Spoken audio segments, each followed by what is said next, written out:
Come on up. Come on up. You owe me any. Come on up. You said get started. I'm started. I'm here. Come on up.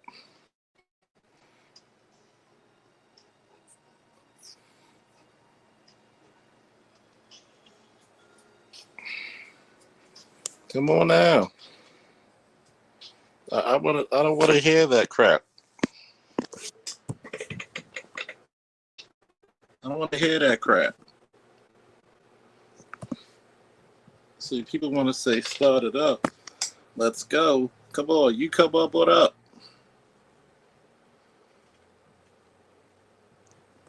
We're gonna talk about the real versus the fake. Okay. The real versus the fake.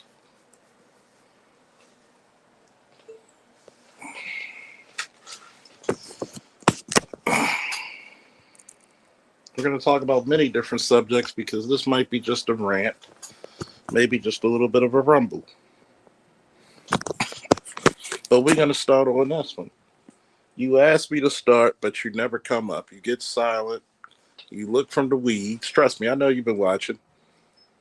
You may not have made your presence known, but I know you've been watching. What's up, Chance? See, the craziest part about it is that a lot of us in this sector, in this space, don't always have to talk about Keisha. And if I do talk about Keisha, oh well. But it's not going to be overwhelming.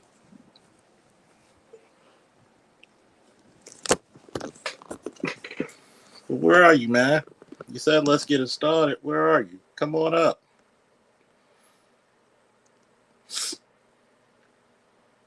Come on up.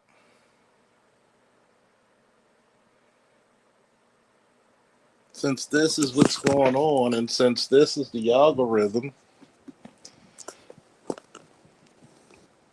people want to talk about, well, being brave and fighting. Come on now. Here's a little tidbit for you, by the way. Last time you were here about boots on ground. You do know special operations are always first on ground, way before the ground units ever will show up. So we've been boots on ground months before any type of talk about bombing even existed. How the fuck do you think they got so accurate with so many locations?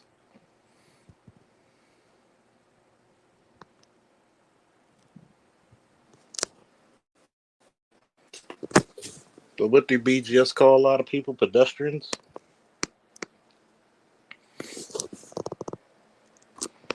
But this is a guy who said, I think we should have a ground war. Why the fuck should we have a ground war? Why should we?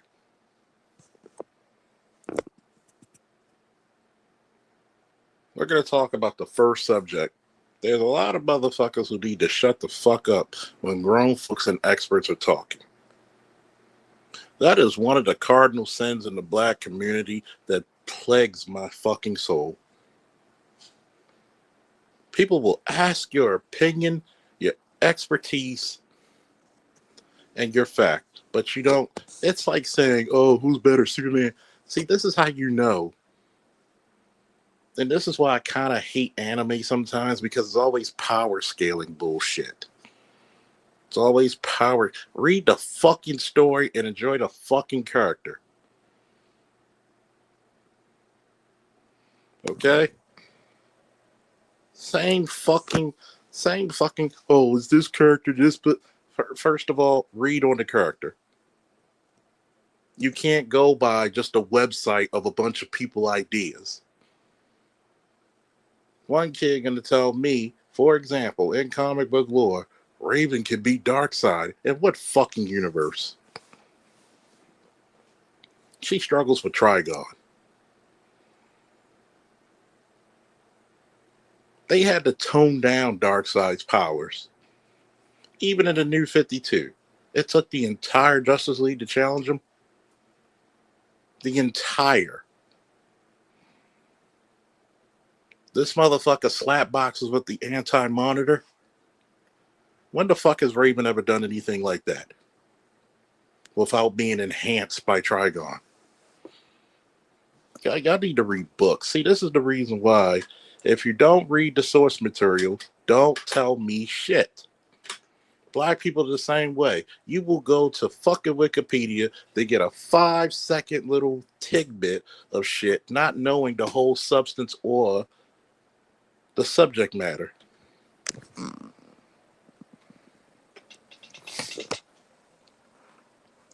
10% of people like Darkseid is OP. 10% of 10% is OP. You can't even fucking talk about the Omega beams. He does not even have to physically touch you.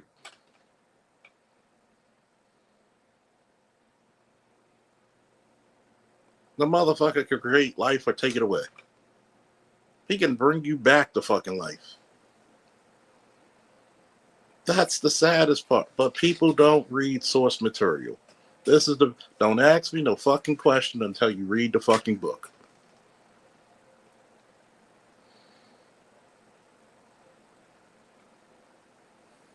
I can go back to when he took over 1,000,000 Daemonites.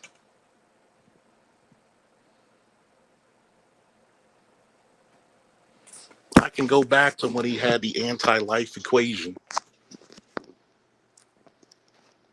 There's no version of Raven fucking with him. When Trigon gets beaten by the fucking Teen Titans, it doesn't matter.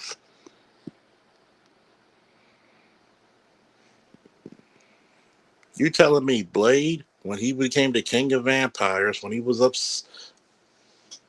for example, when he was possessed by the ancient vampire in Marvel, and he took over the fucking planet, or New York, whatever the fuck they call it, because you know in Marvel comics, the only thing that exists is fucking New York and tells you how bad New York is if all the superheroes mainly live there. And you're telling me all these powerful heroes, Doctor Strange, Scarlet Witch, the Incredible Hulk, the X-Men, the Avengers, Captain Marvel couldn't beat him because it was circumstantial. There was circumstances that made him more powerful than normal. This is the fucking part that I hate about anime, that I'm going to go back to my speech about black people. You ruin literature by trying to say this character's more powerful. Go read the fucking material and enjoy it. It's not about fucking power. Because guess what? You make the story so stupid. Supposedly, Sailor Moon's more powerful than Goku. But who the fuck really cares about Sailor Moon? So what you're gonna do? Make Goku more powerful? You don't really, if you really read Dragon Ball, is it really that fulfilling of a story? Is it that deep? The only character that really had any fucking character development are only two, is Piccolo and Vegeta. Gohan is a shell of himself that you had to bring him back because he was very shameful for like 20 fucking years.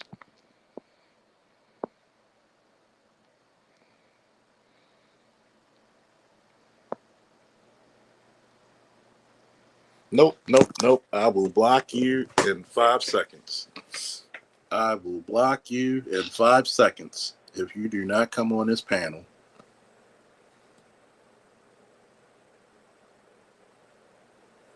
Because I'm going to tell you something. I'm not even going to tell you this. First and foremost, you don't fight just for your country. You fight for your brothers who are out there with you. See, this is that cowardly shit that I talk about. You want to say some real egregious shit, but you can't even back it up in real time? No, bring your ass up here.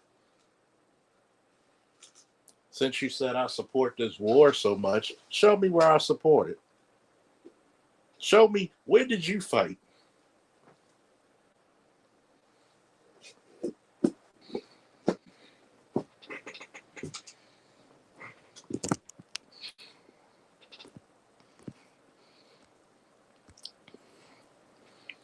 What's up, everybody? Vernon, Blood Boiling, Bruce, CJ, Jance, Kuma. Nah, because I'm getting tired of this bullshit. Y'all want to hide behind the shadows. You don't even know how warfare is conducted, but you want to tell me some dumb shit. And I mean literal fucking dumb shit that you don't even comprehend what I fucking told you. Okay? You can't even comprehend what the fuck was stated to you. And that's dangerous, dude. That is dangerous. It's not even cute. It's not even cute. And I'm going to tell you why it's not cute. Because jackasses like you will come up here and make some egregious statements and expect nobody to ever check you on them.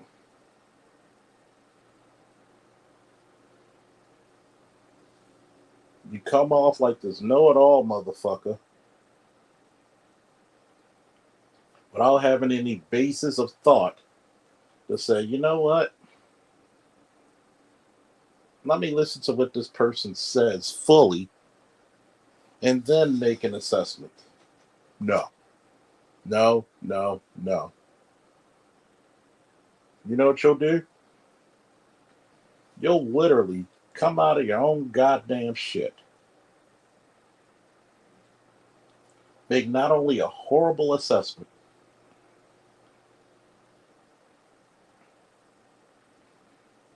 but also what? Definitively make an ass of yourself. Why don't you fight? Why don't you fight against it? You're not going to do it. You're not going to do it. And I'm going to tell you why you're not going to do it. Because this whole entire time, you criticize and accuse me of something. When have you actually put your ass on the line for something?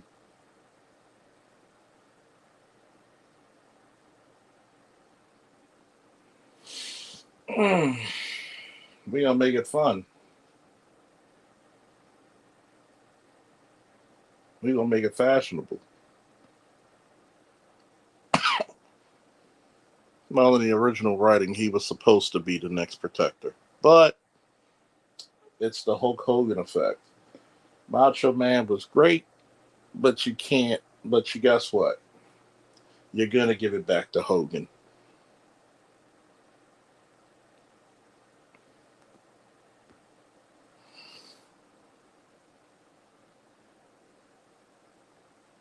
Well, I'm trained up for urban ops. I can train people for urban ops.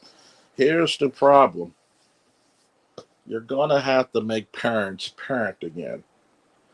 This is what happens when you have two generations of motherfuckers who any man will do, and I'm only having this baby for the check and attention. Every city goes through this because where do kids have to go? You don't have any rec centers. You don't have any city led sports. You don't have any jobs. You don't have any job training, skills training. So, what are these kids going to do? Be wayward. Do what you like. You demoralize police departments. You fragmented hope within the department where people are like, you know what, fuck this. I'm only here for my check now. Fuck making a difference. If your child gets caught something and they're underage and they're your child, you should be fined. You and your child should be fined, made to do community service, and or incarcerated if necessary. So what? I don't give a fuck. So what are they gonna say? You're wrong, Charles.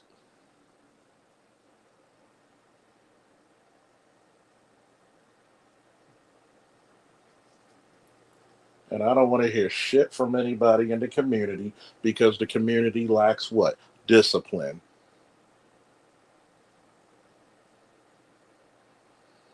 And you know it's true.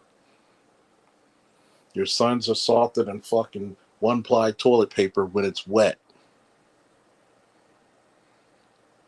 Your daughters are acting like wayward bitches out there, like a bunch of strags. And you're supposed to say, we're not supposed to be hard.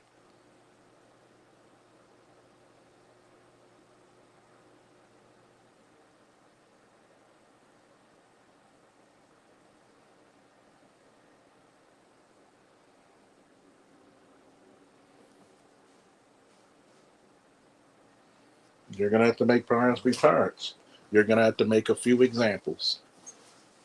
A lot of you parents, your kids do something wrong, you're going to be penalized for your kids.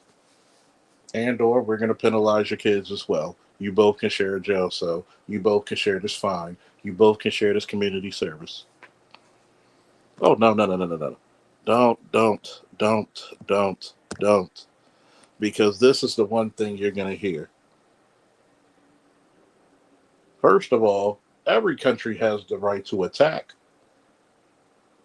if necessary, especially when there's human rights violations.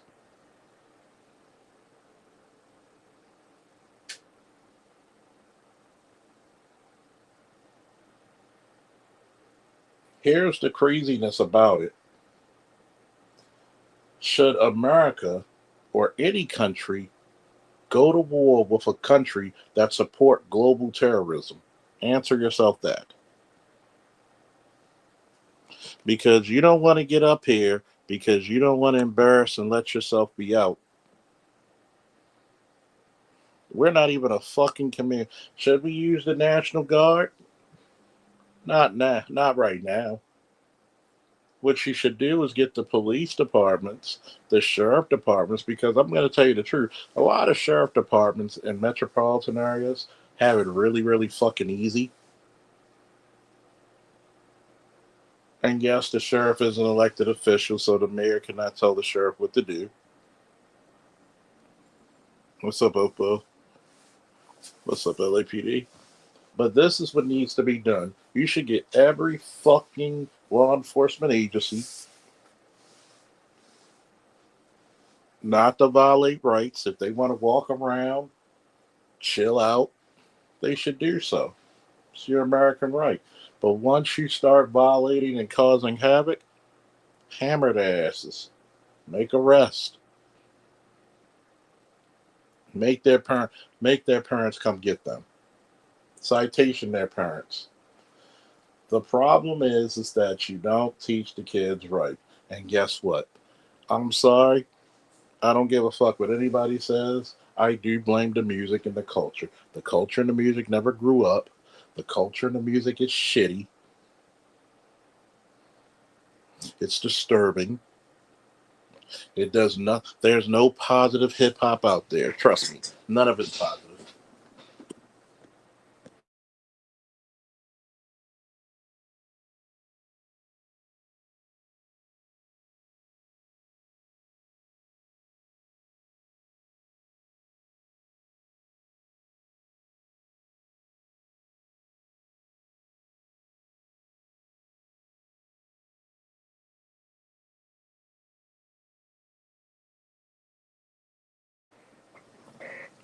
I don't want to hear none of this shit.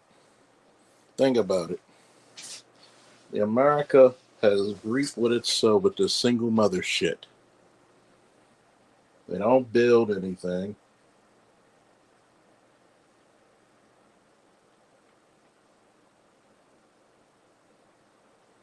And yes, we can actually say that. They don't build shit.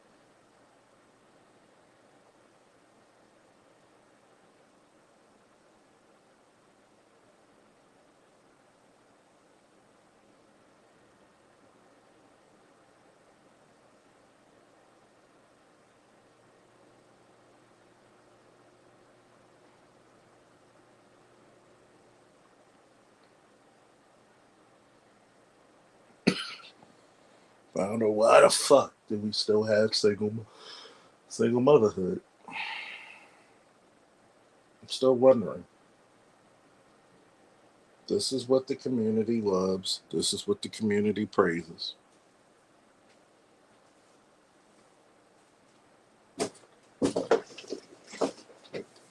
Right.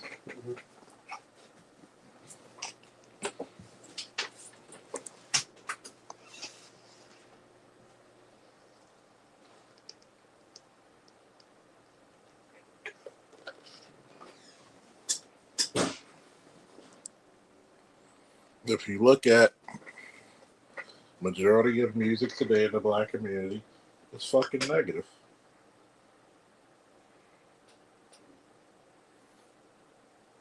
It's disgusting.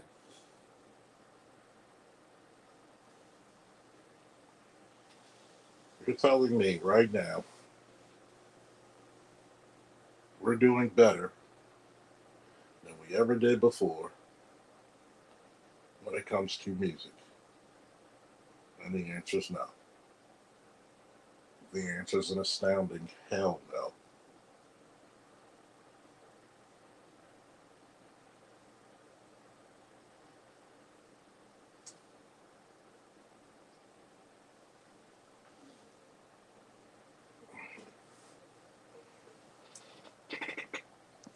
But it goes back to culture.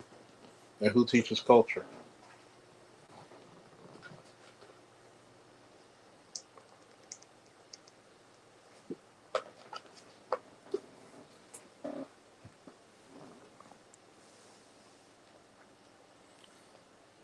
Once again, I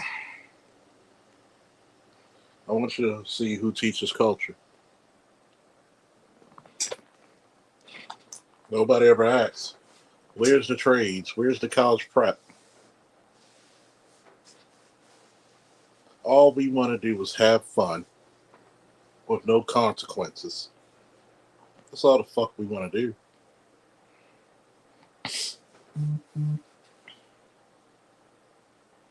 I want you to really think about that for a second. All we do is have fun.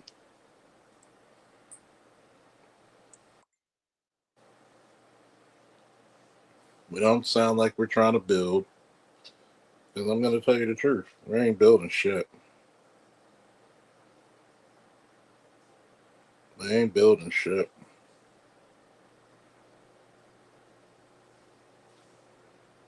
I dare anybody to say we are.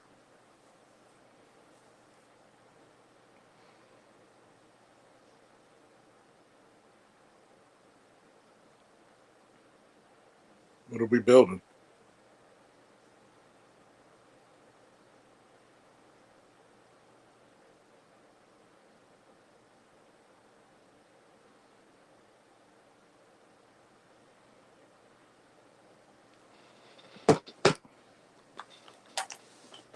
We worrying about stupid shit.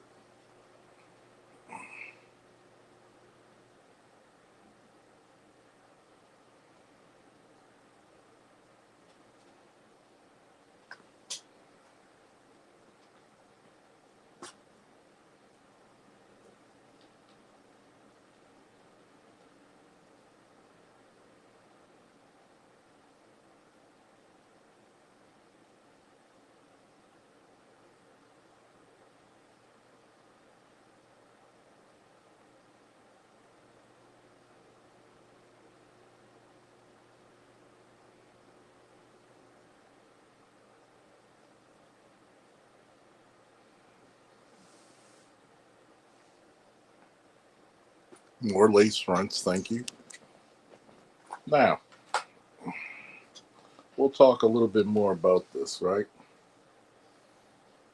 We have kids out there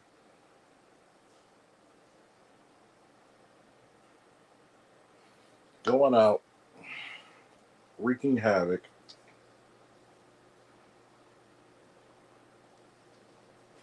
in malls, in streets, party lines.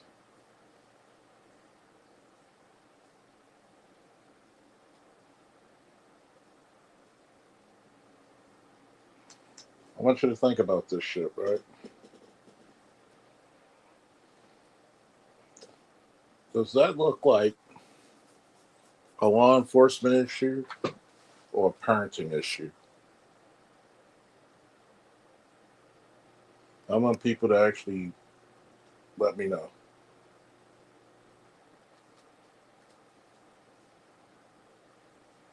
because law enforcement issues and tactics with juveniles are something else.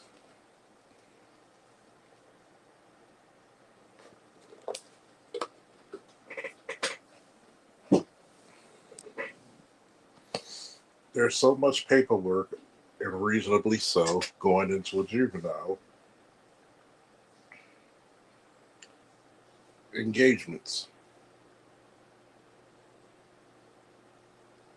In the Baltimore Police Department, you have what's called juvenile custody reports, meaning that you're taking temporary custody of said juvenile.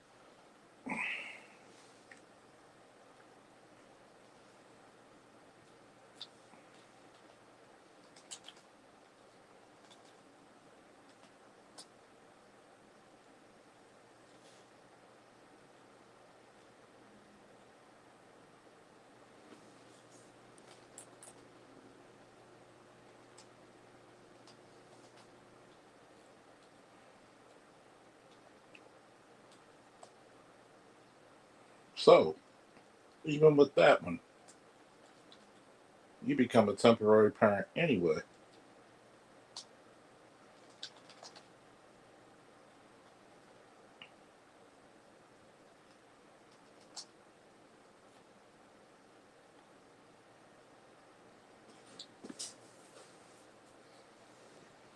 So, you're getting hundreds, at least tens and twenties of kids who have been wayward. What do you do with them?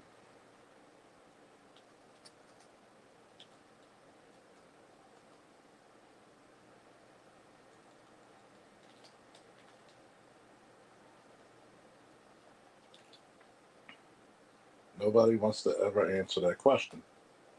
What do you do with them?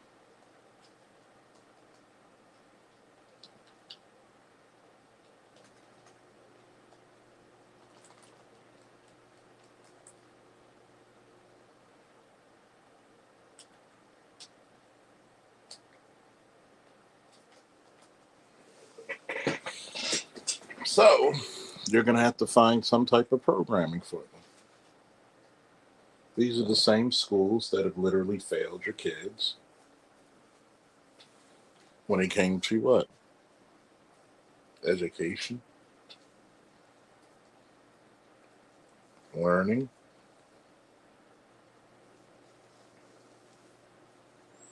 curriculum. But these are the same parents that fail their children constantly. And just for shits and giggles, right?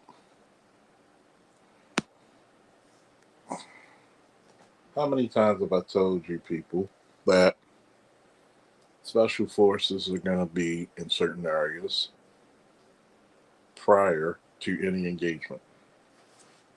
It's just what it is historically.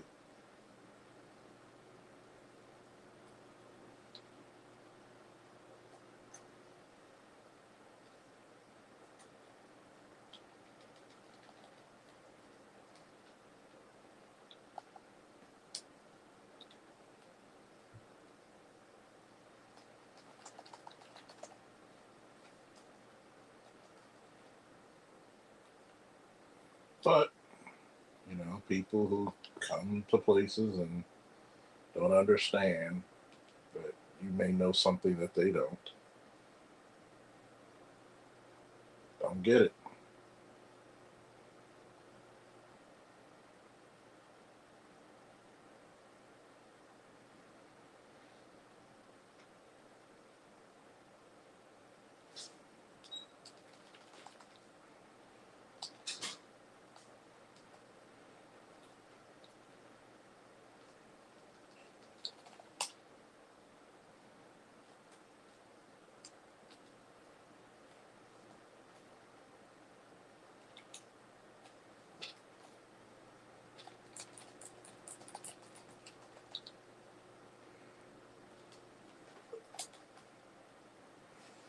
Now,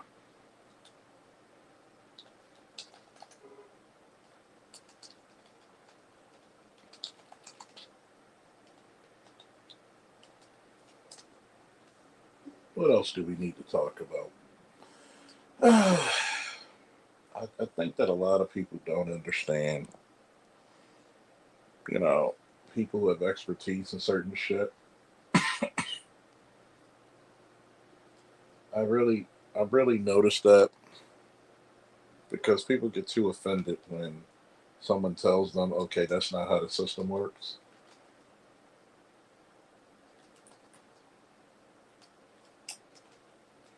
And what happens is we get into a pissing contest because we don't want to admit that there's something that another individual may have more information about than we do.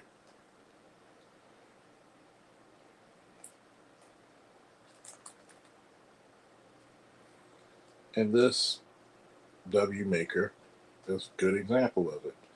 You might have misconstrued because this is what I understand. You heard not to comprehend, but to make a reply.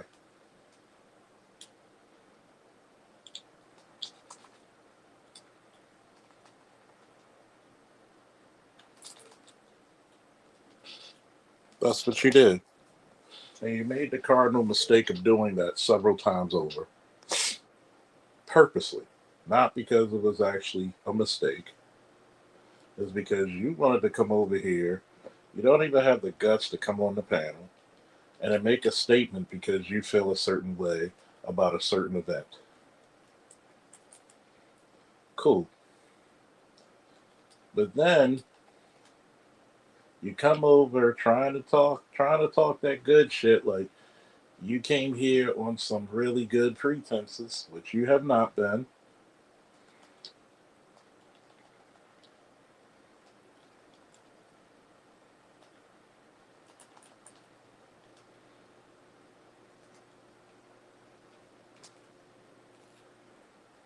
And we know you haven't been, which has been your whole character, man. Your whole character.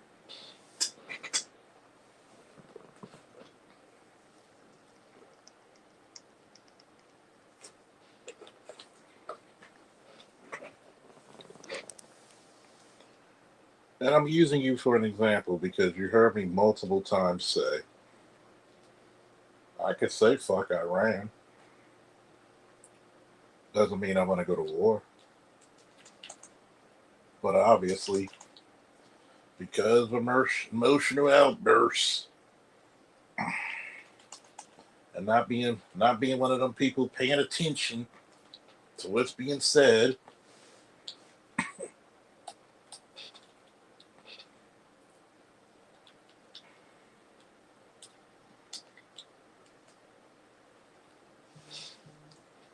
you have the ability or think you have the ability to come in there and try to throw a rock and hide your hand.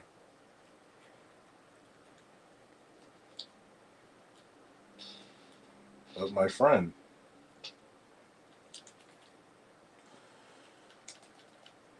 I haven't been disingenuous with you, but you have been utterly shameful with me.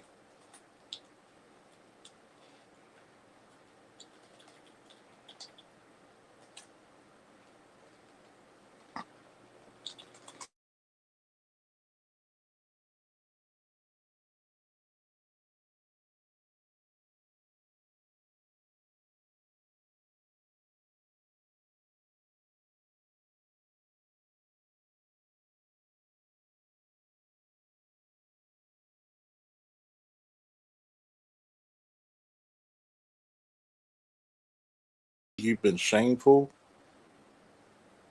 You didn't even come on the panel to explain yourself because we all know that first and foremost, live speaking is going to display more of your thought than typing in the chat. When I tell you that no matter what engagement you like, no matter what engagement I like, special forces have been there for months, if not a year. That's just how they operate.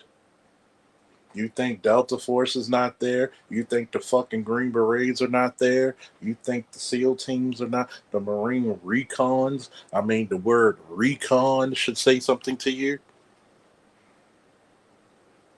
You think all these specialized groups are not in there first?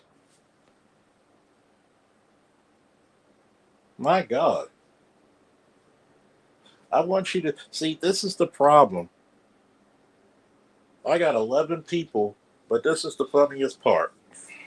Even when I posted my joint over at BGS's channel, how many people came over from BGS?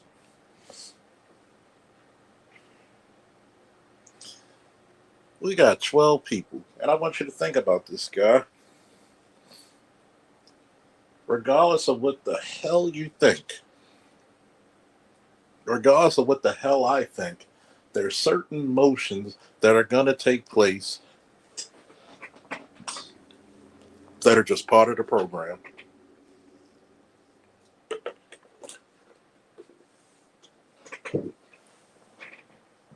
Simply put,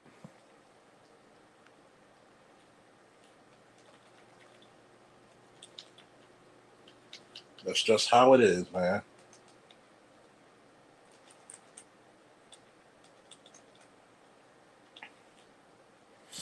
How it is. It's just like the first part of the criminal justice system is usually interaction between police.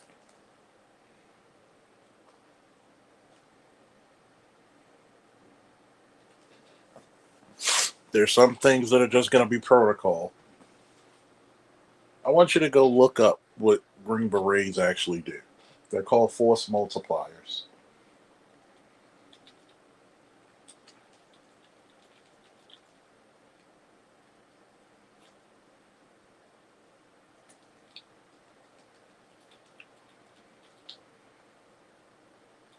They're called force multipliers for a reason. Why are they gone? Why are Green Berets put through extensive language schooling? What is their primary objective?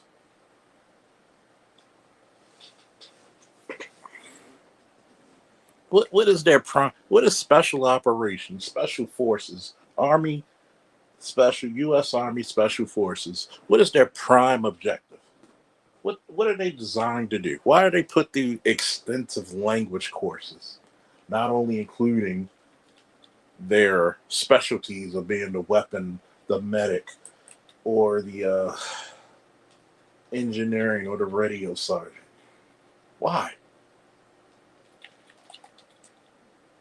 Why? One of the fucking ways we actually win wars is to win what? Hearts and minds.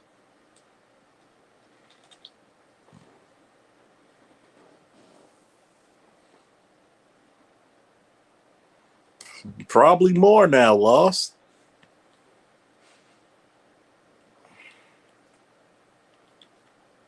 Do I need to get on my computer and get off my goddamn iPad to bring up the screen to prove shit to you?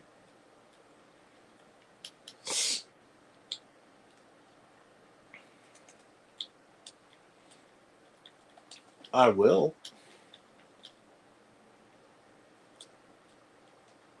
I want y'all to really get into this notion of actually studying and listening to what the hell a lot of the experts in this space say to you. Because a lot of guys here get really fucking emotional and overzealous about shit that's being said, but you're not understanding what's being taught. Because there's no military or paramilitary person in this goddamn chat who's disagreed with the fuck I said.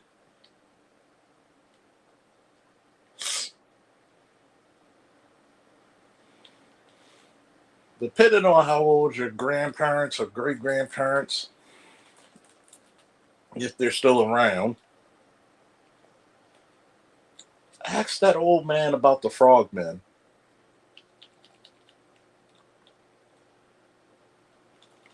What are the SEALs' main objective? What were they known for? Where did they get their lineage from? Where did they get their lineage from?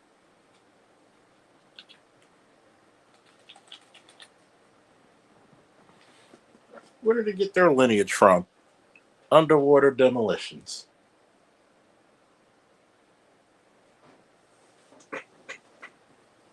You think that would be helpful in a preemptive strike?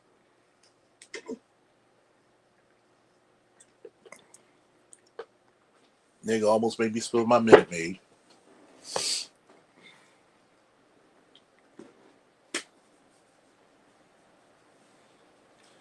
I really want you to take heed. And I'm using this as an example.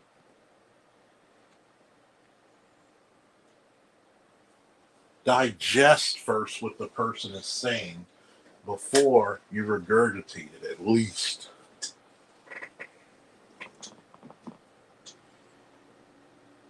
Because I think the problem is that so many people yell on Keisha talk is that they forget how to think like fucking men.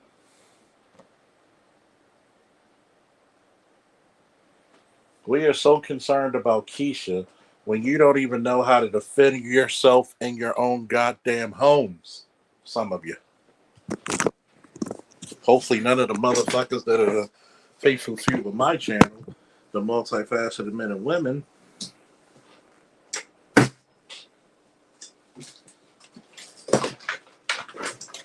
I know for sure it's raining and sure it's shitting.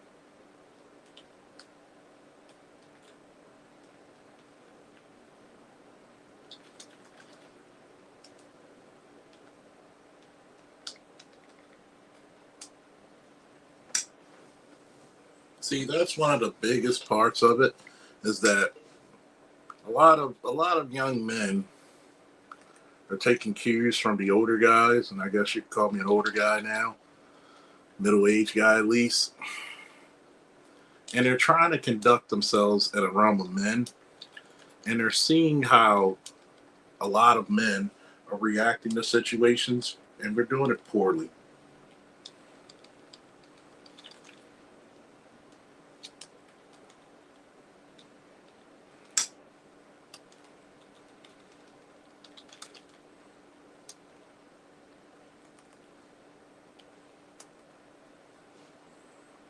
Very poorly.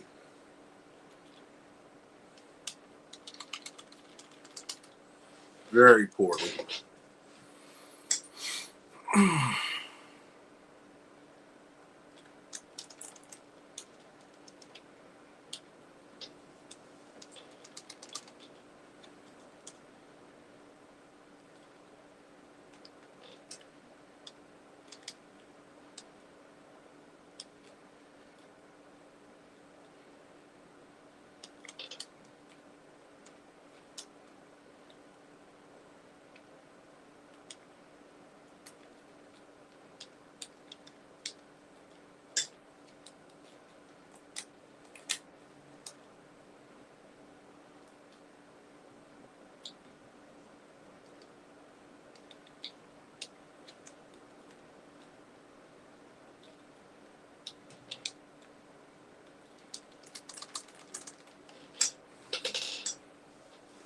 What's up, Zulu?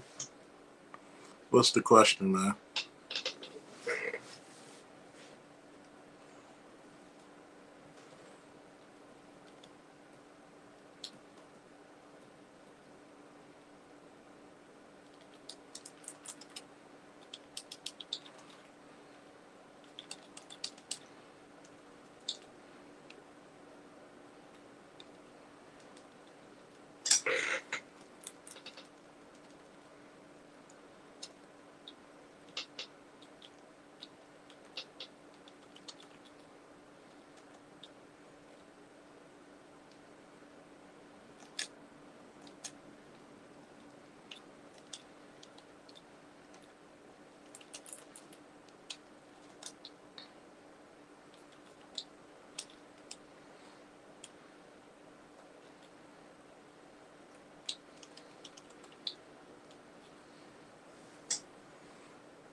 see. When it comes to techniques to all levels, who do you think has the best skills, men or women?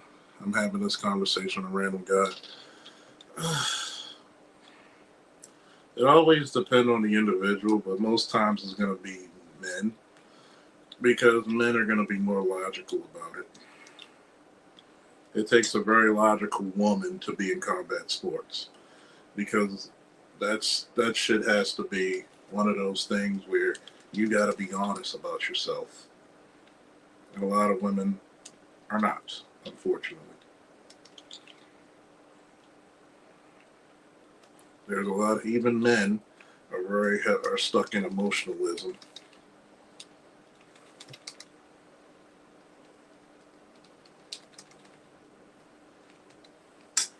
Even men are stuck in emotionalism. But women, I want you to think: how many women will probably tell you they fight men? How many?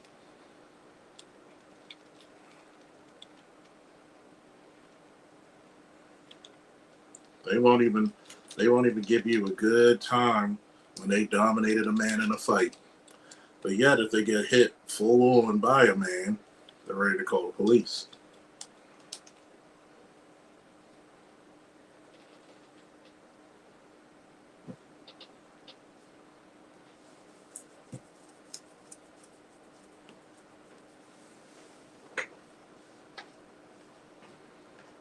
What was his statement?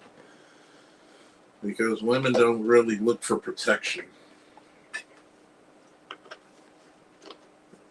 in general for themselves.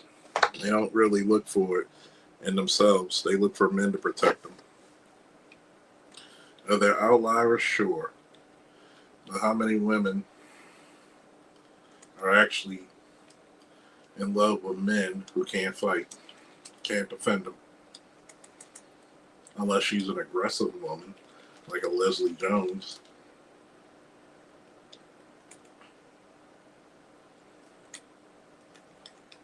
It's the same shit as that. This is the sad part.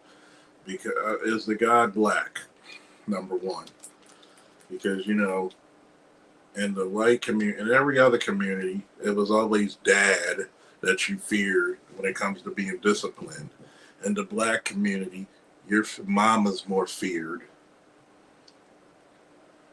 Oh no, my mom, she's strong as shit. She do this.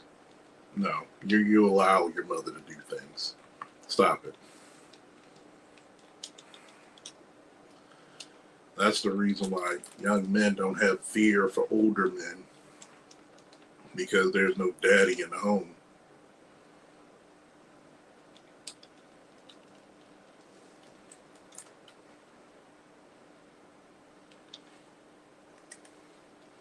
Well, if you're still talking to him, give him the link to here. I'll ask him a couple of things if he wants to come. But, something about these spaces on the internet when people are live, they don't like to talk. I don't know why.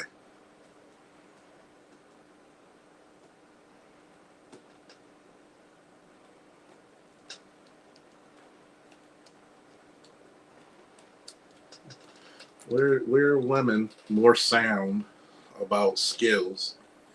Now, if a woman uses, she's going to have to rely on skills more than men are because guess what? She doesn't have the strength and the size and density of men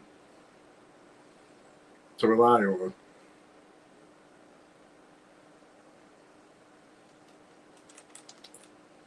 I don't think that.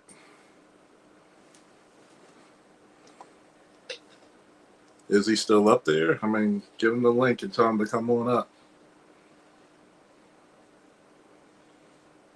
Because I'll tell you, most women don't really want to practice hard.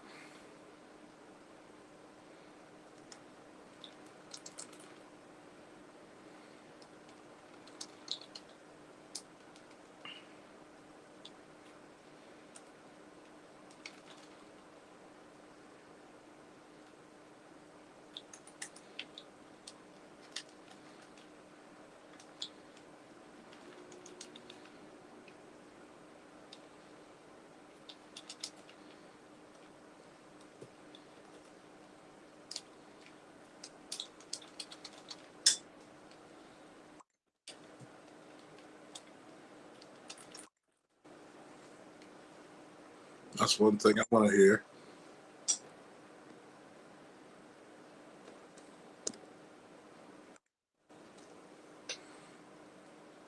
Hey, what's up, AL? Put the link out in a minute. I'm going to look at it like this. Why do you think the law is made? Why do you think the law is made when it comes to domestic violence a certain way? If women were so skillful, why would they need the law on their side when they can start fights? Why do men come to their aid?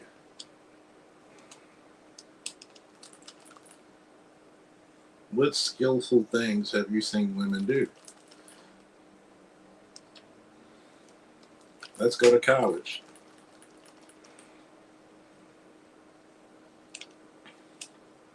Let's go to college. Okay?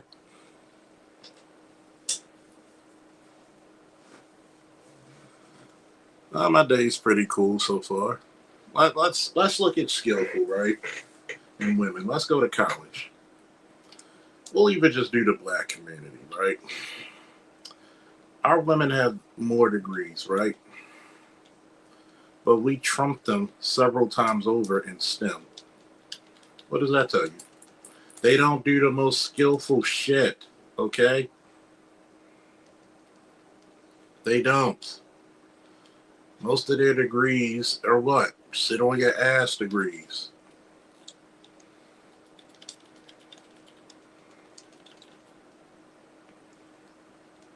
It's kind of funny because in my heart of hearts, I don't even think that sometimes drill sergeants, females, should be with male fucking recruits. I really don't.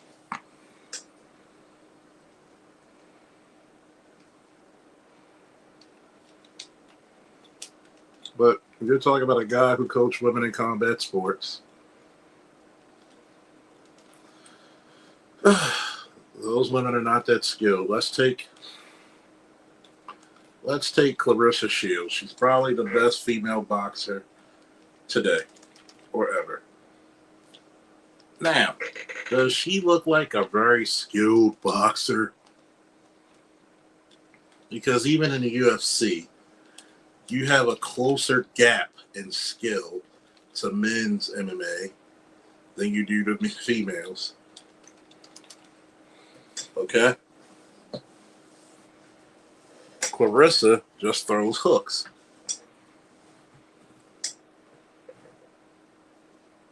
Because I don't really think, people may think this is sexist, but I don't give a shit. How are you going to teach me to go to war, but you're exempt from being on the fucking fighting? You're not even in the infantry. You're exempt from there.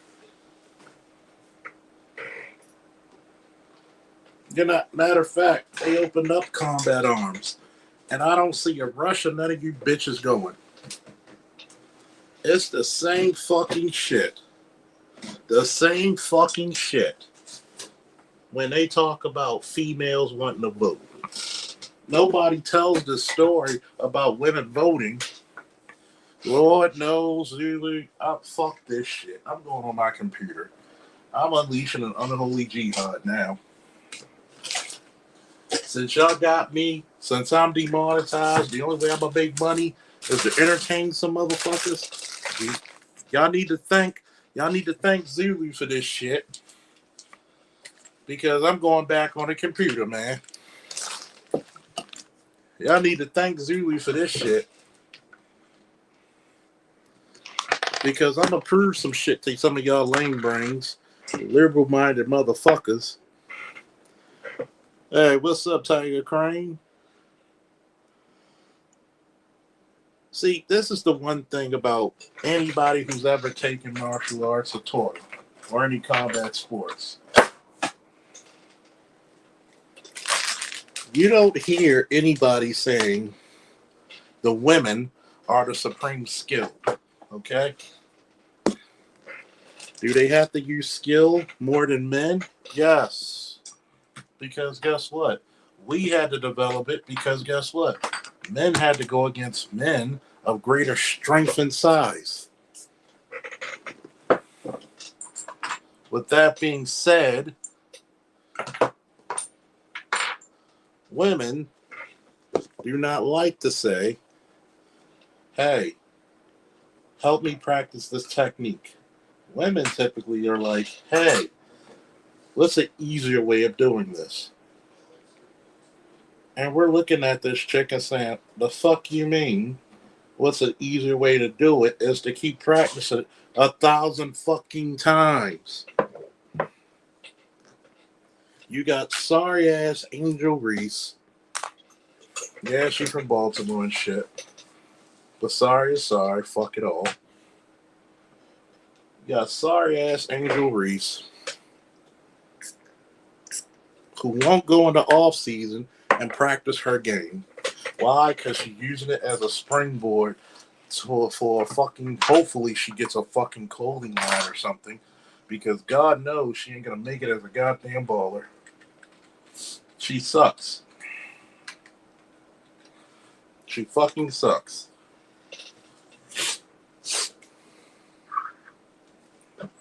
You want to tell me about, not you, Zulu, but a motherfucker want to tell me about women in combat. I've taught young men and young women about combat sports. Guess who took it more seriously?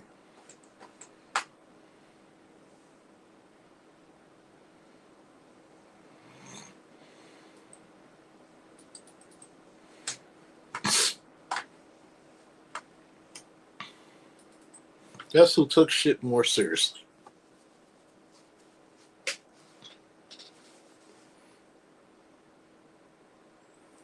You could take boxing.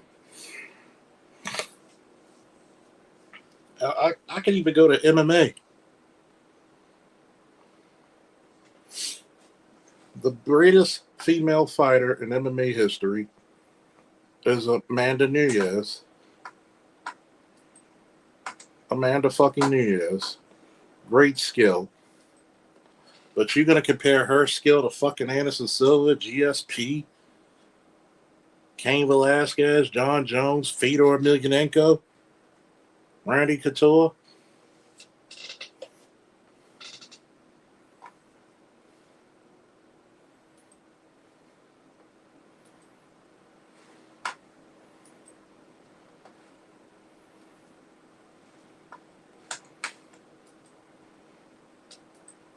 Who's the greatest female basketball player?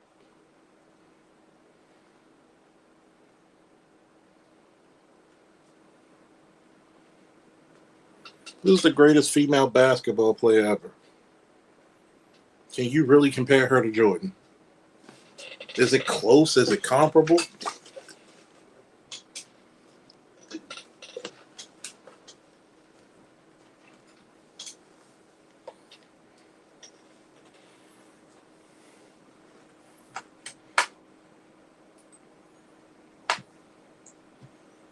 Is it comparable?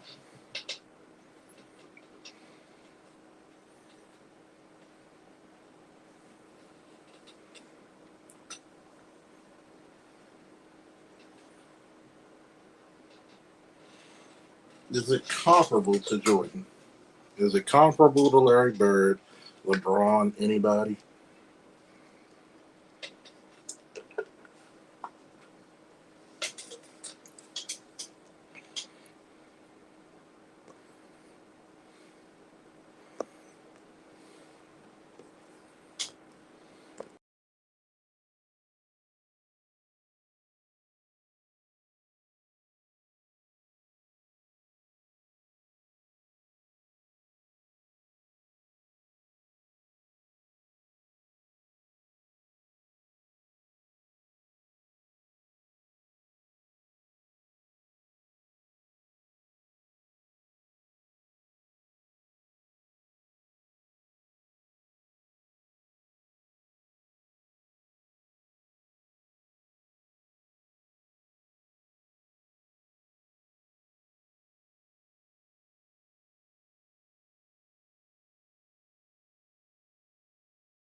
Testing, testing. One, two, three. How many Negroes can really right now hear me? I think Amanda Nunez is above average male. Very skilled male.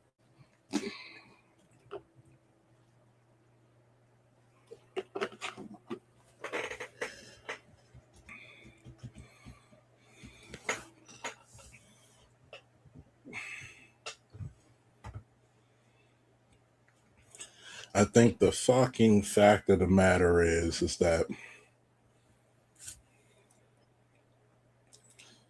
if we want skill for skill, and we're just talking about skills, I don't see it. Even when you look at even when you look at people like fucking Caitlin Clark. Well, I said I've learned how to approach in combat with boxing. I've leaned more into my speed due to my size, and BJJ, Brazilian Jiu Jitsu, learned to leverage my body weight and take down bigger opponents. Let me put it to you this way. There's a lot of shit that people don't like to say.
I'm still here, folks.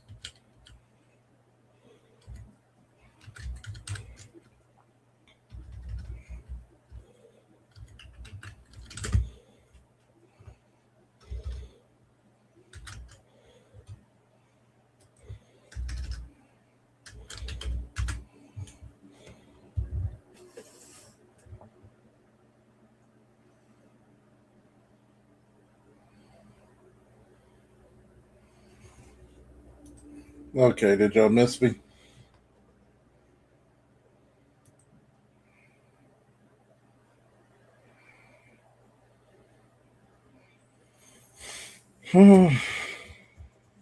Judo's cool.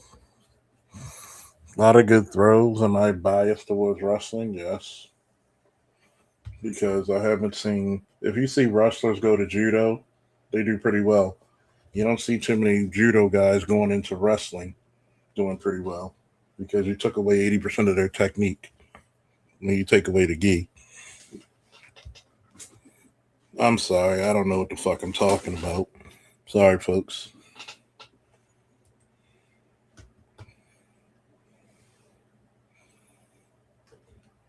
You know what actually grew? It wasn't the power, it wasn't the speed. It was actually perfecting the technique step by step by step.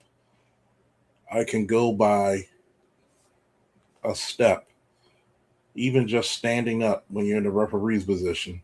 One, two, three, four, and you're turning in. One, two, three, four. One, two, three, four. One. Boom. It's because you learn how to be more explosive. You learn how to cut the corners. Well, I won't say cut the corners. You learn how to use an economy of motion, as I like to call it.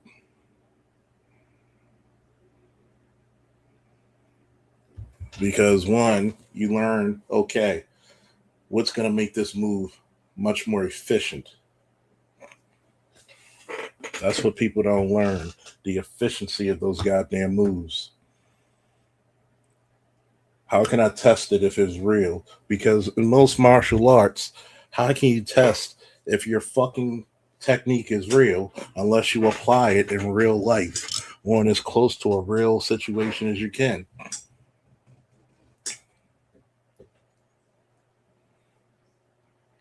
My defense has to be immaculate. Why? I have to train that shit even more than my offense. Because guess what?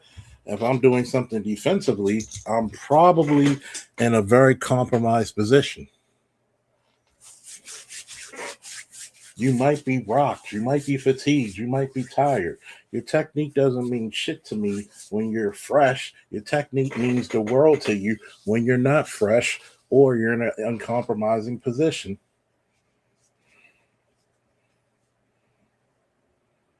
Brazilian Jiu Jitsu has shitty takedowns. I love Brazilian Jiu Jitsu, but they have shitty takedowns. Have they gotten better? Some have, but for the majority of the time, no.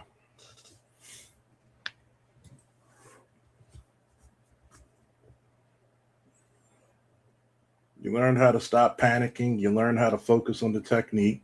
You learn how to really just, hey, I don't care what this guy does because I know what I could do.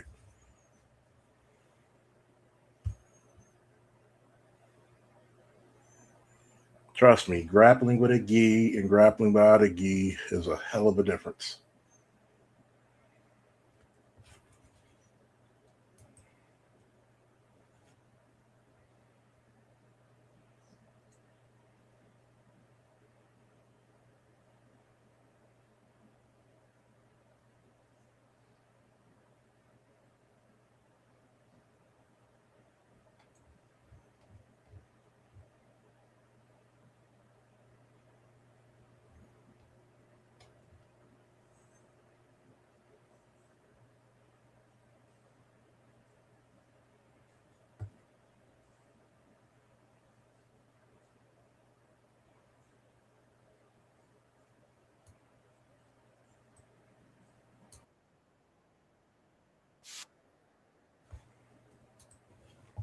Since y'all want me to be on the goddamn computer, somebody hit the cash app because it's rare for me to be on the computer. I'm not monetized. I'm teaching y'all a lot of shit.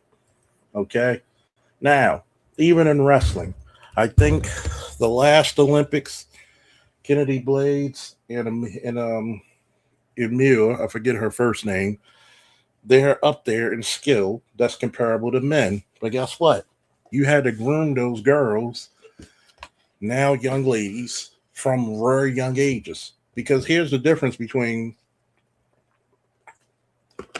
a lot of sports. You have to battle a lot of men.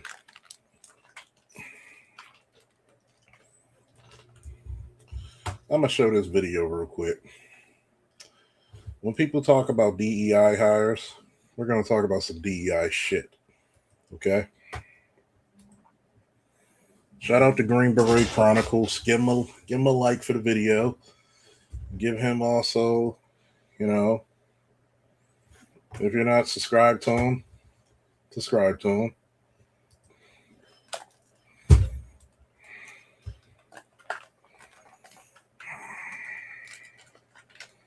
Let me put it to you this way. All that's all good, but if it wasn't for wrestling, none of those fucking arts would. Hapkido is just judo and taekwondo. If you really want to break it down, what's judo? Wrestling with clothes. What's lucha libre?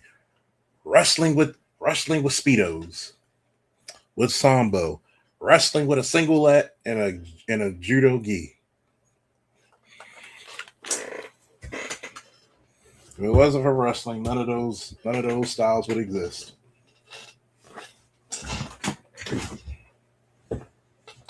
Thanks for the like and the watch.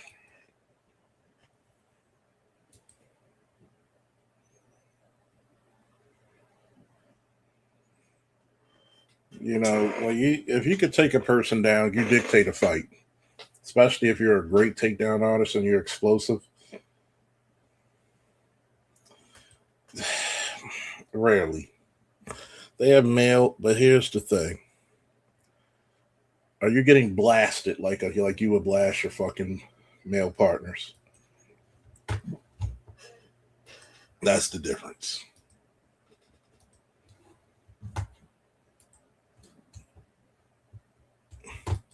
Number 40. When you find a sister in someone who is not blood, keep her.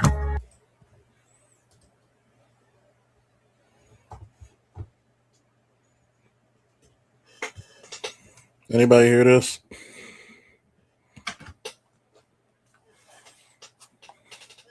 Try to turn my damn sound up to 1. Ugh.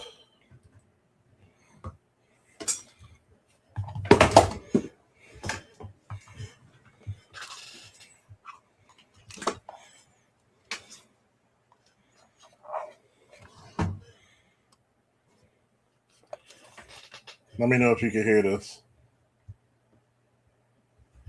Yep. Wu-Tang, Mr. Jesse. Like Wu-Tang ran Region Thrag ain't nothing to fuck with. Well, here, my friends, captain, maybe company commander, 75th Ranger Regiment, and Ranger School, no doubt. Hear a lot of people saying, even on her channel, TikTok. Let me remove it.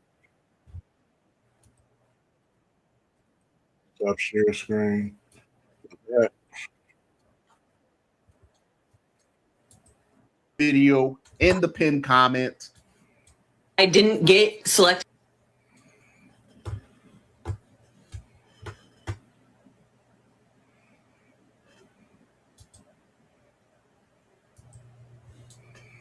don't know what the fuck's going on with the sound, so bear with me.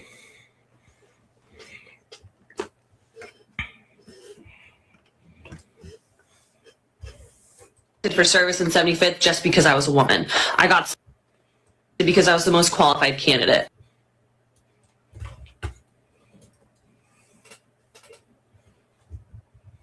Okay, let's go.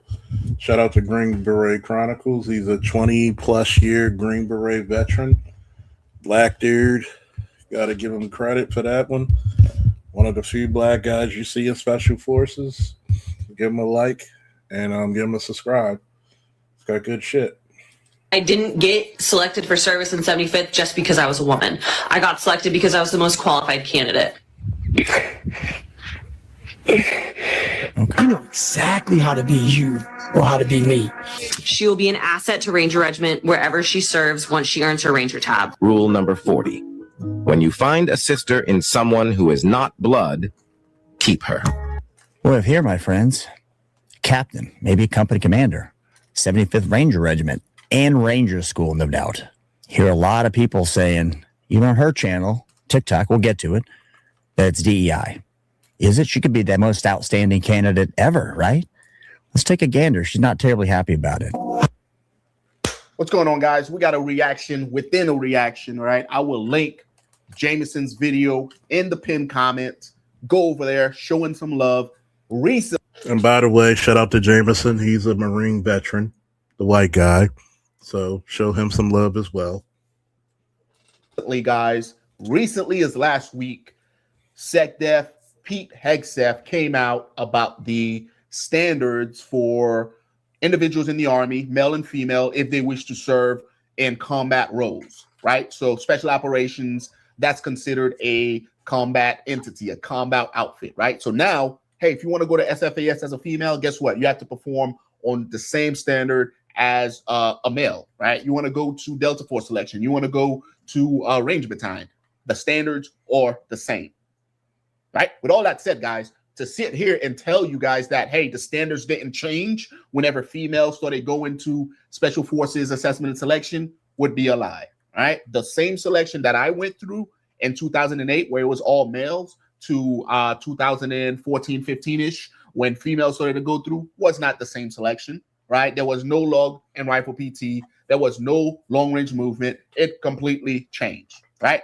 The same Ranger school that some of my buddies went through way back in the days is not the same Ranger school that she went through and that these females went through, right? I've had buddies that are RIs at Ranger school that told me specifically the things they had to do so females could be able to make it through. Why? Because it was a social experiment. They had to show that females were capable of graduating in these schools. So they got multiple tries. When males were getting kicked out, they got recycled. When males were being told you're not good enough, they were being retrained, right? Let's see what this video is talking about, and then we'll go from there. How bad do you want this? If it's as bad as you want to live or breathe or sleep, whatever the hell it may be, I can work with you. But a lot of people, most people don't want it that badly. Yeah. Which is why they always ask the question, man, how did you get to where you are? You know how to do it. You know exactly how to. All right, so not only did she go through a Ranger school, she's an officer, maybe a company commander in the 75th Ranger Regiment. How can you argue that, right? It's more than I've done. It's the Marine Corps, one pump chump dude. But the question is, as long as there's DEI hires, so people who got there because of DEI, anybody else that comes, in this case a woman, people are going to say, well, it's DEI. Meanwhile, she could be the best PT freak ever. In a good way, right? Just outstanding in every way. She's getting a lot of pushback on social media. People are giving a lot of business. Be you or how to be me. So here's the thing with social media, right? Something that Jameson just said. Guys, when you're on social media, you got to understand what comes with it, right? If you're on social media, you're going to get a lot of pushback. You're going to get a lot of critiques, all right? That's just how this shit works. So if you're not thick-skinned, don't need to be on social media, all right? Let's keep watching. You don't want to do. Right. So I can't make you do it. So you don't know me at all. I am probably one of the most confident, secure. I know myself inside. You don't know me, guys. I'm probably the best fighter in the world. All right. If I got to lead with that, that tells you that I don't know what the heck I'm doing as far as fight. I'm going to cut in because we're doing a review within a review within a review. You got to love that. So meta, right? Number one, the most confident you can ever be is when you show indifference to what people think about you.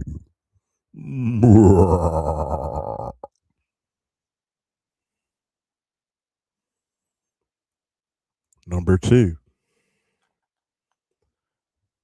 if you notice something about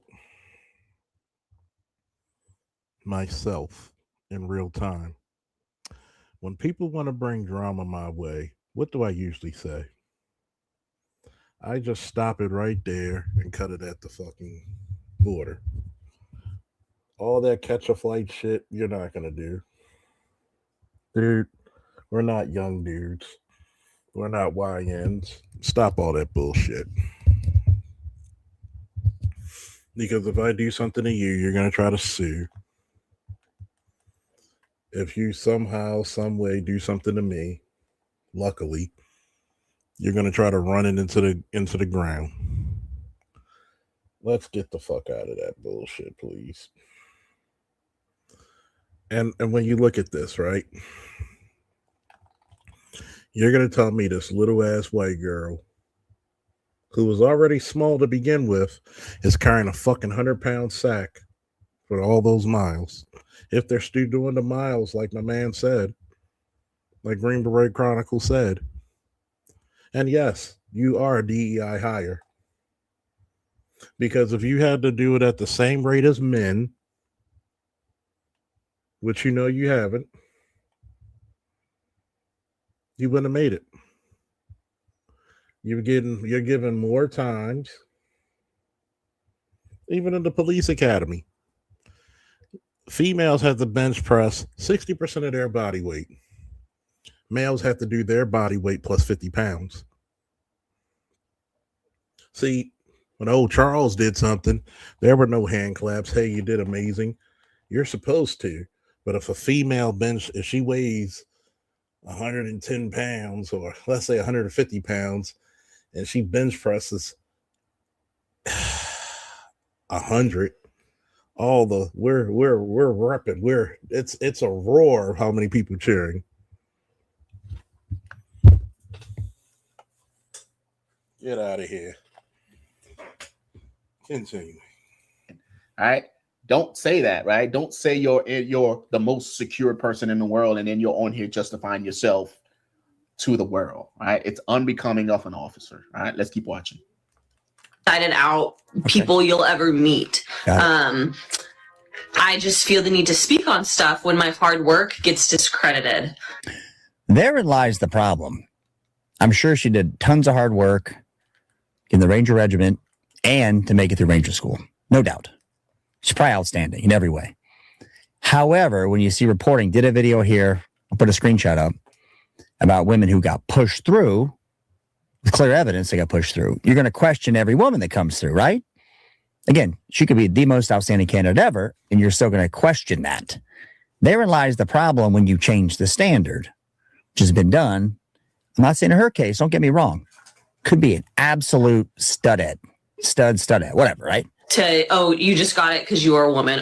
DEI hire. There's nothing wrong with being a DEI hire, but yeah, there's all sorts of things wrong with being a DEI hire, right? I don't want somebody to my left and to my right because they look a certain way or because they're a certain gender. I'm looking for merit-based individuals, right? I want guys to be there because they've earned their right to be.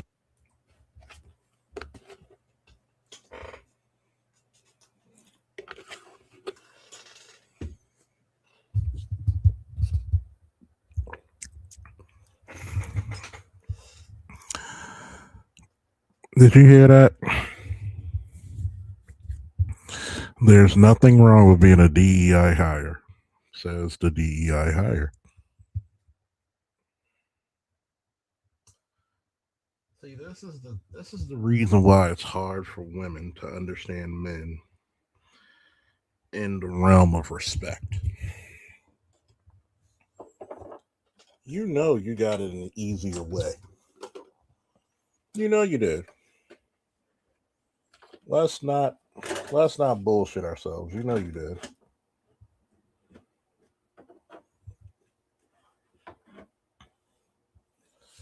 This is no different when I speak to my female friends, or my female friend who play basketball, and I said, you want the WNBA to get paid more, but they can't produce any of the fucking... I don't see anybody wearing a WNBA jersey. And this is the bullshit that women do. You want men to reward you for mediocrity. Because if the NBA said, you know what, fuck it, y'all on your own, how long would the WNBA last?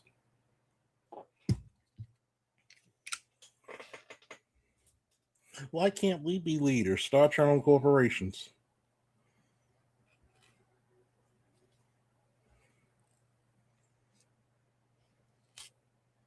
Why couldn't you start your own goddamn leagues?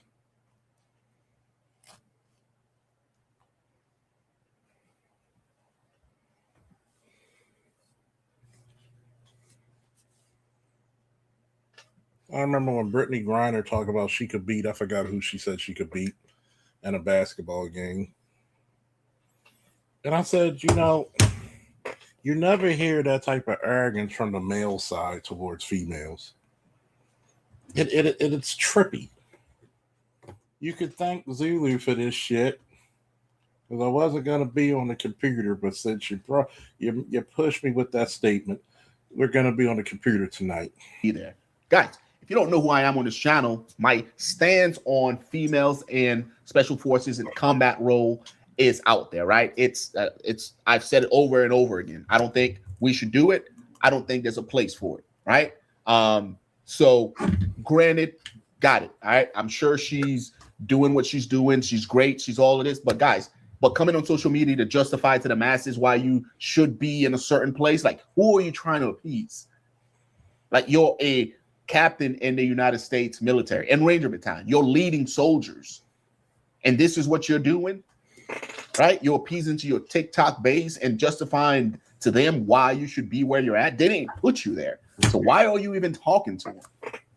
Like, this is my bone to pick with this video and with this captain whenever I saw Jameson's video. Like, if you're a wolf, you're a wolf. You don't have to explain to the sheep why you're eating them, right? But if you're a wolf in disguise, then you're doing all this explaining and you feel like you have to because you're trying to feel good about yourself. It's like, yeah, a bunch of nonsense. Let's keep watching. I didn't get selected for service in 75th just because I was a woman. Well, there's something wrong with the DEI hire, right? Because they put people in positions by default, by definition, because of the way they look or their genitalia, not because of their performance. I disagree with her on that. They were speaking different language on DEI. The DEI, the way I understand it, it's not based on merit. It's based on some other thing, in particular physical thing, and that's why you get the spot. I got selected because I was the most qualified candidate. Okay, like it, love it. Point blank, period. Argument done. This is a sad day for officers in Ranger Battalion. All right, let's keep watching. I was one of the most physically fit. I was the best logistician for the job, and that's why I got hired. It's not because I'm insecure that I feel the need to speak out on things. I feel the need to speak out on things because it's people like you who keep discrediting my hard work. All right, guys. So whenever you look at individuals that are like this, right? Because again, when you do the work and you put in the hours, like, you should be confident within yourself and be competent within your own skin to not give two fucks about what other people say, right? I don't need to come on here and justify to you guys how badass I am and what I've done and I got, chosen for this position because of X, Y, and Z. Like, fuck y'all, right? Like, I don't need to tell you guys all of this because I know who I am and I know what I've done. The minute you start going on social media and justifying to the masses about what you've done and if you're on social media, just expect that you're going to get hate. That's just how it works. What you can't do is what this lady's doing and go on social media and try to prove to the masses that they're not a DEI hire. Let's get it out the way right now, right? You got hired while DEI was a thing. So guess what? You're probably a DEI hire. You got hired while DEI was being shoved down everybody's throats. So how can you say that you're not a DEI? How do you know you're not a DEI hire, right? Because your PT scores were hot stuff. Guess what? To become soft, you need more than just PT scores. You need more than just physical capabilities, right? There's a lot more that goes into it. And you're showing your flaws right now by being on social media talking that stuff, right? Let's keep watching. Unfortunately, that is going to be a theme. Again, if she's the most outstanding candidate to ever go through the RASP and the Ranger School, it's going to come up. Period. End of story. I don't know that she's not the most outstanding candidate. However, we have seen people go through at least Ranger School that we know aren't. Again, link in the description, pinned comment. I'll show you that video and you can see evidence of that. So she's got to get that pushback. That comes with the territory. You got to expect that, right? Am I crazy? Yeah, I want to Wait, hold on. take a hit of that. It's how it's stuck. The game was amazing. It's how I get amazing. It's how I let smoking to the She's going to go through her resume of sorts. And I want you guys, the requirements of RASP, in particular, being the Ranger Regiment, to comment. She's going to go through PT scores, runs, ruck march, whole thing. 12-mile ruck time, 2 hours and 15 minutes. All right. local. Come on, homie. Major. Professional board performance. Confident and well-spoken officer that clearly understands the challenges ahead of her to be fully accepted as an officer. All right, guys, I've heard enough. This lady goes through her entire OMPF and talk about PT scores and evaluation and all. That is the most female shit you could do. That is the most female shit you could do. Because one, you're a DEI hire. They're gonna put all this shit in to make all the feminist groups feel good about themselves. And this is what I'll say to the comment about women in combat, women in fighting. If y'all so great, why don't y'all have an all-female special forces unit and see how the survival rate is? Why won't we do that? Why won't we do that? Let's get an all-female police department, all-female fire department, and see how great you are. Nobody wants to talk about that shit. Not one motherfucker, huh? I'm even challenging. Why do you have all the teachers, 75 to 80% of your teachers in America are female, but yet the test scores are pathetic? Anybody want to tackle that shit?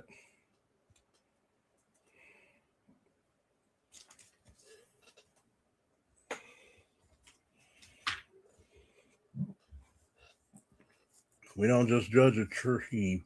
We don't just judge a tree just by its bark, but also by the fruit it bears.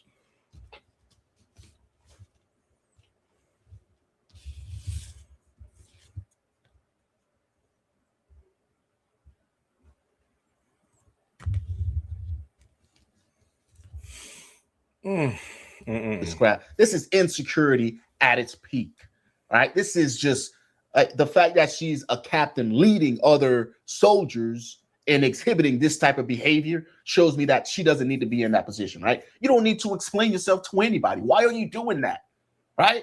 Social media is slowly destroying the military, guys, and this is a prime example of it.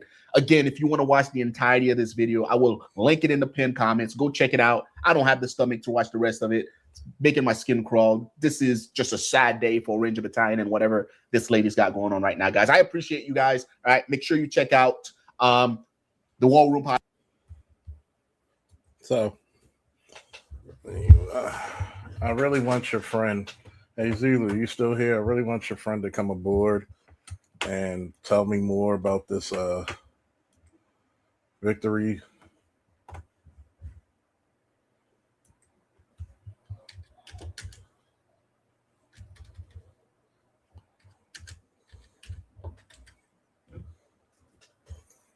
Speak on this fighting shit.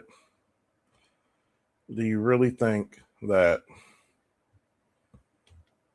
these females who were given multiple chances and now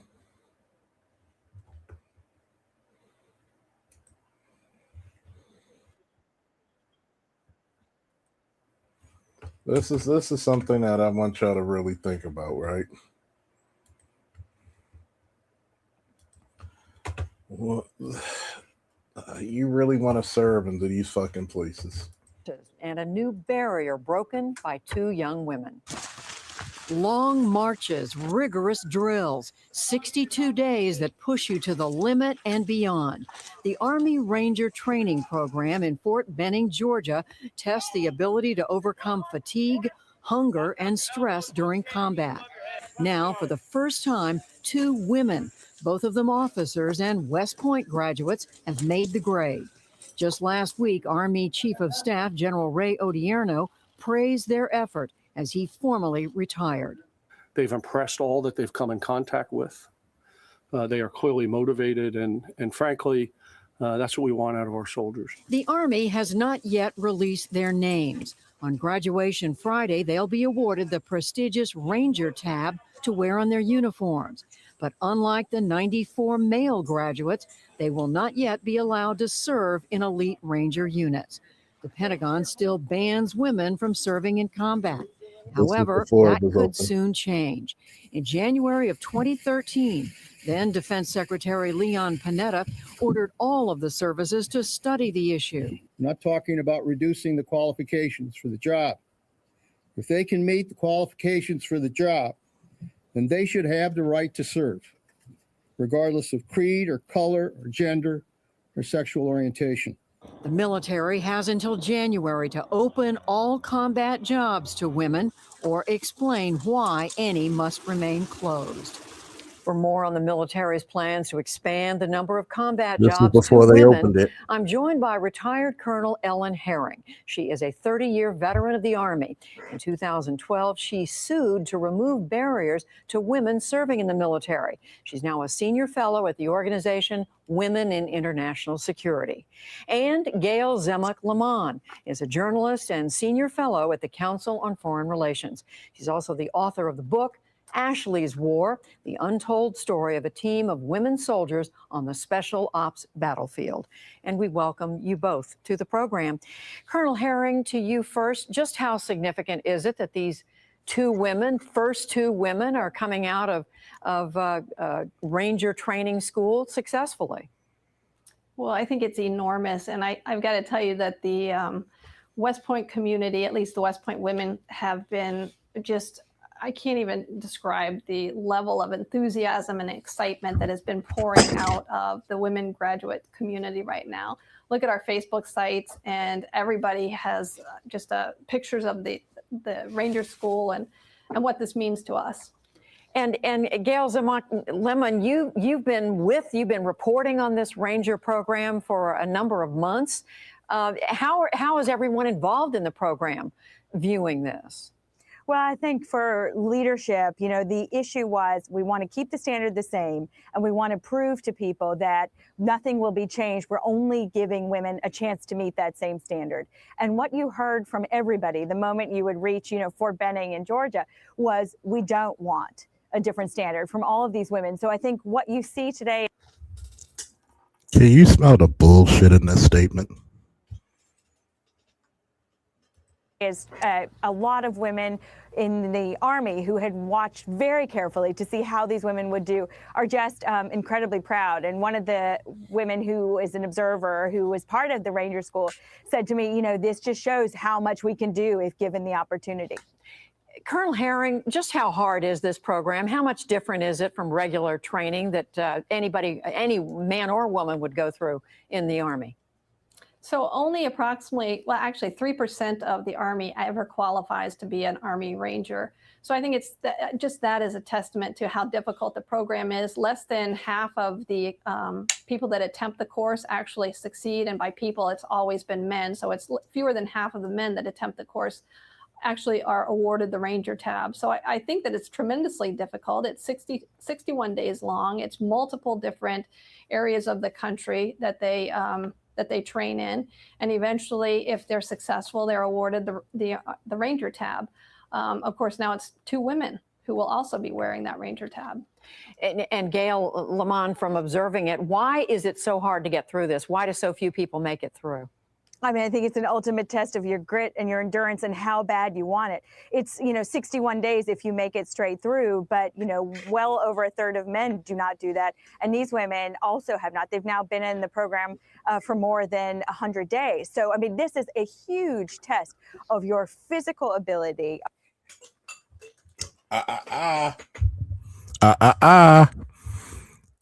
Give me a woo if you caught that. Give me a woo if you caught that. Give me a woo if you caught that. I need my audience participation, please. Give me a woo if you caught that. Did you catch that? Let me know if you caught it. Put it in the chat, please. I'll play it back. If you make it straight through, but, well over a third of men do not do that. And these women also have not. They've now been in the program for more than 100 days. I mean, I think it's an ultimate test of your grit and your endurance and how bad you want it. It's, 61 days if you make it straight through, but, well over a third of men do not do that. And these women also have not. They've now been in the program for more than 100 days. So, I mean, this is a huge test of your physical ability, of your mental power, and of your real grit to want to go on. Did you catch that, folks? So they had to do mad recycling, mad changing, just to push these broads through who went to West Point. So, because they're West Point, they're college graduates, they're officers. Now, why didn't they choose anybody from the enlisting ranks? Just somebody who's not a part of the program, just a PT fucking stud, right? Why do you choose any enlisted? Why do you choose anybody who went to Fort Jackson, Fort any of the other places? But you choose two chicks who were catered to going from West Point. I think it's bullshit. You can already say the bullshit. They're so proud. No, we didn't change any standards. But yet you can't find their records. You couldn't look at their names. They had a big press con. If you really want to be one of the guys, why are you doing a big press conference? And I interviewed a ranger who was part of leading ranger school, and he said, some people were arguing this was part of an agenda, but once you see these women in action, you see how badly they want that tab and how hard they work to do it. I mean, they've changed hearts and minds. Colonel Herring, I want to come back to what you said initially, that this is a big deal. And yet, as we just reported, these women will not be able to serve as rangers. They'll have the badge, but they still can't serve. So how much does it matter in that regard? Well, I think that is really important and significant, and we need to we really need to push the Army to go forward with this, because I think this is just one step towards the eventual opening of the 75th Ranger Regiment. I can't imagine that the Army would continue to deny women the opportunity to serve in the regiment if they're qualified as Rangers. I mean, that's opening an entirely additional demographic to the Army. If only 3% of men get through, and now you've got this additional demographic with a percentage of women, that gives you just that much greater a pool of Ranger qualified candidates to select from. Gail Lamont, you've been reporting on this, as we said, for some time. How much bearing do you believe this achievement by these two women will have on the military's decision coming up? Yeah, I mean, I think this is one more step, as Ellen said, right? It's much harder to talk about something in the abstract when it's now moved into concrete reality. There have been so many conversations about, can women meet the standard? Will they? What do we have to do? And now that they've met it, it moves from abstraction to practical reality. And so it gets much harder, as General Odierno, as Colonel Fivecoat, as other folks who have been. Let's bring this down, right? Let's get to the nitty fucking gritty.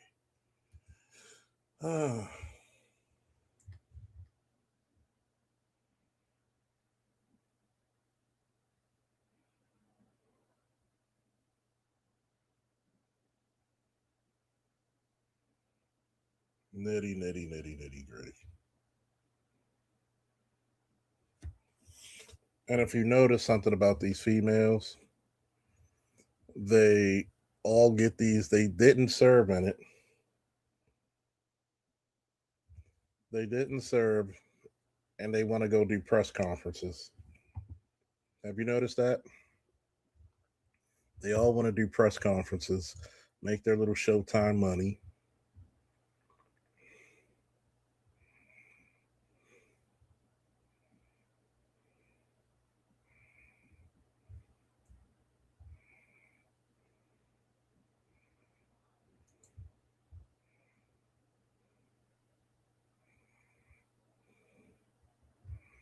Trying to see that one.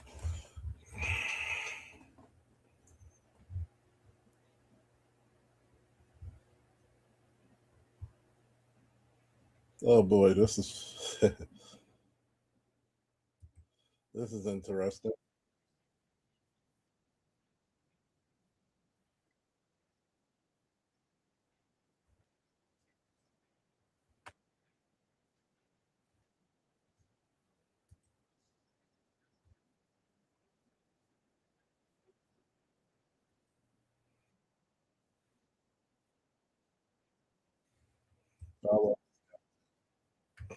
I love this guy too. So yeah, we're gonna share this. Definitely gonna share.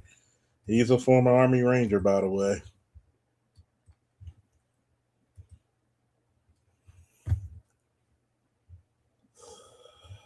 Completed the Army's Ranger School, a grueling test of mind and body. Only the toughest survive. David Martin now with the women who made history. This is a little of what it took for Captain Chris Grice to become one of the first 2 women to make it through Ranger School.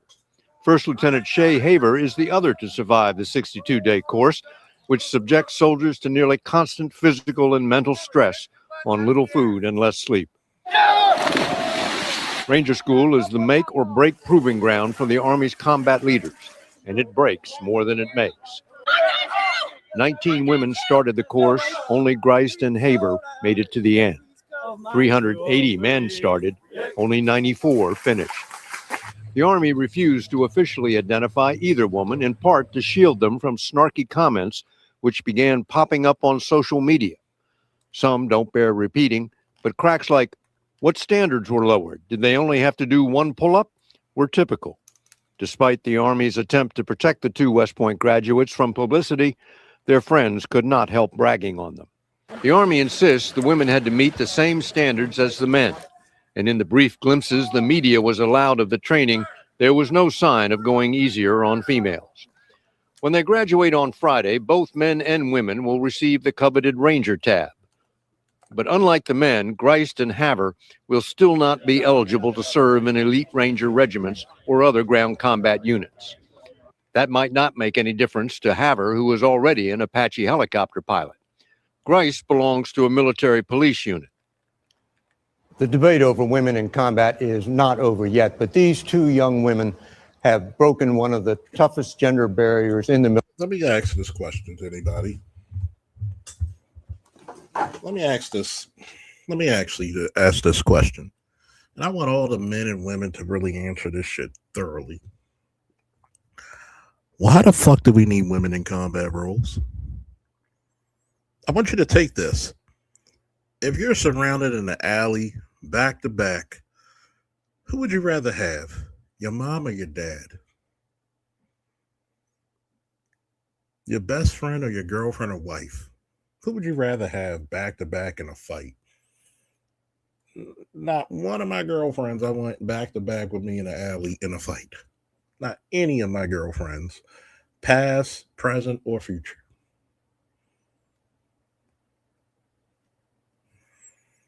What's the importance of female in combat roles? You're not gonna be happy till you see female bodies laid out on the goddamn fucking pavement. And we gotta leave them or pick them up, and you see military pictures of women shot.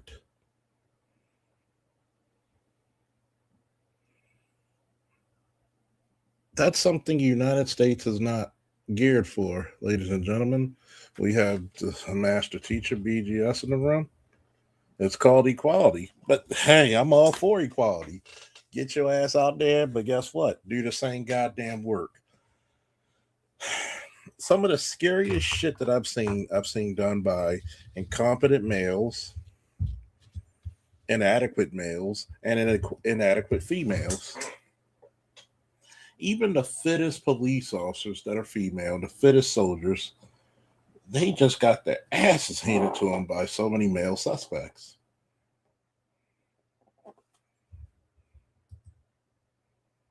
Yep. Get your ass out there and get with it. And this is the reason why I blame you again, Zulu. I know you're still here, man. I'm on a computer. I'm not on my iPad. I'm on a computer showing this shit. You want females to get into fucking combat, and when they get the fucking combat, they fall the fuck apart.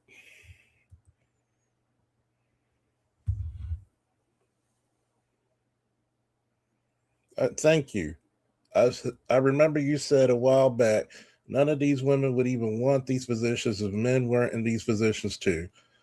Think you would talk about it's the same thing. They want the glory, but they don't want the gory. They want the accomplishments without the fucking accountability. You want the joy, but not the pain. You got the same motherfucking 250-pound motherfucker. I gotta fight. You gotta fight. The same 250-pound partner that you have, you gotta be capable of carrying them out. I'll even go so further to show you why the fuck is there a woman on the presidential detail for then candidate Trump when he was being shot, and the woman came up damn near barely above his waist. We need to be realistic about protection and defense. When you're protecting somebody, you have to be strong enough to overpower that person and throw them out of harm's way. I gotta overpower you to keep you down as much as you want to go up. You want to be in the battlefield? Guess what? You suffer the same fucking shit we have.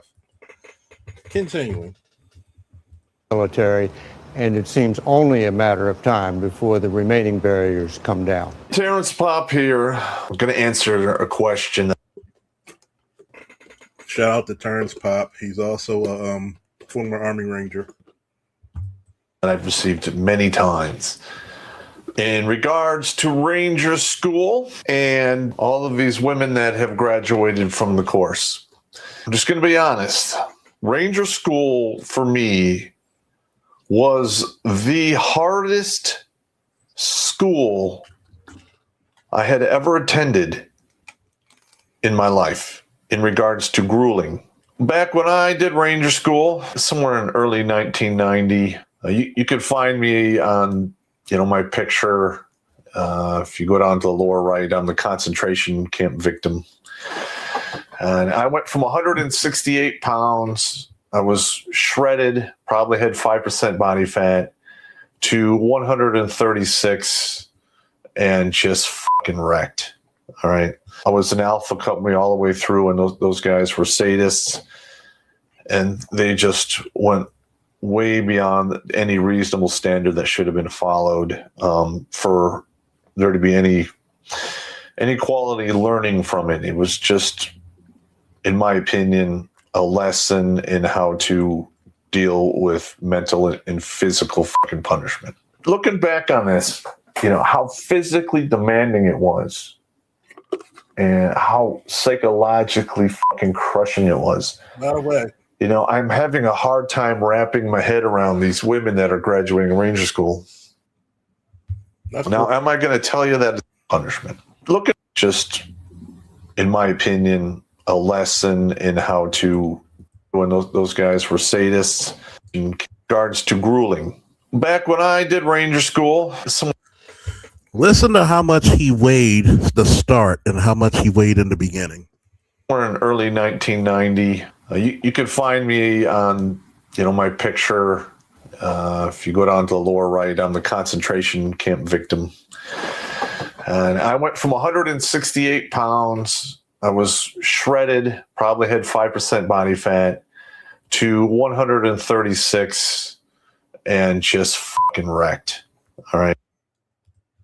You're going to tell me if they kept the same standards as they did with him in the 90s, he went from 5% body fat, cut like a bag of dope, best shape of his life, 168 pounds,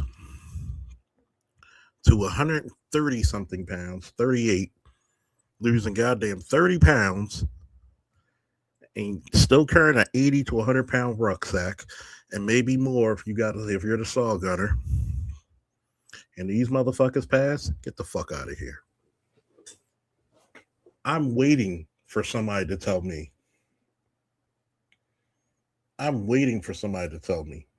Get the fuck out of here.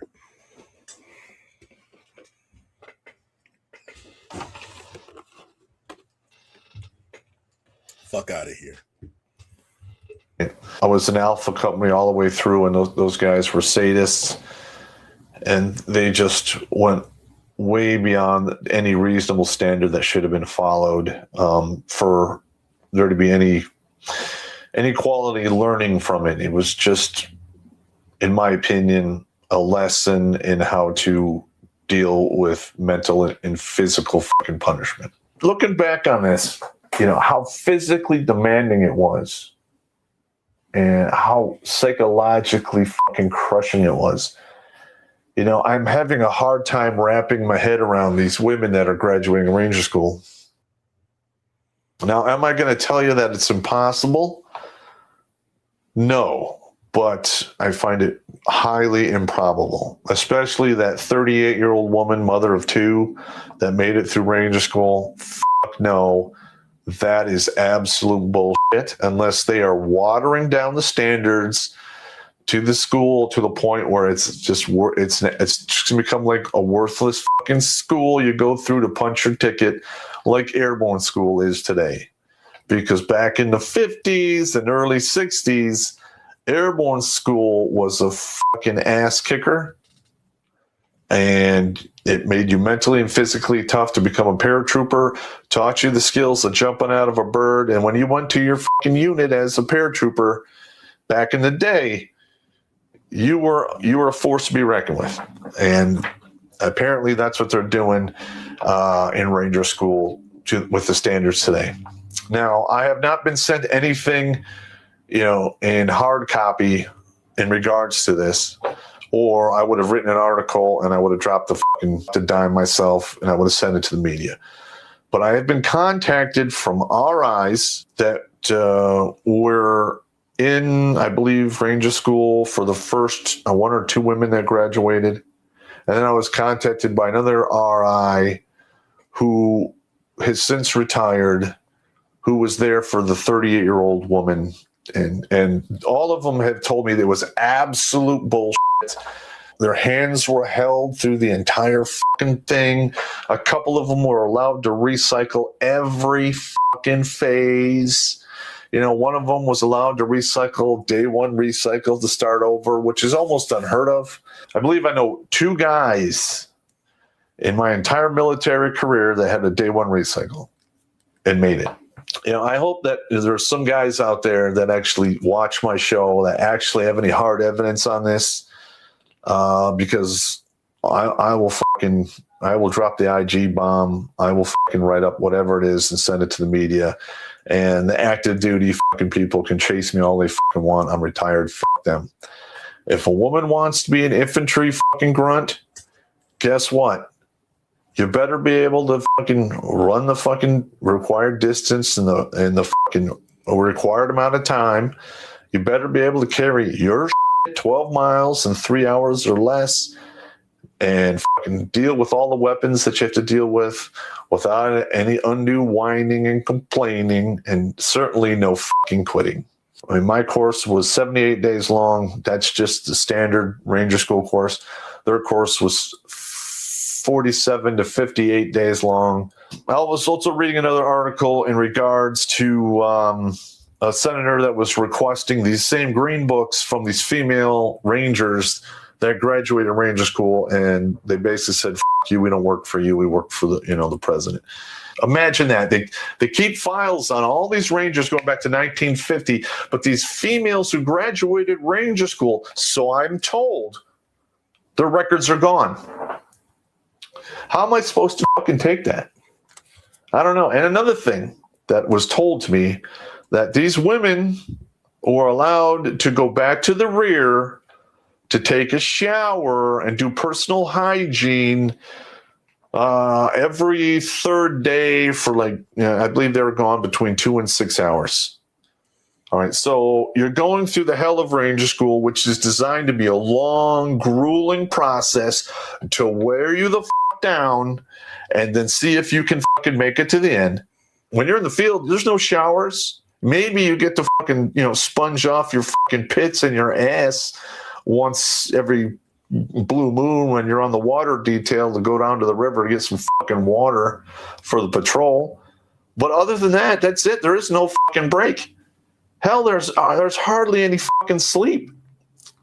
I mean, God, I mean, I don't want to be that guy. It was like, back in the day when it was hard, because I talked to guys who went to Ranger School during Vietnam, and I talked to guys who went to Ranger School during the Korean War, and, what they went through was, probably a good 30 to 40% more difficult than the shit I went through.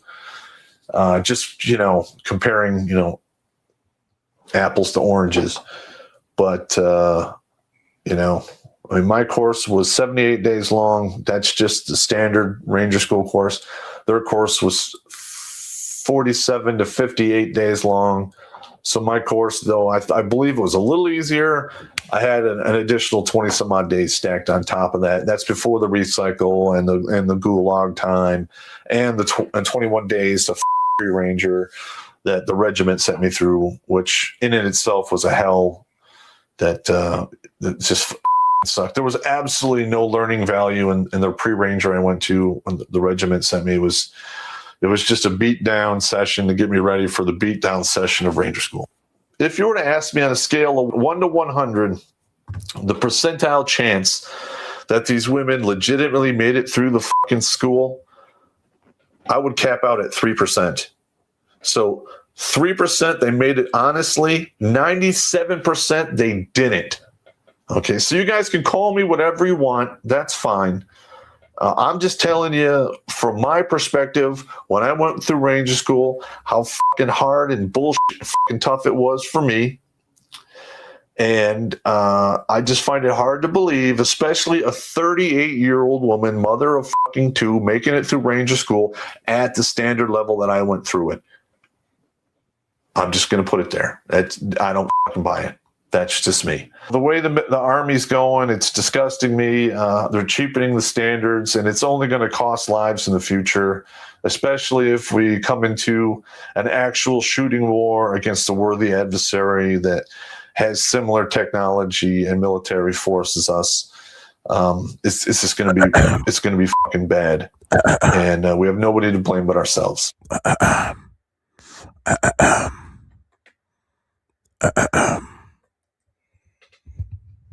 Oh, yeah. What's going on? What's going on? So, here's the link. Anybody want to come up? Please stay on subject. Don't ask me about no stupid ass shit, please. I blame Zulu for this once again. Fucking blame. Once again, I blame Zulu for this shit. Pissed me off again.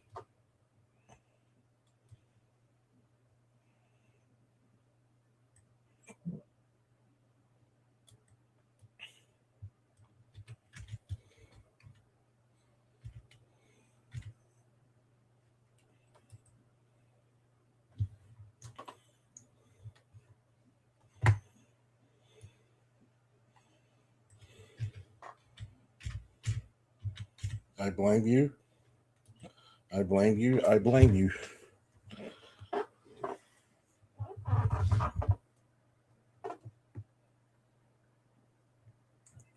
Oh, yeah, by the way, no, fuck y'all. Fuck y'all. Fuck y'all again. Fuck y'all again. Fuck it. We're doing another video. Fuck it. Since you got me on this, I blame you again, Zulu. I wasn't going to be this pissed off. And that bitch right there, Gail King, Results this morning of a one-of-a-kind Marine Corps experiment that will help determine the future of women in combat. The study compared men and women fighting side by side. The final report released yesterday says men performed significantly better and got hurt less often. Jan Crawford is in Washington with the story. Jan, good morning.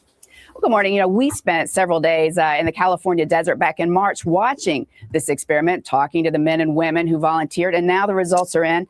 And for those arguing that women should be able to perform all the same combat jobs as the men, the news is discouraging.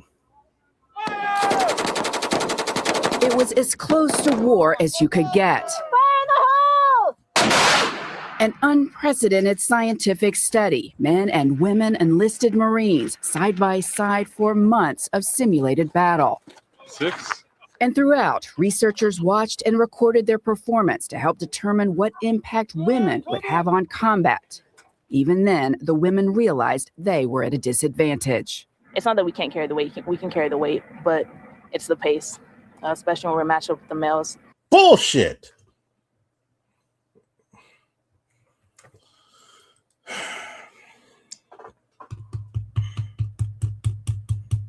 If you can't keep the pace, you can't carry the weight. If men can say, we can't carry this shit, why can't women?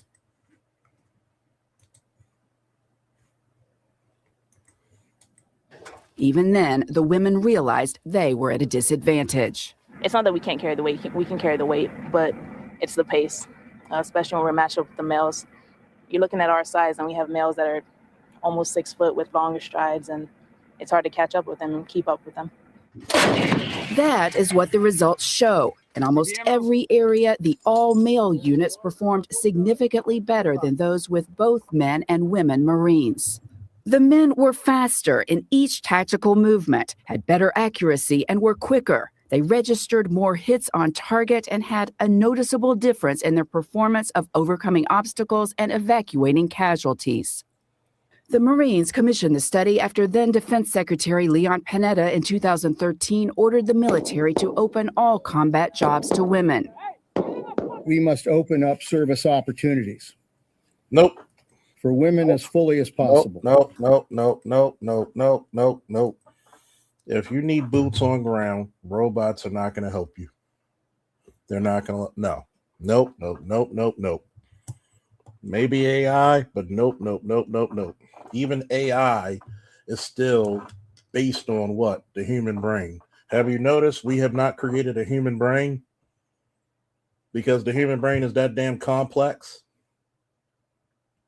Do you know the complexities of the human eye? It's one of the most complex organisms in nature. Not even yet. We can't do it. Think about it. We can't even figure out how the pyramids were built.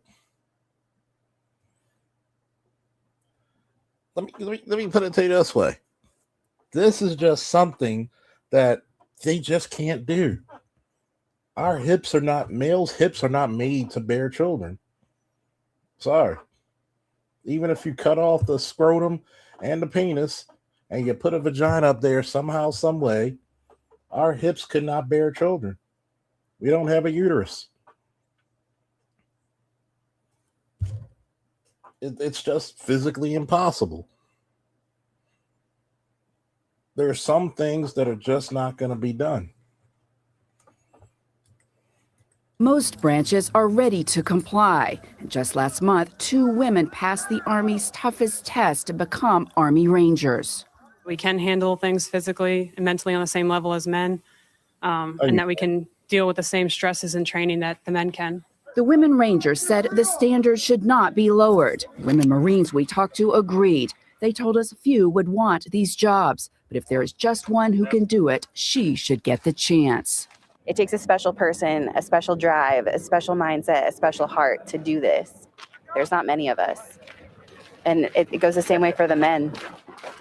Now, the Marines will make a decision sometime this fall on whether they will seek an exception that would allow them to keep units like the infantry, all men. Nora?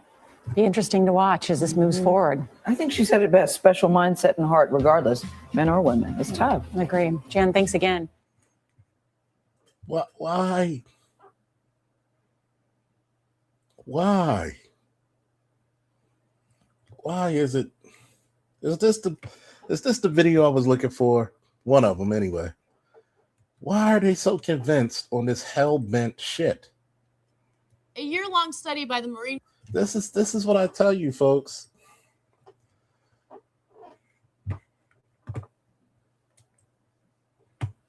Usual business. Who is it? What's up, man? How you doing, Officer Charles? How you doing, sir? What's up? Man, nothing much. I just came in necessarily, to get a little get game necessarily and kind of, help out today, be on the show for a little bit. So what do you think about the subject matter so far about women being equal in combat, women being equal in this and that? And I'm just like, There's equality is the biggest lie we tell our children. There is no real equality. You know what? I'm gonna say. I think I kind of sparked this off anyway, so I'm gonna go ahead and say I think it's just foolishness, man. Like I'm just so tired of going to gyms and talking to guys, and they're like, "Yeah, well, my sister is about as skilled as a black belt necessarily," and I'm like, "Are you sure? Is she comparable to a black belt on a female black belt her level?" It's not. I've never get to see these skill sets, and these guys just claims. And to me, I'm like, this is dangerous. I've never seen. How can I say it? Clarissa Shields is usually touted as the greatest female boxer ever. How does she box? She used mostly hooks and a kind of like a lot of jabs, from my understanding. From what I've seen. So in other words, she's not really that graceful. No, she kind of overpowers most of the girls that's in her division. So if she went against a graceful boxer, what would happen? Oh man, she'll get. I mean, she gonna get beat effortlessly. It's almost like a novice versus an amateur. I mean, a master versus a novice. So you will see the actual skill set on display. Because yes, you're the greatest female boxer, but that's not the greatest boxer. Like you could take Ray Robinson from the 40s and 50s, and that's a different world of boxing compared to her. And I like her. I like her. But if we're gonna have to, if we're gonna tell the truth and shame the devil, you're not it. As I see when it comes to these combat sports, I'm not outside of the woman that I thought that was actually really good. With Ronda Rousey was actually a good quote unquote technician of her skill set. I think she was doing that since the age of what, 5? Yeah, she's a judoka. I mean, you know who Ronda Rousey's mother is? I'm not too familiar. I know she was well trained though. I know she was like an Olympic athlete, right? Well trained. Her mother's the first person to win the first American to win a world title in judo, male or female. Okay, yeah. So yeah. World class. Yeah, she's a world champion. So you got to understand something. Even with that, I think she had a silver in the worlds and a bronze in the Olympics. So you're telling me, even with that level of skill, I've never seen sports where the skill factor is going to be in the woman's favor. Let's look at the WNBA.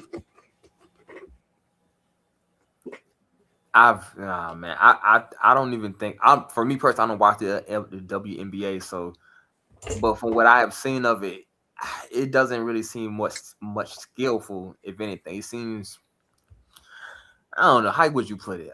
It seems toned down because nobody dunks, nobody actually aggressively hits the paint, no one actually quote unquote using real footwork to actually outmaneuver their opponent. I'm not seeing these, the ball handling to that level, or at least close to it. I'm like this. When it comes to skill, I've yet to see sports. Like right now, let's go to chess. Where's all my female world chess champions? I don't know any. I don't even know any. Did you know 72% of chefs are male? Yeah. Yes, I do know that because I actually cook a lot. So yes. So what happened to women doing all this? We're better at shit that they're supposed to be good at. I just don't know, man. I just don't know because I feel bad and say I probably shouldn't even brought that conversation up. It was just so heated. I'd have to have somebody else's opinion. What did the guy exactly say? Because I hope you gave him a link to the show. Because I would happily love to just, be the bearer of bad news.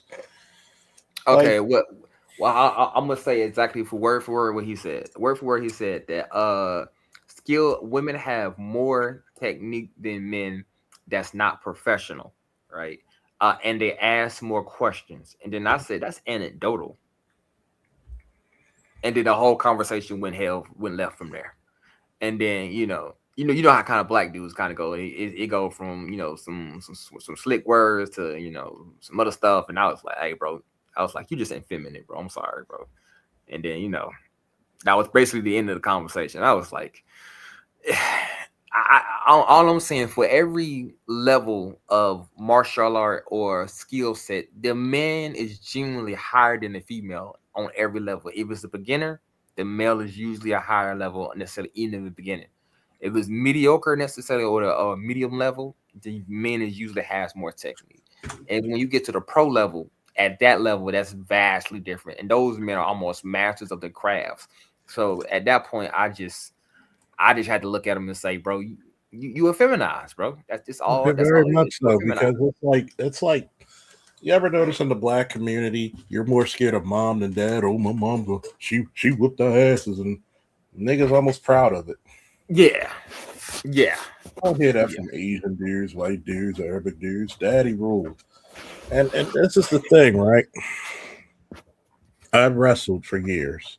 I've trained females. Have I had females who beat guys? Yeah.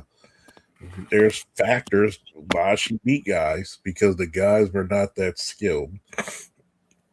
The guys were in lower weight classes. But if she went against the top of the fucking food chain, she would have been eating like a goddamn tiger does a gazelle or a shark does a seal. I wouldn't even say even the top of the food chain. I would just say somebody in the same weight class and the same weight distribution, and then you would still see the same results usually. And I mean, if it's somebody who's a bum, yeah, she's gonna probably get off on it if she's pushing the envelope a little bit. But you're talking about, you're not gonna, when I wrestled at 160, 170, I didn't see any females there, and God, thank God I didn't, because you'd have been food. That's how I looked at you. You would have been food. You wouldn't have been an opponent. You would have been food. And I don't care. I wish the dude was here. Well, she's skilled as a black belt. Tell me, because if she's doing this skill, because if you're truly skilled, this is skill.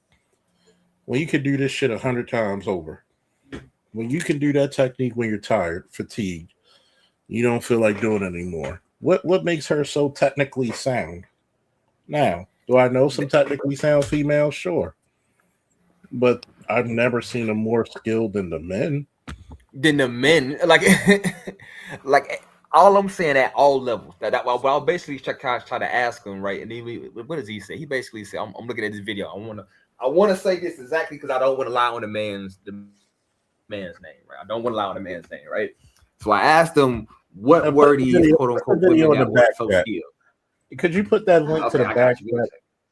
Because I'm gonna bring it up. And this is what I'm talking about, skill. When you think about it, there's high school teams in Baltimore that I think could be the fucking WNBA team.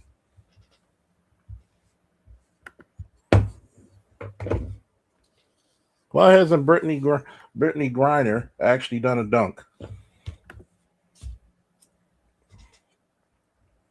You know? Why hasn't she?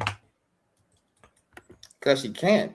I mean, I'm not gonna say she can't. I'm not gonna say that. I'm not saying she's an awkward. She, even for a basketball player, she looks awkward. Do you know how much power Shaq had in his legs to bring 320 pounds off the ground? Exactly. Let's be clear.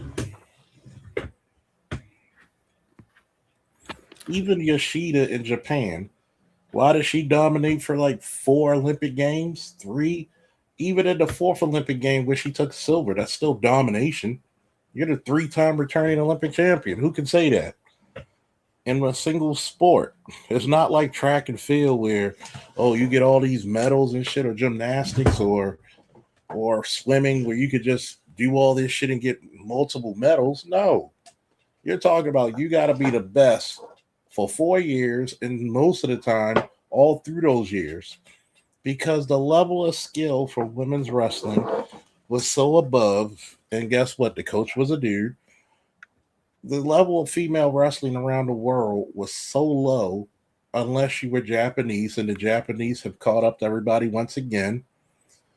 That it took damn near 20 years for somebody fit.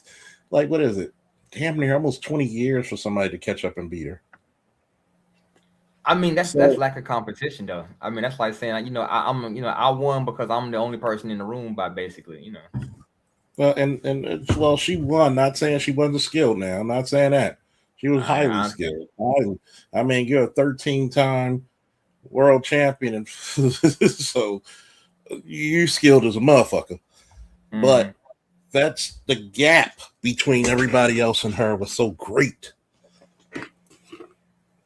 Okay, well, do you want me to bring up the response that he said to me or the original video? The original video. Gotcha. I'm gonna bring that up. Give me a second.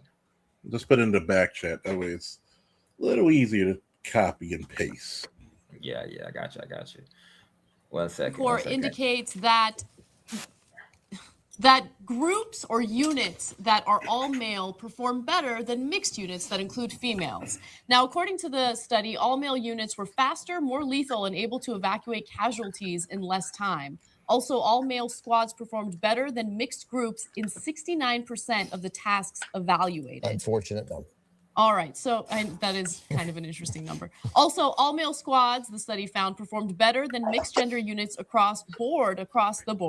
The males were more accurate hitting targets, faster at climbing over obstacles, and better at avoiding injuries. Who did the study? The Marine Corps. So I believe it. yeah, I'm really happy that Wes I is put on it in the panel back to check. talk There you about go. this because Okay. remember, it was only 2 years ago that the government decided, all right, well, as long as women pass certain tests, then they can also fight on the front lines. And I agreed with that decision as long as they pass the test. But if Put them tests in. indicate they're not Put them in booty shorts, physically and I will be going.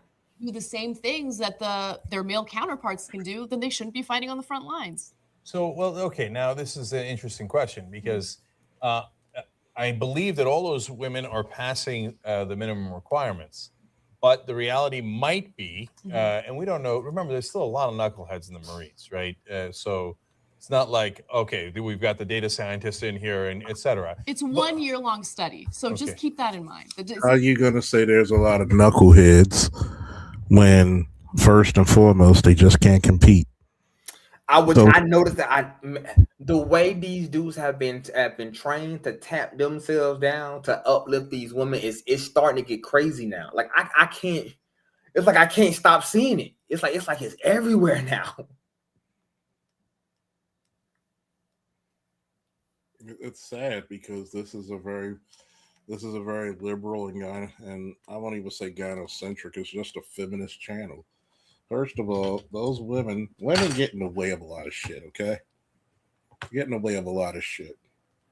And I hate to say it because, one, men are very pragmatic. Look, if this ain't going to work, we're going to do this.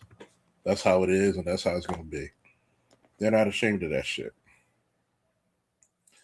And women, they want to get everybody equal vote. Guess what? Well, men don't do equal vote. We do hierarchy. Who's the best to get us out this shit?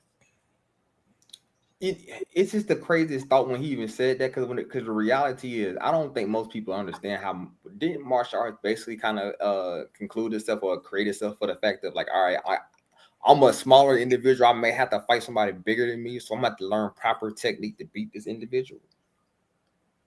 So like that's literally a man's quote unquote skill set is taking the time and being diligent enough and actually putting that focus in to actually come up with these techniques because you need to, because at the end of the day, as a man, your life depend on it. I don't think a woman's life depend on her survival fighting a 200-pound female. I don't think that's ever been her survival. But no, her survival was to fuck the guy, the biggest, strongest guy to protect her. I don't care. In exchange for providing him with offspring. That was the trade-off. Exactly. So when I see these comments on the Instagram and stuff, and these guys is just like, I mean, they just dogging themselves and just uplifting these. I'll be like, man, where's this logical coming from? He was like, I've seen it, but I'm like, that's anecdotal, bro. And right That's now, really you're dope. going to tell me that females need to be in combat. No, you don't. When Not in females, the U.S. when I mean, anywhere, what's up? really, and anywhere, if females are grabbing the rifles, getting in combat, you're not winning. Okay, You're losing, bro. you're We're not. in a bad position at this point. You're not winning. And I don't give a fuck who wants to. I could prove it to you. You're not winning. You never had an all-female military rise up and take the males. Even in the homie, guess what? In that little what What, was 10 that chicks, movie? 20 chicks? What was that fucking bullshit movie that lied? And those were some of the The biggest Woman King. the woman king. Oh my god. Don't we have a And word for that? hold on a second. Hold on a second. Hold on a Hold on, second. I gotta say something about that word. hold on. All You're right. not in a host while they speaking. My bad. Now, there's a such word we have in the English language called queen, which would have killed the woman king factor. Number two, Mm-hmm. there were no fucking casualties on the other side of the Portuguese and French they were fighting. They took so heavy casualties, they were not winning. The movie lies to these bitches. This is the reason why I said I was never taught, and thankfully so, that you shouldn't hit a female. No, I was taught to keep your hands to yourself, and other people should do the same thing too. But if they big enough to hit you, they get big enough to get the shit smacked back. And what the problem is this: you can't. Most of these motherfuckers, like you can see this fat fuck right here, who looks like he's lactating. That's how fucking feminine he is. He's never been in the military. Never had to go through, or any paramilitary type of fucking environment where you look at the females and you're there. And guess what? It's the same fucking thing in the military. Ask a woman if she's real comfortable with you. She'll tell you how she was fucking her commander, fucking her platoon sergeant, her platoon leader, her squad leader, her first sergeant, just to get away with shit. Mm-hmm. Now, there's some who didn't, but they probably weren't the prettiest ones. Or if they weren't the prettiest, sometimes the biggest hoes weren't the prettiest ones. Officer Now, Charles, yep. do you know, like me, I came from the medical field. Do you know how many times I be seeing women out there necessarily, in the anesthesia room, in the back rooms, in the cold rooms, out there fucking quote unquote doctors, head nurses, and you be looking at these women, they be like, and they will openly tell you, yeah, I fucked him and said that's how I was able to get 2 days off, and you be sitting there looking at them like, why is she even here? Yeah, because you're a distraction. Anytime, that's one of the biggest issues with feminism and with including women in men endeavors. Women are the ultimate distraction, and they know it. If you want to write a passage, let's say if Charles Faulkner Jr., Sergeant Faulkner, Commander Faulkner, Officer Faulkner, whatever adjective you want to put in front of him. Detective Black Dynamite. Let's say if I started a Baltimore Black Boys Rites of Passage, I cannot, by any good measure, have girls in it. Mm-hmm. The part of the rites of passage is to overcome your carnal desires. A man who You have can to prepare overcome the boys for manhood. a man who can overcome pussy can overcome anything. And this is one of the fucking issues we have in this highly sexualized society that we're under now. Because you want to put females there, oh, here we go. Guess what? Here's my thing, right? If soccer moms are so worried about CTE and all this shit, then why are you still taking your sons to football games? Because you're hoping that little bastard can be good enough to get you out the fucking poverty and buy you a house when your man should have. Nobody wants to talk about that. You don't put the same fucking restrictions on your daughter. Oh, my daughter's gonna be this famous athlete. Think about it. Very rarely you hear that. Very rarely. I remember in the military clinic, some of the girls that were fucking 200 different dudes by the time they're 23. I was dumb. Exactly. You can't put somewhere where it's 80 to 90% male and a lot of these chicks never got male attention. You just made them go through overload. Don't let her be a fucking 5 or upgradable 5. And she's getting fucked and she's young, dumb, clean pussy. Do you know how many motherfucking females in the military, fire department, and police department are involved in sex parties and groups? What's the STD rate like in the military or law enforcement? And some of the dudes act like they never saw a woman in their life. As soon as you see a new chick, oh man, I gotta go talk to her. Nigga, put your dick back in your pants. It's unbecoming of an officer. But then when she doesn't get her way and she goes to fucking ID or internal affairs, Craziness.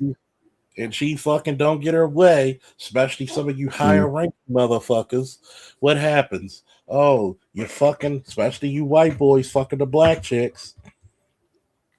Sexual misconduct. Y'all get fucked. Mm-hmm. And not in a good way, because guess what? Mm-hmm. This chick thought you were gonna leave your wife for her, but no, she was side pussy. Ooh. By the way, I don't even understand that concept of you talking about I'm gonna leave my wife for you. I'm like, chick, it. I don't understand why they believe that shit, but I mean that's the greatest lie that's been kind of going on for like what, a millennia? Like I mean, 2 millennia, really? Anytime a chick hears that, I'll laugh. I'll be like, you gotta be the dumbest motherfucker ever. And I get it. You're dumb. You're stupid. I get it. Continuing. No, I hear you, but the Marines in the past in 1992 decided that women were clear detriment to all fighting forces, et cetera, right? So there's the Marines, and they did a long study. I mean, that study was not accurate. I think No, you're it's a misunderstanding pretty me. extensive study, dude. You should look at the study first. Okay, so no. Look, I'm not dismissing it. I'm about to agree with it. Okay, but I'm saying take it with some degree of salt. It wasn't an independent group. It was a group. The Marines did fight this for their entire existence, right? You could argue that they were incentivized to come up with these results. But I tend to, I'm much more likely to agree with Wes. Right, and don't get me wrong. They could have also been incentivized to come up with the results to the counter to this because now the administration wants it, so That's there'll be what I think political they're incentivized pressure. to is make it work, General, and that General's like, Right. yes, sir. That's right. So all those things I'm putting out there so you have context, right? Now, back to my point, which is that just because you pass a minimum doesn't mean that you're going to perform on average as well as males in the Marines, right? So if you have women in a certain unit, could they do the minimum? Yes. Could they be slower and not do the rest of the tests on average as well as just a male unit? It's possible, right? So, and that's what this study is indicating, given all the context of the study. So let me give you guys some more details about what they found through this year-long study. They found that all male squads, teams, and crews, and gender-integrated squads, teams, and crews had a noticeable difference in their performance of the basic combat tasks of negotiating obstacles and evacuating casualties. For example, when negotiating the wall obstacle, male Marines threw their packs to the top of the wall, whereas female Marines required regular assistance in getting their packs to the top.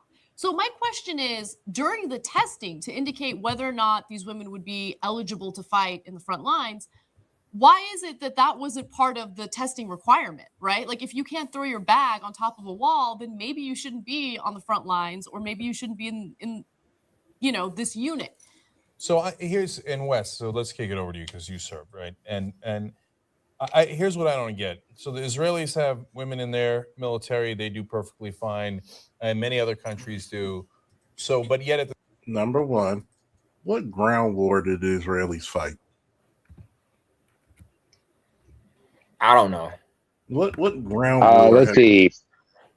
4 Arab Israeli wars. The ass kicked. They usually In get the the 50s, ass. They usually get the 67, ass. 73, they came out on top, though, didn't they? Yeah, guess who? Against who? Guess who assisted them? U.S. Guess who's always assisted them? U.S. Do The you first really one in think 48, who put Israel in Palestine in the first place? the I British. think it was either the The Britain or U.S. the U.S. U.S. It and was Great Britain. It Britain. was Britain. Could the fucking Israelis do it themselves? No. Lol. Let me ask you this question, right? 1776. Anybody know what that year means? July 4th? July 4th, 1776, that's when the Declaration of Independence was signed. First man to do it, one John Hancock. So was the United States able to tell fucking Great Britain fuck off by themselves? Majority? Because when they came up here, remember, Britain had the greatest fucking sea armada at the time. Mm-hmm. For those who don't know, Navy. Now, when has Israel done the same? Never. When has I don't Ukraine, think I've. Sorry. when has Ukraine done the same? Never. As a matter of fact, you could tell who the empire is the crazy motherfuckers who started expanding. Yes, America is an empire. Sorry to put it out to you for people who don't know. Mm-hmm. Now, how many people remember the Mexican-American War of the 1850s? If they had enough black people, guess what? Mexico will be part of the United States territory. And unfortunately, Mexico. Go ahead. No, didn't we save? No. Africa. No, didn't we save them from that? Technically. Yeah. Yeah. You gotta understand. Especially considering all the Irish that turned coats, that switched sides. And by the way, you forget that. By the way, about the Irish, what reparations did they receive? Police departments. Oh. See, all the people that turned their back on America got their reparations. Hey, my back. You're right on that, laddie. Turning that though. But yet, they always call black men cowards. Hey man, at this point, I don't even let these mental jiu-jitsu's actually techniques work on me at this point. Mental midgets. All I say is it is what it is, boy. Mm-hmm. Ain't nobody. All I do is just give them the rope. Yeah. Oh, by the way, Zulu, to your point about the nurses and everything. Mm-hmm. There's one brother in our space we should be asking these questions to. Because he is an anesthesiologist, Mr. Donnie Mack. Oh, really? Yeah. We met him on the pod one time. He mentioned that he's an anesthesiologist. So that would be up his speed, you know what I'm saying? That's up his alley. Hey man, trust me. I was ex paramedic at one point in time, man. Trust me. The stuff I be seeing there, man, you be like when you go into the nurse's room or nurse's place and you start talking to people and people start telling you, hey man, she was fucking so and so. They got caught fucking in the background. You be like, oh Jesus, like man, the story you just run into is just wow, man. Abuki Cabal. I'm sure he could also he could also support what you're saying as well with stories of his own. Yeah. Working as an ER nurse. I want you to think about this, fellas. This guy really thinks that yes, females are this is the reason why you go to any place where there's trades. Any tradesman. We have a master electrician in ABM. When they're working, guess what they don't want? They don't want a woman nagging them all goddamn day. They don't want kids. Or running interference. They just don't want the interference. Why do you think I love being a cop for so long? Because you really, unless you had to turn in reports or there was a major crime incident, you don't see your You don't see your supervisors until what? The beginning and the end of shift. And sometimes you didn't even see their asses at the end of shift. Uh-huh. Speaking of this individual, he is first and foremost a Turk and an immigrant. And you probably don't know that. And here's something y'all probably don't know. In Turkey, they have national service. And for those who live abroad, in order to maintain their Turkish citizenship, they have to enlist in the military and do national service. Yeah. Prime example, Dr. Mehmet Oz. Dr. Mehmet Oz, although born in the U.S., he was born to Turkish immigrants. His first name, Mehmet, is Turkish for Muhammad, by the way.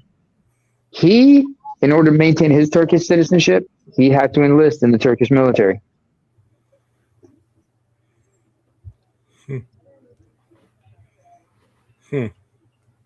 Oh, by the way, Charles, that was very disrespectful you said about women in the military, man. I don't want, for your sake, I got to make sure my aunts don't hear you say that shit, you know?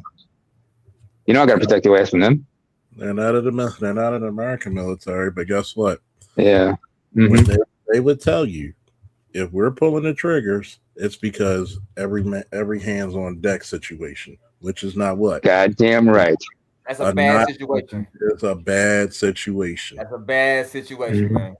All hands on deck. That means we got a lot. We need to be very honest. Do I respect a lot of women who goes in there? Sure. But guess what? They will tell you, if I fucking have to pull this motherfucker, it's a bad situation. It's a bad situation. Thank God we all skinny where I'm from. But anyway. And this is the point that I break out. Even if you're capable, one capable female is not a division. No, she's just an outlier. That's an outlier, man. She's just an outlier. Thank God you're here. Here's the rifle. Start shooting. What about shooting?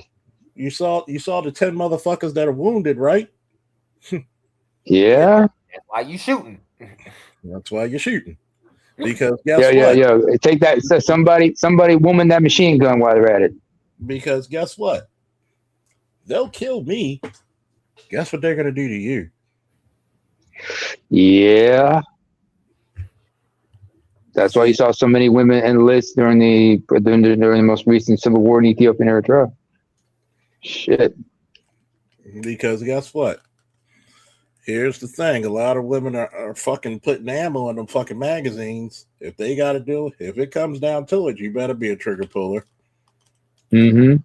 But guess what? We also know throughout history, if the women are shooting the trigger or pulling the triggers, we're not in the best win column either. Nope. So even with Israel and the statement he says, guess what? You go up there, there's only but so much you're gonna do. Then on top of that, you're looking at Israel. How many fucking enemies is the country of Israel surrounded by? 6. About everybody. Yes, they have enemies all around them. Okay. 2 of them officially recognize their existence, but they could flip on you at any minute. Exactly. Egypt and Jordan. Yeah. Even though Jordan's supposed to be. And those two have some of the best intelligence agencies in the region. Yeah. Even though Jordan is supposed to be the protector of Jerusalem. But, they still. Yeah. They're, people need to read books. You know what I'm saying? People who know. What I mean by that statement. Well, hold on. Did you just tell people to read? Come on now. You're doing the wrong thing now. Wrong thing. Even though, the royal family is supposed to be what? King Abdullah, who's the reigning king of Jordan. The Hashemites, the Hashemite kingdom. Yep. Which is. And the Hashemites are descended from the Prophet Muhammad through his daughter Fatima. Yep. He's supposed to be the 48th descendant. And they're a constitutional monarchy. Oh my God. How do you know so much about this country? It's called reading. King Abdullah is also a career military man as well. Oh yeah. He's been on a couple of Black Ops missions. And people say, well, he was the king. How do you know that? Because they wouldn't respect him if he wasn't. So, and let's not forget who his father was. Father was a King Hussein II. Oh, his father went to a British military academy. His father was a motherfucker too. Mm-hmm. Even despite his small stature. Yeah. Back to the video. At the same time, there's some logic to this, right? Males, on average, perform about 25% better in physical feats. These are really loose numbers, but this is not. It's a known fact. It's not like men and women are physiologically exactly the same. Of course not, right? So, all male division is probably going to do better on average than one that's mixed on physical activities. So, what's the explanation for that dichotomy? And I will say, like, okay, the women who there are individual women who can exceed the standard by far and could be. I mean, the fact that 2 women made it through Ranger School. I mean, which that's is a fucking lie. hard. It's a lot harder than. It's a fucking lie. A fucking lie. Continuing. These Marine training camps that these people were in. But at the same time, my own experience when I was in was I was only in a mixed unit as a cadet because I was in the cavalry, so I was in all-male units once I was in the service. But as a cadet, you go to something called advanced camps when you're junior and senior year when they grade you. And this is everybody. For those who don't know, he was a cadet. He probably a West Point guy or ROTC. So they don't go to basic like an enlisted person go to basic. They got to wait in between their junior and senior year to go. And that's their form of basic training. So when you have it, I won't say it's catering, but it's a little different than basic, somewhat, but they're not treated as harshly as the enlisted because enlisted people are dirt. But continuing. Buddy in ROTC, like in the country, and you're in mixed units and platoons, and it's probably like 15 to 20% female in the platoons, and this is the officer corps. These are going to be the most dedicated, physically fit, capable, able women. And when we did forced marches, none of them finished the march with their equipment. All their equipment they started with. Someone else, the guy was carrying. Did you hear that? Stop the presses. Put that on repeat. Repeat. Yeah, we may need to replay that over again. Physically fit, capable, able women. And when we did forced marches, none of them finished the march with their equipment.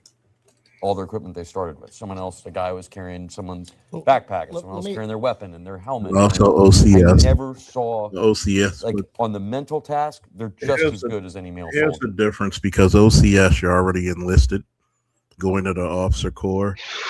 So you're not going to go through the same training as somebody as a cadet because that would be beneath you. So they're going through another different training than them. But on the physical task, most things involving war, finish the march with be the most 15 to 20% female in the platoons. And, this is the officer corps. These are going to be the most dedicated, physically fit, capable, able women. And when we did forced marches, none of them finished the march with their equipment. All their equipment they started with. Someone else, the guy was carrying someone's backpack, and someone else carrying their weapon and their helmet. And I never saw, like on the mental task, they're just as good as any male soldier. But on the physical task, most things involving war involve upper body strength. And women don't have it. As a general rule. So there are individuals who definitely do, but they found in this study that the top 10% of women physically are on par with the bottom 40% of men physically. So part of it also, when I think about the military, is that if you're going to be drafted, I mean, I'm sure everybody wants to be in combat when there's not a big war, but if we ever have to go back to a draft, how are they going to differentiate between men and women and who has to go to what kinds of units? So let me ask you this: is it possible? Because it strikes me there's 2 possibilities, and maybe there are more. But is there some psychological reason for this too? Like, is it that what you, and it was part of your answer there, that's what raised my curiosity, that women weren't finishing without men carrying something of right. So is there some psychological component that we still have left over because we're fairly recent to this integration that the men in a unit feel compelled to help the women in a unit? No, I mean they wouldn't have been able to finish it. So then it sounds like though then it could largely be solved by increasing the standards. Pretty much, then you just wouldn't have women, or you'd have one or two. You'd have, But then you might not. fewer Have, women. but you might not have enough Marines. But that's the big thing. That's why they're pushing for more women, because they found that they're not getting high enough quality male applicants. And so for the last 15 years, they've been pushing for more and more women in the service. Thank you, feminism. See, there are some. Do you believe that jobs should have prejudice when entering them? Anybody? Yes. No. I would say yes, as long I as think the there's. prejudice is can you complete the job? ABM. Can you do the job right? Namer. Go ahead. Do you believe that certain jobs should have prejudice? Yes. Might as well. In certain jobs, yeah. ABM, if he's clear. This is the reason why certain jobs should have prejudice. 1, are you physically fit enough to do it? 2, are you intelligent enough to do it? 3, do you have the wherewithal when shit falls apart to keep your bearings and still complete the task? Here's the problem. If you increase the standards, right? And you tell that goddamn male, don't carry her shit. If she doesn't carry her shit, she does not pass. What would that do to the fucking females? That would literally compel them to pick it up. It would either compel them to pick it up or you will not have any. Mm-hmm. And by that standard, is that not the way men live? Pretty much. Yes. So you want a male-dominated theater, and you want to get the glory as a man, but you still want the protection of a female. That doesn't work for men. You can't have it both ways. And that's the hard part about the woman subject. Mm-hmm. It's interesting. A lot of these things, they want to invade male spaces, but they want to maintain their own spaces. Prime example. Exactly. Boy Scouts of prime example. Boy Scouts of America. They started letting girls into the Boy Scouts, but boys are not allowed to be in the Girl Scouts. Furthermore, in the Boy Scouts, along with a scout leader, you can have a den mother, but you can't have a adult male in the Girl Scouts in any authority position whatsoever.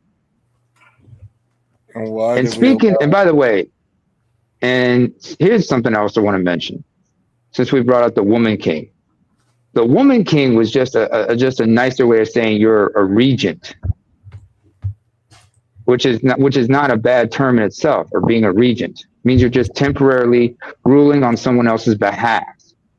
But if there's going to be such a thing as, speaking of regent, yeah.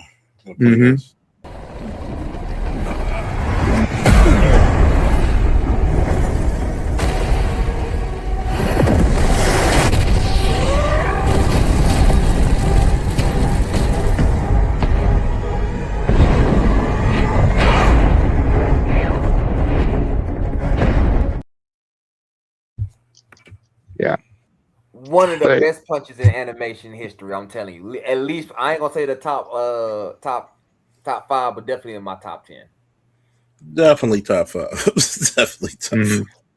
Now, by the way, that Luffy punch was up there, and I got some Dragon Ball Z punches that can. Now I think that'll be. I don't even think Dragon Ball had a better punch to that.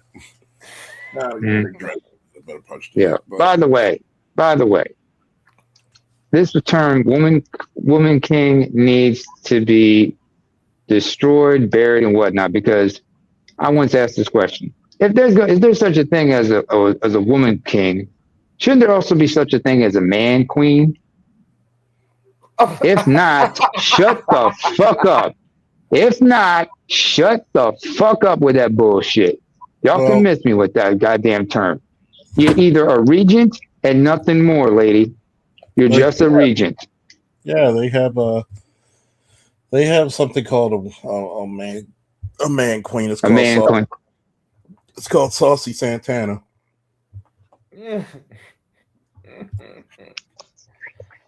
Oh, Well, boy. there's a reason why the capital of Thailand is called Bangkok, not Bangkok. He would like Y'all can look into it for yourself. No, imagine it was called Bang Cut though, like for real. Like, no, seriously. You remember that scene? You remember that scene in The Hangover 2? When they were looking for what's his face's brother-in-law, and they had to go to that one of those drag shows and unfortunately they had full frontal nudity, and the lady boy said, "There's a reason this place is called Bangkok, not Bangkok." Oh man, that's Butt ass naked, full frontal with that shit. I'm like, God damn. Jesus. Yeah. You gotta That was a Hangover understand too, that, but you gotta understand. I'm not even showing this shit to shit on women. I'm just showing this because women said, "Who needs men?"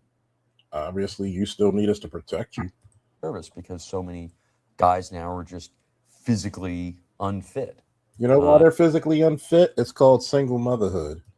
You don't put your kids in sports. You don't keep them around their fathers. You let them sit on video games all day. Can't do a goddamn push-up. Can't do a goddamn... the boys have been hamstrung since they were kids. You can't. Because the mother wanted to maintain control. Because I don't want my baby to go out there and get hurt. Yeah, let your boy get dusty. A man with dirty hands is a busy man. Hard working man. Idle hands are the devil's tools, as they say. Charles, I went to Walmart today, and the craziest thing I saw, the average chick I was seeing was 180 pounds or higher, man. And you got to remember, me, I'm 185. Was it 5'9", maybe 5'10", depending on what shoes I'm wearing. And the women in question, how tall were they? From 5'5" to maybe 5'7". All right, 180 on a woman's 5'7". That's pushing it. But on somebody's 5'5", get the hell out of here. That's extremely pushing it. Probably 5'2". Finishing up real quick. Let's look at this, right? This is what feminism did. You effeminated the boys, but they don't want to get a weight set anymore. You don't even hear kids be like, I want a new iPhone, I want a pair of Jordans. What about a weight set? What am I gonna do with that? Lift, bitch. I've never heard. What about a punching bag? Service because so many guys now are just physically unfit. I'm sure you guys covered I'm the gonna article slightly about do a pause. If you think the guys are unfit, what you think the females are? Worse. And pardon me. First of all, what's up, everybody? What's up, man? What up? Hey, listen, I'm gonna call bullshit on what this dude just said. So many guys are, not physically fit. That's bullshit. What it is just people just don't want to join the military. That's what it is. Yeah. What this man just said out of his mouth. What this man just said out of his mouth is cope. He's making an excuse for the women. Well, see, we have to have women in the military because so many men can't cut the mustard. Bull fucking shit. Bullshit. How come you still got majority men in the military? People just don't want to fucking enlist. You know what I'm saying? You can't really blame them. You know what I mean? It is what it is. But don't sit here and make fucking excuses. Yeah. And it's the same thing with the police departments, the fire departments. I used to work with this white stud. Yeah, I mean, and she used to complain about women who can't do the job at the fire department. Can't cut the mustard. I mean, I'm sorry. I gotta blame white men on this one. White men have completely dropped the ball in this country.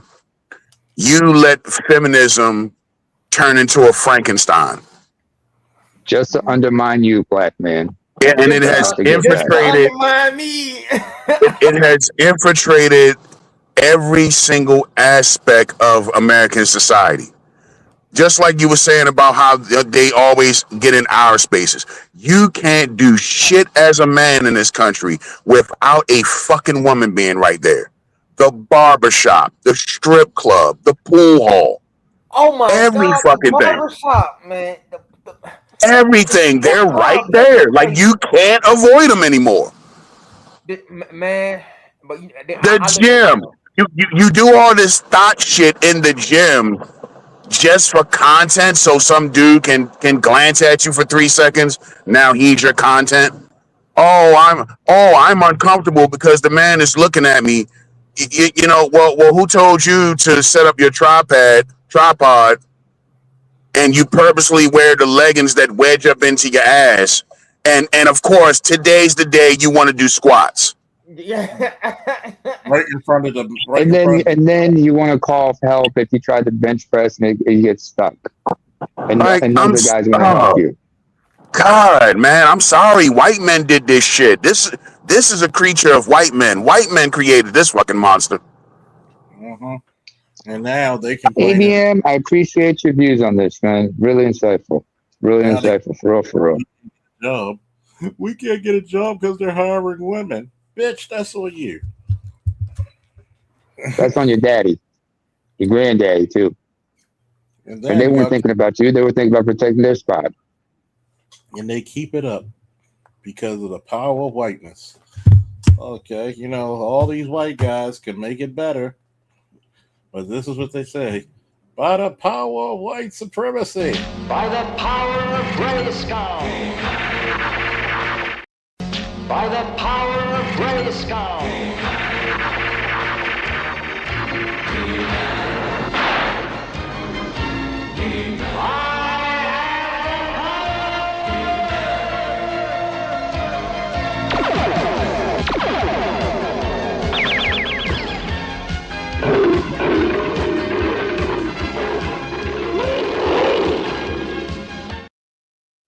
I mean, it's funny, right?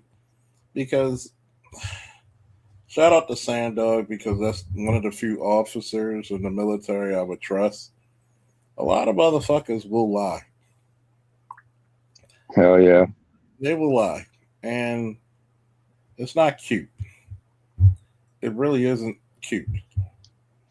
Because if we're going to be fair about a lot of shit, being an officer and enlisted are two different tracks. Mm-hmm. And you're getting some of the so-called fit female officers. A lot of those bitches are not that fit. Well, you look at them white chicks. Do she look like she lost 30 fucking pounds? Like my man said when he went through Ranger School. Yeah. You're allowed to Think shower. about this.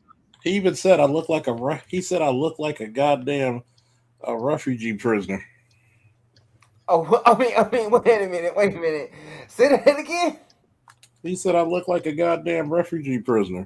The white guy had on. You look too big for that. They usually kind of real skinny, man. I'm not gonna lie to you. No, that's what the guy who was a ranger said. Oh, okay. Well, he said he lost 30 pounds in ranger school. Oh, yeah, that'll do it. You 30 pounds of muscle. 30 pounds of muscle. Women, they would lose like 30 pounds of fat, and that's fat that's essential for their function, for their body to function properly, by the way. A woman's fat index is not the same as a man's. Your fucking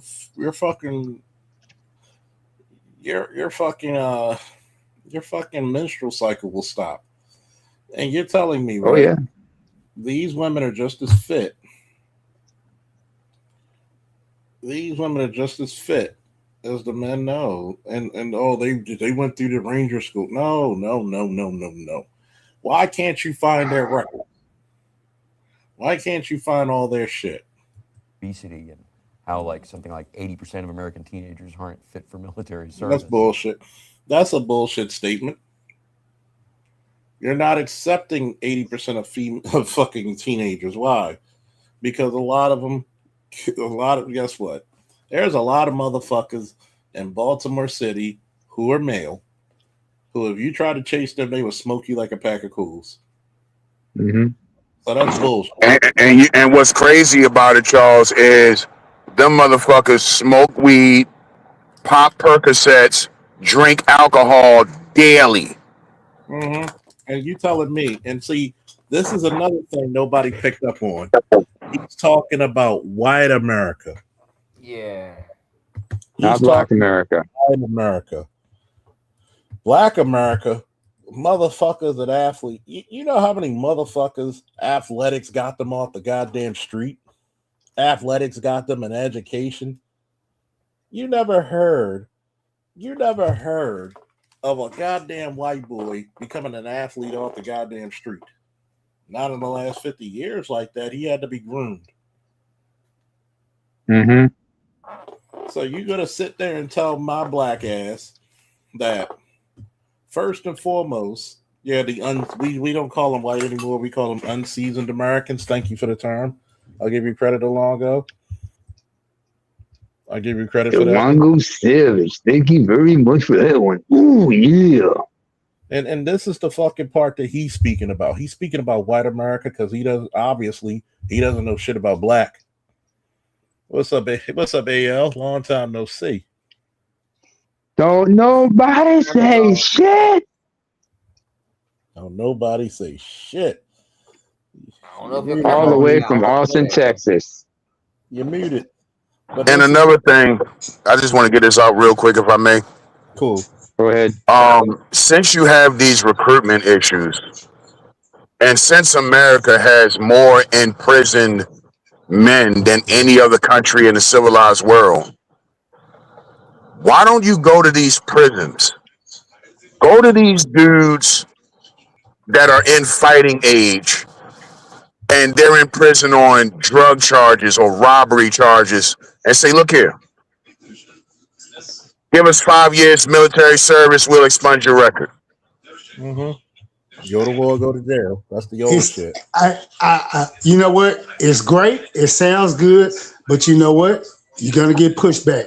You're gonna get pushback from every state that's gonna say, no, we don't want to lose this $89, $79, $59 we're getting from the state, from the government per day. We're getting that money. Prison we industrial like that money. process. You know, the prison industrial industry, yeah. Yeah. In Texas, we be the first state to balk because trust me, they make a living on those boys' backs every day. That's dollars that they'll lose. And I mean, it sounds good, but yeah. Shout out to the chain gang. Shout out to the chain gang. So again, another creature that white men created then. Exactly. Mm-hmm. And this is the fucked up part to piggyback off of AL and ABM. Number one, I blame the American public not speaking up for it. Look, if you have a non-violent offense, which a drug offense is can be a non-violent, the same motherfucker you let these shops open for, these weed shops, why did you let the motherfuckers you said that were getting felonies for distribution and he only had down bags? Why didn't you have those? Why didn't you allow them black boys and young black men get into entrepreneurship, which you can tax, which would have calmed down the drug trade, which would have actually took a lot of violence out of it. You could tax it. Why? But you let some middle class white boys become millionaires overnight. That's what I got a problem with. Once again, Charles, you're speaking too much logic right there. You're speaking too much logic, and you got to ask yourself this question. Who benefits from the status quo? Well, you got to think about it. When you got places like Hagerstown and Maryland, in Maryland, so Hagerstown has the state pen. Do you know they utilize that prison population as part of their population to get more state funds? Oh, that's something new now. I ain't know that part. Yeah, they're part of their population. Hagerstown, you got a lot of farms. Guess who you can send out to be farmhands? Ah, yeah. Inmates. That's just Almost free labor. What are they getting? Like What does the just cents on 13th? the dollar? What does the a sandwich. 13th? What does the 13th Amendment say? The slavery is not legal, or you can't make somebody work against their will unless it's basically jail or something like that. It's slavery is abolished unless punishment as for a crime. So Mm-hmm. guess what? Slavery is legal if you're paying your debt to society. Remember, slavery is truly not abolished. Everyday slavery, antebellum slavery, but why do you think we never got our foot off your Negro necks? We just see, this is the part you don't get. When you can't pay your child support, that's why we got that draconian shit. We put you in arrears for a year with some astronomical price that no regular American can pay. And guess what? When you don't pay, you in debt to us now. We said it's illegal. We made it hard for a man to get a job, so it forces you to do something illegal just to get a bite to eat and put clean underwear on your ass. So guess what? When we catch you, and we gonna catch you, you going to jail. Yep. Everybody surmises it. That's how they do, right, Chuck? And then here's the crazy part. Black man invent the traffic light, white man invent the traffic ticket. Dun, know. dun, dun. Chuck. I say, we need to vote to get rid of the traffic light. Because therefore, if we take back our traffic light, they can't use their traffic ticket. That's what I say. Or here's a better idea. Black people should charge the government a fee for using the products we create. Yeah. I was thinking that question, but the real big facts. Because if you're not going to pay it monetarily, the least you can do is give a state-of-the-art school. They think you fussing at them and shit. It's like somebody get noise in the background. Yeah, we got like 5 conversations going on. This is what people don't understand. When you hear this white dude talk about, no, you're talking about white America has been gotten fat and lazy. A black dude had to be athletic just to run from the fucking Crips and Bloods and the GDs and the fucking Black Gorilla family. And don't forget ducking all them landmines called life. Yeah. I can still go to the gym right now and bench 160. Was it 260 right now? So you got if you take a 40-year-old black man and a 40-year-old white guy, who looks like life kicked him in the ass? Usually that white kid, man. So you can imagine when it's down to 20s, down to teens. You got the average motherfucker. No white cop is catching a black teen in Baltimore on no goddamn foot chase. Only time they caught him because he either gassed out or he was in his car. Yeah, or they called was some backup? The helicopter, and that's the only. But pure on foot speed, fuck no. You had to call. Hey, he's running. Can we get a black man up here? I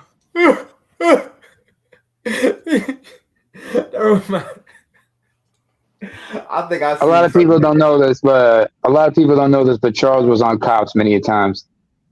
I wouldn't be on Cops. And they were there in Baltimore. You notice how between the black nerd and the white nerd always get caught and gets beat up, while the black nerd he always outruns everybody. Yeah, got the sonic boom, motherfucker wear it like this and shit. That motherfucker got speed. And the self-awareness to know some ain't right. I better get the fuck up out of here ASAP. Looking like this. That motherfucker is so fast. You start seeing particle beams come out of his ass. So like the atom. You telling me that all the guys on this panel right now can be considered nerdy at some point, right? Yeah. Oh yes. Oh yes. Yep. We're nerds. It doesn't mean we can't handle ourselves physically. It Yeah. doesn't mean we can't, because I'm pretty sure each one of us been in a fight. I'm Lots of pretty them. I'm pretty sure we were capable of running from that motherfucker if necessary. Oh shit, his boy's coming. Pew. I'm Mm-hmm. pretty sure we were Gotta go capable. get my boys. I'm pretty sure we were capable of actually using this superpower called common sense and avoiding the Yeah. shit that's necessary. So when I'm looking at Mm-hmm. the difference of white America and black America is a stark difference. This is how I joke with other like suburban black kids with a amount of white friends. I was like, man, you better use the power of blackness and stop thinking like that dumbass white boy. Because a lot of shit he said, if I was 25 and under, I would be highly offended, especially if I was black. You talking about, I was a world class athlete at 16. God damn. I didn't get to that level until I was like 18 almost. Yeah. And the average for a black kid is around 16 to 23. Most black kids are possible national to world class athletes if they actually focused on a sport. Like if Even it the was girls. like my dad even tells me like if it wasn't for my school had a shitty sports program, charter school. Mm-hmm. But my dad says like, yo, like if I would have put you in a good enough school with a good enough program, I would have made D1 Yeah, I'm gonna tell you what's funny, in right? baseball. My grandfather made What position? Second base, shortstop, and Shortstop. Okay. a little bit of left outfield. I'm gonna tell you this Oh, story, left field. right? All right. Okay. Go ahead. My God bless my grandfather's soul, peace, power, and paradise. My uncle, which is his oldest son, he told me he just won the state title in track and field. My grandfather was in his mid 40s, and he thought he was big shit too. He said he worked with my grandfather. He said that motherfucker smoked me like you doing that cigar right now. Oh shit. Everybody said if he would have went to the NFL, he'd have been a Hall of Famer because he had that just natural athletic gifts of God. And it's like you're telling me the motherfuckers you bred to be bigger, stronger, faster, we're out of shape. Maybe the women, but not the men. Hell, we got to start. I've seen more cut up dudes than I see in shape black women. Man, at Walmart today, I saw so many in shape dudes, tall, skinny, necessarily different frame, all in shape. The women, 180 to 200 max necessarily from 5'5" to maybe like what's it 5'7", 5'8". Most of them doing them prison routines, them prison gym routines and whatnot. They're not 180. Calisthenics. Oh, you talk about 220. Let's be honest. I'm trying to be nice. I'm gonna say this. They were probably like 220. You probably right. They were like 220. In the words of my dear sweet mama, fuck being nice. I'd rather be honest than nice. Tell it like it is. Just tell it like it is. The real weight was probably like shit from like I'm gonna say like 180 to probably like what's it 250, but that's what I was seeing walking around. 250, 260. Okay, so we have women as big as Charles. Okay. Yeah, what else is new? Bigger. You know them chicks with the fucking arms that spread. Their tattoo you thought said stop, but it really says stop in the name of love before you break my heart. Tribute all over. That's when she pulls out the other side of the tattoo. Man, nobody needs to know about what Miss Ross was thinking. Forget Miss Ross. She already made me stick to my stomach. What's next? The other one, she got a tattoo that says upside down. Boy, you turned me? Get out of here. Think about it, right? I'm gonna tell you how much of gifts from God They were probably also freaked out because you're a black dude that could swim first. I didn't even know that was a rumor. That was a stereotype till I joined the army. Wait a minute, you could swim? Yeah, not all of us came on the boat, nigga. Shit. I remember as a young child, like I was the youngest of my class. My birthday's in May, so I'm at that cutoff range, and I've always been able to lift things twice my size. And so even though You little ants. I was like the runt, I was the smallest, and I was like the runt. I could lift things twice my size. That's why big girls kept running to you. I bet he be lifting them up like Elephant Man, huh? Crazy enough, Yep, I've done it good to to a couple go. of my female coworkers, and it's like, put your little strong ass down. Put your what's it? Put your Hercules ass down. Put your Hercules down. I bet when you picked them up, they were like, Hercules, Hercules, Hercules afterwards. My man said he was at the prom like this. Let me find it. Let me find it. Oh, man. Oh, my God. I got to find my shit. Oh, where is it? Oh, my God. That's too funny. Where is it? But I will say, they were smiling at the end of everything. My man said he came up to the big girl like this. Come here. You going to dance with me today. Yeah. Girl, come on, girl, stop playing with me. Stop playing. Oh, right there. Oh, now you like that big girl. I'm sorry. You sure he wasn't? You sure Lost wasn't avoiding the big girl like Spike Lee was and Malcolm X? Shorty, come here, Shorty. Come here, Shorty. I can just imagine it, bro. I can That's a literally lot of just imagine ass. you picking like 260, like, girl, I got you, girl. Come on. Like I've literally, I've literally taken women like my size and taller, literally lifting them above my head, just by grabbing them underneath on their legs. That got me in trouble sometimes, so I had to stop. Yeah. Nigga, what type of sauce are you on? Like, hey, big girl, what you doing? Yeah. Yeah. There you go. See you later.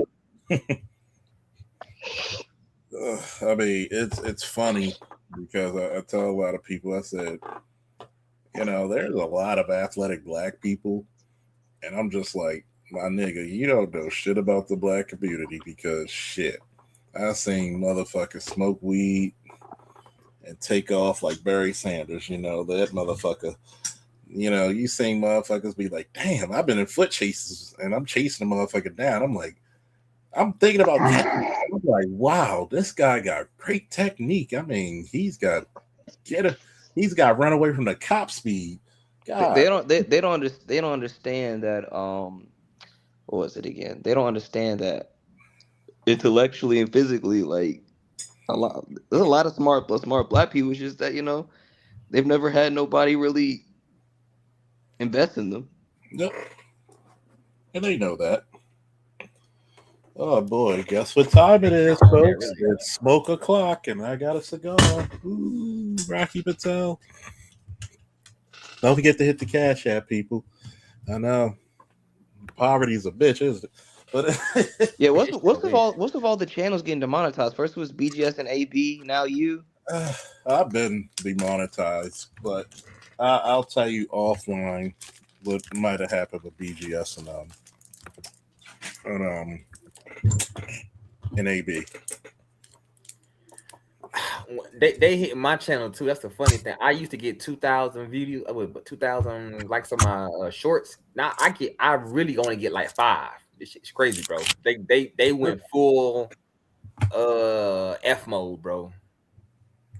From 2,000 to 1,000 to 5, bro. Okay, I'm back. Charles, what were you saying? I said I'll tell you offline what might have happened to BGS and AB. Some fuckboy shit. I'll say that. Some fuckboy. If it's verified, I mean, right now it's in the rumor mill, but if it's close to verified as I think it might be, true fuckboy shit. I mean, true fuckboy shit. And I don't. There's a reason why I don't do none of that flag campaign, none of that shit. There's a reason why I barely even fucking block people. One, I'm an ignorant motherfucker. I like making people feel stupid, like, Breezy. Hey, what's up, Breezy? Where you at? I know you listen to me, Breezy. You walking fucking abortion. But still waiting for you on Monument Street. But,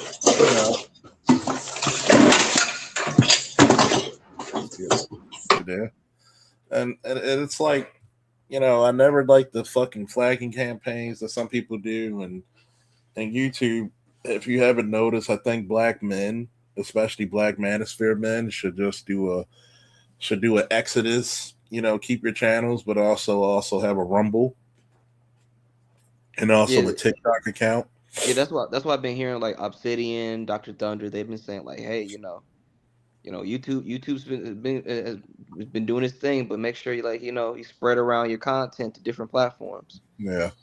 The most scariest thing, I don't know if y'all know this right now. For me, I did the mistake of deleting my TikTok. Do not delete your TikTok. If you do, you will not be able to get it back. And if you do get it back, you get the new version of TikTok, which does not allow you to have live conversations. So if you get rid of it, you cannot, quote unquote, get it back. Wait, they got rid of TikTok Live? No, it's the TikTok Live is dead, bro. If you apply this, if your app that you have right now, if you delete it off your phone and you try to get it back again, it's going to have TikTok Lite, right? That's going to be the new app, and you can't go to lives anymore, bro. I know Tariq Nasheed ain't gonna like that one. So if I get a new phone and they transfer all the apps, if you put it like this, bro, if you delete that app and you try to reinstall that app on another phone or whatever, bro, you will not be able to go on lives anymore. That's what I figured out. That's why I got TikTok on my iPhone, my Samsung, and my iPad. Fuck what you heard. By the way, we're going to do comedy time to lighten the mood because I'm tired of looking at dumbass white dudes say dumbass shit unless I want to keep listening to this. Yeah, please. So they don't have a lot of hell and the funny thing is the fat guy isn't even white. We have the results. I don't want to listen to them fucks. Here's one of my new things I have to do. Yeah, I got more subscribers. Yay. Let's hear from the Grand Region Thrag. Due to a well-known fact that I am the freshest Viltrumite. Due to a well-known fact that I am the freshest Viltrumite, and none of you sorry excuses of hoes and mustachians can 1v1 me, I will be taking over. The first Thrag Mammoth is all men must have 360 waves, a fade, buzz cut, or Boosie fade is acceptable. I don't want to see any dreads or bald niggas. Thrag Mammoth number 2. All women must have styled braids, well-kept curls, clean dreads. And I swear if I see any of y'all with a Jada Pinkett hairstyle, I'm going to personally smack you the way Will should have done many years ago instead of Chris Rock. Thrag Mammoth number 3. How the fuck are we the strongest race in all the universe, and somehow, some way, we're not strong enough to turn the handle on the shower to wash our hair? I can see the blood stains in all your hair and mustache. I smell it from here, and it stinks. So get your asses acquainted with some water, shampoo, conditioner, and a decent fucking barber. You, old head, who's your barber? I'd rather not say. Oh, okay. Strike one, OG. I don't think that's a good idea, young blood. How about this? You take the hood off your head, you show them what a real haircut looks like, and I won't decapitate you in front of all these people. Oh, don't do this. I'm 3 days from retirement, and my shit is fucked up. Nigga, if you don't take that shit off your head, so help me, I will off you in front of everybody in this bitch. Well, you just gonna have to do what you gotta do, brother, because this shit is not coming off my head. Well, I hope it was worth it with no regrets, OG. I'm always ready to cross over, young blood. My only regret is not smacking the shit of my barber once he finished my cut and fucking up my line. Well, after I slice you in half, I'll pay him a visit too. Yeah, I think I would appreciate that. All right, OG. Happy early retirement. Due to a well-known fact that I am the freshest Viltrumite, and none of you sorry. That's selling. Watch me laugh. Man, but he was slapping people so man, don't slap him, man. And he would just air palming people in the face. Oh my God, he just slapped the shit out of him. No, I know. Did you see the part where I think when Mark finally got back to Earth and he was throwing all those punches, he just said air palm to the face and it sent him back like was 100 feet. I was like, oh man. Oh yeah, this is a good one. I almost got 100K views on this one. How am I at only 6.7K? How? Huh? How? Matter of fact, you want to know my most popular? What's the number right here? That's almost a million. Am I looking at that right? That's almost a million, right? Almost a million. 910K. Oh yeah, they fucking me. They fucking me real good because I can barely get to 5. Look at this one. 500,000. All right, man. YouTube guy, I must have pissed the YouTube gods off real bad. Hey, Zulu, man. how often are you posting on your shorts? Man, I'm doing this. I was doing necessarily every week. Every week necessarily 3 times a week, 4 times a week. Now, but originally I was doing it like twice or 3 times a day necessarily. But then when it started hitting my channel, man, it kind of took the life out of me. I ain't gonna lie to you, man. Yeah, Charles posts on his shorts like every other day. Sometimes. I want you to look at this real quick. Almost 1 million views. Over 500,000. Almost 100,000. Almost 100,000. Look at the cigar. Look at the count. This don't make no sense, man. This one video gave me over 200 and some odd subscribers. Matter of fact, the Grand Region is real pissed off with. Let's see something if I could.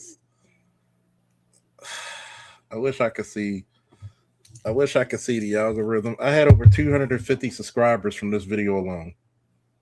Nolan, because you're disobeying orders. First of all, he told you to go to Earth, snuff out all the heroes, make it ready for our arrival. You didn't do that. You went to Earth, start making babies. There's strike 1. You're polluting our pure Viltrumite fucking bloodline on your ass. Strike 2. We can see you from space, Nolan, tongue kissing cockroaches, kissing bugs, Nolan, and not only that, you couldn't even pull out, right? You couldn't even pull out of a cockroach or insect. Nolan, strike 2, right? Because you know, us Viltrumites, we are proud people, and we come in all different shades. We got brown, yellow, white, red, kind of little Native American Viltrumite, but what you know what we ain't got? Fucking purple Viltrumites, Nolan. But that's you, polluting our damn bloodline. So yeah, Thrag sent us here to jump your bitch ass. He sent us here to beat you into the goddamn ground. And I used to rock with you, Nolan, and then I saw you sticking your tongue smooth down this damn insect's throat. And I ain't gonna lie, she kind of bad. Hey, she kind of bad.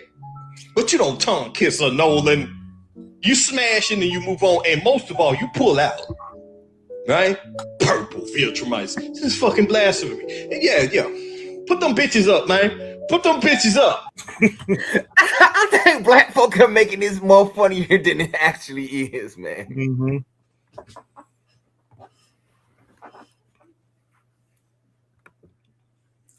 I want you to look at my viewership right now, live viewers. And I want you to look at this number. He's in his prime. He'll kill you. By the way, I got to look on my phone. Do you know how many likes I got for this video? I'm like, where's the likes at, though? I got to go on my phone. It's different on my phone for some reason. No, man. They playing with us, man. They are. Do you know how many likes I got for that video? I got over 129K likes. How the fuck am I only having 12 people in prime time hours on the East Coast? This has almost 1 million views. Face me, fool, and I will kill you. Okay, son, show me. You're weak, old man. You're slow. True, but we're all slow when we're thigh deep in mud. And you're not too bright. What was that? Just the right kind of cut above the eyes, the kind that bleeds. That a tickle? That was a nerve bundle in your deltoid. You won't be moving that arm for a while. You finished, old man. You don't get it, son. This isn't a mud hole. It's an operating table. And I'm the surgeon.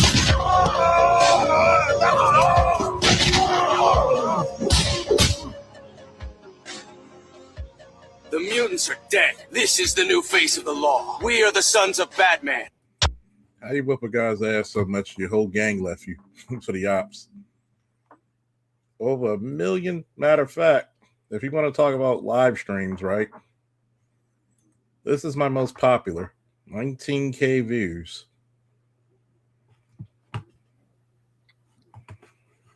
This is when I was rocking and rolling. When you saw these, the Mary Brown, that shit is funny. If y'all haven't seen that shit was funny. Dark Ghetto with BGS. Ellie Magazine with BGS. Let's set the record straight. I mean, you're talking about a guy who was doing pretty good numbers, but then, boom. And it took like shorts to get my shit back up and at him. How the fuck does this get almost 100,000? And I'm like, I'm barely scraping up 12 to 10 people. Wait a minute, what? This don't make sense. That's why I said YouTube is a strange sons of a bitch. How can I get almost 1 million views on a fucking short? And I don't even have 7,000 subscribers. That don't make sense, man. It's like you got to be shadow banned. Like I think we all got to be shadow banned as somewhere. It has to be, because when I'm looking at the map, they have to have us like cordon off on like a certain part of the internet where only we are at necessarily. Because they are royally fucking y'all. Ain't no fucking doubt about it. I've been rocking with these men since 2015, and Charles can attest to it. Man, brother, they have tried to shut y'all down, demonetize y'all, and do all this and all that. What it is it's somebody within YouTube that's fucking y'all, and they don't like y'all content. YouTube in general really got off that shit. I think it's somebody within that company that's fucking black men. They gotta ask the crime. And how is this illegal? How is this legal?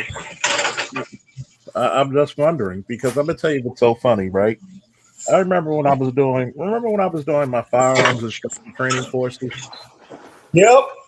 I was waiting and I pulled up. It was like 8 o'clock in the morning, 9 in the morning, and I had 150 people live listening to me. 150 people, 9 in the morning.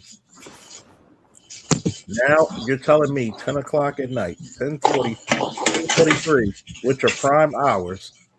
I can't even pull 20. Well, I mean, you trying to tell me it's not at least like 40 people in here at least that? I can't pull. I got 11 live viewers right now. Yeah, they got to be blocking your shit, bro. And they constantly blocking my shit. So you telling me there's no shadow ban? They on a cock blocking Black Manosphere tour. They like, fuck it.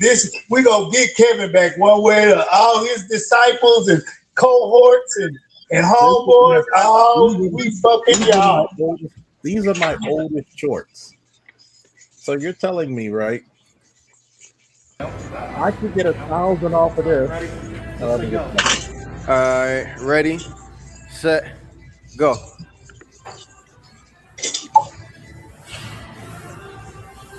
Check them out. Check my mans out. I'm surprised I didn't crush the body cam.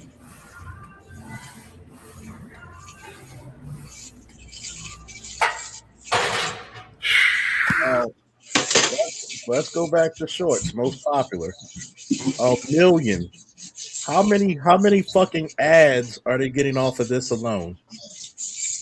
I don't know, man. How Man. many?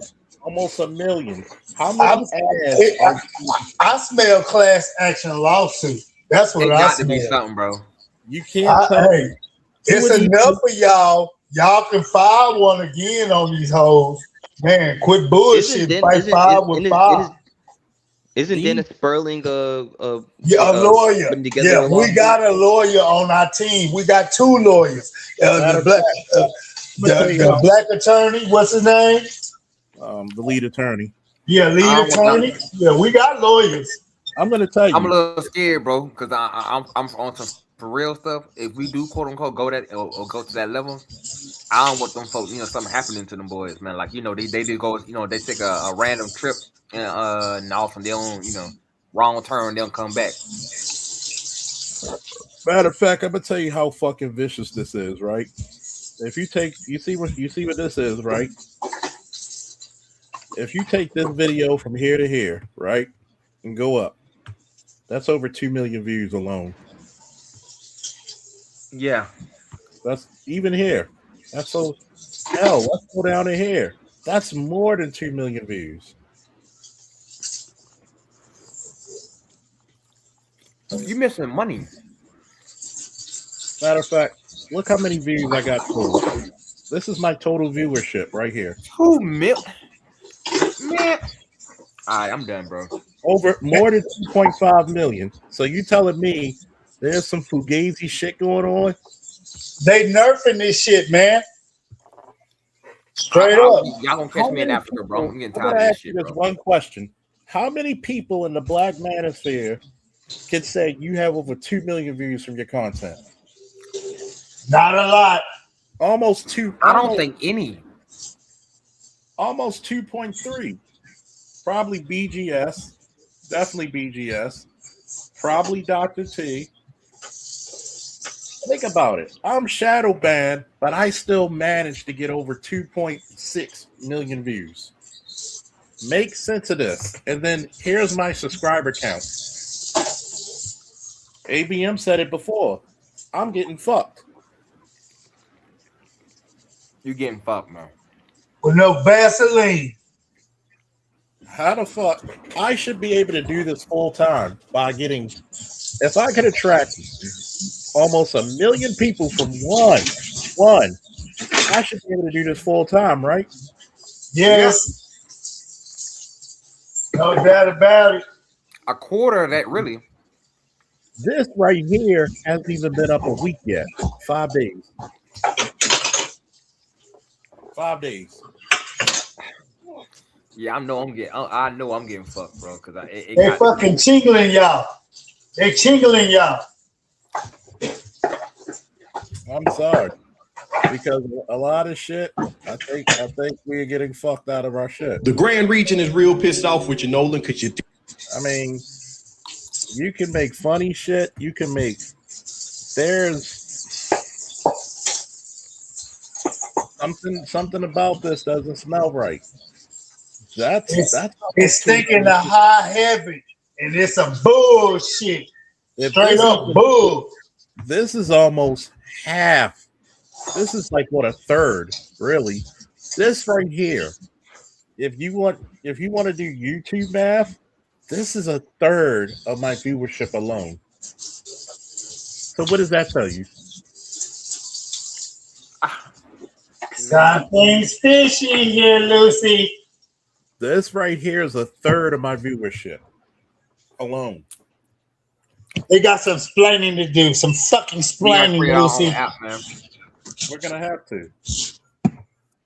That's the only way. That's realistically, the more I think about it, I've been talking to I'm not gonna say his name on live or whatever, but I've been thinking about making my own app and just saying F it, bro. You do it in a different country. I got the quote unquote equipment. I got the now I don't know if I got enough storage space for 1 million people, but I got enough units that I think I can probably run like a small, powerful app Yeah, so I think I can do it. I don't know if I can handle a couple 100 million, but I think I can probably do a good Because when you 75,000. demonetize a guy who puts on college level shit like BGS, that says a lot. That says a lot. Chuck, this is what it is. You know they despise him. They can't get rid of him because we won't let him. So what do? They go say, we go fuck him at his money. We go chingle him. And not only are we go fuck him, we go fuck everybody that fucks with him and he fucks with. So guess what? This is how y'all are lumped up in this shit. But you know what? We already unified. The fist is closed. Our fingers are not open. All we got to do is swing back. And I'm talking about swing with the pen. Swing with the pen, my friend. This is BTS's channel. How the fuck does he doesn't even have 50K yet? That's what the AL, bro. The craziest thing happened to me. Well, I'm gonna forget what I'm about to say. What happened? Damn, I forgot. Give me a second.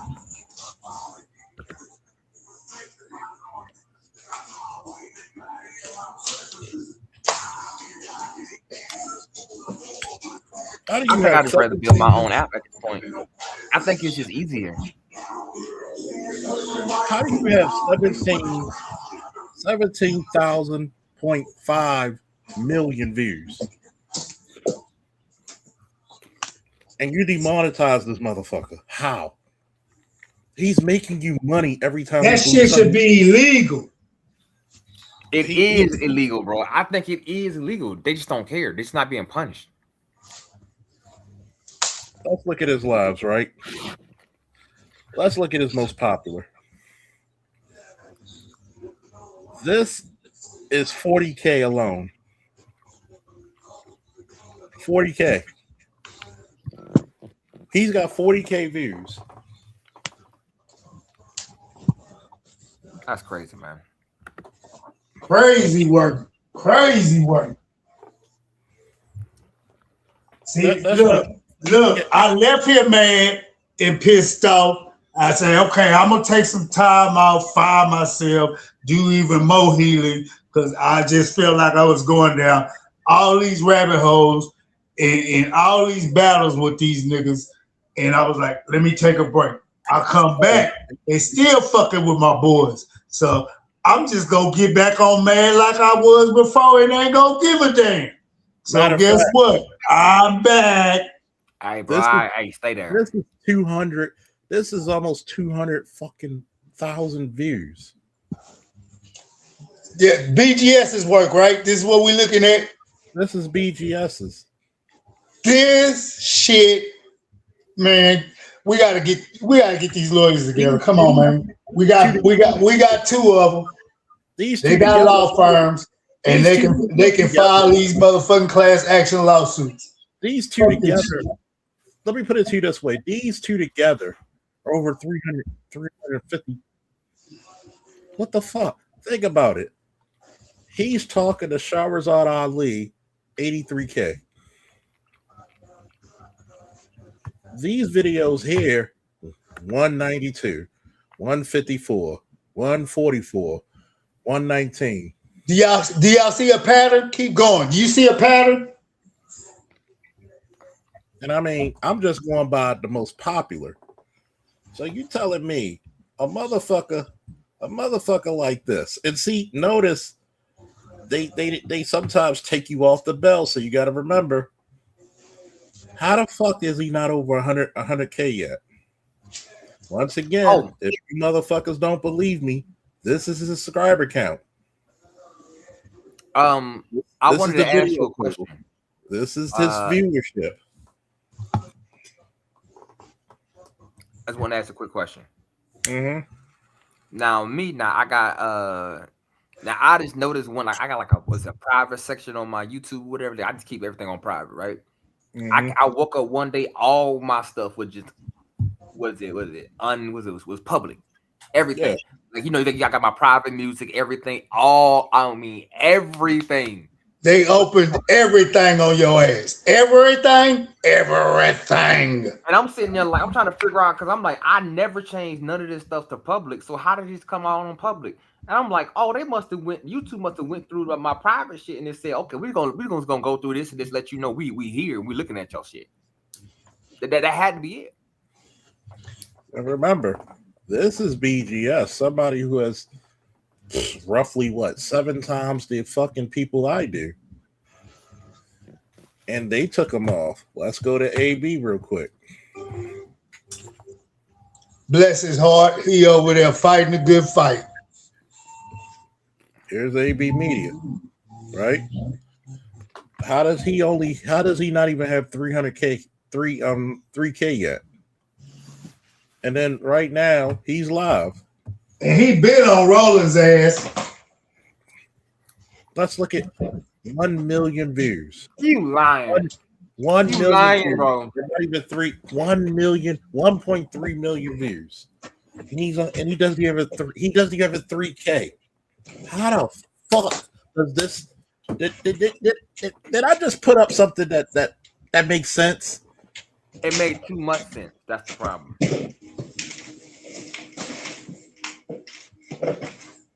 You got to have your own everything. That's the only reason you got to have your own everything and just say fuck it.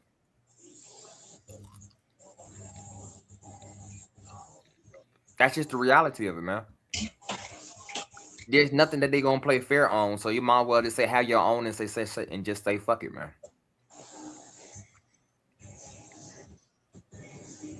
I want you to realize that we got fucked. Hey, Ray said he back. Huh? Ray's in the back. Okay. Get lost up there. Get Ray. I want to try to look at this shit, right? And ADM pointed this out to me. How the fuck are you still at that number?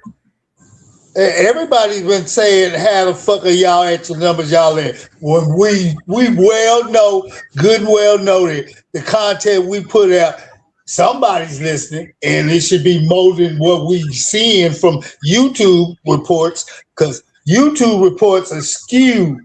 They are nerfing some shit to death. I know they are. You can't tell me otherwise. I've been watching this and watching y'all go through this since 2015. No shit. Yeah. Y'all have a valid points to make in an argument for a lawsuit. Truthfully, And this is his shit. He doesn't even have 3K yet, but he has over how many views? Something's not fucking adding up. the math ain't mathing. The math ain't mathing. How do you have less than 3K, but you get over 1 million views? Don't worry, we still waiting for that answer. Don't worry, and we waiting. The Black Manosphere is waiting. A Black Manosphere member just asked the question and posed it to who? YouTube. YouTube, if you're listening, we're waiting. Well, don't worry, we'll wait. We'll wait on it. We'll go to Art News Style, right? No. Art News Style. Right?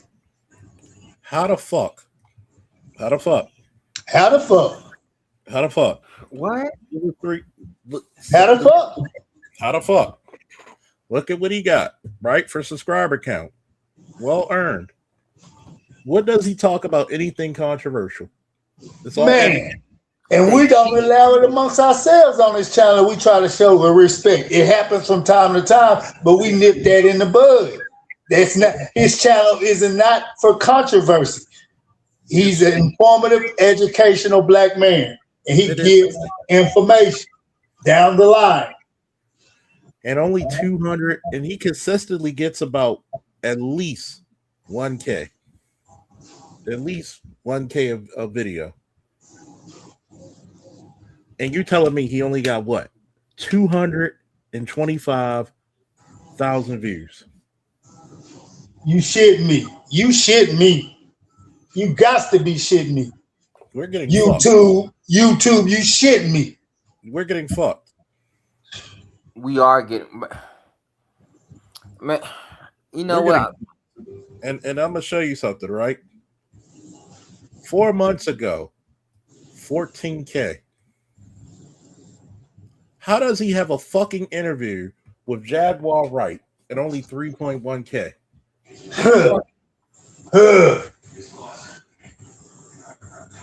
You shitting me, YouTube.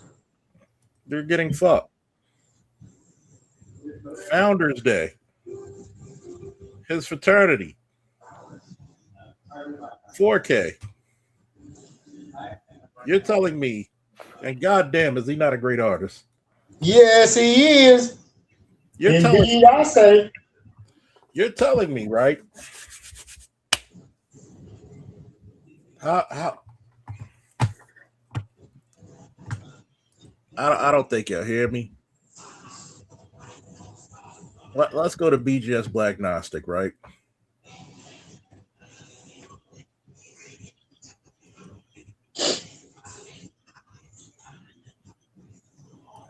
A flagship. 11K. Let's go to his videos because he mostly does videos here. Most popular. 41K. How the fuck do you do this? Shitting us, man. They shitting us, YouTube. That's what you're doing. You shitting us. Somebody within YouTube is doing something on behalf of this liberal party. Because this liberal party is still mad at us. Because we did not support them. And they cause for the welfare system. No. They do the same thing with Tariq Nasheed. Why don't Tariq Nasheed have 1 million subs? Man. And he No. Hey, no. I hate to say this. I think they are actually protecting for Tariq because, bro, at this point, man, his shit should have been hit. He never really been hit, bro. It's odd to me, man. It's just odd to me. He just never been hit by nothing. He doesn't say anything. Ain't they still messing with Obsidian? They still messing with Obsidian or no? The fact that FD Signifier has what 2 or 3 channels with 1 million subs, and Tariq Nasheed don't have 1 million subs, that's bullshit. And of course, FD Signifier is lame. No, you can always tell these accounts are boosted because it's always that it start 35,000, 50,000 is the first video, and I'm like, ain't no way in fucking hell your first video is no 50,000, bro. I don't give a See, fuck. that's why I keep telling Charles, you know what I'm saying? Like, it's time to go ahead and start that comic book / anime channel. And you can save your Manosphere shit from there. Just wrap it into, you know what I mean, the whole comic book anime shit for real. Oh yeah. Look at this. So this is bullshit. This is bullshit. A year ago, right? A year Before y'all ago. finish that though, it's either one or two things that's happening that I'm starting to figure out. It's either A, they have these things hooked to our IP addresses. So yes. It stopped. It has to be that, bro. Or necessarily, bro, they got the most an intelligent genius person because I created 2 different accounts, vastly different names. I did one in fucking Chinese to see if that shit was gonna get hit. So it's still the same result, even though. So you're saying it because it's tied to the IP.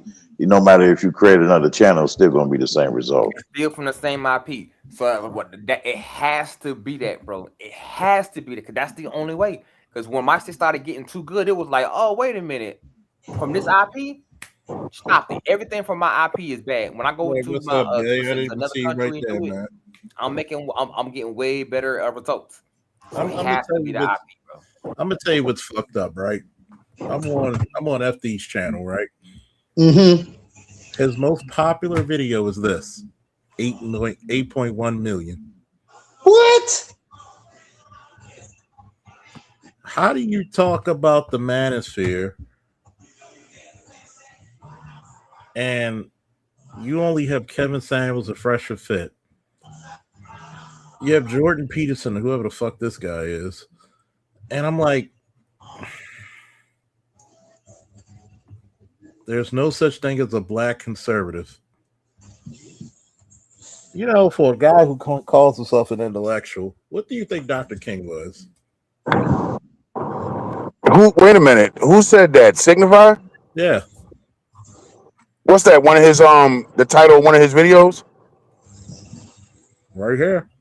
He said it hit 8.1 mil. Well, see, this is what I'm talking about. He's a white apologist.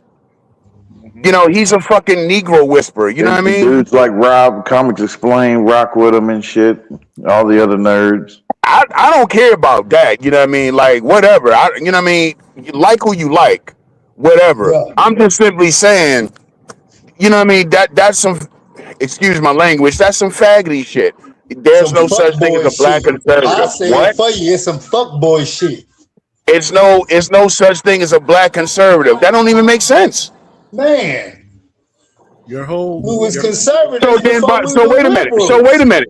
So by definition, there's no such thing as a black progressive, a black liberal, or a black socialist, or a black socialist. Yeah. For that matter. Oh yeah. By the way, look what he wrote right here. Anybody want to read that? My eyes are bad. I'm getting new eyes in 2 weeks. Fuck the police. That's on his shit? Mm-hmm. Oh, cocksucker ass. Yeah, okay, again, you know what I mean? This sucker shit. Fuck the police. Okay, bro. I mean, but do you be outside? I mean, who does What say exactly fuck are the you police? saying by that, bro? You don't be outside. That motherfucker's huddled up to a computer all day. What you get the occasional traffic stop every now and then? You did a rolling stop at a stop sign, bro? You get your ticket? Cops send you on your way? I mean, what are you saying by that? You know what? I don't like police brutality. Okay, that's not anything. No, a million niggas before you ain't never said. You know what, ABM? You gave me a good idea. I think I should dedicate a whole week on doing commentary on his shit. Hey, and don't forget Brandon Tatum, your homeboy. And actually tagging their name in it and hashtagging them so I could take their viewership and say, hey, let's see what the real. He's not going to respond to you just like he didn't respond to, because he did commentary on BGS, Charles, and he did SWP, but he'll call you out, but he won't respond to you. He's a sucker. He's a sucker, bro. It's the reason he went to that the Tekken tournament, bro. And man, I was bitching that man when he was at that fucking Tekken tournament. That man can't come to this shit, bro. Like If that motherfucker's on a panel, can you just simply just hop on to that panel or whoever panel he's hopping on? Oh no. Oh, he would never and do a surprise attack type of shit. I mean, he has very. I'm gonna ask this for the panel in the chat. hell, if not, fuck that motherfucker. You want me to dedicate a whole month on just reviewing doing commentary on his shit? That would be amazing. You know he needs to be blitzed. Blitz him from the outside and the inside, goddammit. Run a 99 stun on his ass.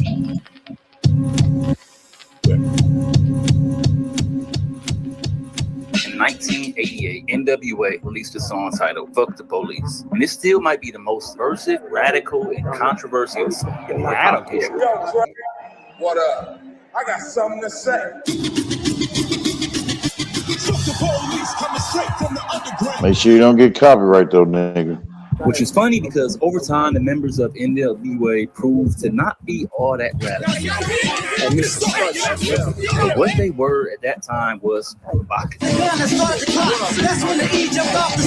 They knew how to rob people up, and they knew what they were talking about. It's true. Hey, dusting off my shit like dusting off my like Craig on the dusting off my shit like Craig on the this extortion, nigga. Okay. Shit. Did he really? Did he really?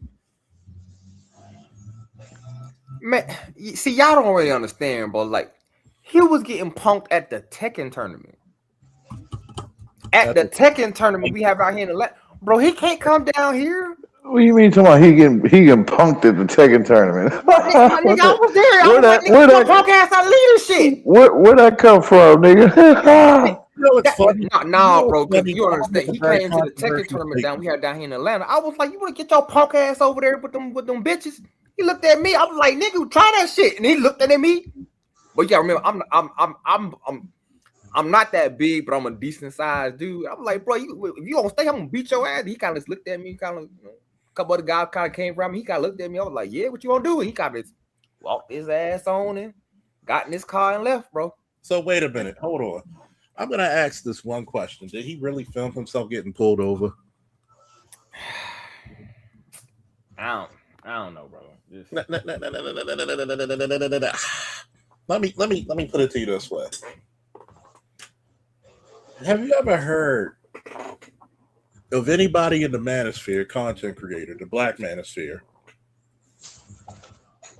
not being greeted or shown love when they go out of their state or their city of where they live? Never. Not that I've heard of. If anything, we're pretty welcoming to each other, right?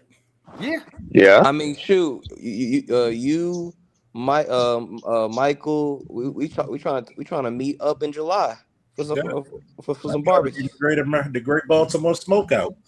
Get the little doorway grills. Get some burgers. Get some sausage. Get the speaker out.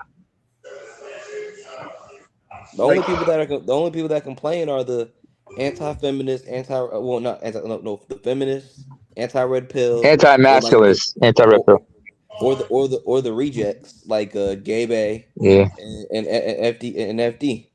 That motherfucker's so rejected that even sperm cell turned on him. So, and all the motherfuckers with bull nose rings.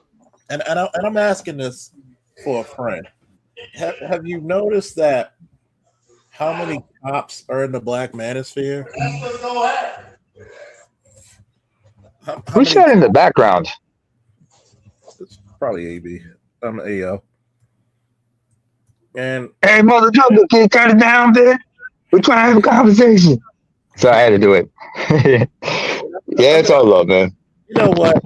I'm back. I'm sorry. I apologize. Yeah, go ahead. I've been practicing. Thank you, my fellow Baltimorean, because you might have gave me content for the next month. I'm going to review FD Signifier content. Ooh, okay, this is gonna be fun. Say, hey, every other day, Chuck, because you got to get on Brandon Tatum's ass. I'm sorry, this war is not over. I remember when he started some shit, and you just had to go back and get him. Hey, we ain't gonna forget that nigga. We still on that nigga's ass. If you dedicate a month to it, I'm gonna dedicate a month to be on FD Signifier ass. So let's go ahead and make it officially next month. I told y'all to run a 99 stun on their ass, blitz them with somebody from the outside, somebody from the inside. I need y'all to sack these niggas and make them feel this shit. Don't make no sense. Strategy. They are part of the bigger algorithm. So, hey, look at what Brandon Tatum said about that Ashley Janae chick. I think he said some shit. Motherfucker was saying. I'm gonna say this because remember when I said a few weeks ago that Brandon Tatum and FD Signifier are the same? Well, actually, it's Anton Daniels and FD Signifier. Thank you. We can't leave that little fat Michigan nigga out of it because they're different sides of the same coin. Two sides of the same coin. I've mentioned many times. Brandon Tatum is interesting to me because number one, I already know because I'm like I told you, I'm dangerous to people like him because you can't bullshit me. Well, you've been in the streets of bull. Yes, you'd expose him right then and there. That's the thing, and you show him how much of a hack he is to the greater YouTube sphere. You're gonna tell me that It's so dangerous in Baltimore. There's times it can be. What about Boston? What about folks? All your fucking all your Irish gangs up that bitch. That still exists. It wasn't how many times did people say New York was so dangerous when the Italians ruled that motherfucker? And still in some ways do. And not to knock off Tucson, where he's from, where he resides, it's a lot more milder compared to Baltimore. And here's You the know, crazy part. the real shit's in Phoenix. But go ahead. Here's the crazy part, right? When I look at this, fuck the police. I'm not insulted because you can say what you want. I defended your First Amendment rights, okay? But why do you say it because of the 2 to 3%? But guess what? You're a husband. You're a husband of a wife and 2 children, I believe, right? God forbid anything happening to them. What if you're not near them? Would you want a nice cop to help them out? Hell because yeah. you know what doesn't sell? The cop doing his job never sells. How many times have I showed you the Nashville cops? Did anybody in the black manosphere or any part of the manosphere, did any of them motherfuckers even show them? Hey, what's up, Mel? Now, how many how many just like this? If you ask me a question, I'll do my damnedest to find a fucking answer. Well, can you check out this video about this cop? I've forgotten his one town. It was posted by Indisputed. That I think that Ricky dude, Ricky, In a the minute. dude with glasses. In a minute, because I'm gonna let's take a gander on this shit. Yeah, okay, keep that bingo on. So and by the way, how did he get fucked the police? How can he play fuck the police and he doesn't get a strike? I was thinking, I was like, why is this shit not being taken down? And it was over 10 seconds. I play instrumentals and they coming for my ass.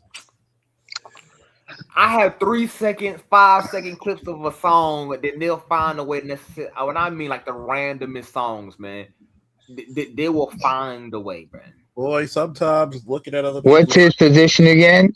What is FD's position again in the content he puts out? It's pro what? Pro white ass kissing. Oh, yeah, Pro liberal, pro white ass kissing, pro feminist. No, so he's doing what you're supposed to do to get into the good graces of the algorithm. But go ahead. No offense, neighbor. When you said that, I was about to yell the word bottom, power bottom. Well, yeah. Well, some guys are are submissive tops and power. There's some power bottoms in this world. That's true. He's a power bottom or submissive bottom. I guess I don't know. It could have been worse. Imagine if he was a blouse. You don't want to know what that is. Oh God. I don't think I want to know. You're right. Can't see it right now. Can't see it at all. Go ahead. But right across from where I'm sitting is a big ass jail. Brad, thank you. Channel 2 investigates possible prison corruption here in Atlanta. Today, whistleblowers testified on Capitol Hill about major security and safety problems at the Atlanta Federal Penitentiary. It's a really huge, ominous building, and it's right in the middle of the city. It's in the middle of a regentrifying part of the city. Right across from this jail, they're building luxury townhomes. And this little section, this little area of street art is actually a popular place for people to film videos. There was a viral Divine 9 video filmed here a couple of years back. This is, one thing about Atlanta is that it embraces street art. And so you have Here's another thing. Have you noticed he's not part of the Divine 9? I don't think he's part of it, is he? Maybe his wife could be, but not him. He's not. Sadly, I hate to admit it. Like Charles, we share the same alma mater, so yeah, he's not. He's not part of the Divine Nine. Okay. Like, what made if you can't go to a Tekken tournament, some of the nerdiest places where you find some of the coolest motherfuckers who are your brothers and sisters for life? I think he would be. I think he would make the people at BlurCon kick his ass. That ass one was coming. I'm telling you. If bro didn't leave that gaming room in probably like was it shit another 10 minutes, bro was gonna get jumped in that goddamn gaming room. What did he do before I play the rest of it? What the fuck did he do? Well, the first thing is okay. First off, I ain't gonna lie to you. It was me being a dick, and I think I kind of made him mad, which kind of made him quote unquote ramp up his quote unquote anger towards the manosphere. So that's gonna be partially me. I will apologize. Okay. But originally, right, I saw him with the second tournament. I was like, wait a minute, FD, ain't that you? And he was like, oh, you know me, you knew my content. I was like, yeah, you the bitch nigga. And then he was like, he kind of looked at me funny. Ain't this the same FD that said that people can pull up on him? See what the issue was? Yeah. So then I pulled up on him. Then I was like, I'm with like three of my little homies or whatever, right? Now, granted, I'm part of the biggest person in the group, but I mean, they weren't gonna go like really gonna jump and whatever, right? But I came up to, I was like, yeah, you the bitch nigga, right? And then he was like, no, I make content. I was like, yeah, you make the pro matriarchal, what's that, whatever shit, yeah. And then he was like, nah, man. I was like, bro, let me see your game stick real quick. I saw his game. I ain't gonna lie to you. I kind of did run down on some Debo shit. I ain't gonna lie to you. Let me see your game. You don't call this man a bitch ass nigga, and he's still talking to you. It's like, hey man, like What is he trying to be? A pacifist? What is this guy? A pacifist? Jesus. Nah, bro, this shit was at the So Atlanta. this dude's a pacifist in real life? This shit was like 3-4 months ago, bro. Oh, all right. And I was like, bro, let me see your game stick and some shit. Like if you like fighting games or whatever, like your gaming stick is like really important. So I was like, oh, right. Let me keep this shit. And then granted, I didn't keep the shit. I gave it back to him because I was gonna give it back to him. I was like, boy, man, take your shit and get up out of here if I take your shit from you. And then he kind of looked at me. He saw motherfuckers behind me and looked at me, and I was like, what you gonna do then? And he got his ass up and left. So would you have kept the same energy if, like, possibly his wife or his kids was there? I would do that shit in front of his kids. I don't like that motherfucker. Damn. Let me tell you what's funny, right? I get a different response from people who listen to the content, right? And I never knew him because apparently I have a distinct voice, so hey, you gotta own it. You stand out, baby, stand out. So every time I see people in live, I get nothing but love. And they'll tell you, oh, you crazy in real life than on the YouTube, yeah. I get that sometimes. But it's nothing but love. Like motherfuckers be like, even when I did the Orlando Jones interview, people loved it. Of course. Who wouldn't want to get him? Who would not want to interview Mr. Nancy? First of all, yeah. Let me say something. Go ahead. Let me say something to bitch in the fire over here. If I ever saw him, I'm gonna step to him and I'm gonna say that like, yo, let me hear some of that Kevin Samuels shit. Yeah. Y'all gonna get this nigga. Nah. And I'm dead serious. And I'm gonna tell you why. Hold on. Because that's the only way people like FD gonna learn. Yeah. Would you do it with ABM? I got a question for you. When you step up to this fool, are you going to do so wearing a 3-piece suit? It's the same thing I say about Brandon Tatum. It's the same thing I say about Tatum and Mark Lamont Hill. If I ever run into him, I'm stepping to him. Straight like that. I already got my mouth made up. Suit, make him look, because again, motherfuckers don't learn. Motherfuckers don't learn until they get punched in the face. Yeah. Not even saying that's what I'm going to do, but because that's what I would say to FD Signify.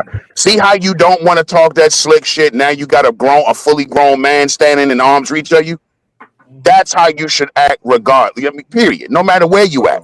I'm gonna try to give you a hug. You want to sit there and say some slick shit about the guy years after he's fucking dead when you had all the opportunity in the world to confront that man with your views and opinions when he was alive. And he was open for it. And you want to do some clout shit. That's some bitch shit. Yeah. And it's the same thing with Brandon Tatum Okay, you want to tap dance for these folks for your money, but use a bitch for real. The twins as well. I just want to tell him to his face, you a bitch for real. And Mark Lamont Hill, the shit you done said about MLK and brother Malcolm and other people, I really ought to fuck you up, Dr. Hill. And it's not because you gay, it's because you a bitch. What was the female doctor who wrote the ISIS papers? Francis Wilson. Yeah, And others. He done talk shit about many of our great black people. Yo, Mark Lamont Hill's a fucking no. Yo. I have a question. And confirm this for me. Y'all remember, was it Tommy Sotomayor said something about somebody? He got punched in the mouth for it? I think that shit was with Tariq, wasn't it? Tommy Sotomayor got punched in the face by a Baltimore dude. He was at some event with Sonetta, and I met the guy that did it. I met the guy that did it. Tariq hit him. No, it wasn't Tariq. Tariq stepped to him when he was doing the Vlad interview. Yeah, the Vlad interview, yeah. And Tommy just sat there with his little dumbass grin and all that shit. Because Tommy is another one. He's a bitch. And Tommy is messy. That's why Tommy don't really bother me no more. Because I know Tommy full of shit. Yeah. He buys prostitutes, all types of fucking shit. Tariq is not with his bullshit either. Let's keep it a buck. He buys pussy. He bought the white Russian chick some titties and all that. Tommy's a scammer. That's why Tommy got kicked off of every platform he ever been on, because he's a scammer. Right. You know what I mean? So I don't even. Tommy ain't nobody no more, as far as I'm concerned. But people like FG Signified, I would definitely step to him. Because I'm thanks for the clarification, ABM. I'm gonna tell this because everybody on this fucking everybody in this panel is a nerd in their own way. Whether it's electronics, gaming, collecting comic books, watching anime, cartoon shows, whatever. Sports. One of the most welcoming. Let's not forget Snowman. Sports. He's a nerd in that sense. Sports and stuff like that. One of the most welcoming places is the black nerd or the blurred community. That shows how much of an asshole this guy is when niggas pulling up on you with a Tekken tournament, when Tekken tournaments or fighting game tournaments are some of the funnest tournaments you could go to. It's the most peaceful place. Like you literally got racist people who come to that motherfucker and everybody kind of chill out just for that one day that had that kind of Tekken tournament shit. Like this is when you understand, like this is the reason why I tell every black male listen to and black female listen to the sound of my voice. Go to BlurCon, go to your people, because I'm there with a tattoo artist who did a bid. He did about 3 years. Got his life together, became a tattoo artist. On the table, the dude, I forget the dude with the two swords from Demon Slayer. That guy, damn, I forgot his name. With the boar head on top. With the he had the two swords with the 3 wives. Oh, I forgot his name. He's a flashy ninja. I forgot his name though. He dressed up as him, and he's a naval officer. Then we had a gay dude and his boyfriend. And he's like, dude, you got any more cigars? I never tried them. So we talking, about politics, favorite comics, favorite shows.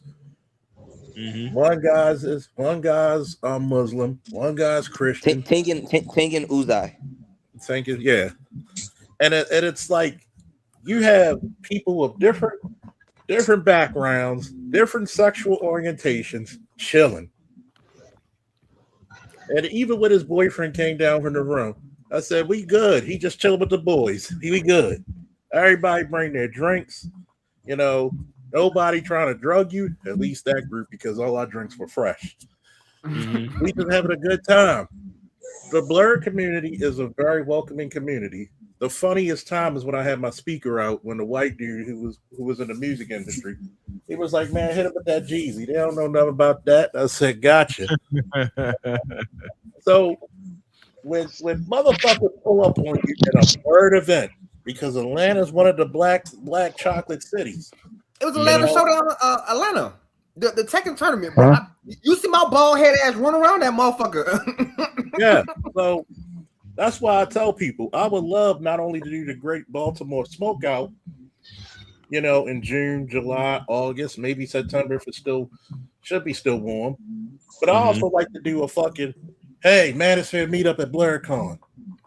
Number one, I'm doing Frank Castle. Fuck everybody. I'm doing the stitches and the shit. Make a couple of them shorties do my makeup and put some stitches on. I'm doing Frank Castle. If I can do it, I'm doing Soldier Boy. The boys, not the rapper. Either that or I'm doing Drunk Captain America. But Drunk Captain America. But the point is, or how most likely 40s Captain America probably really be. Come here, bitch. Make me a soda. But it's funny because you got scantily dressed women who always hug me, have OnlyFans. I've checked. And just chills, and we're just you're not trying to get with me. So, no, you're beautiful, but you know you're chills. And it was funny because if you're not cool around blurs, and you never know who a blur is, that's the beautiful thing about being black. True. Because there's blurs who are nerdy about martial arts, combat sports. I'm a combat sport nerd. Oh shit! I'm a video game nerd. I'm a gun enthusiast. There's so you're right. I'm probably gonna need about 2 or 3 channels. And Charles, bro. What you? Yeah, I was. You took the words right the fuck out my mouth. Is what you're describing, Charles? Is what we always say, multifaceted.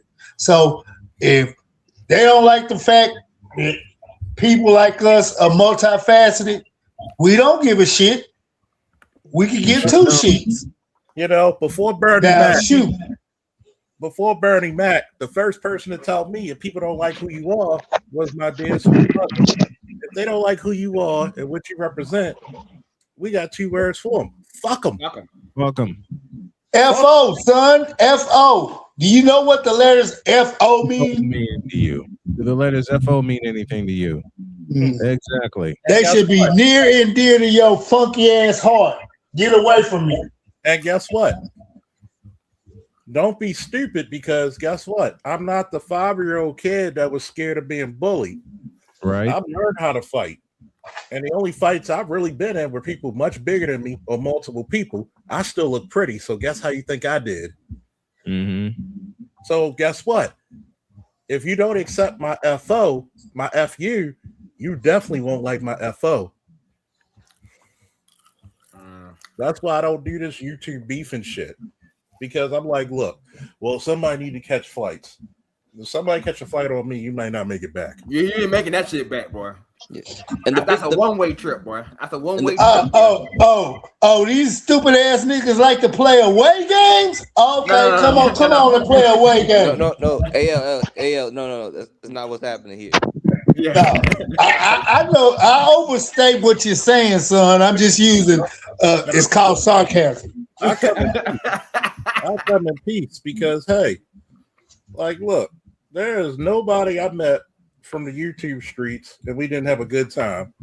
Even when I met what's his face? God damn, what's his face? Big ass dude, look like a defensive end. Dr. Goodbar? A lot of people, bro. Dr. Goodbar's a big dude. He's 6'4". So he's Cousin Tito? Tall guy, 6'4". Was it Cousin Tito? No, not cousin. Well, cousin Tito about 5'10" or 6 foot. So he's really, yeah. Cousin Tito. Cousin Tito would be towering. He's pretty cool dude. You know, even cousin Tito. Do you know that when me and cousin Tito were talking, it wasn't like, hey, teach me how to do this. We were sharing stories. He even recognized my book bag. He saw the change of clothes and the condoms and shit and the lotion. He said, oh, that's your whole bag, huh? How you doing? How you doing? Let them know, Charles. Let them know. So it's like this. I'm like, the next channel I'm going to make, I'm going to dedicate the comics, guns, and all that nerdy shit, and it's going to be called Multifaceted. Because you know what, I want you to do this. I want you to do this.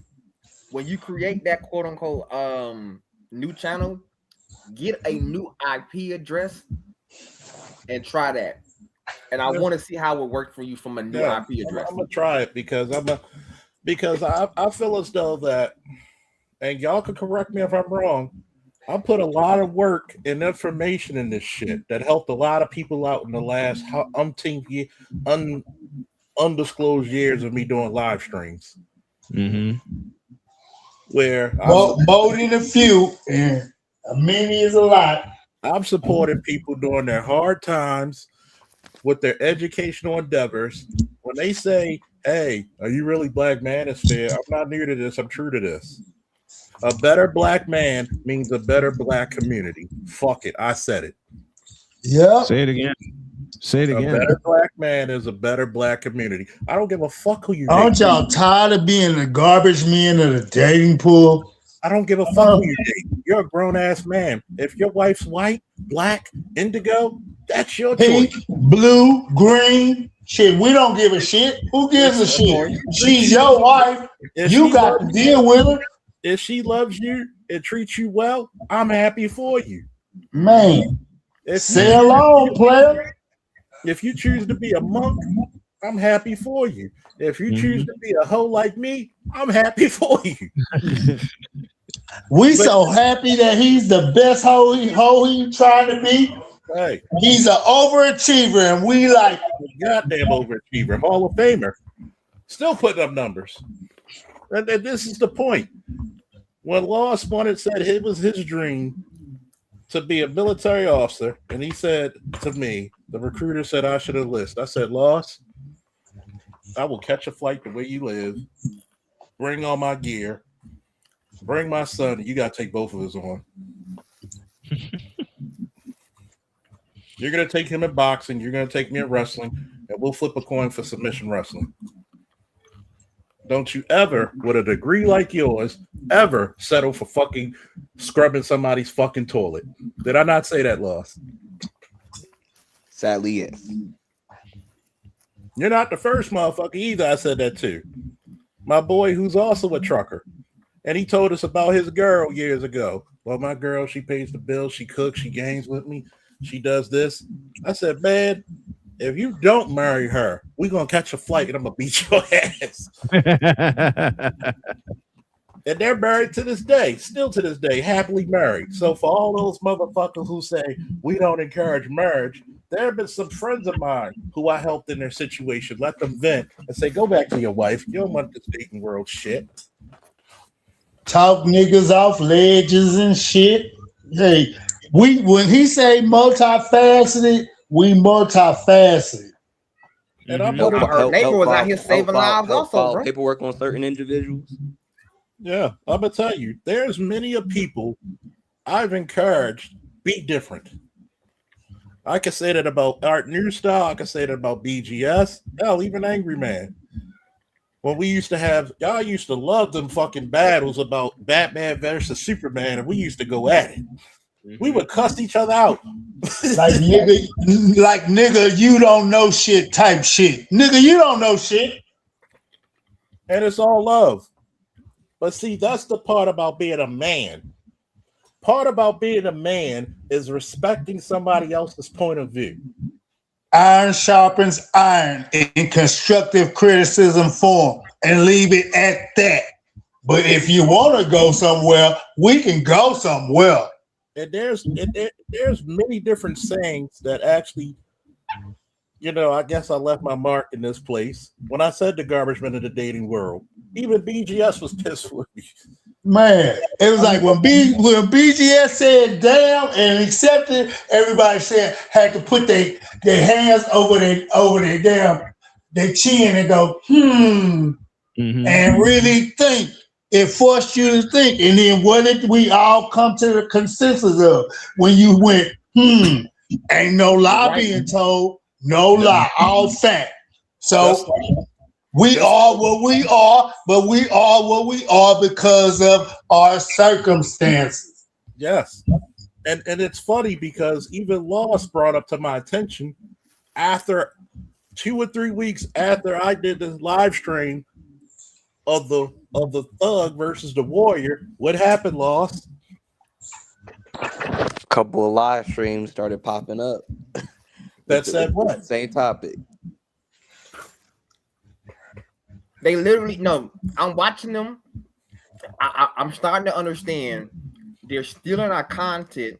They're rearranging it and putting a different spin on it. Because I'm watching this, like I make my videos, but I make like. Say it again for the church. Say it again. They didn't hear you. But Zulu, in this case, the stream I sent was a brother. He's been talking about it, but I've been noticing like other content creators, but it was another brother in the space. It wasn't outside. No. What I'm noticing is this much, right? Let's say I'll see somebody in the manosphere make some black manosphere make a video like that's like decent video. It may only get maybe 1,000 likes, maybe 2,000. Then all of a sudden the next day, and it's always either the next day or the next week, I'll see another video eerily almost the same. The only thing is the diction then changed a little bit between the words, and they may have, instead of it being like somebody from the manosphere, it's just like a AI image, and I'm just like, yeah, how the fuck are these? Like they're literally just copying this shit, put an AI image on the shit, and it'd be like, yeah, this person said some amazing shit, and this shit get 300,000 views, or have 300,000 views on the video, and I'm like, oh, how? I mean, they be stealing BGS and stuff all the time. Yeah, they do. Yeah. So yeah, they do. So what do people always say? They say it's the sincere form of flattery, right? Yeah. Yeah, I don't know I about don't that. mind anybody saying to me, but give me my credit, please. Please. I give a lot of people credit. Hell, mm-hmm. I'll even tell people on their other channel, please donate to their channel. I'll tell you what, Charles. You did that for me so many times over, especially when I was in the hospital for the better part of a year during and after cancer surgery, because I had to go back so many times over. I would just hop on and see that you were on, and the first thing you would say, like, hey, help Snowman get out of the hospital and get back to society so he can help his family.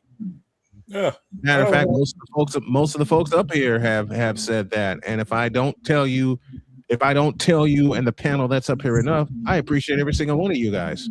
Yeah. And to piggyback off of what you said, Snowman, my friend, she's a double Hall of Famer in college. Mm-hmm. For basketball. Still hold the record for points and assists for her college. And one time she tried to bring up something about jealousy. And I said, whoa, hold down now, Silver. The Long Ranger got to get on his foot. Mm-hmm. I said, number one, I'm a Hall of Fame athlete too. I just didn't get presented. Right. Actually, I'm not only a Hall of Fame athlete, I'm a Hall of Fame coach. Let me ask you this, Snowman, since you're the resident, statistics and sports guy, right? Mm-hmm. How good of a coach are you if 2000 to 2010, I won 170 at 2000. The other 7 guys out of that 10, I coached them to the championship of that same weight class. How good of a coach is that? Pretty damn good. And I'm not counting all the other weight classes I coached to high placements, which is third and above, or the other champions. That's just out of one weight class. If I didn't win it, I coached 7 out of the guys who did. Mm-hmm. So I told her, who was the biggest cheerleader for you when you got it? Well, you were. Who was happy as hell for you? Was it your family, your coworkers, or you? Okay, that should be the end of that. That's what she did. I'll give her credit. She apologized strongly and made me actually, made freshly 3 pieces of fucking fish. That catfish was huge. And vegetables and shit. So apology accepted. Mm-hmm. I have no I'm the one who got on Mr. Z's ass of starting the channel. And look how he's doing. He's doing great. Best thing ever happened to him, bro. I even told Snowman, if you don't make that Diary of a Mad Snowman, which is a beautiful catchphrase, by the way. It's a wonderful catchphrase. It's a wonder, which is in perfect. production. Part 2 is in production. It'll be in production this summer. This And is Charles, the thing. I And think I'm gonna give you something else. I'm gonna give you something else that's gonna be gold. You should openly talk about you and your wife should have another segment, another channel called The Black and the White Truth of Interracial Dating and Marriage. You know something? We have That will be flirted with the you know something? We are flirting with the idea. We're just waiting to get. Don't flirt. Here's the problem. Here's the problem. This is why we put a halt on it as for now. We've talked about it. We're going to put it in motion, but we are waiting to get the hell out of Indiana to do it. Too many prying eyes. I get you. But guess what? We do have, but it is in motion. But once you move out of there, you're in safe ground. You don't flirt with it. You act like the 15-year-old you on the bus, and you next to the girl, and y'all got a blanket, and it's a 2-hour ride to the fucking amusement park. You finger bang that motherfucker. Yep, that's why we're waiting to get out Don't of. act like I was the only one, motherfuckers. Don't act like I wasn't the only one. You weren't. But as I said, we are waiting to get out of Indiana to do it. That's what we're waiting on. And I get you. Enough said. That's just like I told ABM. I can't wait till he starts his fucking channel. You think I'm giving you the Baltimorean truth? This motherfucker's gonna spit fire. Yeah. And Snowman, what do you mean by eyes? Like what? Saboteurs? Like. May I speak freely? You see that motherfucking sign at the top left and the top right? Then I can say it. Extended fucking family. That's always the worst. Enough said. Extended fucking family. I'll give you an example. When we first moved back here to Indiana, and it was right after I had my surgery, we're talking about June of 2022, I decided I'm going to put a GoFundMe up to help get us the hell back out of Indiana. The in-laws saw it and started asking questions. Get the idea?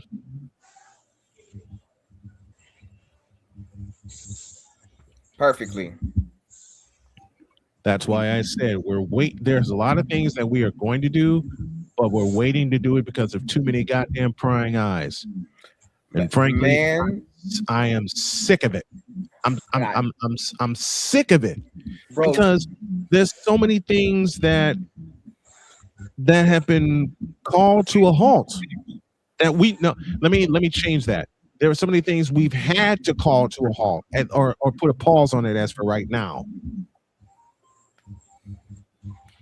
Snowman, bro. I'm $10,000 away from me being ready to move from my quote unquote house and move into my new country that I'm gonna be living in. I'm not gonna say the country yet, and start making a content video that I really want to do. Mm-hmm. I'm 10 grand away, and I got 5 already. Nice. When I tell you, bro, when I tell you, when I get that other 5, man, you gonna hear usual business on every platform acting up fucking fool. I get it. If I create a channel, I'll probably still stay in the shadows, being that I'm still highly in academia. Mm-hmm. You know, when you freshly new in academia, you can't really make a big splash. So you really can't. So I'm going to like a near Ivy master's degree program, and I was like, with ROTC with the military, like I don't want to create a whole bunch of negative attention. You gotta wait and buy your time, bro. Trust me, because I've been in here since I was damn near like 25 in the manosphere, bro. I'm 20, I'm 35 now. I'm finally in the position where I can like almost say, fuck these folk and do what I want to do. It take time, bro. Yeah, and I've been it does. Like Charles knows this. I've been in this space since like Patrice, and then when Tommy was still like real hot. So I was like back when I was in middle school. So like I said, that's why we're waiting. That's why we're waiting to get the hell up out of here before we really unleash our content that we want. Because the idea, Charles, that you said, we've talked about. Yeah, and I'm gonna tell you this on a real shit. Don't let your fucking dreams. Don't let your memories be bigger than your fucking dreams. True. Very true. That's People one of the get things my mad. dad taught me. People get mad with me on a lot of shit. There's a lot of hate. There's a lot of hate in this space because there's always got to be one big nigga. Everybody wants to win the rap race, forgetting it only tells you you're the number one rat. Facts. I believe in the doctrine of the four kings. There's enough of this planet that all of us could eat. Everybody's kingdom can eat. I agree with that. Black men were never taught that. Listen to your gut. Shout out to Sandog. Where the fuck are you right now, Captain Jack? Yo, what happened to Sand Dog? Shit. He's still around. He was here a couple. He was here like a live stream or two ago. Yeah, okay. He'd be in the chat, and sometimes he'll pop on the panel sporadically. Remember, he's in the Emirates, so the time where it is. He's like me. He be on some Rasputin type shit. You know what I'm saying? Let you think he dead and shit. It's like Nameless. Like Nameless will throw the smoke bomb and they just pop up. You know, throw the mental pellets to back off. Shout out to Nameless protagonist too. That ninja over there. Yeah, because Nameless was just on Roger's panel a couple days ago or today.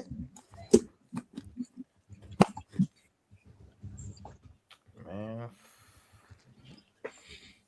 You know, it's niggas like us.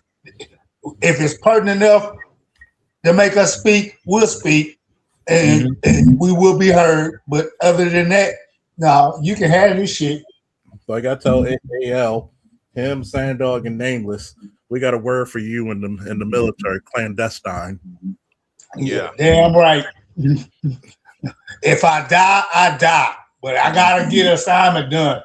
Like they're the secret. They're the secret. The secret of us. It's like I remember back in the day, it was Grandmaster Troll coming for BGS's daughter and his grandson. And yeah, that was some weak ass shit too. Oh yeah, I remember I did a deep dive into what happened with that. I was like, well, "Who's this Grandmaster Troll?" And then I went down the archives and I was like, "Oh, trust me, if you go to my archives, you'll see how I got him." I said, "Look, number one, I've always told BGS."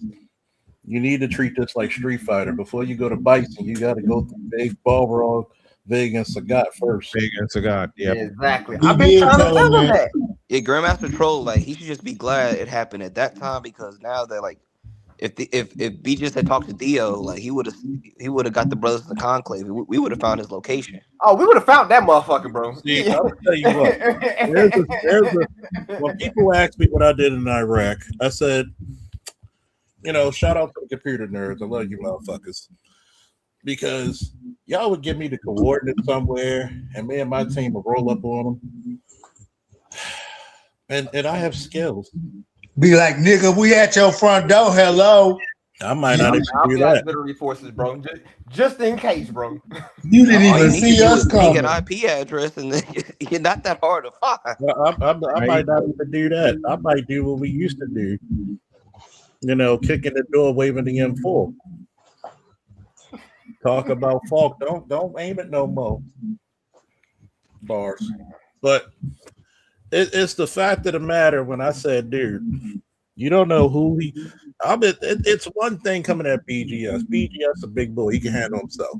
But you coming for people that don't have shit to do with this.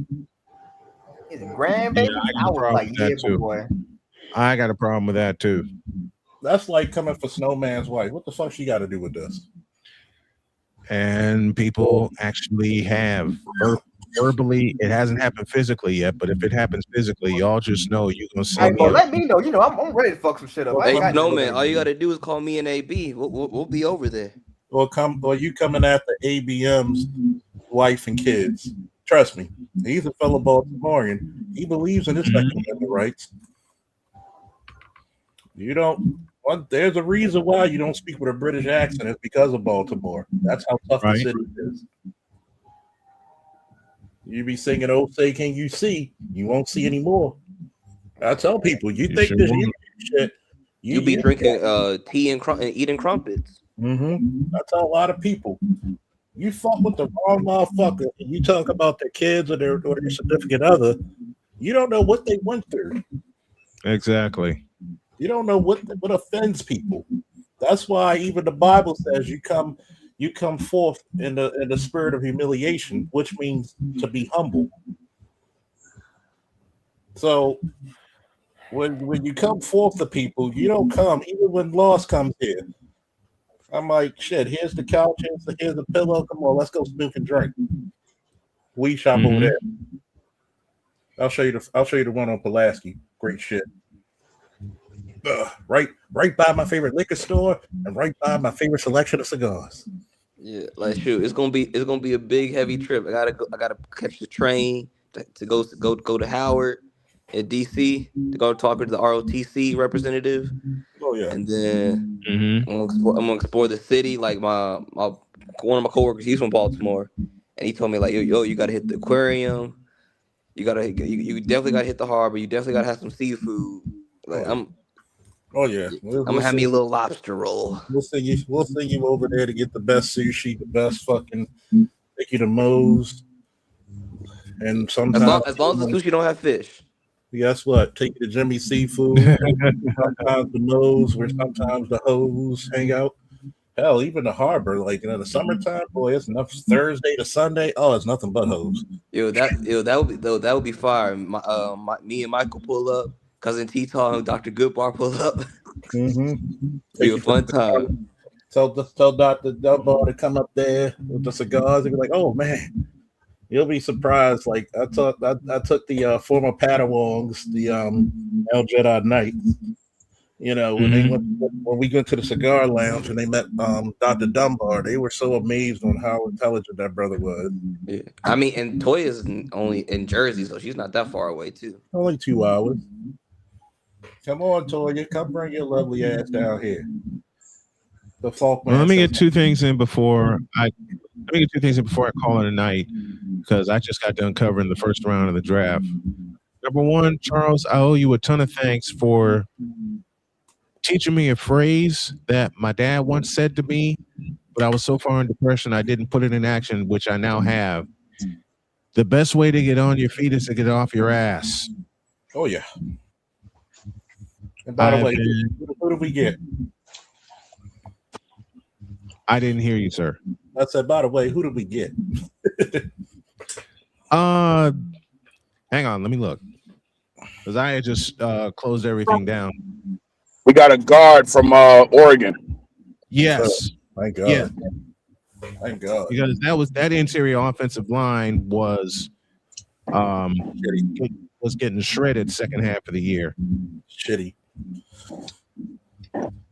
No, I ain't worried about who y'all got. Who I got. You can either get the fuck out or you can get the fuck out. Snowman. I ain't worried about y'all, Snowman. I'm just worried about Houston. I don't care about y'all. I can care less. Who do we get? I'll say it the way my dad said it. You have two choices, and he told me this before he passed away. Get out or get the hell out. Before he passed, I put my arm around him, and I said, I got option C, Pops. I got the fuck out. I tell people all the time, I said, look, when you have the ability to know how to fellowship with men, which is what this motherfucker on screen does not have the ability to do. Ain't that the truth? FD's a pompous bitch. Yeah. And that's being nice.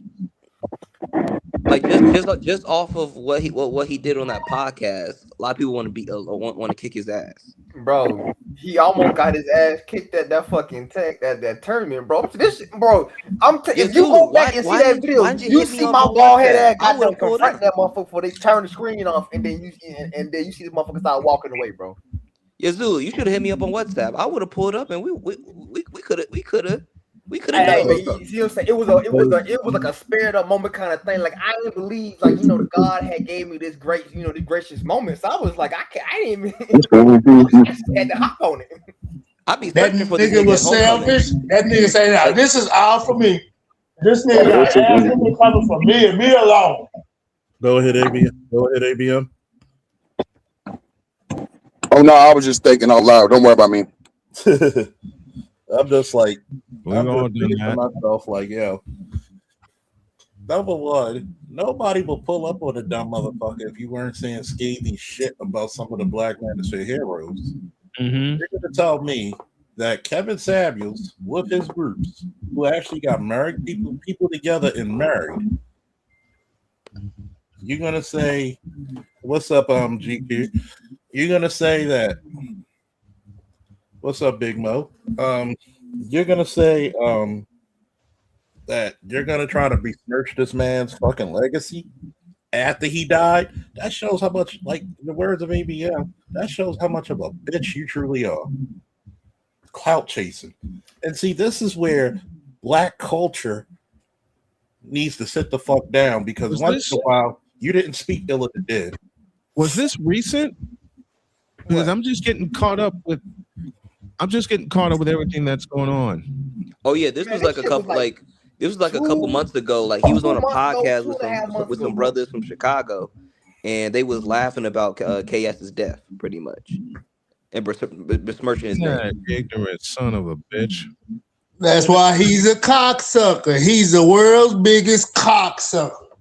You had this grown ass man with some teenage with some young men laughing like giggling like some bitches. Oh God. Cackling like a bitch. If you're about to complete a business deal with a motherfucker like that, right, and he ends up expressing himself and he reveals that he can't stand Kevin Samuels and he laughs at his death and shit, would you still go do the deal? No. AB posed a question to me, and I'm about to answer it. At 26, the Texans selected Keelan Rutledge, guard out of Georgia Tech. A guard from Georgia Tech? Yeah, Keelan Rutledge. What's his schematics? What's his schematics? 6'4", 316. He's always looking for that type of fucking guard. That makes sense. He sucks ass. I'm sick and tired of these fucking New Englanders down in Texas. You need to get, goddamn it, cause shit. He ain't the next coming. That black GM we had. Now he was finna put together something. He had to walk away because of his wife. She was terminally ill, so he just stepped away from football. Period. But that man, that Gene Smith, man, that man. Oh man, I miss him. I so miss him. I'm gonna tell you. Wow. I'm gonna tell you one thing about it, because there's some things I'm just gonna have to just say. When I view some of this content, it's gonna be golden. I really want to see this real quick. I want to see what the fuck this jackass got to say. This mural, you have luxury townhomes, you have some really nice eateries and restaurants not too far from here. You got gentrifying neighborhoods going this way, and in the middle of all of that is a big ass federal prison. And I can't show it to you because I'm pretty sure filming a prison is illegal. And considering the nature of this video, niggas not taking no chances. No, it's not. It's not illegal to film a prison. Oh God, what's this jackass doing now? And nigga, it's called a city. The prison is in the city.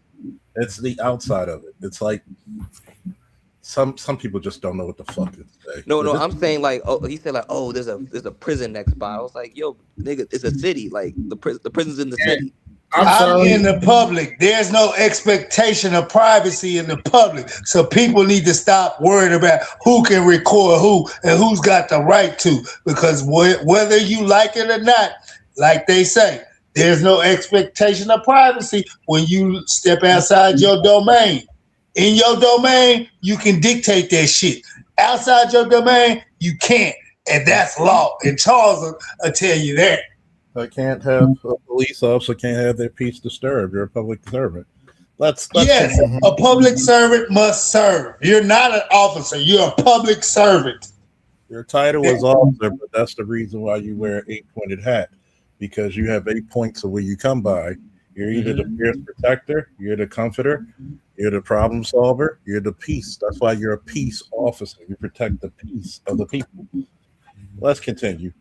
Problems here for years. Well, today, a Senate subcommittee in Washington, D.C. paints a picture of prisoners running the show here at the U.S. Penitentiary in Atlanta and prison officials doing little to stop the corruption. The would-be dangerous criminals in this facility for years would often escape the prison to go get Taco Bell or see their girlfriends and then return back to the prison through numerous holes in the prison's gates, like teenagers sneaking in and out of their house after curfew to go hang with their friends. Federal prosecutors say he snuck out of the Atlanta pen at least 3 times to see a girlfriend, then sneaking back each time.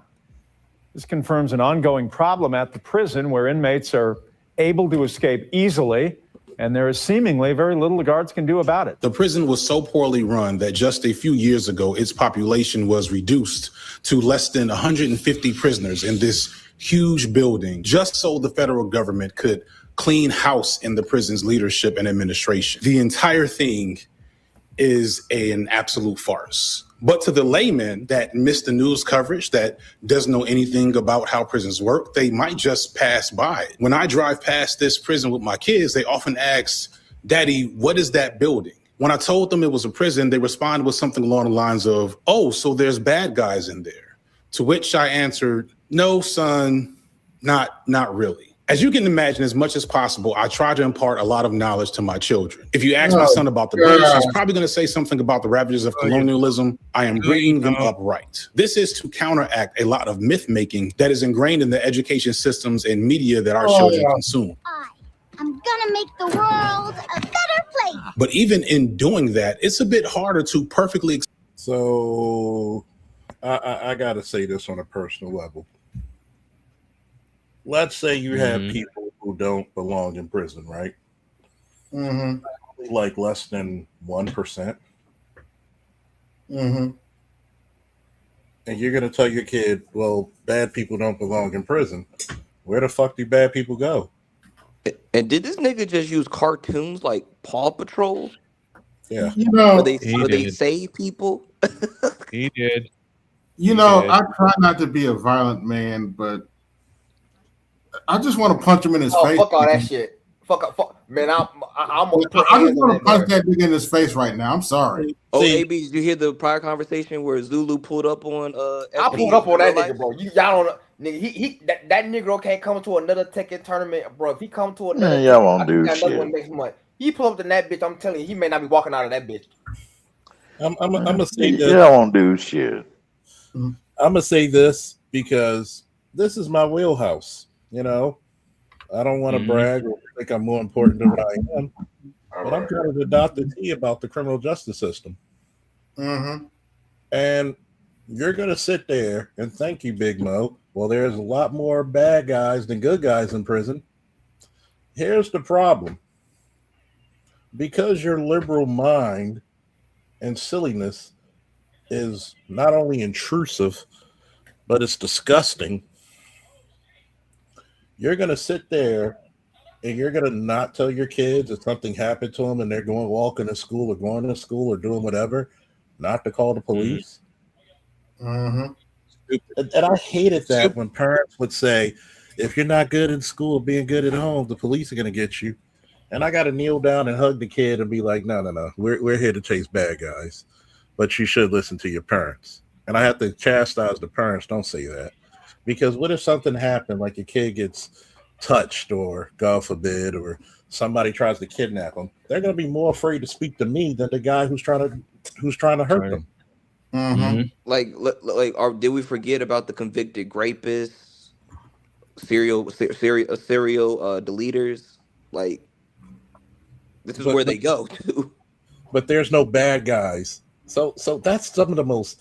And see, this is the reason why I'd say guys like Lost, who's the educated. Look, you're gonna have to be on your game to counteract this bullshit for an educated man. Yeah. And then here's the fucked up part. You say this shit, and then you want to defend criminal, but then you have the audacity to talk about the corruption, the prisoners escaping. So if the guy's escaping and he's supposed to be a good guy, why should you make this fucking video? See how it contradicts itself? Continuing. Just plain stupid. Explain the messed up nature of crime, justice, and The prison. boy is basically retarded. And it doesn't help that these children are already developing a perspective of what America's justice system is based on common opinions about them that they see on TV. Cops, Central Organization. You try to talk about one of the best cops cartoons ever, and guess who was the main character? Bulletproof, a black man. The boy is just retarded, Charles. The boy is retarded. So you're telling Well, so he's bringing up this cartoon to make fun of it, basically. to make fun of cops. You're telling me, right? Because first of all, correctional facilities are not really ran by cops. A lot of them, it's by correctional officers, right? Which is a tough job in the criminal justice system. So, unless you're in the federal or you have sheriff departments for smaller places, but you're going to tell me, you look at Bulletproof, you won't want to grow up in the 80s, you don't want to be Bulletproof. He's in charge of all the cops of that show. He's the leader. He's not a patsy. This man, the reason why they call it Bulletproof is because he was shot in a line of duty and he was made a cyborg. And he still came out there to still serve. And he's fighting crime, not just low crime. He's fighting the corruption, the high tier criminals. Charles, I don't believe, truthfully, his mother allowed him to watch masculine shows like that. I think his mother let him watch Rainbow Bright. Yeah, that's about My Little Pony and shit. He's on that My Little Pony shit. One of my mentors from high school, he was a judge for a juvenile correction. I literally watched it. I walked the facility. I literally sat in for a full day of court.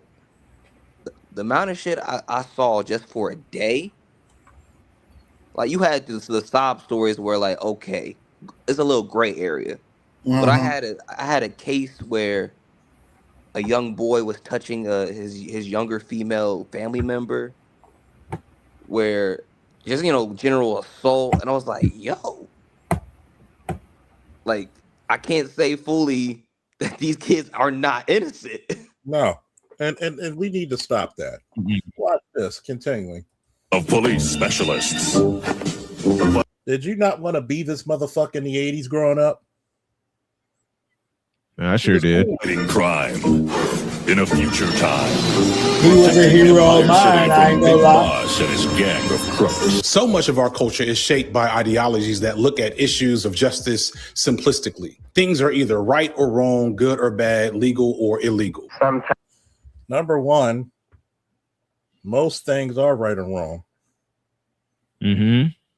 But that's why we have courts to decide the content of the character or the situation. Even war has rules. Yeah. So you're telling me, right? There's a difference between a dude stealing food because he's hungry, which is pretty forgivable, right? Yeah. Compared to somebody stealing Jordans from a kid where there was a gift because his mom and dad gave it to him because he had a great report card, but you could rob him at gunpoint for his shoes. That's not forgivable, is it? No, it's not. Nope, it is. That's One is a crime of necessity, and one is a crime of want. yeah. And now you have to look at it and say, are you sure you educated, you dumb Negro? Are you sure? Because you're not doing your college any justice.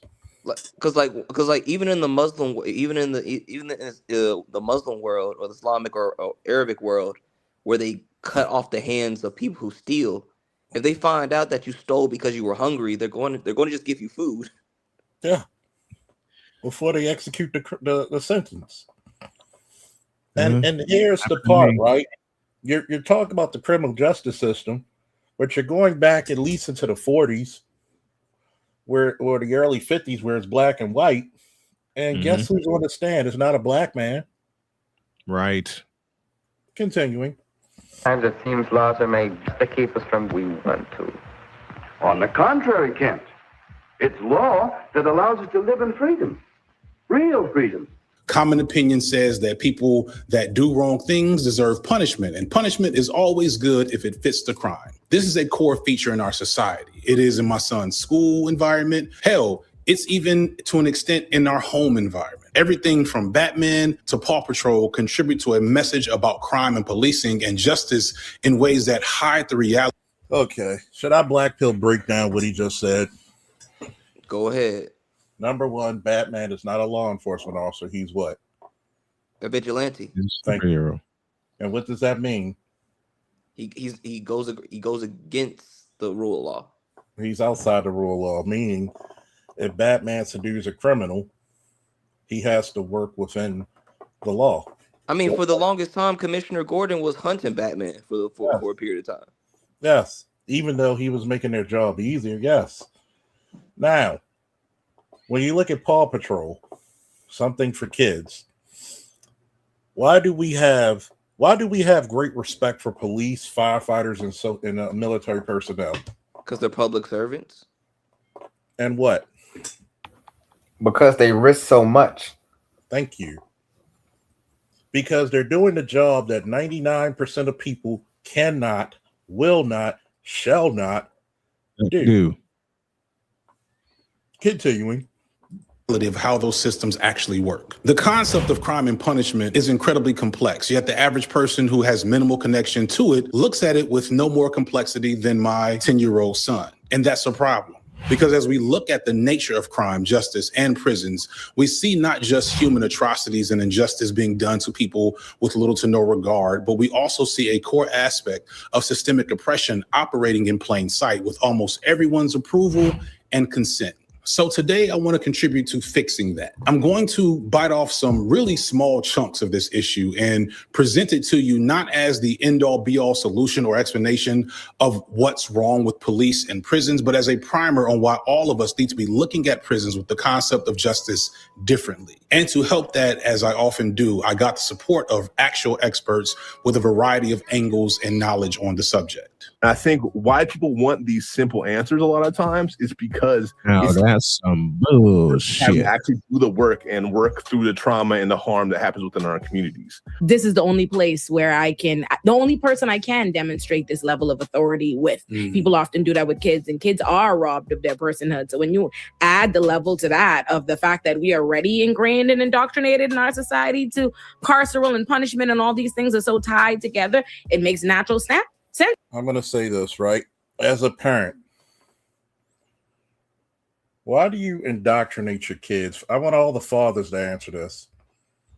Well, everybody can answer shit. It's multifaceted. Why is it important to ingrain your child with a code and morality? So your child can go into the world and know how to properly move and not get themselves killed, and also be able to move in different environments and not get themselves killed. So, anybody else? Pretty much, to put it in a boat, survival. Because morality, ethics, code, is what shapes a society, what shapes a community. Everybody is a product of their environment.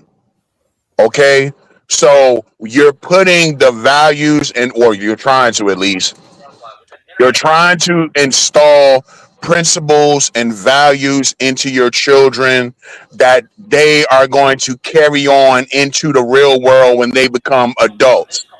So, for example, if you're a child who grows up in a home where there's constant arguing, fighting, dysfunction, what do you think is going to happen with that child when they become adult and it's time for them to go to the real world? You won't know how to talk to anybody, solve a problem, or you know what I mean, conflict resolution. All you're going to know is what you've seen all your life, which is yelling, arguing, cursing, fighting. The moment something don't go your way, and then what happens with that? You end up in jail. Yep. You become the product of which he's trying to talk about. This is nothing but this is the type of shit we was hearing in the '90s coming from a lot of liberals about. Oh, don't spank your kids. You know what I mean? That type of thing. Oh, Ninja Turtles is too violent for children. Now these niggas is complaining about Paw Patrol. Exactly. I'm gonna. So I mean, so You got to again, be joking, how bro. do you teach one right from wrong? Because listen to what the woman just said. You said Paw Patrol, bro. She's basically trying to say, by America having this standard of right and wrong, we don't allow our children to grow and have their own personalities, which is bullshit. Yeah. You're gonna have your own personality. For example, you born with it. Jeffrey Dahmer. Do you think Jeffrey Dahmer's parents taught him to be a homosexual, cannibal, necrophiliac? No. I don't know. His parents are white now. You can't. He came up with that on his own. Yeah. You understand what I'm saying? I mean, this is Yeah, Negro. Zulu, from descriptors, like a lot, like for people that know his family, they're very mild mannered people. From This is Negro liberal babble. I'm gonna show something real quick, folks, to the channel in the chat. Who's this character? The most powerful man in the universe, He-Man. Was He-Man ever offensive in his actions? I'm a little kind of young now, so I can't say. He was more offensive with Skeletor, but most of it was more defensively because they would mostly attack them. But it would be more offensively towards Skeletor because he knew Skeletor had the access to chaos. This is the thing about, like I told my son, and this, tell me what he said versus what I told my son. My son was about 4 or 5 years old, and he said a profound question. Even for his age, I still think that's one of the most profound shits I heard a 4 or 5-year-old ever ask. Daddy, what's the difference between the good guys and the bad guys? Give me a second, kid. That's actually a damn good question, son. I came back with him and said, the bad guys use human shields. The good guys are the human shields. Who's this character right here?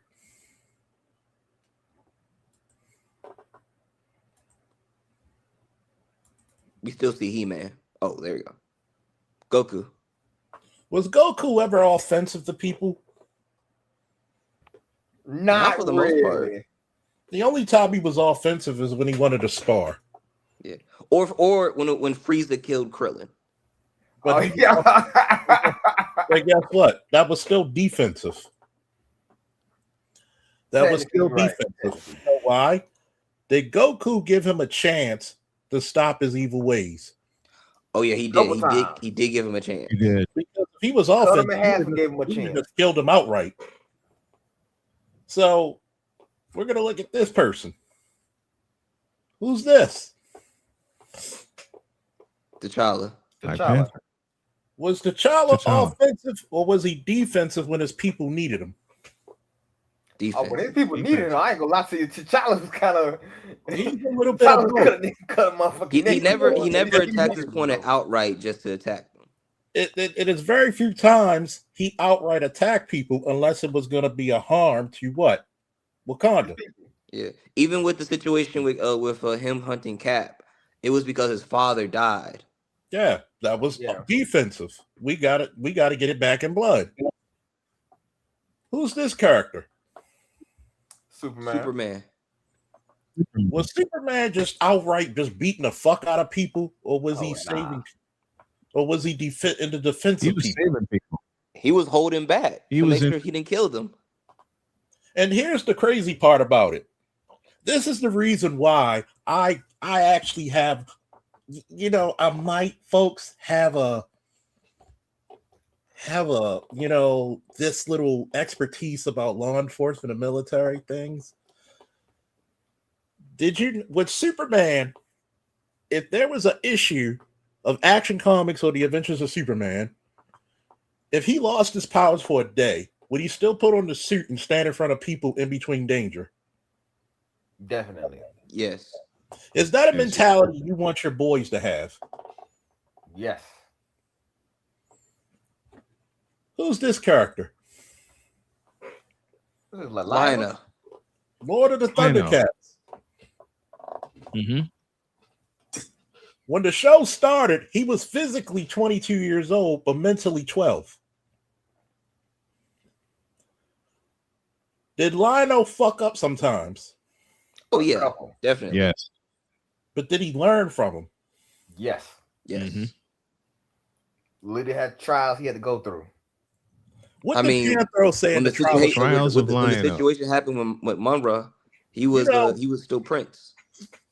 Do you know that before my godson, he actually left on the 20th to go to basic?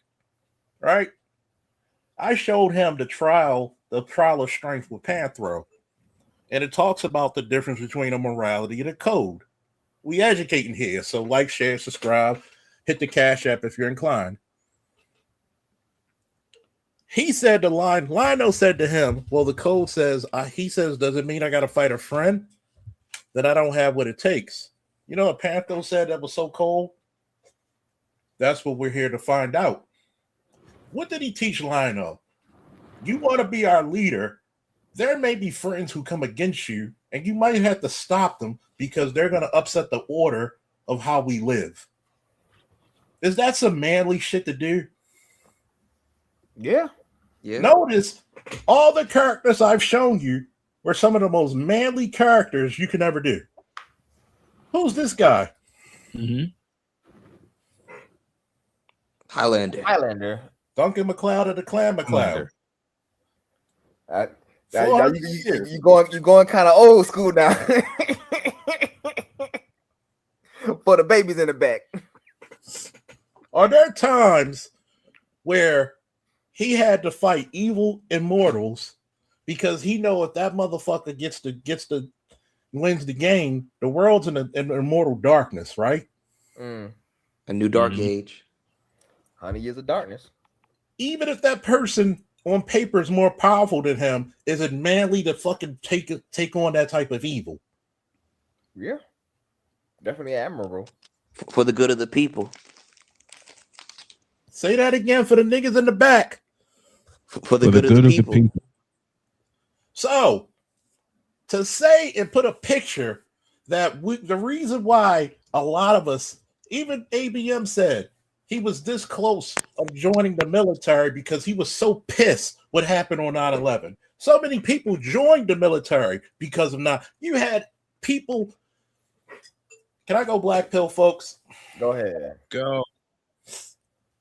WW2, the Great War, the Greater War. That's the last generation. I'll say, well, no. The last generation of great men were the 70s and the 60s of the civil rights, right? I get that. Mm-hmm. Because all your famous athletes, with the exception of Muhammad Ali, and you got to respect him because he had such conviction because that was against his religious beliefs. Right. All these athletes, all these actors, all these prominent people joined the war. Mm-hmm. You know Christopher Lee, right? Mm-hmm. Yes.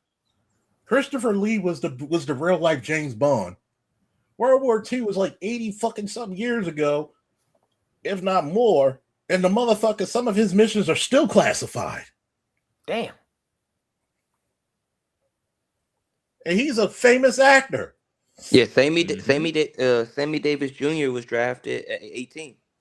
Yeah. You know, Count Dooku, anybody, was whooping ass in real life. I kind of find that hard to believe, though. So No, that's true. That's Really? true. Matter of fact, I think he might have been British intelligence or something. he was the real life James Bond. Yeah, dude was the real deal. Dude was Dude was legit. really like that then. He was like James Bond ain't got shit on him.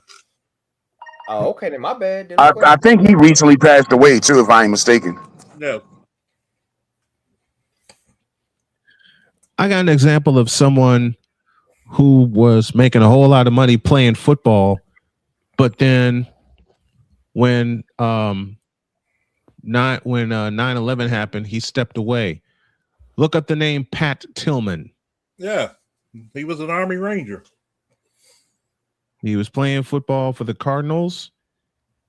He was an Army Ranger, went back in the military, and it's unfortunate that he lost his life. Yeah, from But fratricide. he gave his life for his country. Yeah. 2004. He passed away. So you telling me that we should not indoctrinate our sons, especially our daughters as well, but especially our sons, because our sons have the direct responsibility of defending us as a community, as a nation, as a people, that they shouldn't know right from wrong? They have to. They have to. Because Exactly. here's They the have to. difference, They right? have to. Here's the difference, right? What if I was just a thug on the street, same fucking abilities? Would I be a detriment to society? Oh God, bro. Oh Jesus. Oh God, bro. Yep. Imagine if I would have took A those thug, skills. the mind of a thug with special services abilities. Who can bench press 500 pounds, who has the boxing and wrestling skills, firearm skills, tactical skills, and said, fuck it. Fuck this shit. I'm gonna use my and imagine if I started a gang. You be worse than Marlo. That's the I only would way be to a stop super you, bro. villain. Mm-hmm. So we have to say, thanks to those shows like G.I. Joe, He-Man, that sometimes doing the right thing is sometimes the hardest shit to do. Because guess what, FD Signifier? Did you ever talk about the price that people paid to go to colleges so your ass could be educated? Did you ever thank a veteran who actually fought and showed that men, because you're a feminist, right? Feminism wanted to get, those white bitches wanted to get the fucking right to vote, and they ain't fucking put up a gun first.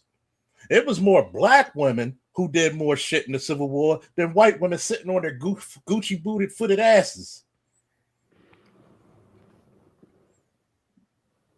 But you don't talk about that shit. And Jody would be one of the first to tell you that, being the historian that she is. But people don't listen to her because she's a white woman, and B, married to me. Exactly. Continuing. And we get that shit. So that's We an get that action shit every day, all the time. You know? Continuing.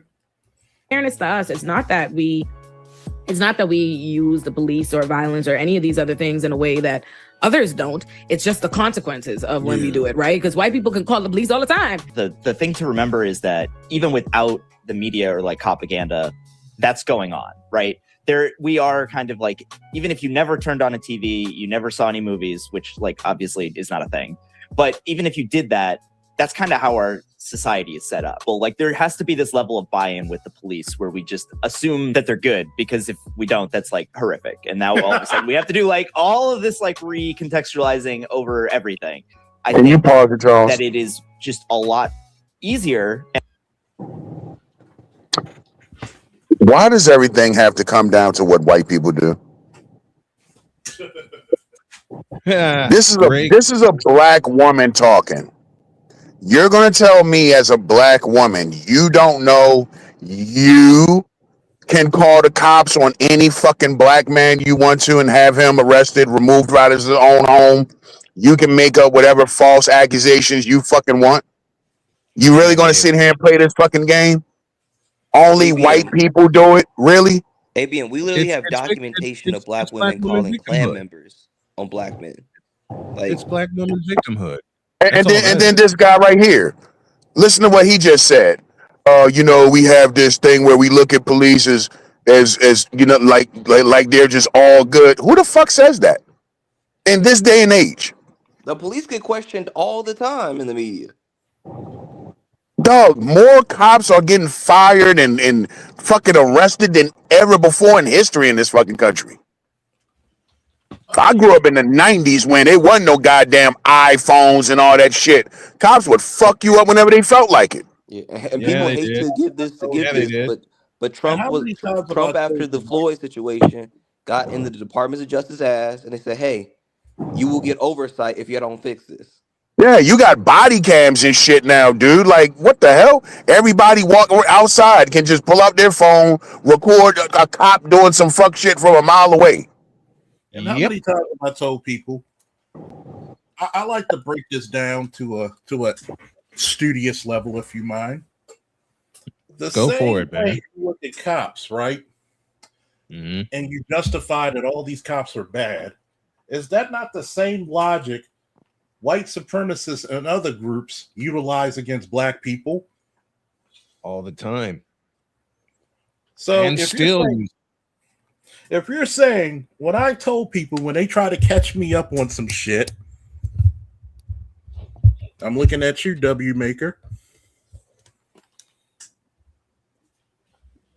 Well, if I tell you if 2 or 3% of the population commit crimes, because 2 or 3% of people in the nation's population are in prison, would it be safe to say there's going to be 2 to 3% of fucking cops doing wrongdoing? Yep. Because where do we get our police from? The population. Exactly. And notice, do cops get hammered when they get caught doing something wrong? Oh, they get Especially nowadays. Boy, oh boy. Well, I just sent you a link of a cop that basically got fired. Not only do you lose your pension, you get fired. You're doing probably double to triple the time. Why? Because the judge is going to tell you you knew better. You're the better of us. But they say they revealed that a lot of those officers get reassigned. What do people tell you? What is Batman Superman comic usually called? World's Finest. Why do they call him World's Finest? They're one of the best. I mean, he's the best detective on the planet, right? You got 2 of the best heroes on the planet.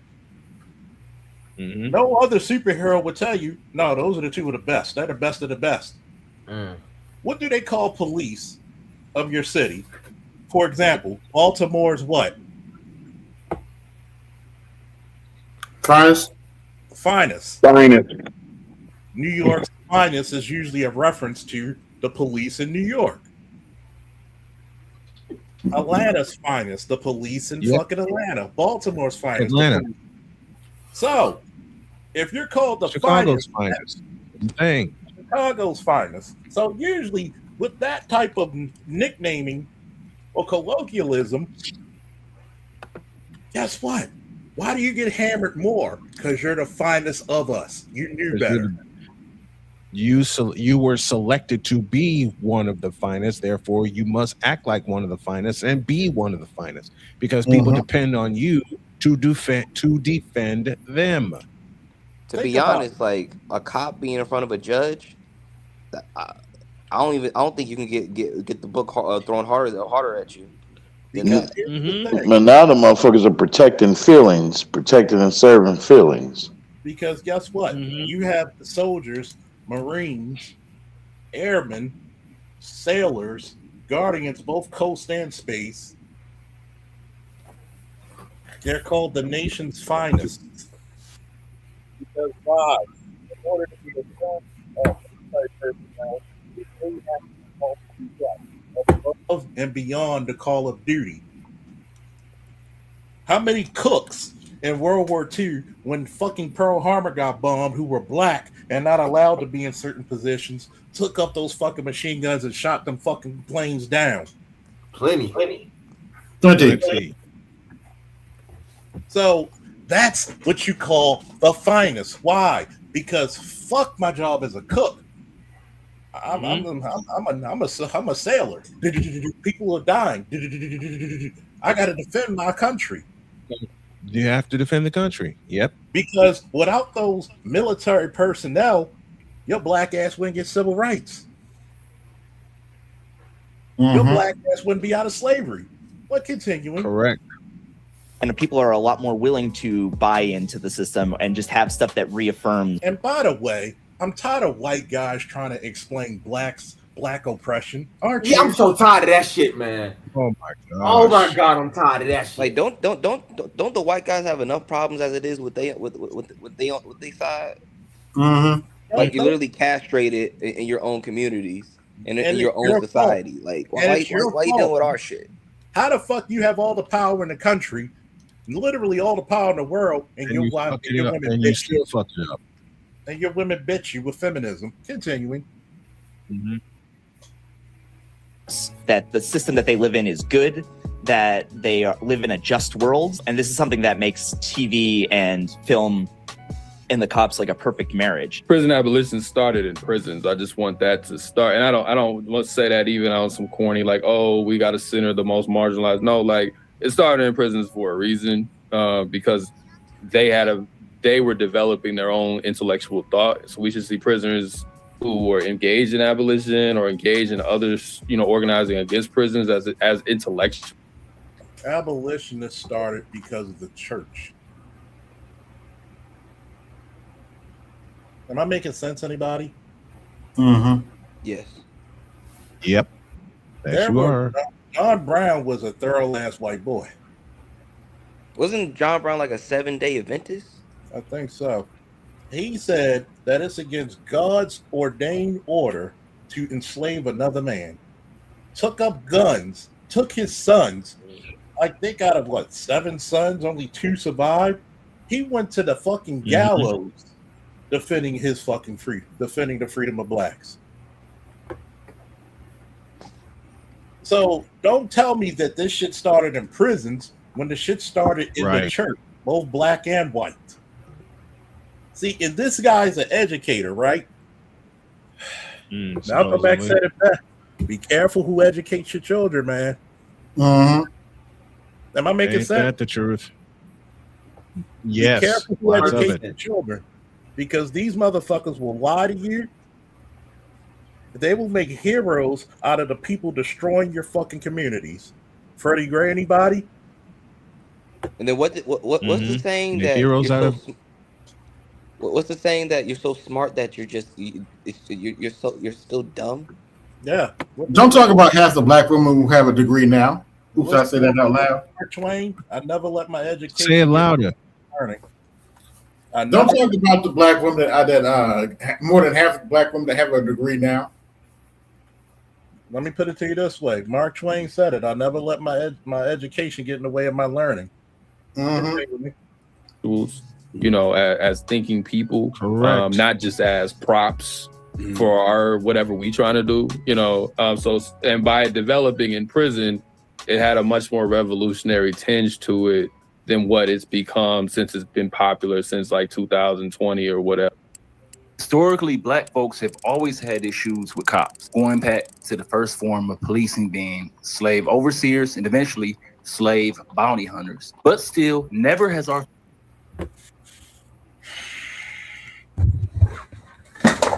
With y'all permission, can I go in? Go for it. Piss me off. Even my cat. Go for it, man. Number 1. When did modern policing start? Anybody know? No, I don't. We're doing education today. Modern policing started in London with Sir Robert Peel. What do they call the police? The police over there, or the people with the hats? What do they call them? Bobby's. Thank you. Why? Because of Sir Robert Peel. Thank you, LAPD SWAT. 1829 in London, England. Modern policing didn't even start in America. Do you know what the slave catchers are? Bounty hunters? What is another word for bondage or slavery? Bondage, right? Mm-hmm. What's the root word of bondage? Bond. Huh? Bond. Bond. Bond. What's a bail's bondsman? Get their lineage from them. Am I making sense? Oh. Because you're in a bond, which means you're in slavery, you're in debt. And what happens? And, Wow. and if you don't pay your bond, who comes after you? The bounty hunters, the police, and The any bounty types of. hunters. So So what wait, happened? So Doug the bounty hunter was a slave catcher, in a way. Basically, you're going In a after way, people yeah. with a bond, and bond means what? Bondage, tied up, incapacitated, enslaved.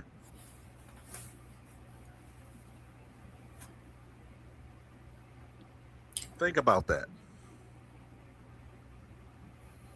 See, when you actually know the history and you could dissect the history, Mm-hmm. see, have you noticed that nobody has? I'm going to ask you, panel and chat. Am I educating people on shit they didn't know? Yeah. Oh yeah, I didn't know about this. Like I've always heard about the correlation between the police and the slave catchers, but I never thought like the bondsmen will be. Oh, it just makes it makes more sense than that. It makes a hell of a Because lot of sense now. I'm giving y'all some Dr. T shit, am I not? That you are. Because they always like to bring up the slave catcher like medallion that looks like a sheriff patch. Mm-hmm. What do Bales Bowman wear? I've never met a Bills Bowman actually in real life. I met a couple. They have medallions. Bond bail enforcement. Oh.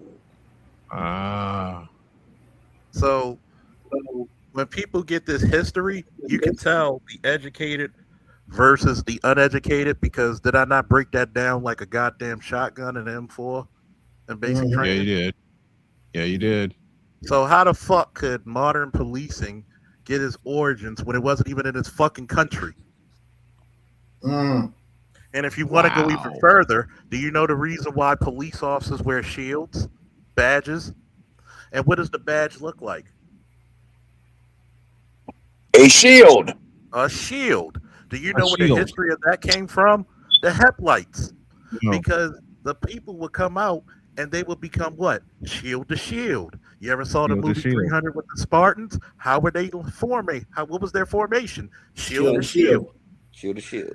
They would have so many headlights that the shields would be so interconnected, it would actually go around the whole city. That's why we carry shields. The shield is over what? 2,000 to 3,000 years old.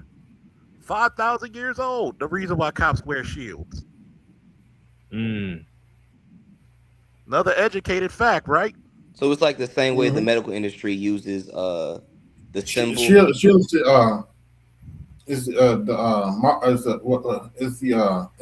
I'm trying to think of the word. The monarch of defense. Yes. Who's the Speaking of shields, real quick.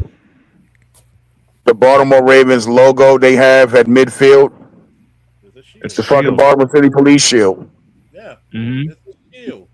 And is a shield an offensive or defensive weapon? Defensive. So what is defensive weapon. So what is a shield's main objective to do? To protect. Defend. To defend and protect. What is the common phrase of a police officer's duty? To serve To serve and protect. Protect and serve. Makes sense, right? Mm-hmm. So when we look at this history, I'm not defending crooked cops. I'm just giving you proper history. So basically, what these clowns are is just a bunch of defund the police motherfuckers. Basically, because guess what happens when you Who said you're Wow. defending the crooked cops? huh? Who said you're defending the crooked cops? You know some idiot's gonna say that. Yeah. True. They are. We've been in Well, this are they saying that because you don't speak on crooked cops like that, or what? Like, week. I've arrested and fucking testified against crooked cops. See, here's the backwash of this whole shit. People don't know what the fuck they're talking about and just won't admit that, hey, teach me what the fuck I don't know. I'm surprised no one's put this in a book at least. They have, but what's the worst thing you could do to a black person? Put it in a fucking book. I was just getting ready to say there's plenty of books on this subject. Here's the problem. The problem is you have people like FD Signifier who's never done the work. Motherfucker's never even been a security guard. You know, I watched The Wire, right? And it was this scene in season 5 where Burrell got not fired, but basically they made him step down, right? And he was talking to the other guy, and he's like, you know, nobody tells firemen how to do their job, but everybody tells cops how to do our fucking jobs. Which is true. And I even had to say, like, damn, that's a good fucking point. You know, it is. Firefighters could come in your house, break away your wall, just to check to see if there's any sparks. What's up, McDonald Bear? Mm-hmm. I want you to think about it. But I'm taking the report. People are mad at me. I'm the nigga who's giving you the insurance money to fix your shit. Why are you here? Because somebody has to report this. They're not going to report it. They're making sure there's no sparks, there's no live wires, those loose wires. They got to cut it down. But people will fuss with me. Think about it. You call me because you have a suspected offense or criminal act or a civil act, and I tell you what to do, but if it's not to your favor, you'll get mad with me. And won't do it. And won't do it. Continuing. Are y'all enjoying this shit? Because I'll do more of this shit. Oh, I'm loving this. I'm learning a whole bunch of shit. Oh yeah, this is good. You can keep this going. I'm sitting back. Yeah. I need you to send me. yeah, keep it going. I'm the man on the wall. Once we done. Because because people may think y'all might hear the drinking, laughing me. If you haven't guessed, I'm kind of halfway a little bit intelligent sometimes. Mm-hmm. That you are. Sometimes. Feeling on a relationship between the police and black people, or hell, all the people, really being more effectively communicated. I mean, it's a reason you never heard a single rapper yelling, all cops are bastards. Pretty sure most black people don't even know what ACAB is unless a liberal come and explains it. He has time now to think about what he's done. And I believe he'll turn out all right.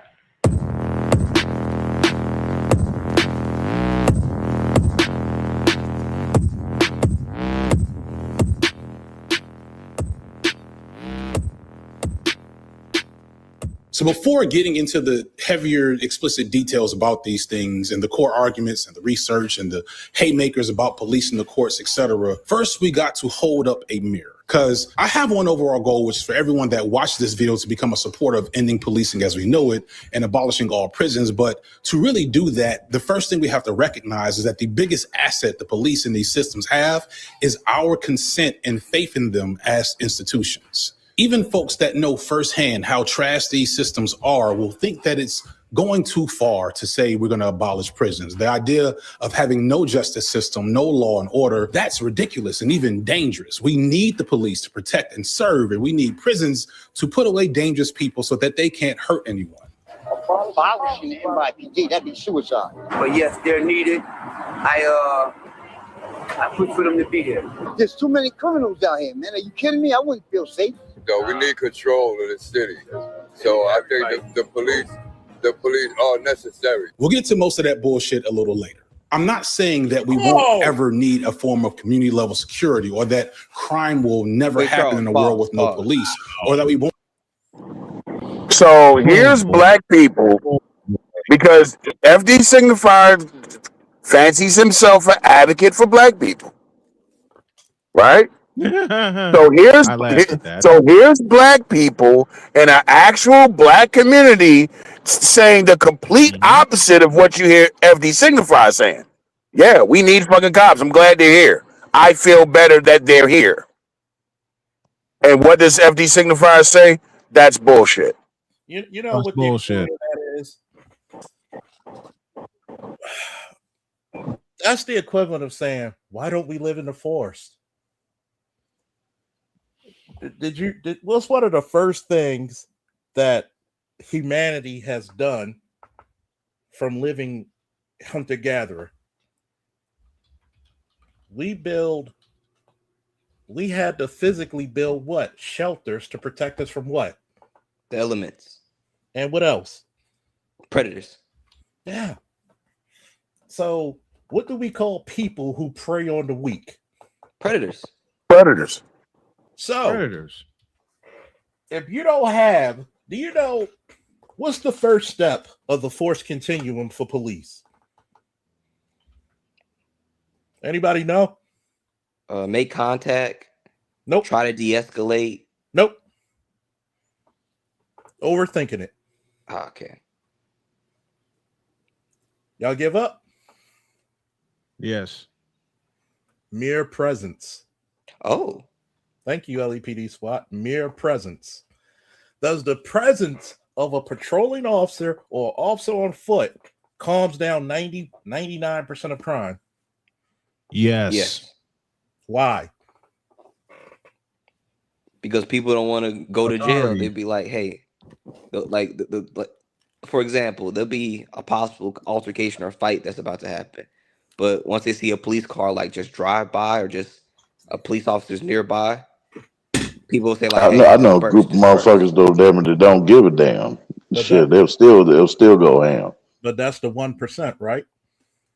Mm-hmm. Let me tell you a little police trick I've done. I'll park my car in front of a store, right? What's up? What's up, Collins? And I walk around the block. I'm doing the job of two officers right there. What does that vehicle represent? Presence. The presence. The goddamn law. Exactly. The presence of the law. And me walking around, what is that doing? The same goddamn thing. Establishing more presence. So now, if I put it in front of a high drug area and put my car there and actually do what a proper officer is supposed to do, even if it's cold or blazing hot, once in a while, get out the fucking car and walk. I'm killing two birds with one stone, am I not? One stone. It's kind of like it's one thing to have a castle with walls, but it's another thing to see people on top of those castle walls walking around and monitoring it. Because what does that tell a bad guy if a cop's willing to get out of his car? Especially if you're used to lazy ass cops. What does that tell you? Especially if you see me walking down the street spinning my S-Band tune. If I'm spinning my S-Band tune, which is that Coca-Cola nightstick with the strap, what does that tell people? First of all, if he's skilled enough to spin that motherfucker, what does that He's tell you? skilled enough to use it. Thank you. See, love you, LAPD SWAT. And LAPD SWAT will tell you if I was phony, deterrent. If I was phony, I wouldn't be making sense right now. Charles, I have a question. Might have an answer. Go ahead. Is that taught to take a walk and spin that baton around? Yes. Or is that just something people do? Both. It's taught in the academy to get the fuck out of the car. That's why you know what of them besides Black Dynamite, you know what older cops would tell me, even in my rookie years, they would be like, dude, you're a fucking throwback. Because you don't see people spinning the baton, spinning the fucking S-Band tune like that. So when you see people see it, especially if they've never seen it in their generation, they're like, oh shit, that motherfucker got nunchucks or something. Yeah, downtown and down here in Atlanta, like all the cars just stay in their all the cops just stay in their cars. Like you rarely see any cops just walking. That's the first statement is your presence. So if I'm walking down the street and I park my fucking car and I walk 2 blocks and all the drug dealers and all the drunks and all the ne'er-do-wells see me, get the hell out of there. Because they're like, wait a minute. This guy wants some different shit than the regular. Now, and they'll break you. When your presence, give you a good example. My lieutenant, who was a bitch in midnight shift, tried to punish me by putting me on this detail in this high crime area. If I'm working midnights, which is what, 11 to 7, but I'm on a detail from what? I got off at 3. I forget the time I started, probably around like 7, 6, 7. So yeah. Plus, I finagled that shit because my old lieutenant was on the evening shift, and I used to get overtime with it. So I was banking up when that was Christmas time, and I was banking. So, did you know the district commander came to me and said, "I don't know what the fuck you doing." I said, "Okay, what is somebody complaining about now?" He's like, "No, you brought down the crime 75% in this area. This is one of our trouble areas. What the fuck you do?" I get out my car and walk.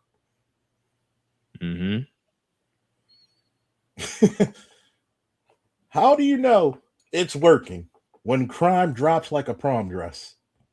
And we've been to the prom. So your mere presence, think about it. If I get out and I speak to those older folks, right? And say, "How you doing, ma'am, sir? How you feeling?" And we talk about the Ravens, the Orioles, pro wrestling, video, whatever. What does that give? What does that make people feel?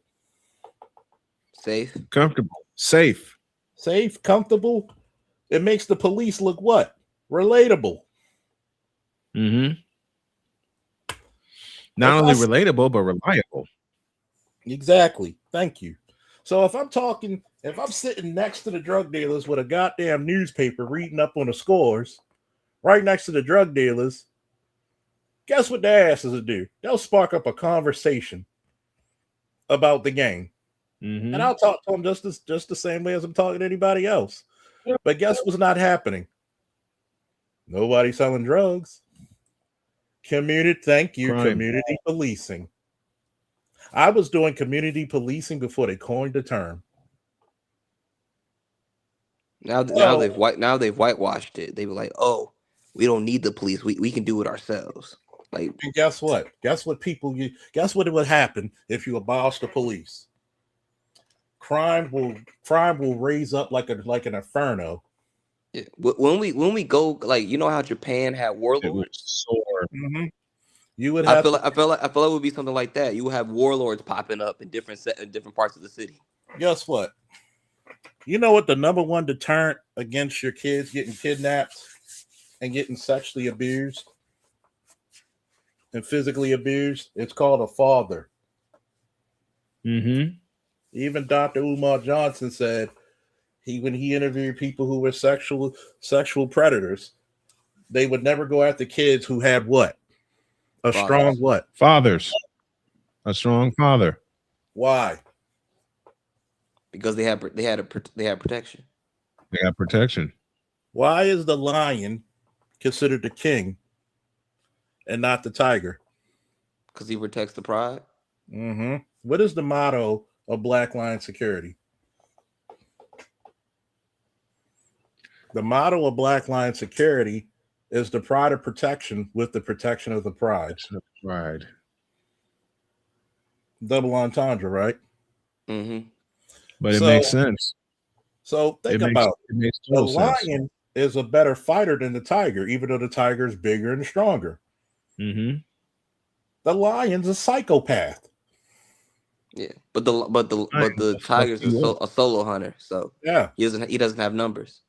So here's the thing: that lion has something to fight for. Because if he loses, what happens to his children? They get killed, and then that new male lion takes over the pride. either they'll get killed or they're exiled. And then you don't know if they're going to survive. Yeah, lion cubs are prey Mm-hmm. to even other big cats. So when you have that same lion mentality, because you have to protect something that's valuable, you need a force, even though it's a department.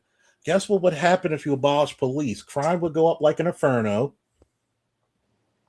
Mm-hmm. It would be unsafe to go outside. Your kids would be snatched up. Your grandmothers and mothers and sisters and aunties will be victims of sexual assaults. Your sons will be beaten by Be out of roaming control. gangs, robbed, and some of them assaulted. Mm-hmm.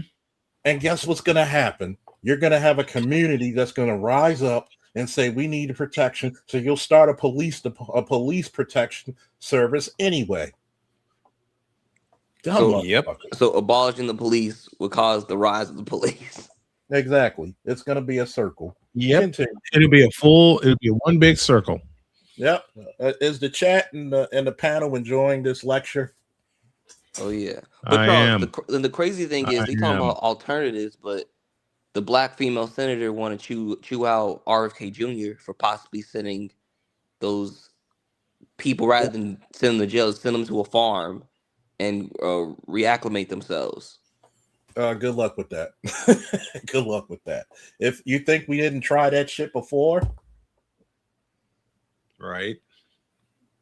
I'm not sure. Have they tried this before? Have they tried that before? I mean, it works for some, but not for most.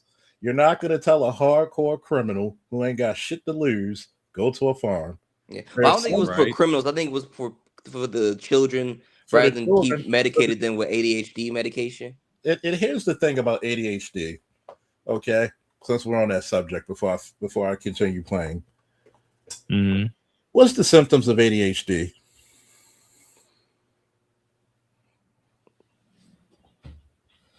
Jitteriness, movement. I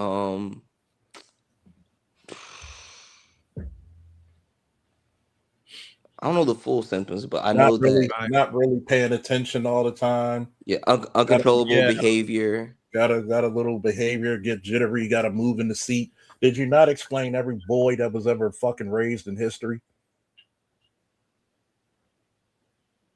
Because I'm gonna do you the same way I told my wrestlers. Everybody grab your nuts. That's where your testosterone comes from. Guess what? You got hundreds of times the testosterone of a woman. It's hard for you to sit down. Why the fuck do we still teach and treat boys the same way we treat and teach girls? Have you noticed that when you have an all-male school where all-male teachers, them boys become overachievers? Which is scientifically proven, by the way. Yes, sir. Yes, it is. So why the fuck do we still teach them like girls? When first of all, you have a terrible bias against boys in education. And notice the only boys that really go up into high education majority of the time, the overwhelming majority, with the exceptions of a Dr. Neal, Dr. Dunbar, and a Dr. T and others, most of those guys are very effeminate. Most of those guys are very female-like and female-leaning. Because a boy, in order to teach a boy, you must challenge his intellect. You make him think. I've done it in wrestling. Oh, you think you're good enough to start? Show me. What did Thrag tell fucking Mark when he said I killed Conquest and he thought he was big shit? Show me. Show me. Show me. And guess who Thrag showed him?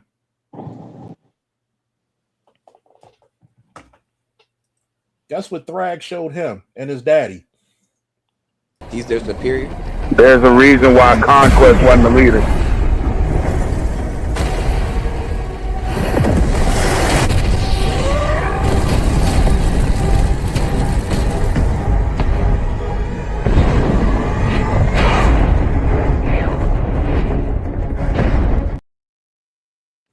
And you know what the beautiful thing about the show is? Can you imagine what the comic book panels would have looked like? Jesus.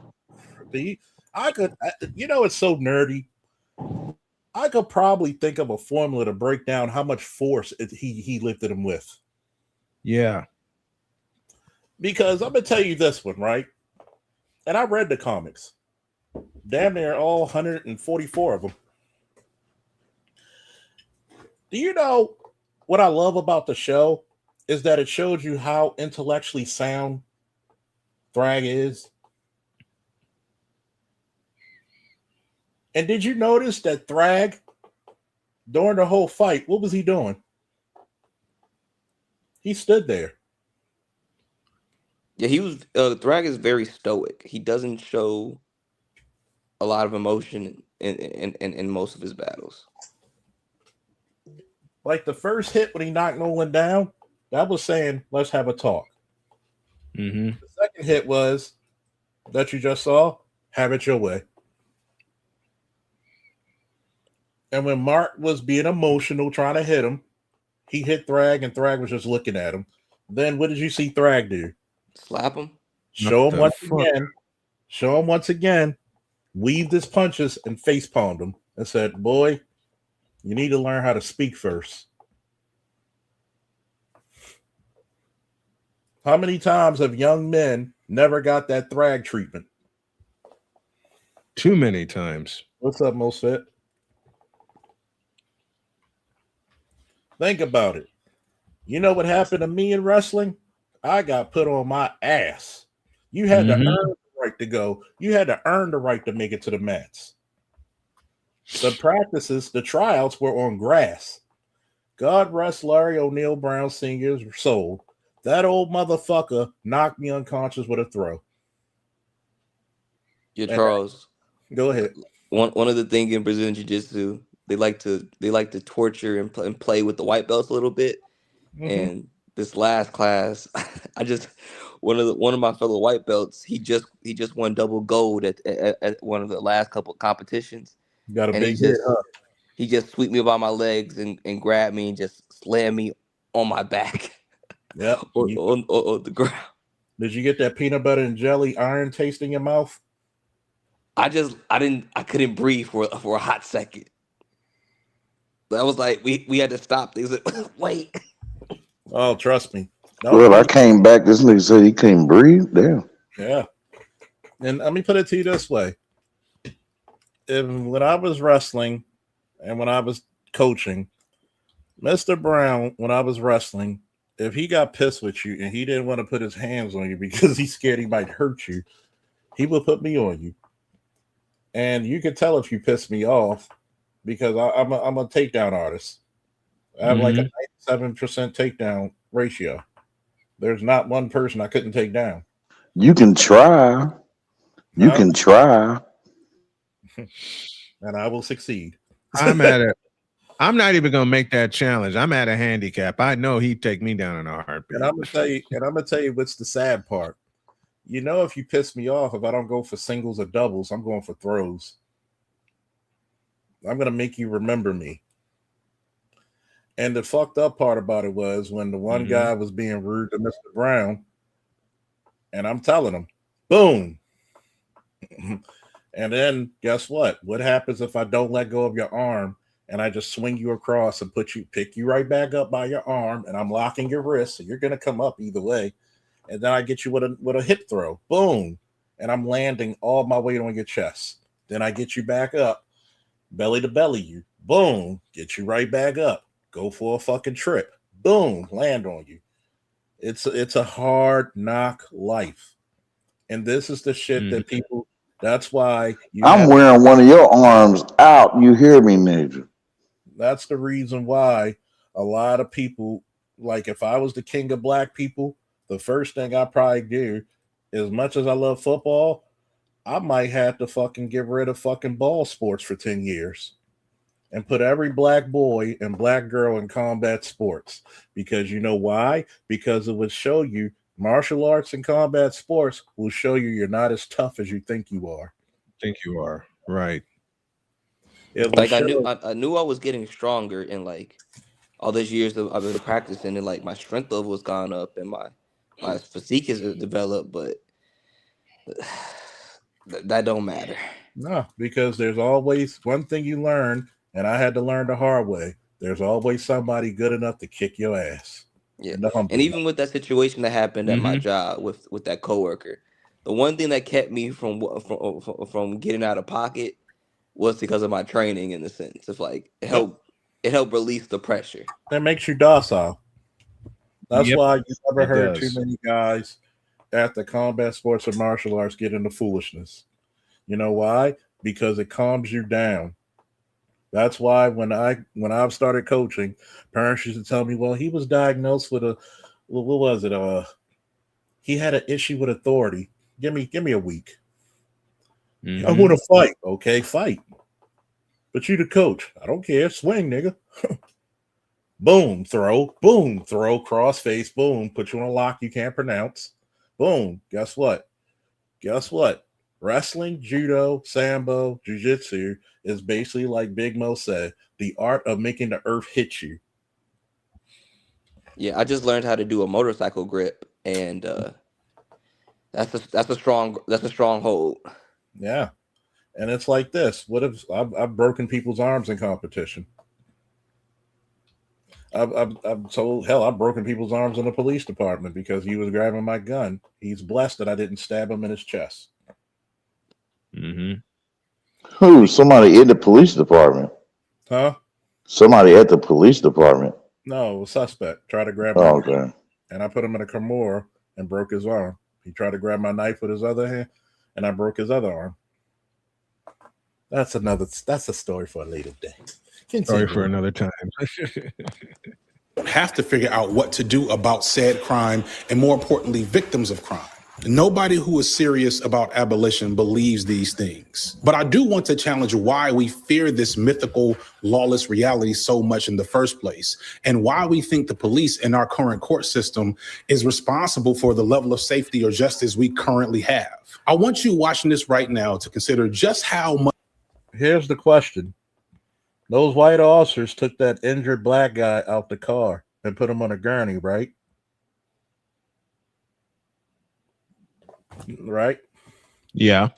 Yep. Were they doing their job? I don't That care sounds how like procedure to me. I don't care They how were doing their job. racist. Yes. You could be the biggest racist in the world. Do your job. Mhm. And also, Charles, when he says we have no idea of this lawlessness, I said, do we not forget why the West was called why it was called the Wild West? Exactly. It was a lawless time in an area of the country where it had no supervision. Yeah. None. Let's None. go more modern. Everybody got a bad side of the city, right? If what he said Yes. was true, are there certain parts of Atlanta you would not walk in by yourself in a dark corner with a pocket full of money? Of course. So right there, why is it a bad part of the city? Because a lot of that shit is lawless. So would you feel much more comfortable if you saw 2 or 3 police vehicles there? Yeah.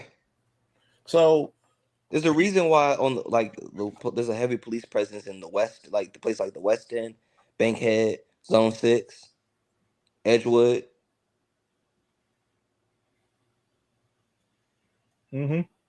I want you to think about that. There are some parts of Baltimore that I would show people. Go over here. I can show you where I used to work in the Northern District. High drug area, 2 blocks away, $1 million homes. 3 blocks away, $1 million homes. Mhm. He's talking about the Guilford community. Yeah, I remember showing my wife that shit. Mm-hmm. She didn't believe me. Mm-hmm. Matter of fact, if you go over to the Guilford community, the guy who invented the BlackBerry lives over there. And don't like you talk. I remember you talked about it. Don't like internationally dignitaries live over in that area too. But then like a couple blocks, it'd be like the hood. Yeah. Matter of It's the fact. richest. It's the wealthiest community in town, Yeah. in city limits. Yeah. You got to think. What's the former senator that we had? Barbara Mikowski used to live in the Northern. Yeah, She spent a lot of time up there in the Roland Park area. Mm-hmm. So you're telling me, right? Where's the focus of policing going to be? In the $1 million home section or the hood? In the hood. The hood. Why? Because that's where more crime is occurring. And that's where you get a sense of what? Lawlessness. In fact, it's funny you speaking about it right now. That's where I'm at right now. Mm-hmm. You get a sense of lawlessness because wherever you have major crime, you're going to get a sense of lawlessness. Because the first thing people are hollering out when there's a crime, somebody call the community liaison. Somebody call the educator. Well, in the suburbs, you got the meth heads. Exactly. That's the big joke, Big Mo. Everywhere you see MLK, you see a lot of violence.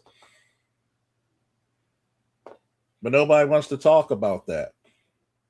So when you look at the police and why people feel safe is the same reason why people in Metropolis are happy to see Superman. What's Superman's symbol represent? Hope. Yep. What does a cop look like when you're in trouble? Hope. Help and hope. Continuing. Much actual experience you have with the police and the criminal justice system. Because of the way the algorithm works and what I know about my audience, the chances are if you're watching this video on YouTube, you're watching as a person of relative privilege, probably a relatively decent level of education, which means you probably have not had much engagement with the criminal justice system at bullshit. Any level. Bullshit. I got pulled over more by the police when I became a police than before I was a police officer. Bullshit. Get the fuck out of here. If you're black, there's a higher likelihood you've been profiled by police before, pulled over, maybe even detained. But have you ever been arrested? Have you ever been convicted? Do you have people in your family or close to you that have done time? Have you seen the long-term effects of prison on those individuals when they finally come home? Have you ever been victim of a crime and realized how difficult it is to actually get justice? Ever experienced the overall I like to say, number one, look at this, the stat report, right?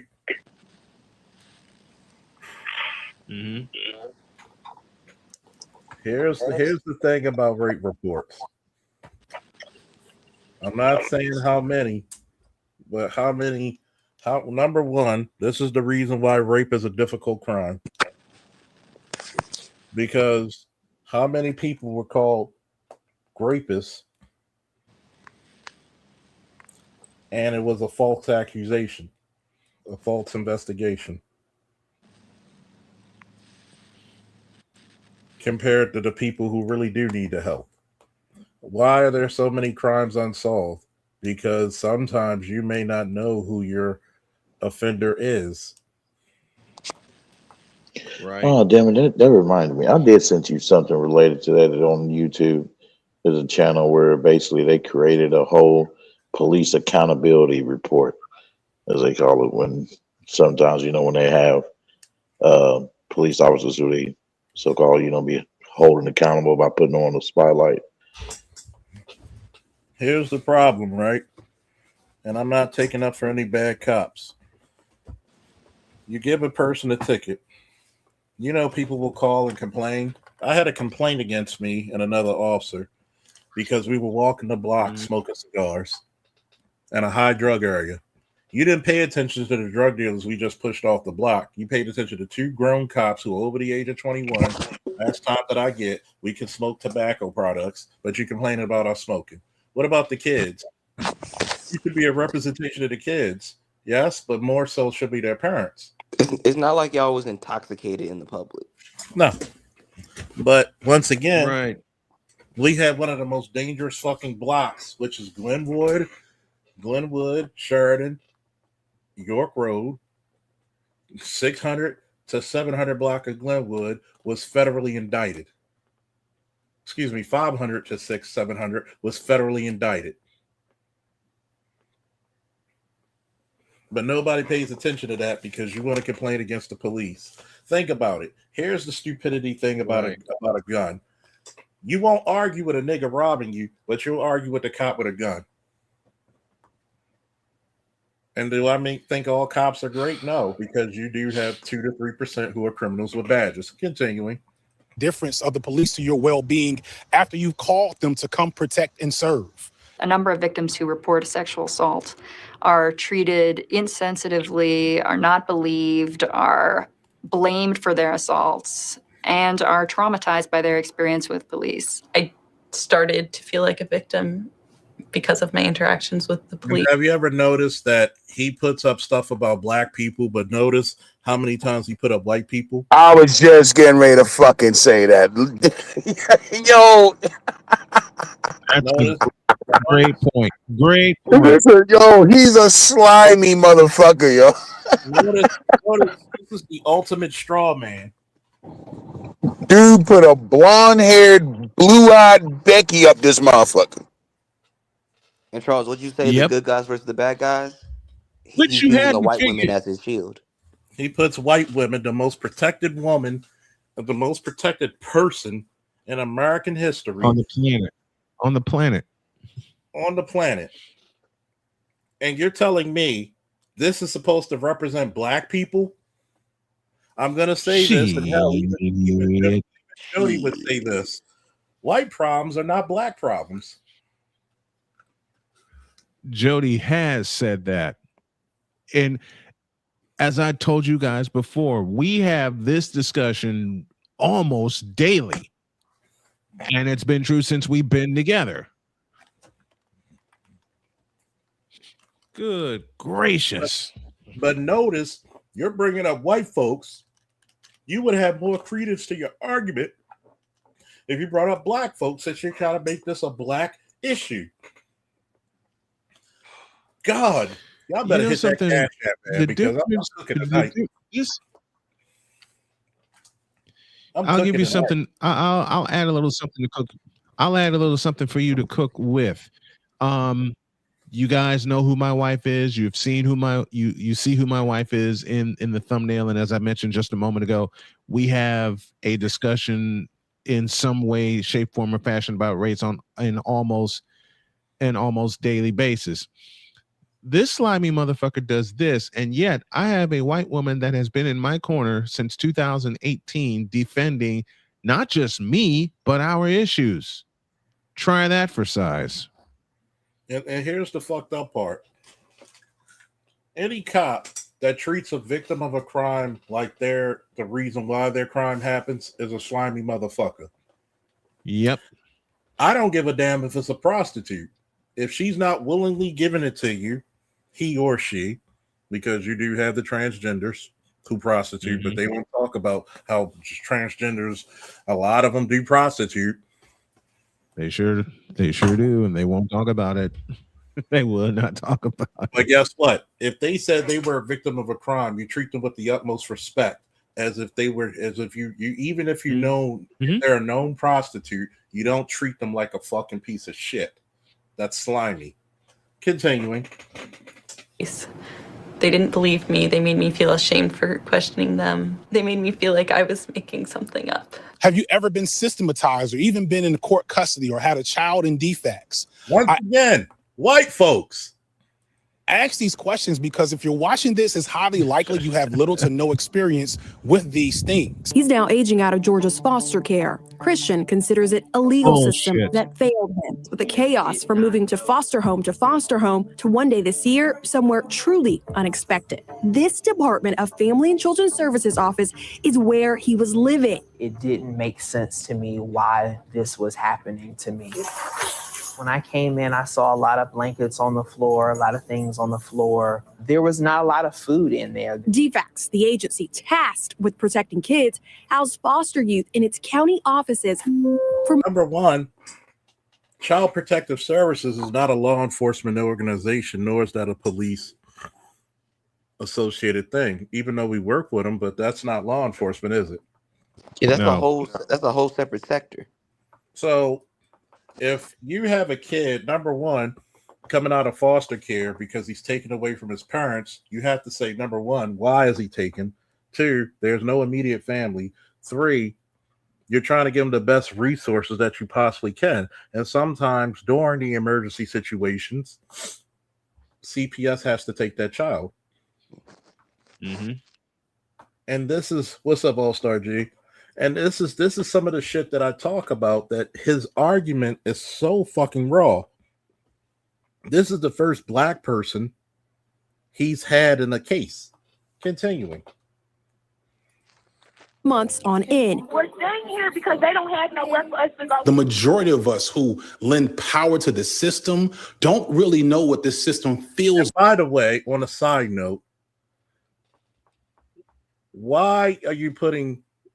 That's not a law enforcement issue. That's a city resources issue. I'm taking if you take teens and place them in foster care, that's not law enforcement.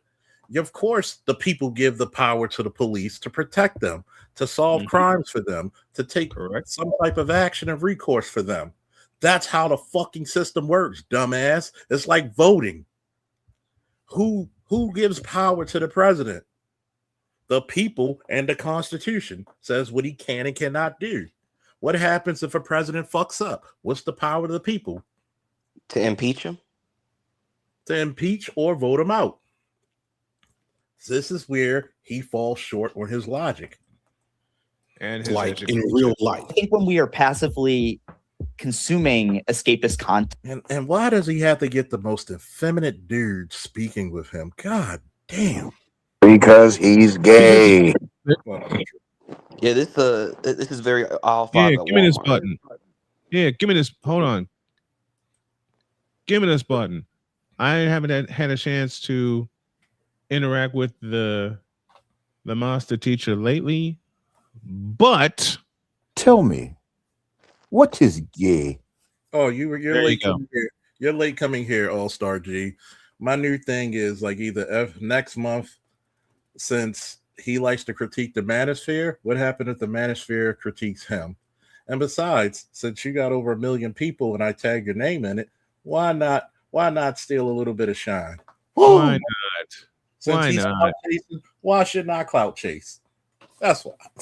Of course, we know he's full of shit. Let's enjoy the commentary of his full of shitness. This dude's more sugary than a box of Frosted Flakes. Oh boy! How did A.L. Evans put it? To borrow from Bernie Mac, when he does this, he seems happier than a sissy with a bag of dicks. I mean, let's just say that, you know, a lot of the people he had on these side-by-side things, man, they're so deep in the closet they're finding Christmas gifts, man. Yeah, that's the truth. And trust me, I know a couple of gay people, and trust me, some of that guy right there on the left is not even tough enough to be gay. Forget a closet. He's in a attic. Continuing. It tends to become our main contact point, especially for like white people or people who don't have a lot of interaction with the police. The main way you interact with the police is I thought I could go a segment without debunking another motherfucking thing. No, not with this guy. Do you know white males are 5 times more likely to get shot by the police? But there's more of them. Yes. So guess what? They get more interaction with the police. So I wish they actually did some fucking research. Even the one day that a black guy got shot, 5 white guys got shot. So stop that bullshit. Charles, you said the most fundamental thing that he never does. Shame on you. Research. Research. You just want to listen to people who act like who just says whatever you like. Like people who try to take me on when it comes to sports. Don't do that. Not without you doing your research first. You got to do your research. How do you think? People say this to me all the time. How have you survived so long? I read, motherfucker. Yeah, reading is fundamental. Both common sense and reading are so rare that it's becoming a fucking superpower. It is. It really is.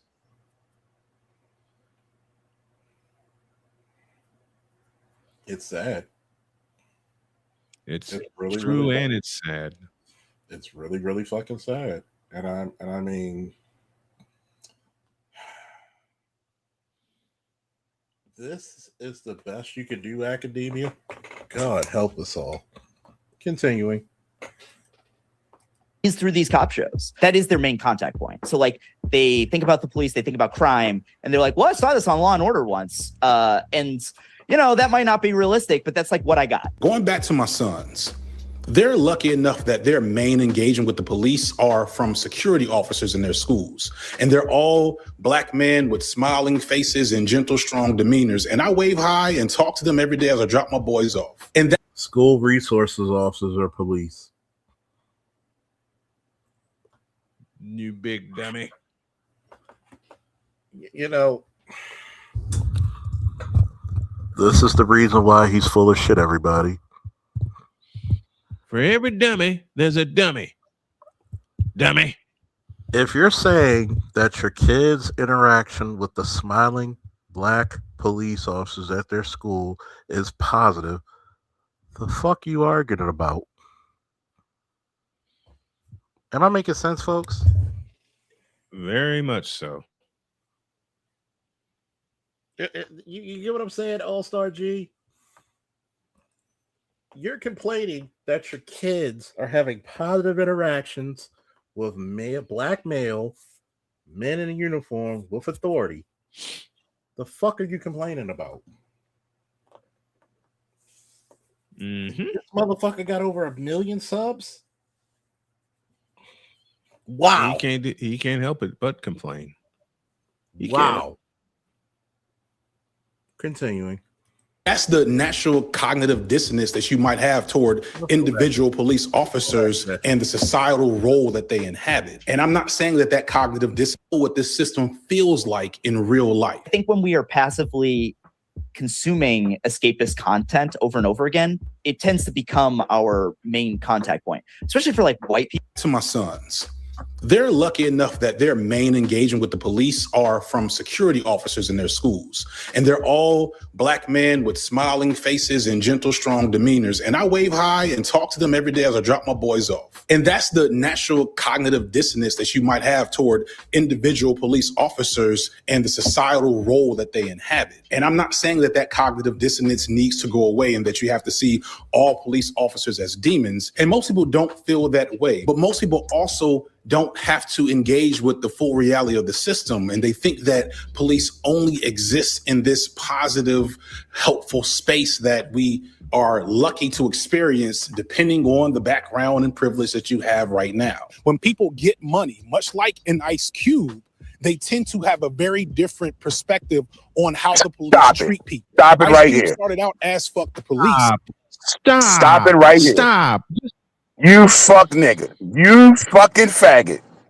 You fuck nigga. First of all, FD, how much fucking interaction have you really had in your life with the fucking cops, bro? Let's be real. It's slim to none. Okay?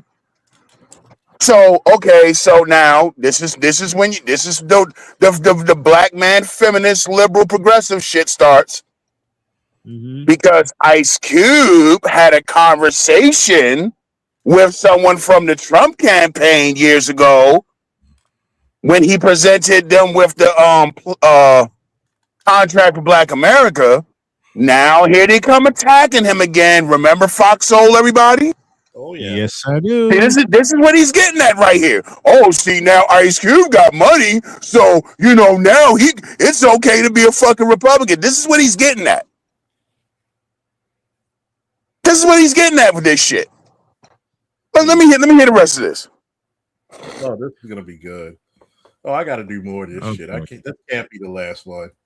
And now he's doing interviews with Tucker Carlson talking about bootstrap politics because Ice Cube is now a very rich man. And the person he was when he made that song is a very different person than who he is now. If you are a person who is not regularly interacting with crime or Didn't I tell you? poverty, then every time you see a... Didn't I tell you? So wait. So just because Ice Cube sat down for an interview, now he's a Republican? Didn't I tell you? Yeah. But you heard me say that's where he was going with that, right? Keep in mind, I've never seen this before. How did I know that that's exactly what he was going with that? How did I know that? Because that's what they all do. Yep. This is what they all do. And even if Ice Cube is a Republican, what would be the problem for him being a Republican? Because you're a black man and you should not be able to have a mind of your own. You can't vote for who you want to vote for. You can't fuck white women, right? But yet these are the very people who got mad with what I believe it was Megyn Kelly when she told LeBron shut up and dribble. I could be wrong about the Megyn Kelly part, but you see what I'm saying. They're just as racist and nasty to black men as they claim every white conservative is. But they'll never say that to black women.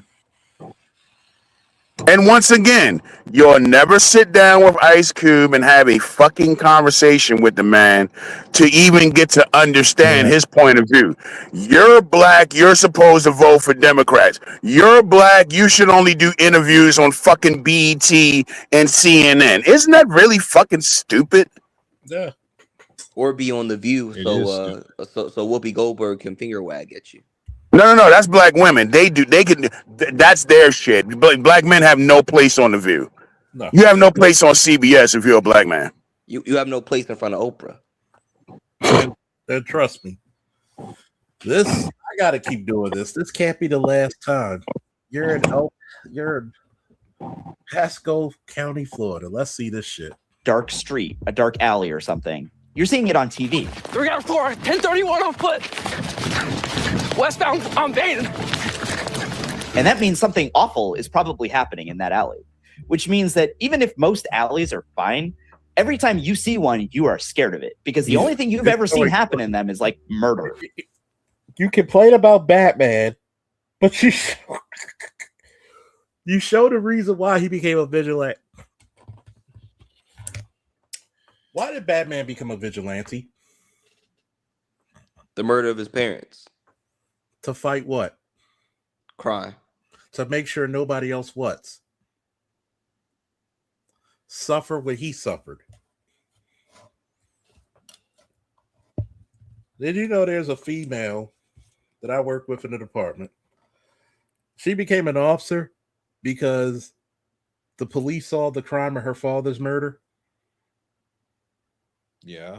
And she didn't want anybody to feel the same way she did for years. Isn't that honorable? It is.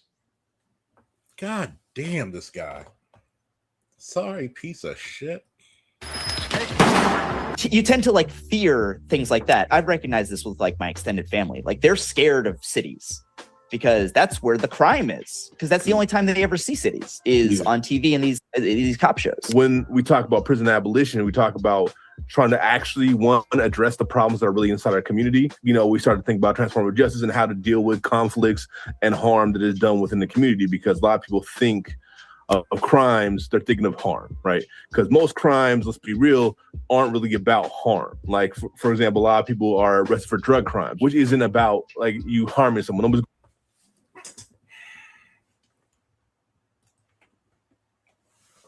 He's some expert, right? Expert of what? Stupidity. I mean, transformative justice, like you can still keep the jails, but maybe reinstitute the education systems in the jails that got taken out.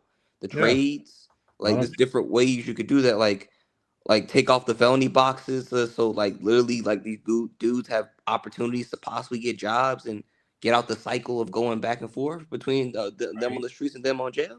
Here's an educated thing, because my law professor in the academy, for those who don't, I have college credits because of the academy and because I went to college. What's the three things prison or jail is supposed to be? Punishment. That's one. There's two more before and after.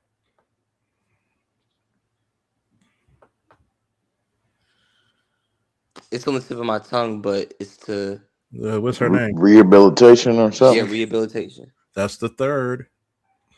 What's the first? Recidivism. Deterrent. Oh, deterrent. It's supposed to be a deterrent, a punishment, and a rehabilitation. I think we failed at all three. In our community, we glorify who? Manly. What's the ultimate male in our community right now, and as the culture is today? Tupac. Think about it. Is it a rite of passage to go to prison in our community? It's seen as a way. Is it really a punishment if you got niggas in jail wearing fucking Jordans? No. Eating Popeyes, eating pizza, playing video games. And are we really rehabilitating motherfuckers when they come out? Not a chance. No. I'll be seeing them like there's prison on prison TikTok. They be showing the tutorials how to make their snacks, how to make the little foods. Yeah. So where's the punishment? Where's the rehabilitation? Where's the deterrent? So right now, you got this guy talking about nonsense.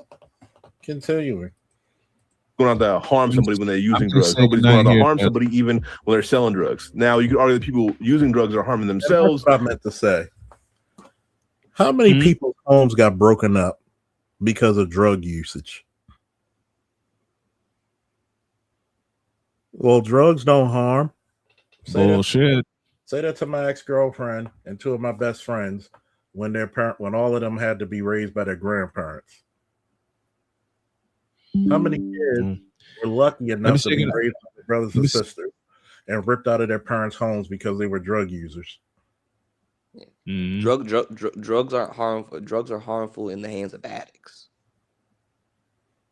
And then how many times they would steal from their kids? I bought you this PlayStation. Oops, I need a hit. Somebody stole your PlayStation, but you high as a kite. And shoot, and that's just the best part about it. What about the addicts that sell their kids to other people for prostitution and being touched? How embarrassing is it if you caught your goddamn mom sucking dick behind the 7-Eleven while you walking to school? Very embarrassing. But that's not harmful? I beg to differ. So do I. Let me say goodnight, y'all. All right, Charles, man. thanks for the education. I appreciate you, and I appreciate every brother on this panel. I love you guys. Thank you. Good night, Snow man. Go to bed. All right, bro. Good night, man. All right, man. And then selling people is whatever, like adds to that. But that also, I'd argue, generally, people are using drugs because of the trauma that they have faced in their community that already is existing from all the way back to slavery. And it's just passing down this trauma over and over again, and again reinforced. So wait a minute.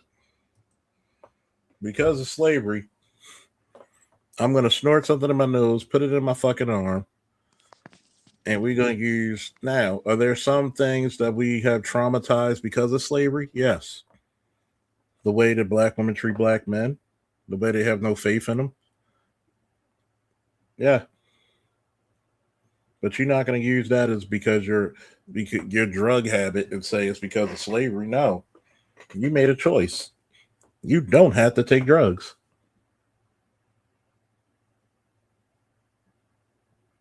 You don't.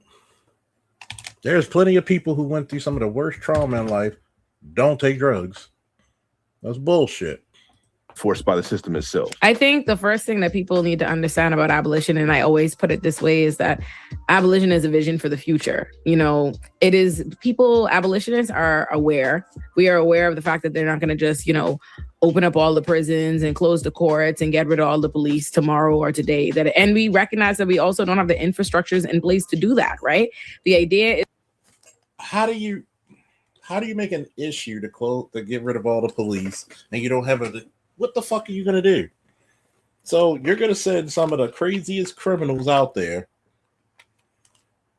because there are some criminals who are locked up, but not for the most heinous crimes because they weren't caught. And you're going to bring them out there. This is the same chick who would date a guy, but let that black man buck up on her. You think she's not going to call the police? Oh, she'll do worse. She'll probably call her brothers to come shoot up his shit, right? But then again, she might not like men. Because you know a bunch of these chicks are stone cold lesbians who in this little movement, right? Is that investing in criminalization of people and putting more money and resources into under-resourced communities and people so that you could police them and incarcerate them and saddle them with debts. So why don't you never hear these motherfuckers champion education systems? You never hear them saying, well, we did the research and learned that young black men from the ages of 14 to 23 are usually the ones who are always the most accosted and arrested and convicted. So why not make a better education system and give them all black male schools? You never hear them say that, do you? But they'll always try to use flat racism and flat blackness to say, hey, we go through it too.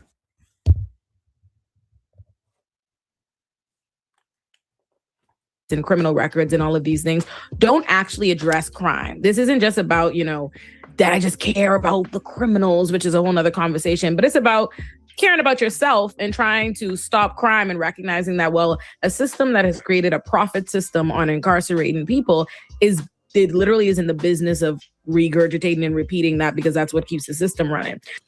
When you say abolish prisons, the question that people will usually bring to you is, what about the rapists and murderers? What about the abusers and the sexual predators and all the people that we tend to think police and jails protect us from? Again, ask yourself how much you know about these situations. Most sexual assaults are never even prosecuted, and most murders are never solved by a wide margin. Worse yet, many sexual assaults that result in arrest never go to trial. I'm sure many of us remember Brock Turner from a few years ago. That situation where this person was convicted of rape and did not see any jail time is not as rare as you think. According to one study, less than 60% of convicted sex offenders ever spend time in a prison. One study in Idaho tracking Pedialyte drinkers found that only 28% of those convicted of child sexual assault actually went to jail. We are already living in the world that people are telling us to fear without the police. So why are you? So let me ask you this question, right? When you look at that little white boy, right? Are you saying that black people got the same results as that little white boy? Or white man, whatever the fuck that weirdo is? Because I really beg to differ to that bullshit. Then on top of that, a lot of murders aren't solved because why? A lot of communities like ours are always taught to not what? Snitch.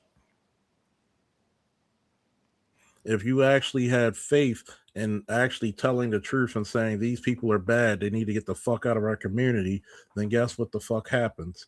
Crimes get solved.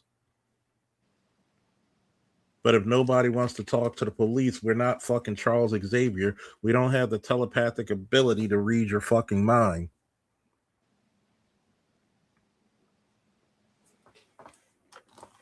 So stop it, please.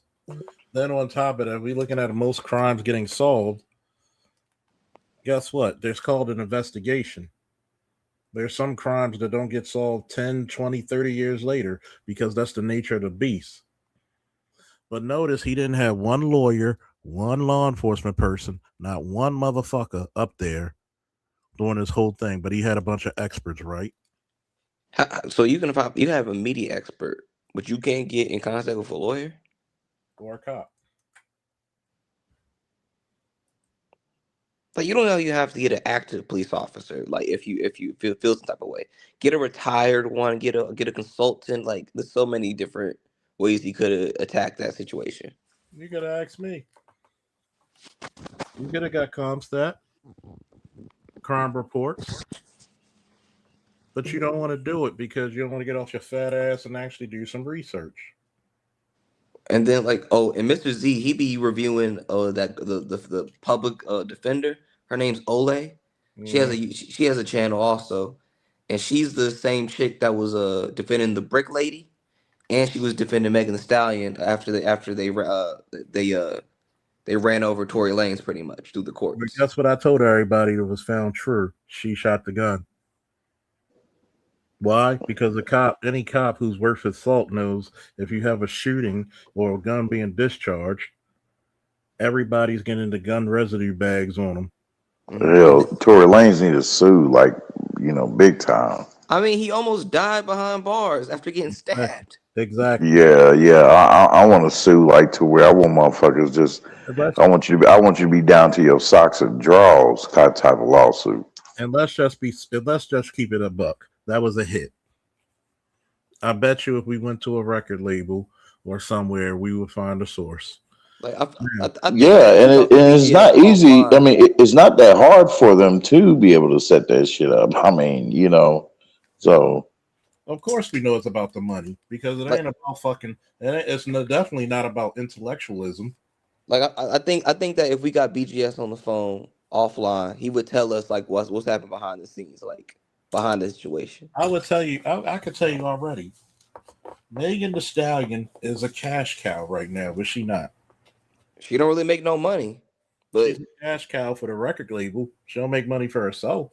Why do you think she's with a fucking sitting vice president has you up there? That means you got some connections, right? Yep. Always read that. Sometimes when you investigate, you look for what's out of place, and sometimes when people fail at investigations, look what's readily obvious. Because you're gonna tell me that this person who's already in a messy case, why would a vice president have her? Because she's the most famous motherfucking black woman that you could put up there that other black women will champion. The only other one is Beyonce. And let me say something real quick. Since y'all brought up the Tory Lanez stabbing, isn't it a coincidence that Meg has laid low ever since that? Mm-hmm. You notice that? Now she's booed up with Clay. yeah, she hasn't released any music hardly, and then she's attempting to release an anime with one of the creators of Boondocks. Yeah, but I'm just saying, like, you notice she's laid low. You don't really see her out there. Nope. Because when supposedly they living together. Her and Clay living together now. Yeah. And then here's the fucked up part. Did you notice that when the first incident happened, she was crying like Jimmy Swaggart? All that shit. Oh, Charles, have you seen the interview that his dad did recently? Not recently. Yeah, his dad like literally gave full details, and they were like showing photographs and pictures. He was talking about how like the attorneys was like keeping evidence away from the court, like they were like they had evidence and they wouldn't allow it in the court, and it was like it was very intentional. What's supposed? What is that called? That's a constitutional right before you go to trial. When you have both people give up all discovery. Discovery. So right now you have a constitutional violation, a civil rights violation. You have an attempt on his life, which I don't care what nobody say was a hit. And remember when it first came out, and I told you detail from detail why didn't they get the gun residue bags? You never heard anything about the GSR bags. They said that it mysteriously disappeared. You never heard anything about the gunshot residue bags, GSR. That, by the way, why would I have experience in knowing what to do during a shooting or discharge of a firearm? Anybody want to take a crack at it? You're kind of an expert of law enforcement. Free Tory Lanez and sue. Free and sue. And this is the shit that doesn't make sense. And guess what? Notice it was a black woman prosecuting him. All that loyalty to black men, right? All that loyalty to black men, right? Hey, the most loyal. Continuing. We so invested in this myth that it does work? Why is it so important for us to see those who really suffer under the system as deserving of that suffering if it means that this myth can be maintained? There's a lot of answers as to why that's the case. I could fill up 5 more videos, but for the sake of time, we're going to focus on one major factor, which is how we view crime and criminals in this country, and conversely, how we view the police, and how these views make the horrors of this system seem justified, maybe even normal. So let's go back in time. Coming out of the civil rights movement of the 1950s and 60s and the Supreme Court era of the 70s, relatively significant actions were taken to address racism in the United States. However, these actions were almost always met with overt resentment and resistance from white Americans. It is very appropriate that from this cradle of the Confederacy, this very heart of the great Anglo-Saxon Southland, that today we sound the drum for freedom. And I say segregation now, segregation tomorrow, and segregation forever. And the result from the 1970s going forward was nearly 40 years of Republican-dominated governments in America, often elected using Southern strategies popularized by Richard Nixon and Barry Goldwater. The Southern strategy, for those who do not know, was... By the way, here's a little historical fact. Which president started the war on crime? Ronald Reagan?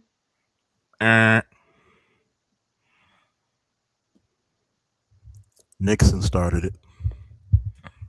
Wait, I thought Nixon kind of I thought he set the groundwork, but I thought Ronald Reagan was the one that pulled the gun, with He galvanized it, but it started with Nixon.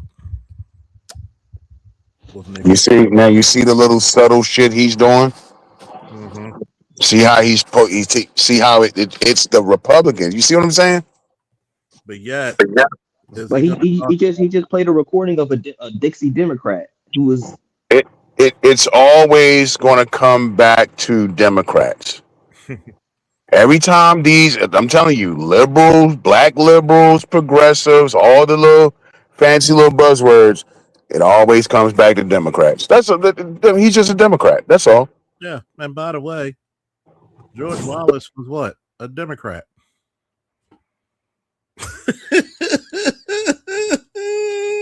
He even put it in the title. Yeah, that's what I'm saying. He had it in bold red letters. Democratic senator of Alabama. Like, and going back to the Ice Cube thing for a second. Notice he was very vague when it came to Ice Cube's interview with Tucker Carlson. Mm-hmm. Now, what FD Signifier said was, now he's doing bootstrap conversations with Tucker.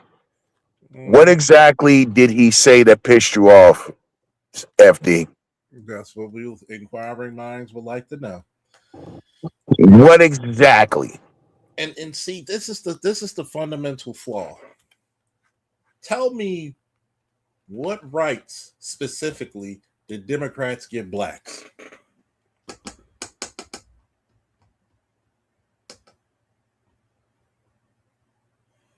Because most of your rights you got through Republicans. Lyndon Baines had to go to the Republicans because the Democrats didn't want shit to do with the civil rights last time I checked. Right? And then the craziest part is, it's like, oh, they'll try to fact check you, like, oh, you didn't know that there was a shift in the Democrat and Republican Party? I was like, whoa, wait. Okay, people shifted, but let's not act like a lot of people didn't stay where they was at. Yeah.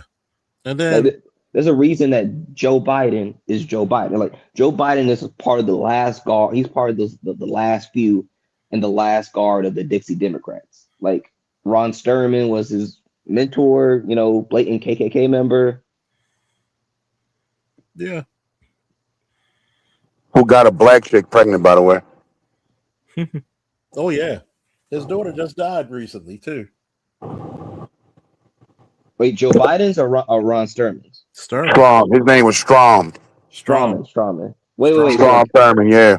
Well, I'm not surprised because I knew a chick in high school. Her grandfather was a Grand Wizard, so I'm not surprised. And she was black. She was black. Sometimes you look at this shit and you just say to yourself, how the fuck? How the fuck? And that's the bad part. Yeah, I seen a bunch of pictures with black chicks with rocking with them white dudes, them Confederate flags in the background. Yeah. Don't come up here and say, hey. Don't come up here and say, hey, we're making this shit up for you. Because hell, if I told you, it's not hard for me to break down shit like a shotgun. Continuing. Anybody watching, please like the show. If you feel inclined, please do. Yeah, man, I think you're gonna have to do like a whole series on FD, bro. I think I'm going to because I'm having too much fun dissecting this shit. Yeah, sure. You can break down one of those links I sent you, those police situations. Oh yeah, with a Charles critique. Oh yeah, because this is too much fun, too damn much fun. They're short too, by the way. Oh yeah,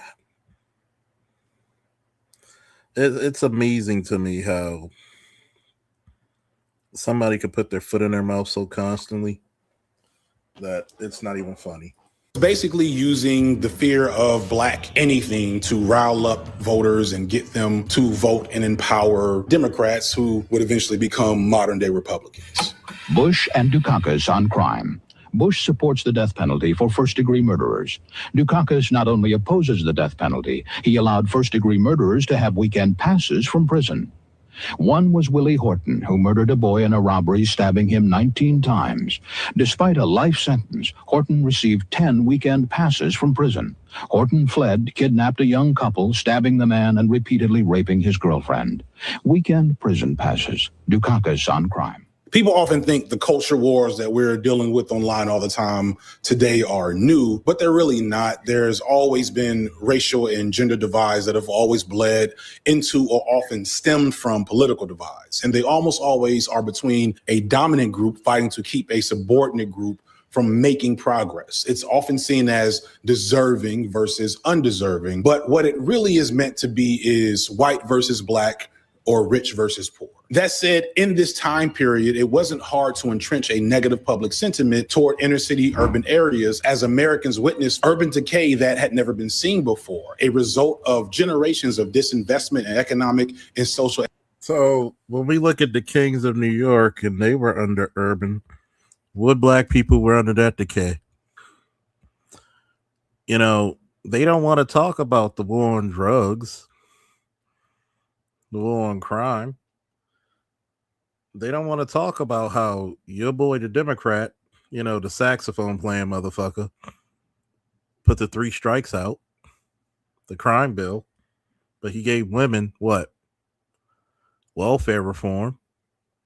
Well, you gave all the jobs that's supposed to be for black men, more so to black women, and especially white women more so.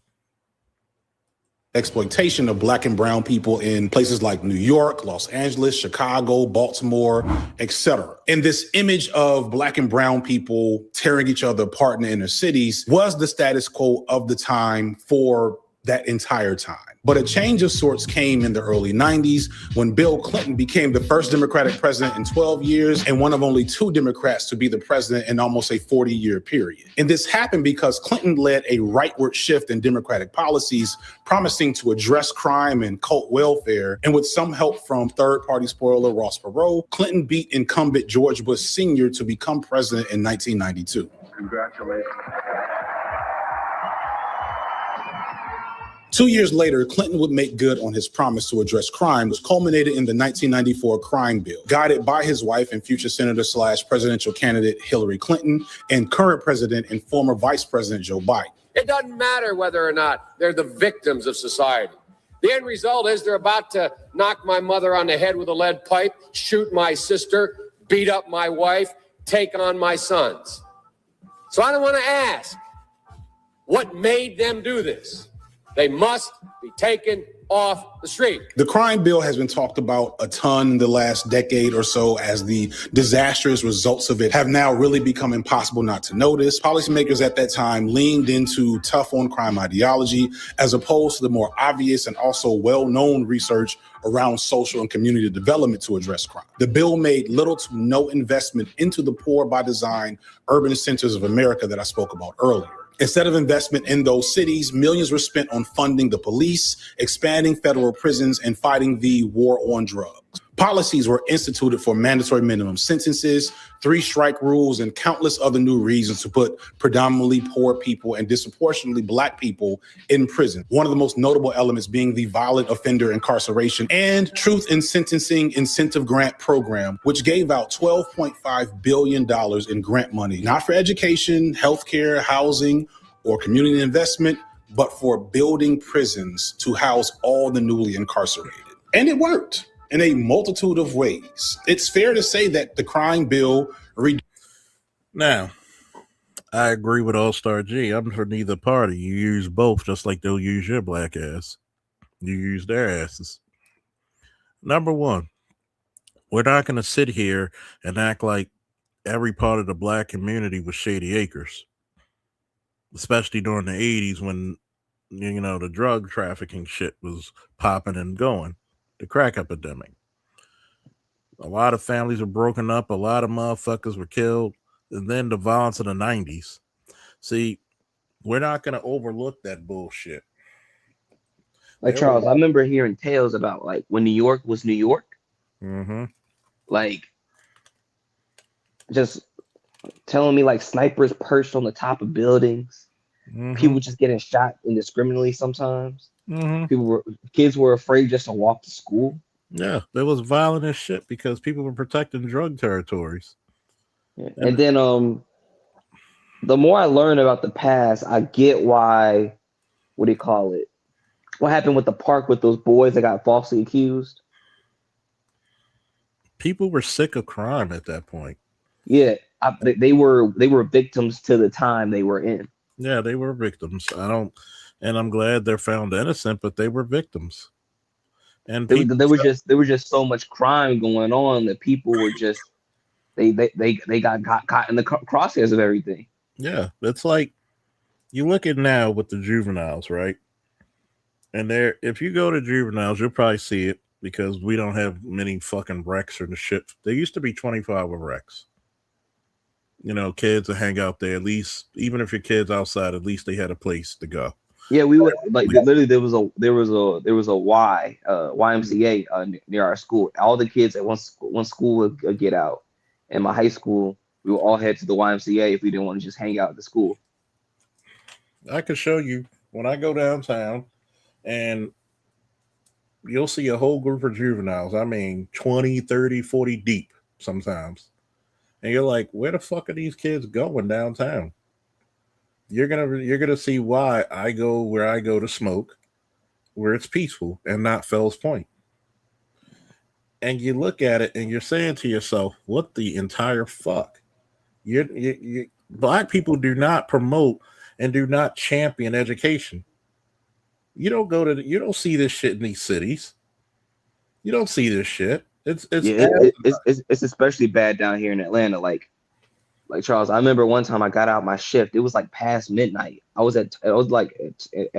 working my job, and I came out headed to my car. There was these middle school age kids just running around. I was like, all I had in my mind was like, where's y'all parents?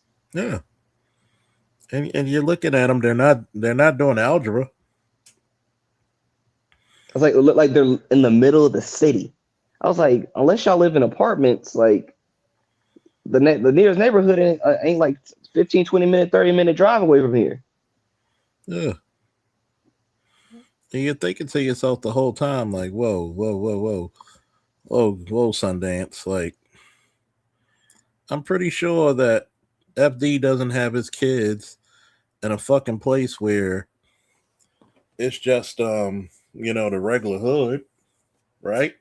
He probably lived around like Alpharetta or Roswell. He probably lived somewhere up north because I live in Cobb. Like, He probably got himself a crib. He probably don't live.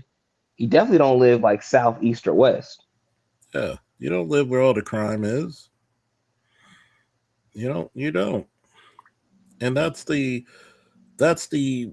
saddest part about the whole shit, right?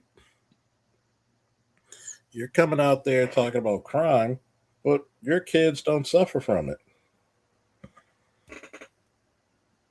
Not saying anybody's kids need to, but you can't speak what the poor people, the unfortunate people are going through.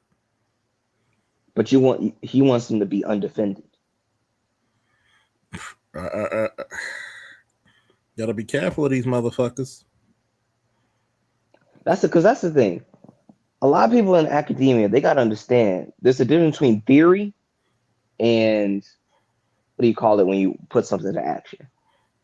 Practice. There's a difference between theory and practice. Like just because it sounds like altruistic and very diplomatic, it's like doesn't mean that it's actually feasible. No. That's because he speaks from a place of a place of hope. And hope, faith without works is nothingness. And that's just what it is. Continuing.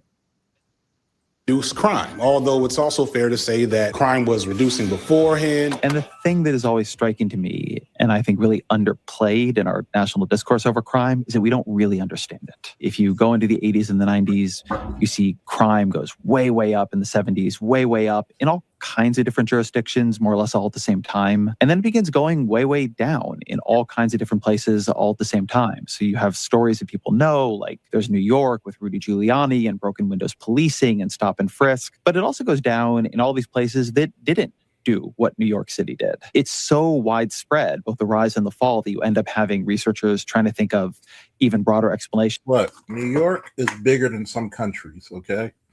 The population of the city of New York is bigger than some countries, okay?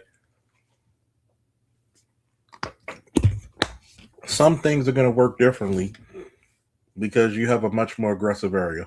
Sorry, it is what it is.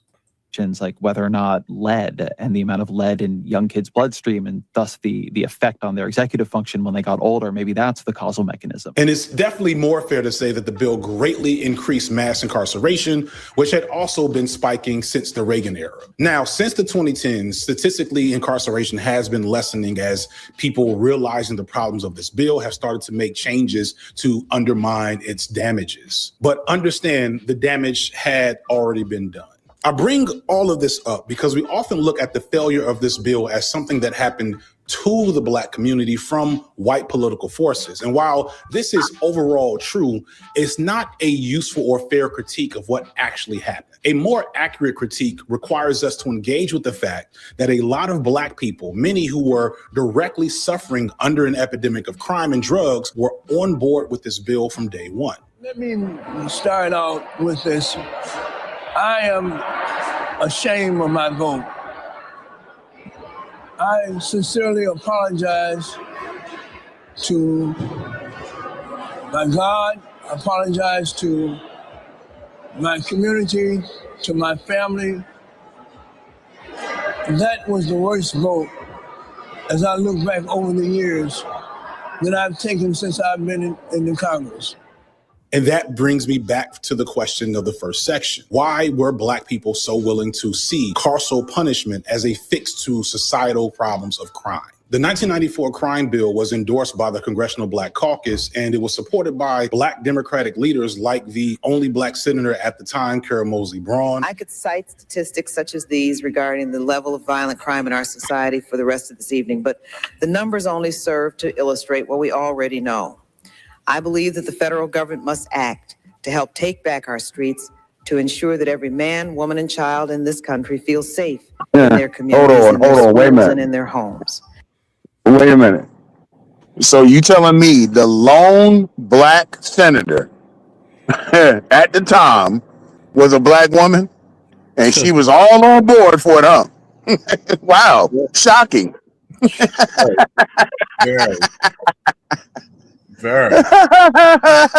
And look, again, he's being slick here. This is his way of letting the Democrats off the hook.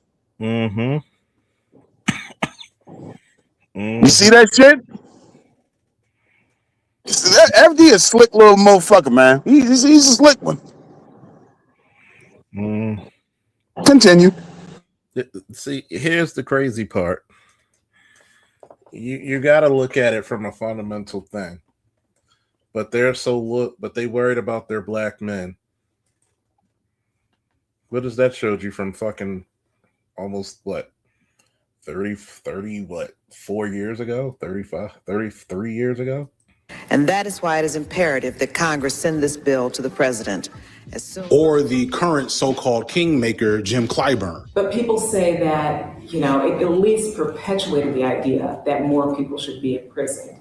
Do you ever think about that your support for this bill may have perpetuated mass incarceration as we see it now? Yeah, I think about that. I just don't think that's true. And this is not to say that other black Democrats like the late great John Lewis or Maxine Waters didn't oppose the bill as a whole. We know the best way of effectively reducing crime lies in addressing the root causes of crime. Unfortunately, there is no issue we face where the difference between responsible governing and political popularity is so great. In the politics of crime, the right thing and the politically popular thing are total opposites.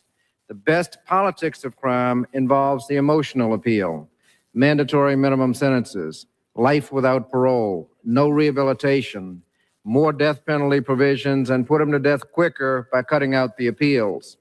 That strategy appeals to emotion and helps politicians get elected, but it does nothing to reduce crime in the streets. But they were still responding to pressure from regular black people in the crosshairs of this problems to do something, anything about the.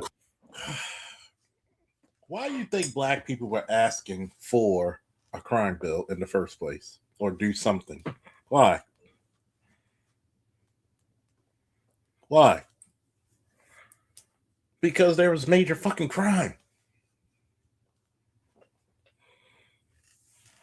There's major fucking crime, dude.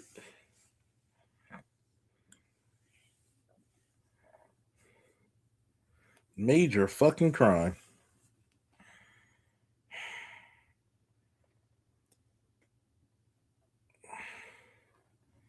Major fucking crime. We're gonna sit here and act like the fucking crack epidemic and the violence of the 90s wasn't a horde.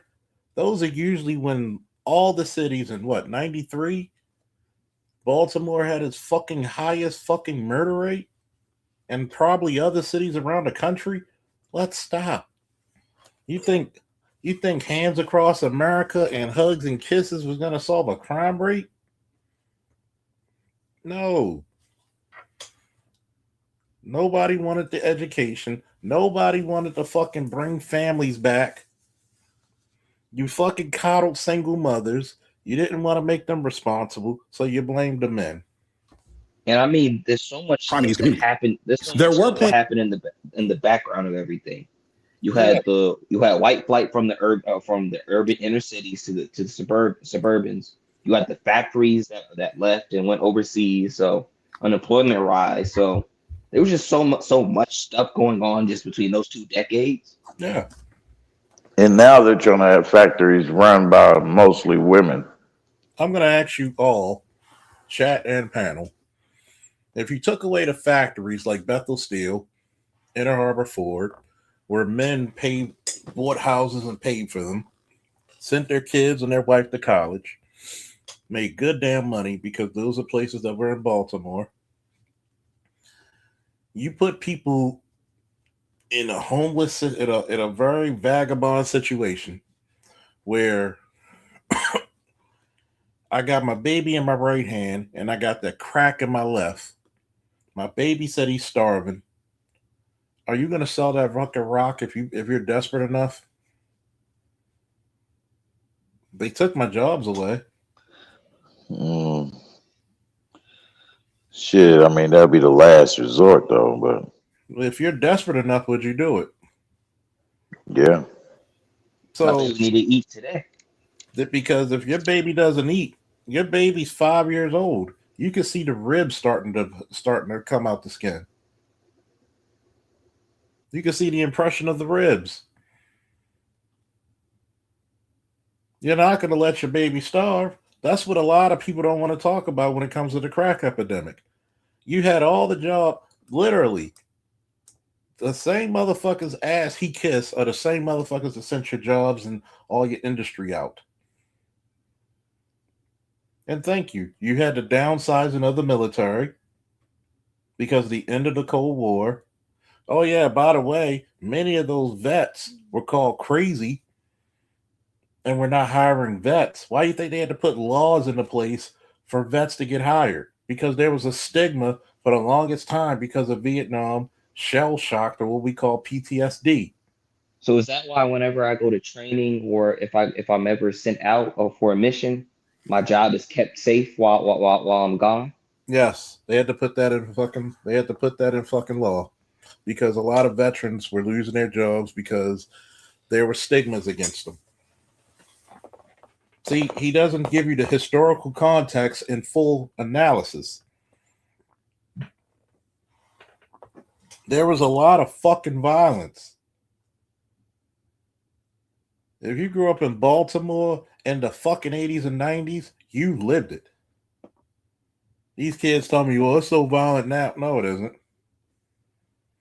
You motherfuckers can't even fight.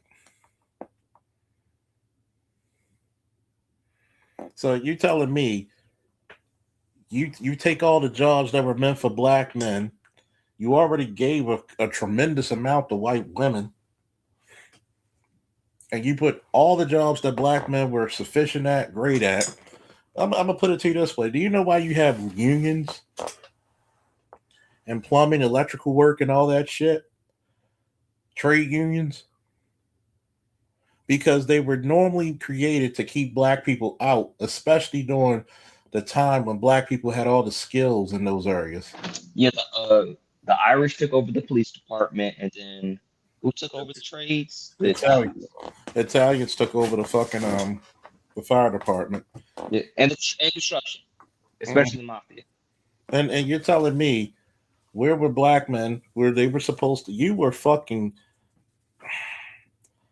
the 14th Amendment and other fucking things, civil rights, were supposed to go to black men, but they don't want to talk about how black women gave the jobs to white women.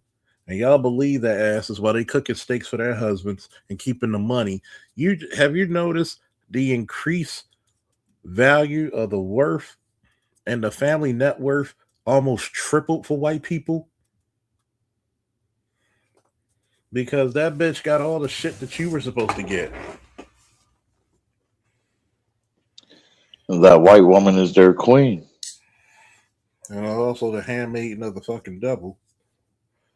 When you put her in the right place, guess what? That white woman booted a lot of black women out. They thought that what's that one chick that BGS always reference? Pauli Murray. Feminism has torn apart, has done shit to the black community that even fucking slavery hasn't even done. Yeah, her and Eleanor Roosevelt were the progenitors of the destruction. And then you want to talk about how y'all notice he kept away from welfare reform. Who benefited who? It didn't benefit black men. You did welfare reform. So guess what? You wonder why you see a bunch of ratchet chicks in fucking government jobs who were not educated enough to keep those jobs. You could thank Clinton for that shit too. Why do you think black women go for Democrats? Look who gave them the crumbs that they throw in your face. Notice he never mentioned that. Many of black people are asking for community investment and deterrence programs and fighting against three-strike rules and mandatory minimums. But overall, a lot of black folks seem to think that the police would easily be able to tell the good black folks from the bad, and that the deserving would benefit and that the undeserving would suffer. On the question of additional police officers, if we hired the right police officers and if they did the right thing, would that have an impact on the crime rate? I doubt it. as I said before, even if you hire the right police officers and they're doing the right thing all the time, what are you going to do with them? They're going to be walking all over top of each other. In this country, I think we're down. Those numbers are even greater. When there was a time 20 years ago when my department had 8,500 police officers, we're now down to 6,200 police officers. The crime rate was higher then than it is now. And those bear the national statistics. So it's not the number of police officers that you have, it's the job that they perform. Who remembers a few years? By the way, you know how wrong she is with that? When you had more police that could actually tackle. Remember, what's the number one ladder in the use of force? Mere presence.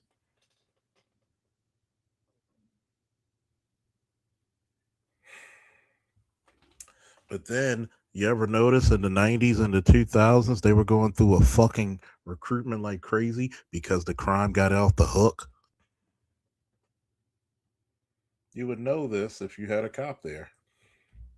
Notice he didn't have one cop or lawyer on here, did he? Well, he had the public attorney, but she's a feminist, so. Yeah, now your screen is gray. It's like a gray screen now.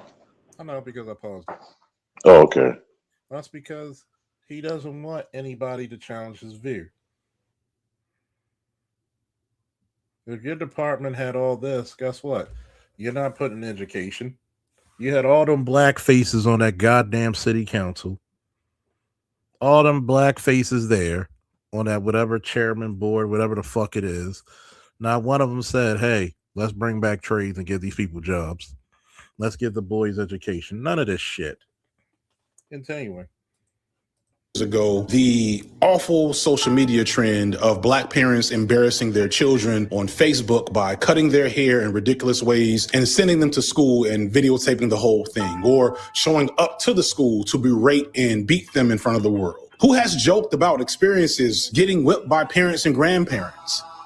I think it's impossible to deny that the concept of carcerality is low-key a little deep in black culture. And it may start out as, older black folks telling kids to pull their pants up, but it lends itself to a multitude of black people endorsing a corrupt prison system, maybe to prove that they are one of the good ones. I worked with parents and troubled youth a lot. What the fuck does that have to do with crime? Because decorum means something.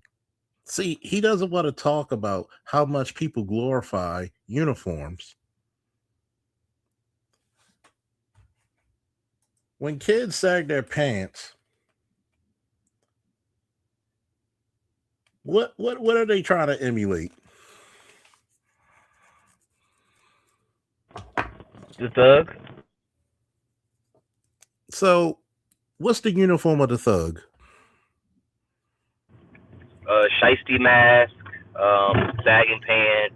Tattoos everywhere and on the face. So, everybody's getting upset when you want to look like a thug, but you don't like it when you get treated like a thug, right? Like, didn't we have a whole quarter zip versus Nike Tech trend? Yeah. Last year. And trust me, how many complained about that? There was actually, crazy enough, there was a good amount that complained about it. This lets you know, educated women rather see you in Timbs and sweatpants than they want to see you in a quarter zip. These are educated women with double masters. Shoot, I heard some people's opinions online was that this is coon behavior.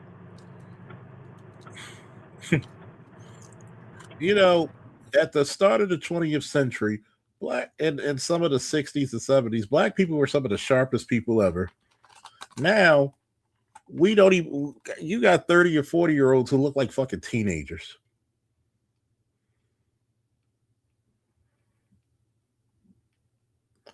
Do you see a 40-year-old white guy trying to look like a fucking teenage white boy?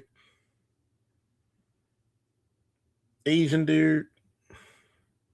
There's a distinct difference on how they look, right? but you don't want to play the uniform of the thug. But why do you want to put them up? Well, I'm the good black. No, because you know that behavior is destructive. Continuing. Lot over the course of my pre-YouTube career. And one thing that you'll always hear from a parent whose kid is in trouble is how they did everything they were supposed to do to keep their child out of trouble. In fact, they sometimes overpresent these ideas, the fact that they were whipping their child and taking away their child's stuff and embarrassing their child. And you kind of want to tell them, maybe not in the moment, that that's probably part of the problem. You're going to lose your child's trust, possibly for life. You know what I mean? You know what I mean? Like, I remember when I woke up with police surrounding my bed, bro. Like that, you know what I mean? My grandma did a lot of effed up stuff after that too, so it just got worse. But like that had like shattered trust from that point. And then I think not far after is when I started standing up and not letting her beat me anymore. I was like, no, you ain't gonna beat me anymore. I'm good. Like, because even though she beat me my whole life, I still had trust and faith in her till that moment. Very oftentimes when my clients talk to me, I always try to tell people when I meet my client, this is not the first system to fail them. You know what I mean? By virtue of me as a public defender representing them, which is who the majority is represented by in the criminal system, you are. By the way, how long has she been a public offender? But she's like in her early 30s, so I wouldn't say not too long. So let me put it to you this way, right? Number one, when your grandmother's raising you, that means two things happen. Either your parents died or your parents were unfit. So, do I think grandparents need to call the police on their children? Very seldomly, if at all, sometimes. But a lot of people don't like to tell the whole story. Why would your grandmother call? Because I like to see both sides. Yeah, it could be fucked up reasons. Well, I didn't take out the trash. Okay, you could have took out the trash and got out your ass. Why not? Especially if you know she's going to be that type of fucking person. But people don't want to tell the whole story. Now, if I come back and say, hey, the system's failed them, if most people have to get a public defender, we don't like to tell, okay, we're going to say boo-boo the gang member who didn't have to join the gang. And yes, I'm very sympathetic to distinct stories, but why did you join this organization of crime? Were you in such desperate need? Hey, we joined by Dr. T. Hey, what's up, Dr. T? Come on up. Come on up. I hope you love my commentary because this is a little bit of my wheelhouse. See, we don't like to tell the whole story about why is the crime committed. Because if I can understand that if a guy's shoplifting for food versus shoplifting for basically what do they call it?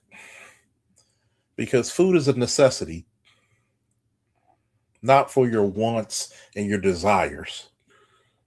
I could tell the difference for even people who shoplifted for food if a person's stealing hot dogs and canned tuna versus somebody stealing crab legs and fucking sushi.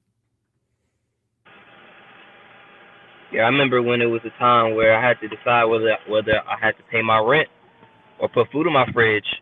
And you know, when I was taking the food, it was bread, milk, eggs, the essentials.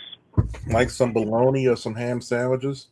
Exactly. It was never like crazy shit. Like some shrimp or crab legs or some extravagant shit like that. Come on up if you can, Dr. T. See, the critical part about this is if we want to talk about the system failing, we have to talk about the failure of the community first before we talk about the system. Because in the black culture, we don't let people starve. At one point, people will take their kids while you got your shit together. But they don't want to talk about the failures of the community, the failures of family. Because if look at the young boy that we saw earlier, something was very wrong if CPS couldn't put him next to the next of kin. That's a failure of community, man. Nobody wants to talk about that. That's what happened with my sister. Like when she was relocating back to the city, she lived with us with my nieces for like 2 years. Mhm. And we don't like to talk about that because we don't like to say a community. Oh, the system failed you. No, the community failed us. The family failed us. Instead of saying these true words, that a lot of the children we have in the community were not children that we wanted to cultivate. They were either to keep a dude, they were either to get some benefits, they were either to trap a chick. There's some nefarious shit that a lot of these kids come into this planet into. And we need to really talk about that on a real station in a real way. Continuing. Yep, and remember the government too incentivized the dysfunction of the community. Exactly. And what's the one thing that they never talk about? Discipline. Because I'm the first person to tell you discipline without love is abuse. But if I have to discipline you out of love, that's something totally different. Continuing. Literally impoverished, you're disenfranchised in some way. You've already experienced some kind of institutional letdown. And I've never been that. I've never walked through this. Like all of those things are a culmination of how you end up to be, how you end up in your choices, how all those things. Like imagine in your teenage years, I am about to be 30 next month. The things, the anxieties, the depressions, whatever issues that I had as a teenage are the things that have grown, manifested, worked through, whatever in all this time. So imagine your teen years, your first brush with depression, someone dies, and that somehow becomes your mother criminalizes you. You know, where does that trickle? Right. You know what I mean? Right. And so by the time you do something that you can... What the hell did I say? I just said it's a failure of the family, failure of the community. First of all, she's not even 30. What the fuck do you know about anything? Exactly. You Wait, I thought she was in her early 30s. Nah, she just said she's about to be 30. Oh wow! Oh wow! And look at what she's talking about: depression and shit, anxiety.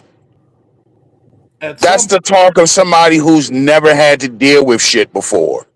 Why are you in the conversation about police and prison and all these things? Why are you even in the fucking conversation? Exactly.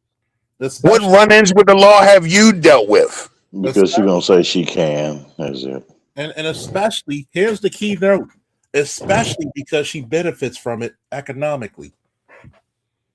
And they don't like to admit this. This is my problem with people like FD Signifier. Motherfuckers only want to talk bits and pieces. You know, they do the same thing that they complain about white people do. Well, a lot of white people like to cherry pick. For example, they cherry pick the Constitution, cherry pick the Bible, cherry pick crime stats, and then people like FD Signifier does the exact same thing. Mm-hmm. You want to talk about the problems in the black community? You want to talk about this crime? Let's talk about the whole fucking thing. But notice how much stuff that I just point out on this video alone that most people didn't commonly know. Notice when you want to talk about the failure of a society and a system, look at the failure of the family first. Who's the first person to make you look like a criminal? How many times has a black boy had the police called on him by his mother?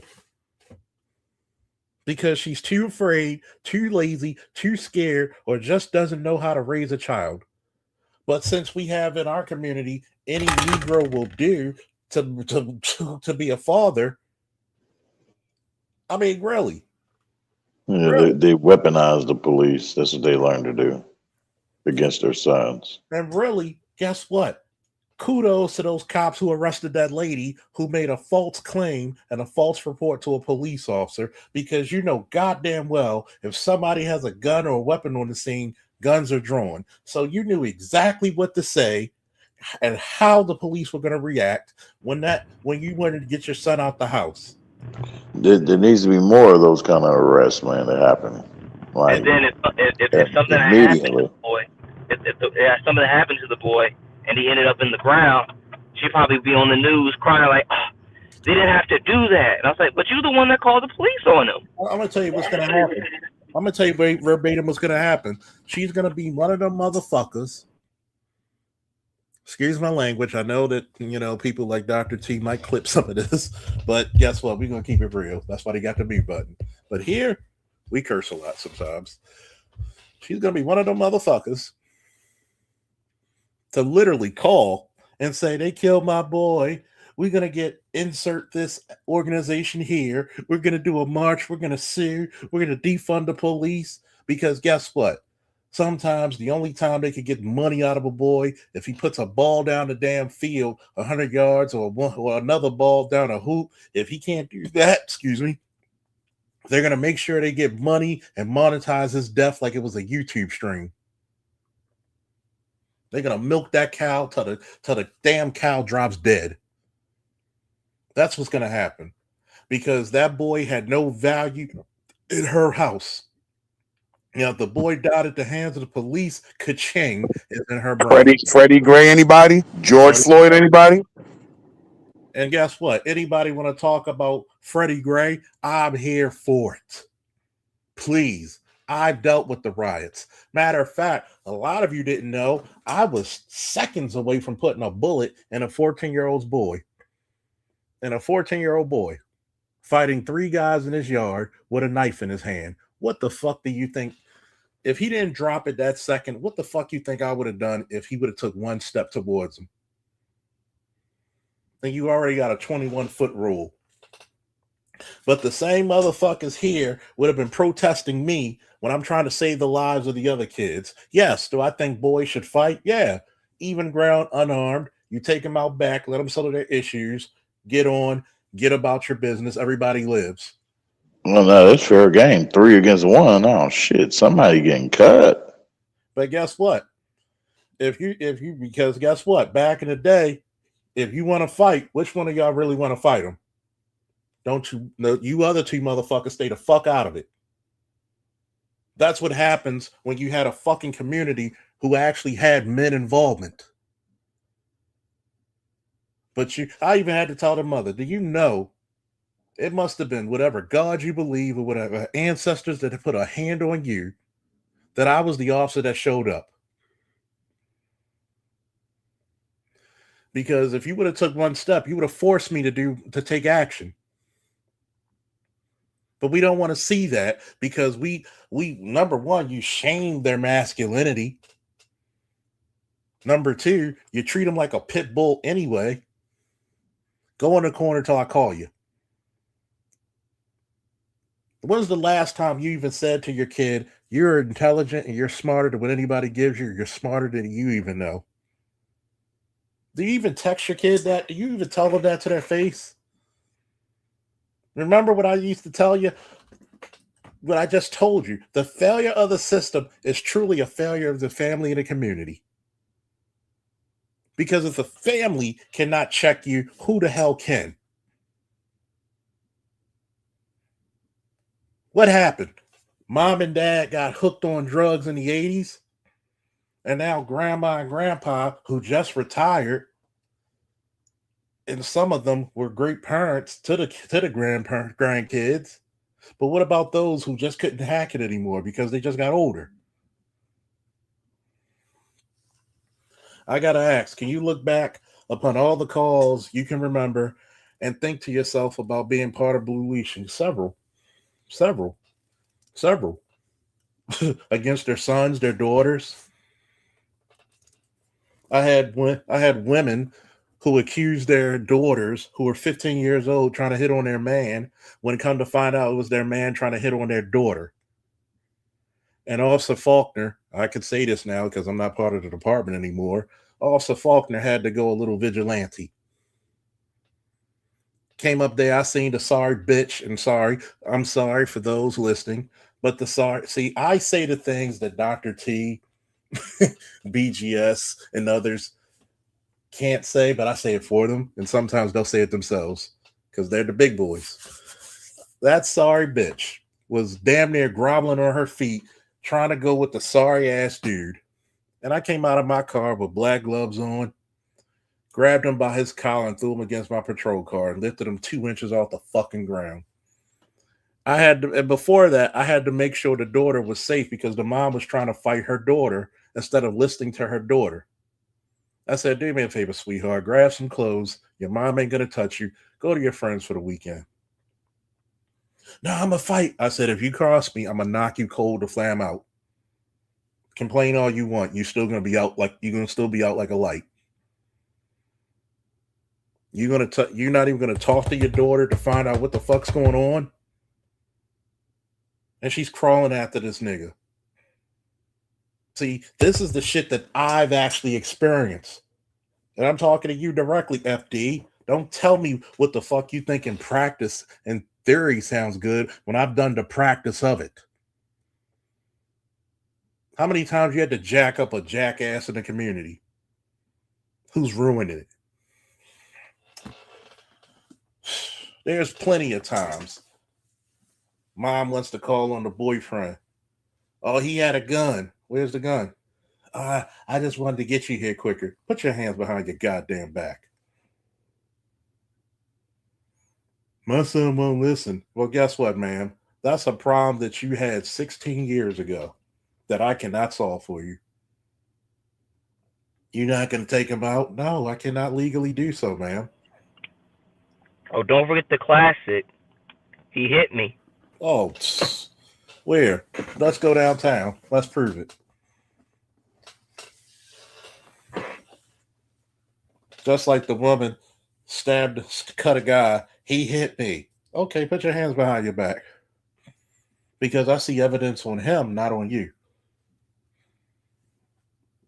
But yet, not one motherfucker said the same thing I said the first time I came to this space. If you want to change the police, become the police. Oh. I tell motherfucker, be quick to record now. Utilize this technology, damn it. Be quick to record, motherfuckers. If you want to change police culture, why don't you take over the police department? To be honest, Charles, I was very wary about that when I was younger. But now that I'm a grown ass man now, I was like, yo, with these low police numbers and with these lower numbers in the military, we would just need a good amount of brothers to like go in there, and they can take over. How many of you in the chat and panel remember the Great Faulkner Initiative? I'll send you a copy if you hit my Facebook Messenger. Hit my Facebook Messenger, I'll send you a copy. 10 years ago, the Professor Cerulean Gray and Officer Charles Faulkner came with a 52-page initiative for young black boys to go into the military, fire, and police. And guess how many people in this space gave me pushback? But yet, you still got a problem with the police. Right now, with the low numbers, like you said, in the police and the military, and even in the fire department, you would have ruled it. But because of laziness and fear, you let it get the better of you. Continuing. Commit some crime that people won't consider a crime of poverty or whatever, because they don't think of the chain. They don't think of the entire chain and how all these things. And that's the point of this whole section, is to dig through the tough reality that while we suffer under the systems, we are still very deeply invested in them, down to how we raise our children. And I want to blame it on the legacy of our treatment during and post-slavery. I want to blame it on internalized anti-Blackness. I'm sure there's several good books that explain exactly how this stems out from that behavior for whatever reason. But if we are going to be serious about addressing the problem, we have to be serious about divesting from it. We have to stand against the system and the belief that putting people, especially our people, in prisons when they... You know what I don't like about people like who says we got to stand against the system? That's the same way you got people who say, I don't recognize the authority of the police or the government, but you still utilize the currency of the country. That's the sense you make. If you want to stand against the system, the first thing you don't do is utilize YouTube or its money. Doesn't that make sense? To be revolutionary means you don't go back to the past. Meaning, you take all the money you make from YouTube and streaming and make your own damn streaming content and platform. Wouldn't that be pretty revolutionary? Yeah, that really would be though. Shit, I'm over here thinking. I just got one question. So if someone was to rape his wife, then what? I mean, shouldn't go to jail, right? Yeah, because they said it's a That's a crime. grape. I said so. Let's say this, right? Hypothetically, God forbid anything happens to his family. May they always be prosperous, right? What happens if somebody carjacks him, his family members, whatever? They shouldn't call the police. You don't believe in the system, right? That's a pretty asinine thing because if somebody breaks into your house, you're not going to call Like God forbid, like what if one of his boys got deleted? or touched. God forbid. You're not going to call the system to investigate, to make sure they're safe. I mean, we need to really be careful what we say. It's funny how, like you said, the theory had, but then when it's your family, Yeah. Everybody can talk revolutionary shit. Have you ever had to dig a pit to take a shit and piss in?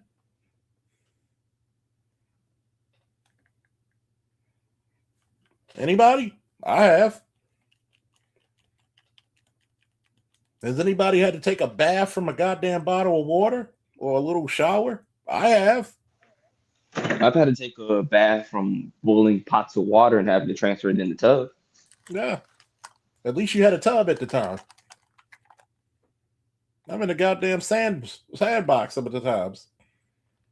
People talk this revolutionary shit, but when it comes time to be a revolutionary, I don't see too many people's hands up. See, is he gonna stop living in his modern American nice house?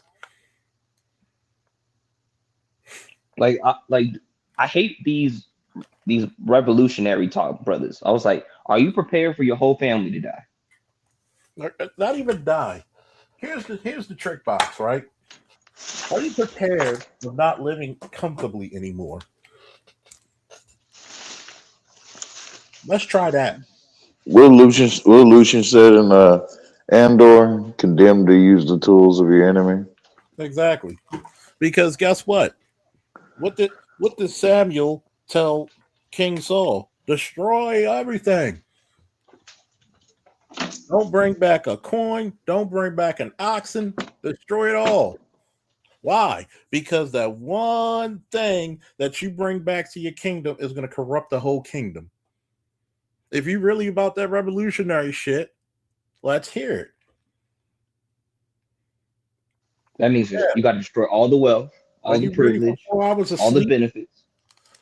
Because he talks from a place of comfort. Where's the struggle? Like, let's not forget that we spent hundreds of years procuring all this stuff so America could be America. Yeah, it's not a nice place. We did some not so nice shit, okay? And we're still not so nice shit. I'm gonna let you get back to it. I ain't gonna say much. Continuing. Get in trouble and police custody will help us long term or even in the short term. Now, this isn't easy because we don't live in a society where police in prisons aren't necessary. I won't tell you to never call the police or never use the system to seek justice or restitution when you have to, but I ask you to consider when and how you can avoid involving these systems and under what circumstances does the involvement in this system really have a chance to even be meaningful? Because in most cases, they don't. So you need to be mindful of how these systems. Notice he doesn't tell you where they don't. Notice that. Continuing. Really work versus how they pretend to work. That's why it confuses me why we ever need anything else to describe the problem or the solution. Like, I know FD and them be using all them big words and getting extra deep in these topics and whatnot, but sometimes the shit ain't that deep. Sometimes it's real simple. You start contextualizing and debating, and next thing you know, you lost the whole plot of what we're talking about. Not only have you taken the claws out and dulled the teeth of a lion, you've replaced the lion with a house cat that makes everyone comfortable. That's why for me it's always been real simple. Fuck the police. We don't need to clean it up. We don't need to change it. We don't need to switch it up so that it's a little more palatable. And I guarantee they're not going to say that if they don't mean it. Just take it easy. You stumbled onto something here. Maybe we can all benefit from the slight misunderstanding. Now let's go someplace quiet so we can talk this. You're going to take this movie, When the Aliens Take Over, with Roddy Piper. I forgot what the title of the movie is. They Live. Yeah, They Live. Yep. And you're going to take, you're going to take a white man and justify that with the police. And those police officers are obviously aliens if you see the movie.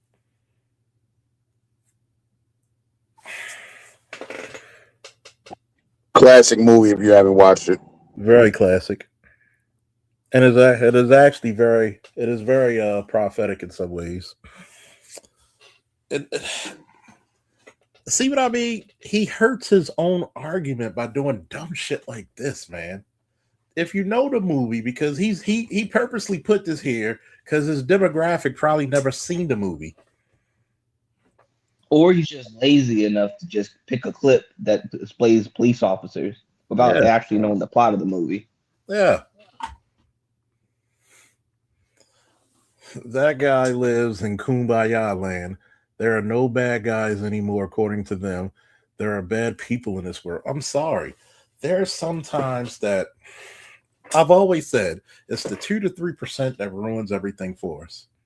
Whether it's cops, firefighters, lawyers, like fucking sanitation engineers, janitors, presidents. I mean, you name it, 2 to 3% ruins it. That's how it is. That's like me saying wild animals don't exist, not knowing that they creep in the woods at night while I sleep in my safe house. Yeah. Like these people are still around.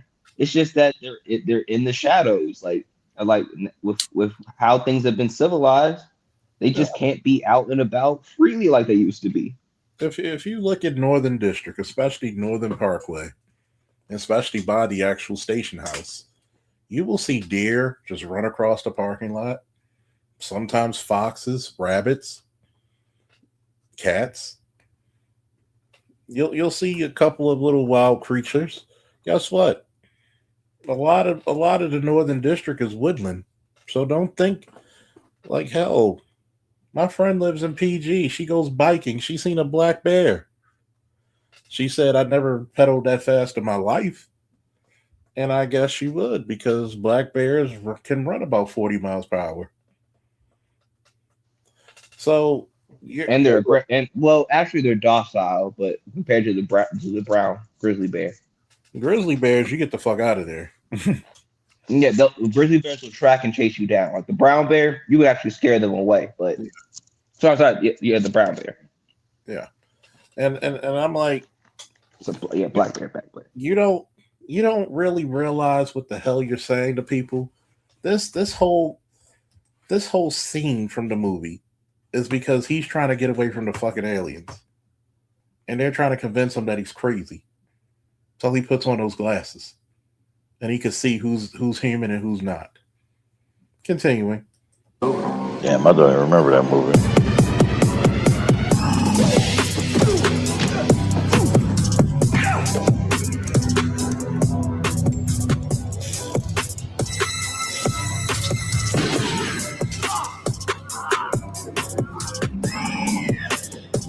So you bastards die just like we did. The first myth that needs to be dispelled is what the police, and by extension our criminal justice system, is actually here for. The motto, protect and serve, is ubiquitously known as a police creed, but it's not real. Or moreover, it's not written in any police bylaws that they must protect and serve you, the everyday normal citizen. I could cherry pick countless examples of police literally not protecting and serving people when they most need them. I could talk about the police in the Uvalde shooting from a couple of years ago, where they stood idly while a spree shooter murdered 19 children and 2 teachers. Or I could talk about the Yeah, you talked about that one, Charles. I think I remember that one. I think AB. I know ABM was there. Lost might have been there. I know Ray was there. Did I not see? This is the context that's different from me and FD. Did I give you the heroes versus the cowards? Yep, and you was pissed too. You was pissed at those officers too. But why didn't you give us the ones about Nashville?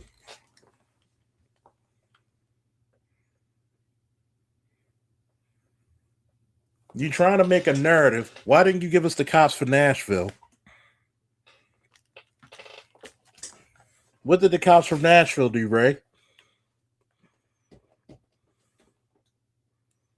What did you say, Charles? What did the cops from Nashville do that the ones from Uvalde didn't? I vaguely forgot about that one, man. They took care of the threat quickly Oh, and efficiently. You see the bullshit narrative he's trying to display? Yeah, I see it. And by the way, if cops are not supposed to protect, for example, in the Baltimore Police Department, we had to go through a training called Diamond Training, which means what? You are now supposed to be trained on how to deal with an active shooter, active threat situation. And many departments had to go through that shit before. So you had to go hunter, killer, assault, destroyer, the target. Meaning they found out during situations, the quicker you get to the active shooter, the more lives are saved. So why did they give you that training? Number one, to form up with other officers and how to go searching through the fucking hallways or whatever, byways, a mall or whatever, and neutralize or eliminate that threat to human safety and life. 2, you are now held responsible, and now the departments are not even held responsible if you do not go for that threat. He doesn't even talk about the case when I showed y'all with Uvalde. What happened to that chief? Not only did he get fired, he got arrested and charged for failure of duty and failure to act. So if you have a failure to act and a failure to duty, does that mean that you have to act as a law enforcement officer? Continuing. Famous case in New York where police stood behind a door watching a man being attacked with a knife and waited until he and another private citizen subdued the attacker before intervening. Or the landmark child abuse case in 1989, which led to a Supreme Court ruling that says that the police do not have to protect you from harm. A ruling that was upheld again in 2005 after a child murder case. Feel free to look this up. Yeah, how many police would get fired and charged criminally for that shit? Oh, a lot. There would be outcry from the public. So that's bullshit. Why would they spend all this money to take you off the street as a whole shift to train you into this fucking actor shooter shit for 30 days? This is what happens when you don't do any real research and you just do one-sided shit. Were you there, Lost, when I did Uvalde versus Nashville?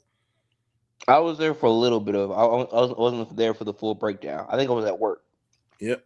And you might want to take a look at it because he didn't go through the whole shit of what happened to those officers in Uvalde. Yeah, it was 2 officers, right? There was 2 officers in Nashville who took care of the active shooter. And then the police chief actually got fired, and criminally charged for neglect of duty and acting. And they were incarcerated for that shit. I'll check it out, but yeah. Yeah, I'll check that out. Protect and serve isn't real. The police don't have to protect you from harm unless you're a rich land or property owner, probably. Protect.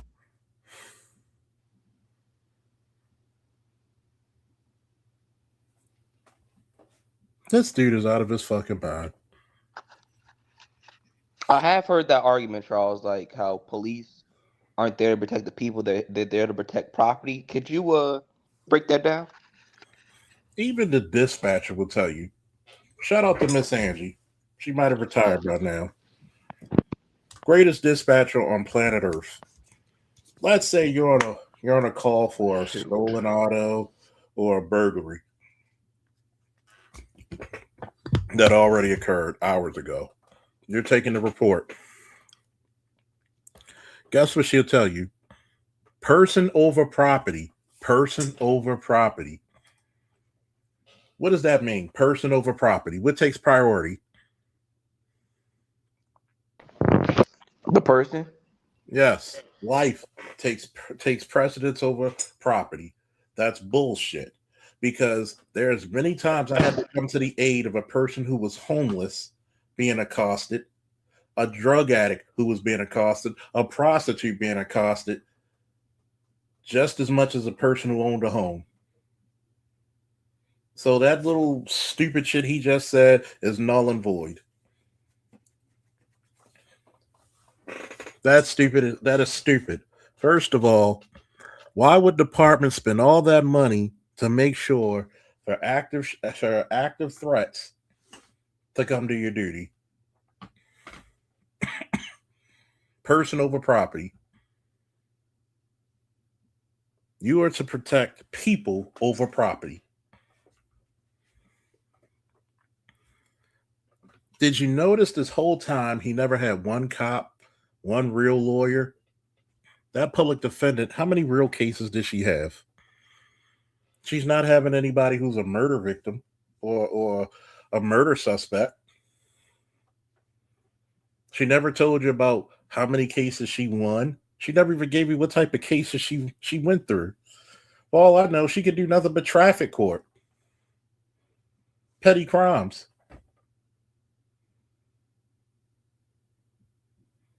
Person over property. You will get you will get fucking hammered by the department, and you will be criminally charged for your failure to duty and act.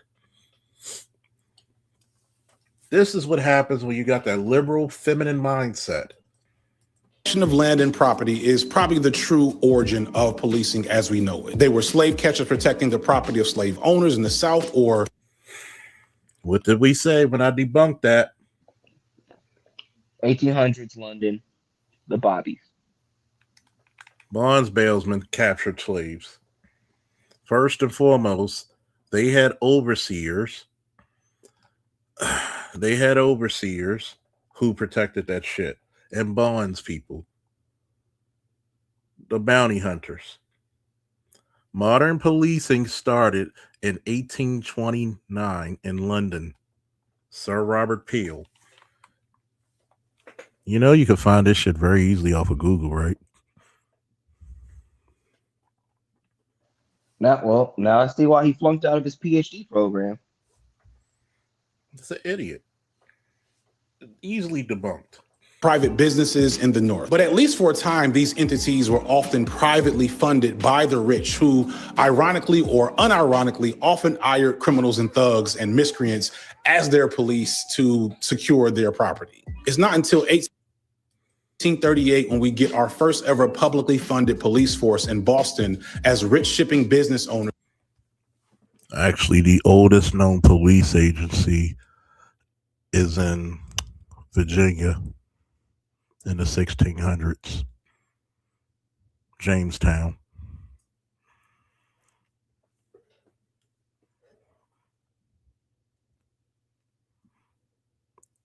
Y'all know I'm going back to finish my degree, right?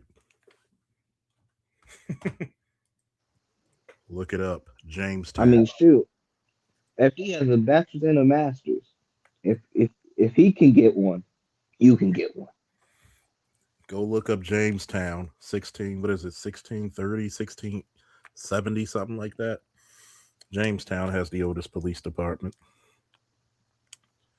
So, number one, slave catchers have no relevance to what? Policing.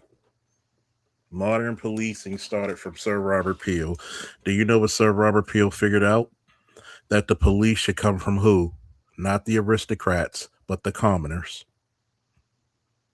In 1670, law enforcement in Jamestown, Virginia was managed through the sheriff's office and the county court system rather than a modern police force. So am I right? You had the sheriff, the council guard under law and order, and as a defense also. Like they acted as a militia too. Mm-hmm. That's what happens when you learn and read a book instead of listening to propaganda, right? Yep.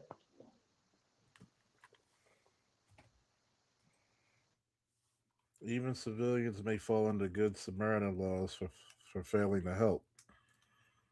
Yep.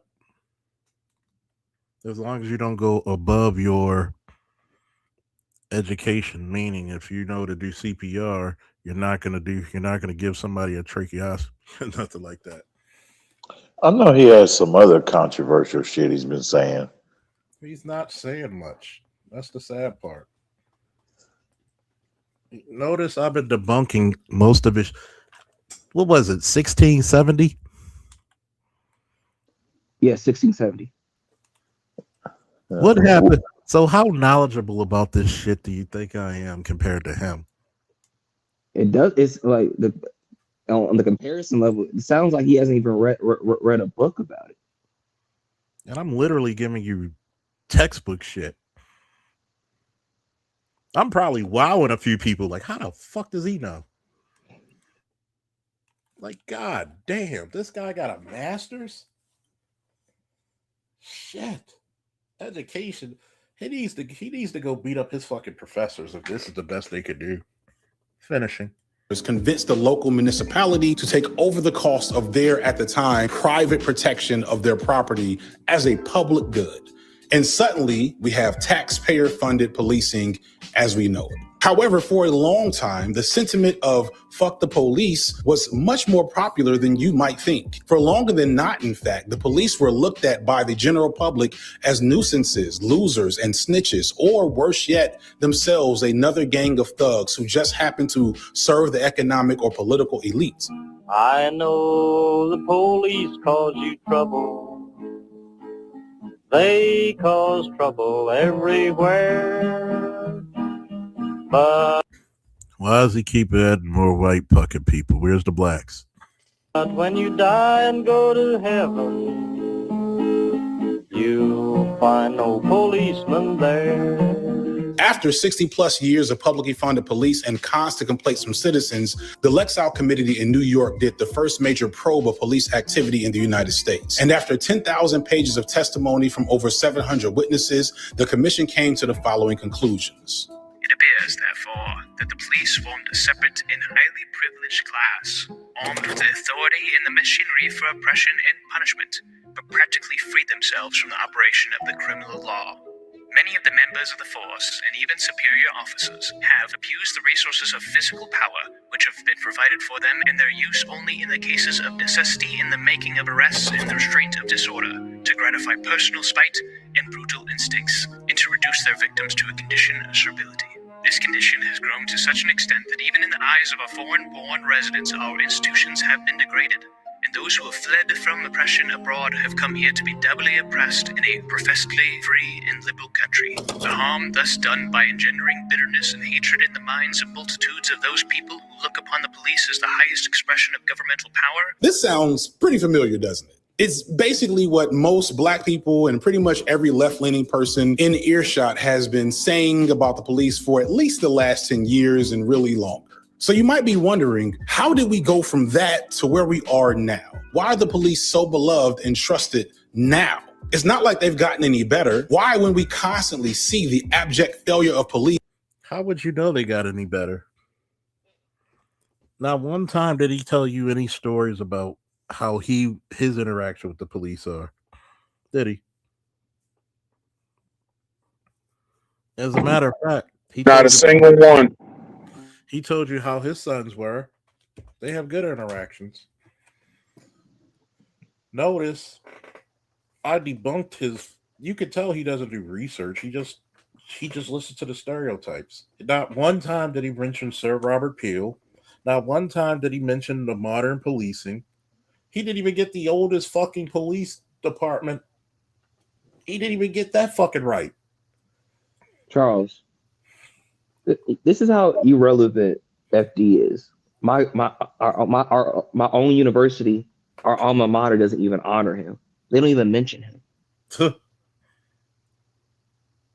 Like I don't see him at homecoming. I don't see him nowhere. Like he's irrelevant. Yeah. This is embarrassing if he's supposed to be an intellectual that a guy who didn't finish college is showing you up on your shit. And then also, but also, that's his feminist training. Bell Hooks didn't cite shit, but she's held at this high pedestal. And Bell Hooks was mad because Bell Hooks was not pretty enough to get the men she wanted. But also, she wanted to be the white man and have that white woman. She will never be Mrs. Cartwright.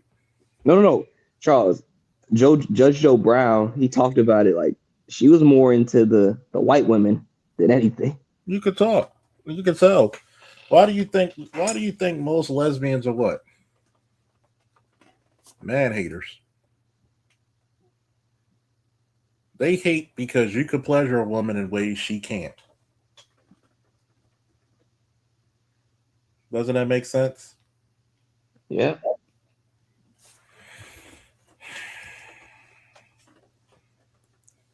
In the words of my dear esteemed father and mother, fuck no. He wouldn't even make it. He would never make it. He'd be so whiny we kick him off the goddamn team. Fuck no.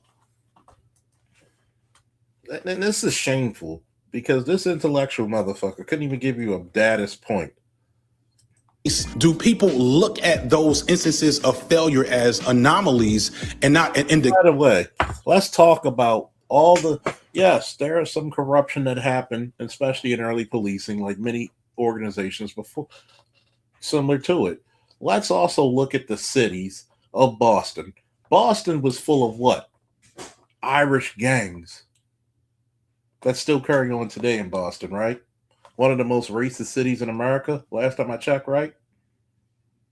Y'all think the South is bad, go to Boston. It's racist as shit. Yeah, don't y'all like throw banana peels at doesn't Boston throw banana peels and make monkey noises at black sports players? Yeah, I mean, go ask Magic when he was playing against the Celtics. People don't talk about that, right? But let's talk about all the fucking Irish gangs they had there. Anybody saw the movie Gangs of New York? How many black people were involved? Not many. See, they don't want to talk about the criminality.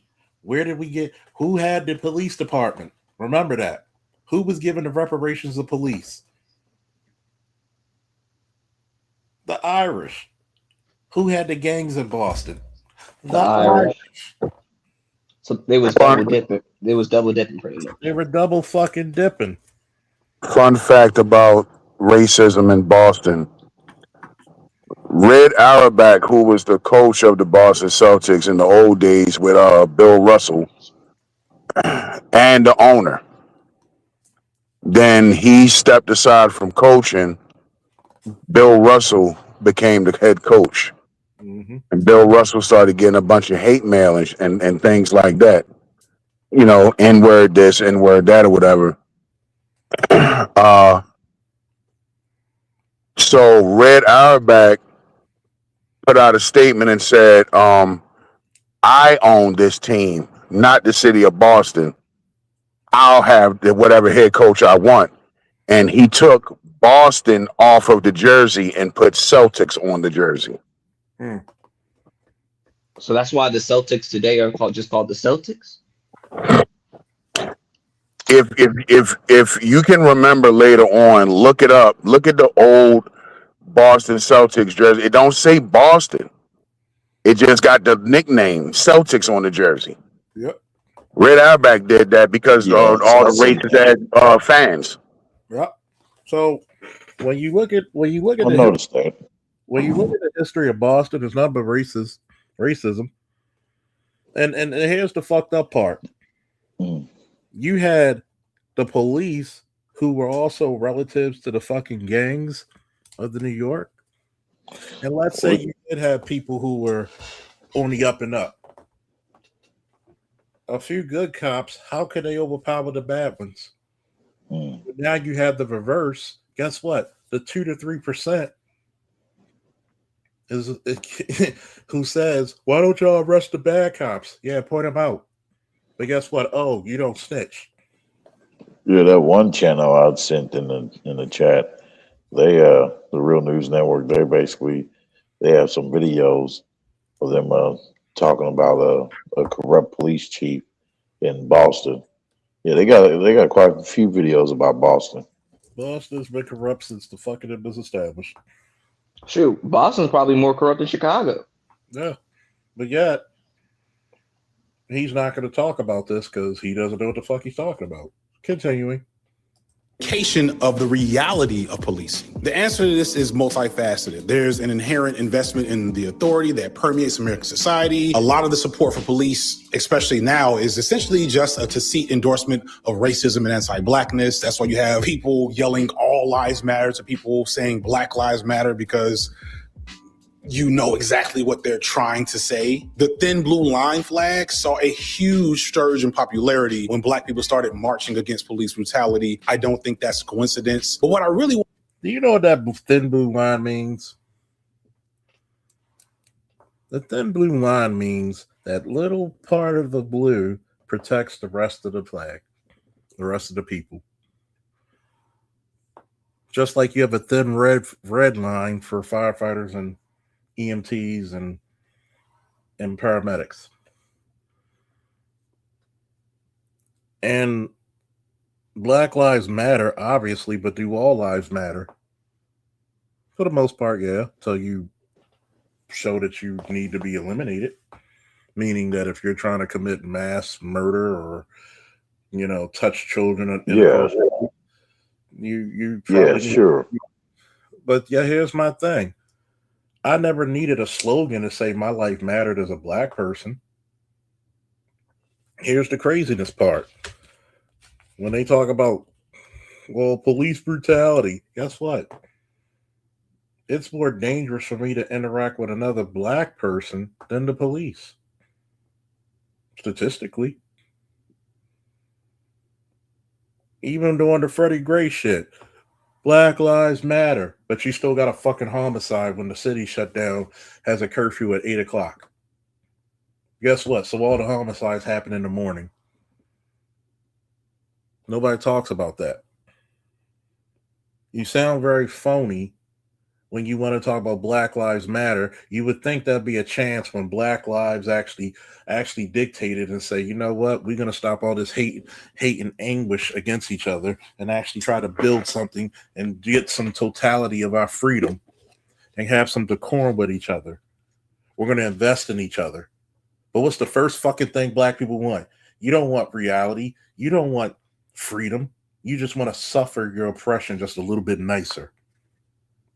And then those same lesbian bitches too, they took all that fucking money. They didn't give none of the people they were representing any money. And they bought a house where the population of Black people was only 2%. And by the way, each one of them fucking lesbians were in relationships with white women. How you like them fucking apples?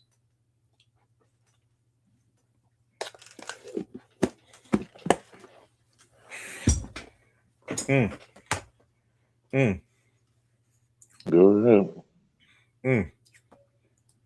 Sickening. One engage in with most is a concept called propaganda, which brings us to an old TV show called Dragnet. Ladies and gentlemen, the story you are about to see is true. Dragnet, really? That's the best you could do? This is the best you could do? This is the best you could do. Get the fuck out of here. You would have done better with Police Academy. The names have been changed to protect the innocent. If you look at like early 1900s films or like the 1910s, you run into stuff like the Keystone Cops, Charlie Chaplin. These are people, Buster Keaton, these are people who are not exactly liking the police. And that stuff's going on for a while. And then when they move to television, it's like one of the first big TV shows in the 50s, Jack Webb decides, I'm going to work with the police. I'm going to work with the LAPD. I'm going to give them something that is very, quote unquote, authentic. The story you are about to see is true. The names have been changed. You know why they wanted something authentic?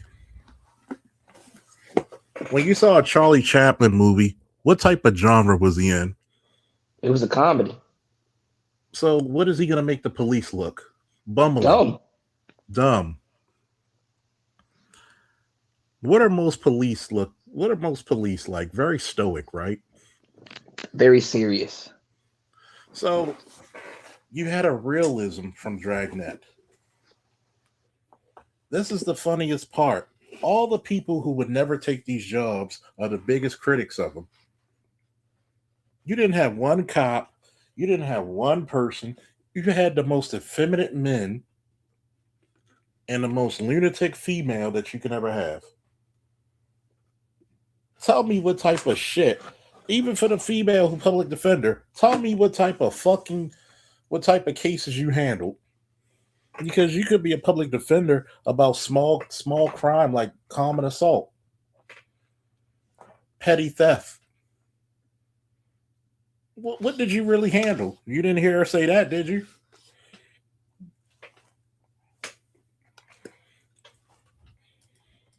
To protect the innocent. Authenticity is the calling card of cop shows and of propaganda, is this idea that this is the real story. These are real cases. These are their stories. You ever notice liberals make up their own fucking words? Propaganda.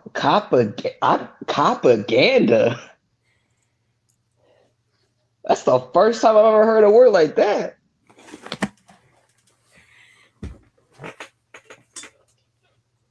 Lunatics. Webb gets all of this equipment from the police. He gets to look at real case files. He gets to do all this stuff for free. So all of that becomes way cheaper and thus more profitable. And all he's got to do, all Jack Webb's got to do, is send every script to the LAPD for censorship and approval. Before Dragnet, the depiction of police in the media mostly aligned with what the Luxau report had to say. Charlie Chaplin, the Keystone Cops, even Bugs Bunny cartoons showed a negative public sentiment toward the police. He's a correctional officer. Police. Dragnet changed that. First of all. So wait, a comedy and a cartoon. Like, can he?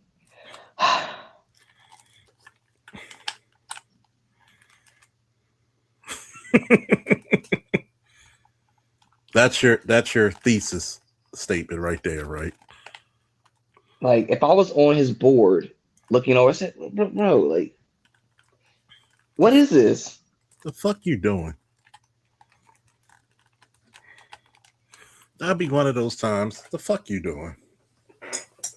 The fuck you doing? Dragnet began a legacy of propaganda where people's understanding of policing stopped being what was actually happening in the streets and started. How would you know? Yeah, you ever notice the people being arrested never have a good look at the cops? I wonder why. Being what we see. I wonder why. Just like, do you remember when you were just spanked on your ass by your mom or dad? Did you remember those spankings fondly, or were you upset about the shit?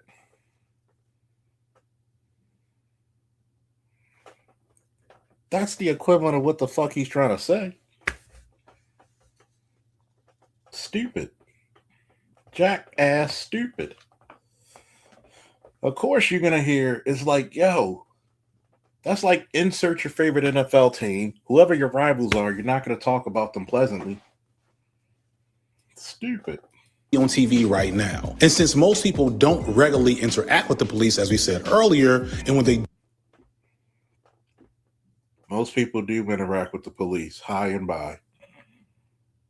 The police eat the same food as you do. They go to the same stores. You probably interact with the police a little more so than the last few years.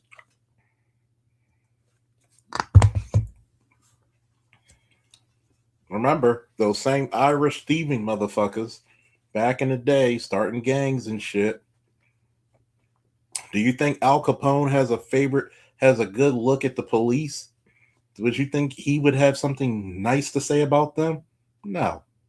Is often a mostly positive experience, the reality of what police are to those who interact with them the most, aka the poor, is pretty much not understood. And for over half a century, we've been inundated with propaganda, from the cop shows of the 60s and 70s to the action cops of the 80s and 90s to the procedural dramas of the 2000s and beyond. And now even the neo-propaganda of Marvel and Disney, where the heroes are still cops, but they also have superpowers and they make funny jokes. Hello, girl, kick your ass. Cop shows contribute. Wait. Hawk was military. What are you talking about?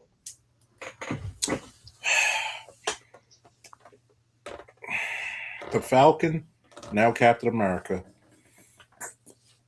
Bucky Barnes, the Winter Soldier, who's a World War II vet, now Senator.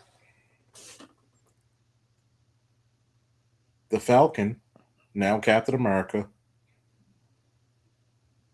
Sam Wilson. Yeah, Sam was Special Forces. Like, that's a whole different category. He's a PJ. How are the superheroes cops? I've never seen them put anybody in any cuffs. And then also when you saw at the new Captain America movie, he still had dealings with the Air Force and government officials. Like, yeah, he's actually appointed to do so. See, this is the stupid shit he just did, right? Captain America is the #1 soldier, the top soldier, right? Which is a black man. Did you see the respect the Navy SEALs and the Special Forces gave him in that movie? Yeah. They loved him because he was one of them. They respected him. They made the jokes. They respect him. And notice that you disrespected the black man who represented America in your commentary, you dumb fuck. Raining Fire Design says, does he not realize that in the comedies and the cartoons he's citing, the main character, are doing illegal things or being a nuisance, hence being chased by the police? No, he doesn't. See, no one ever talks about Freddie Gray. No one ever talks about, Eric Brown. Did you know if you read the fucking reports for Eric Brown, the GSRs, he was so close to the gun that he was grabbing the fucking cop's gun while they were in the tussle and part of his thumb was blown off? Anybody know that from reading? Did you know that Freddie Gray injuries were not caused by the police? And both the medical examiner and the forensic expert that the lawyer and the family paid for agreed that his injuries were not because he was beaten or because of a rough ride.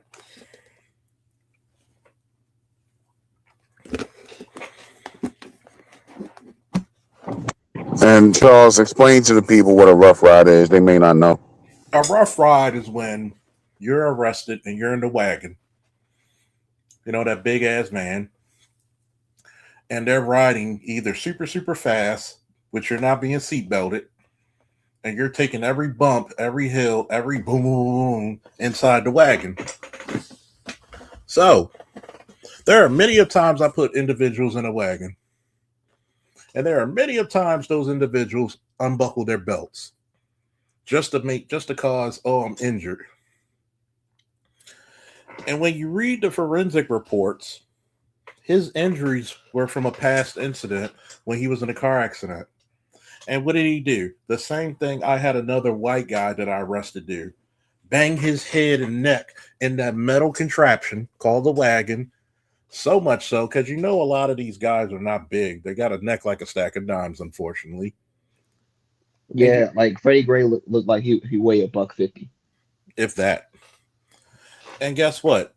If you put your temple to any metal object hard enough, you'll knock yourself out or worse. So you already got people who ingest a lot of fucking drugs, already have an injury from a previous engagement, which was like a car accident. He wasn't the victim of a ride. And the same person who did all this shit, she was doing some illicit shit herself, especially during COVID. Thank you, Marilyn Mosby. You always seem to prove me right.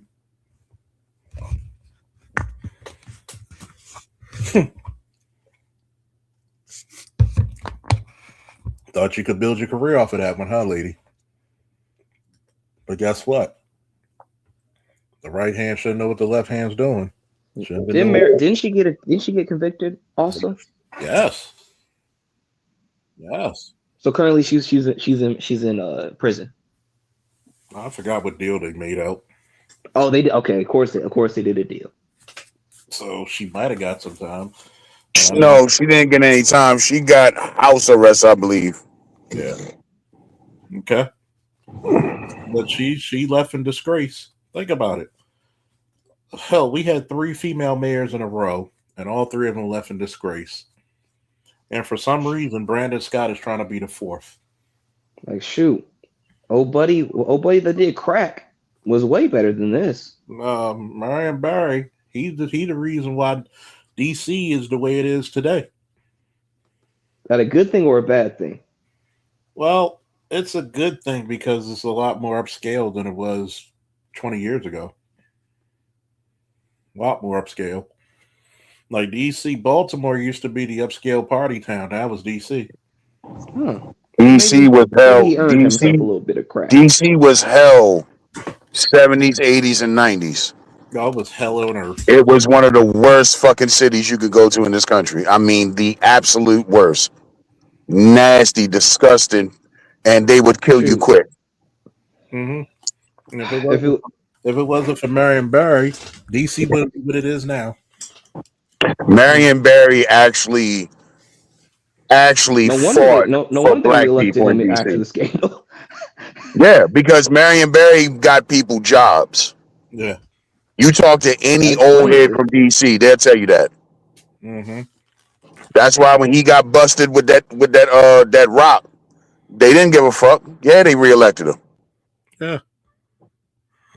Fuck all that. I want a job. You know what I'm saying? And that's pretty much what it boiled down to. They ain't give a shit. That's why he's held in great esteem in DC. Yeah.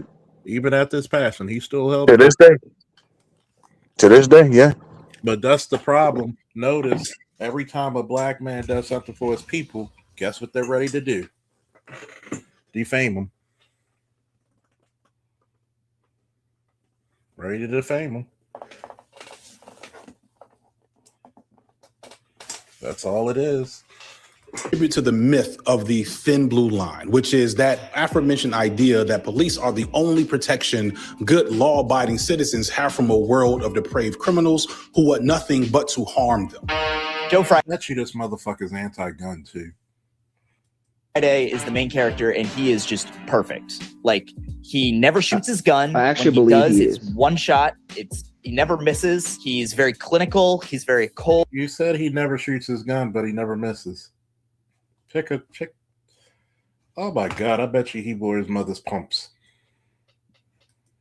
He's very calm. I took the money from people who had it and gave it to those who didn't. What do you think, Sergeant? What's that? Was I wrong? He never gets emotional. He always gets the right guy. He's just perfect. You know, he's like the ideal of what you would want in a detective. Not realistic at all, obviously, and bought and paid for by the LAPD. Then there's also like a lot of thin blue line stuff going on. So they'll talk about how there's crime right around. There's crime. The thin blue line never existed when the days of Dragnet was on. Number one. Has any of these motherfuckers even been to a police station? Do you know how there are some shitty detectives? Yes. But do you know some of the best detectives I've met can solve crimes like nobody's business? Do you know how many hours detectives put on certain cases, like a shooting, a robbery, a burglary? how many cases they have in their case folder to deal with this shit. You know, the most effeminate people talk about the people the most who actually has to defend this country, and it's disgusting. But notice he never criticizes the criminal in all of this shit. You criticize the Avengers fighting superpowered Nazis. Did you notice that? He actually criticized the fucking Avengers for fighting Hydra, which was a division of the Nazis. Every day, it's threatening our city, but good thing we have Mr. Joe Friday. These are real stories. We've changed the names to protect the innocent, but this is what's going on, guys. Yeah, and LAPD's got you. Shows like Cops used to put that reality on in full display. Shows like Law and Order gave us dramatic heinous. Somebody said something? Yeah. So Charles, like, these are also the same people who make you think Trump is a fascist, but I've never seen what fascism really is. Number one, would a fascist say, hey, if you want abortion rights, vote for them per state? That's the opposite of fascism last time I checked, right? Correct. Would a fascist use emergency funds to pay TSA? No.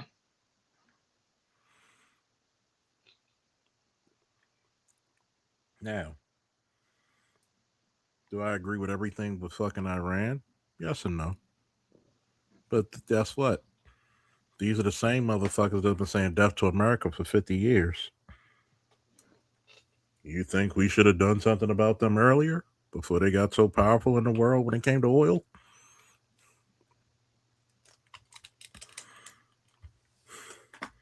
If they've been saying it for 50 years, I mean, I'm surprised we haven't wiped them off the face of the earth. I mean, for some odd God-given reason, we don't like to talk about the enemies of America, huh? Like America doesn't have enemies, right? Why prison need to go? Oh, trust me, I might do a part 2 on this. Examples of the worst things that could happen, but justice is served by the end of the show. And shows like The Wire and We Own the Night present a critical eye toward policing that still eventually reinforces the thin blue line myth. And even outside of that frame, we have shows like How does The Wire enforce the thin blue line when it has an encompassing look on both criminality and law enforcement? Yeah, like they show dirty cops throughout The Wire the whole time. It's a very encompassing thing. You see the good cops, the bad cops, the criminals with morality, the criminals without it.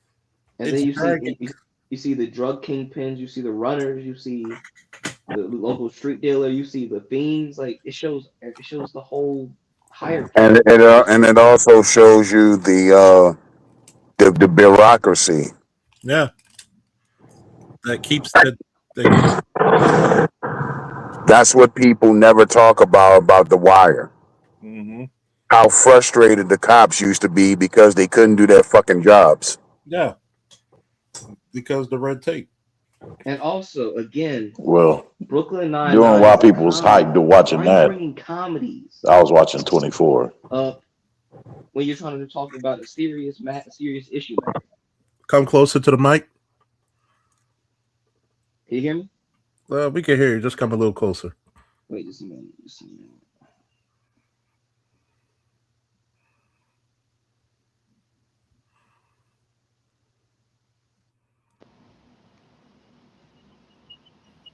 Can you hear me? Yeah. Okay. So again, why are you bringing up another comedy?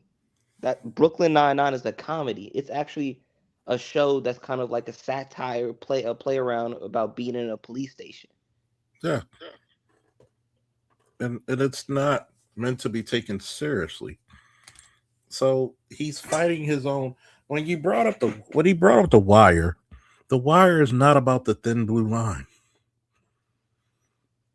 It's about real life when you're looking at the criminals, the police, the justice system, and the people who are the effects.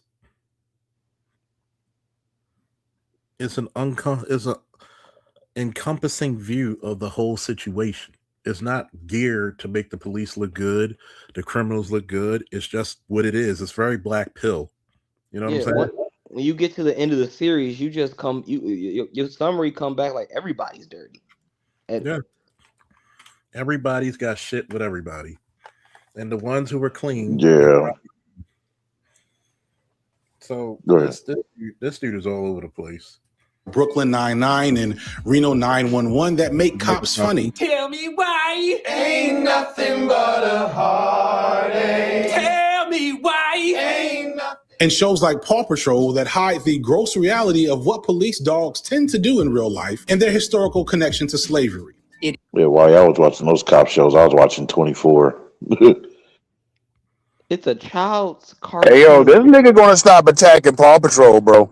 Yeah, leave Paw Patrol the fuck alone. my great niece. My great niece. First time me seeing this shit. I don't know what the hell that shit is. The nephews are gonna kick his ass, man. Keep attacking their show. You got talking pets that are different rescue operatives, whether fire, police, search and rescue. No, I'm telling you, it's people like FD Signify. That's what fucked up cartoons in the first place. Like, bro, it's not that deep.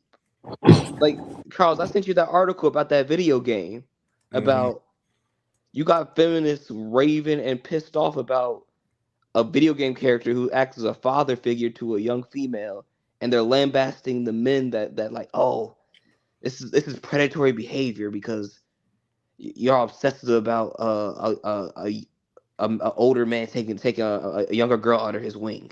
I mean, wasn't that the fucking game? What was it? All of Us? Not what was that shit called?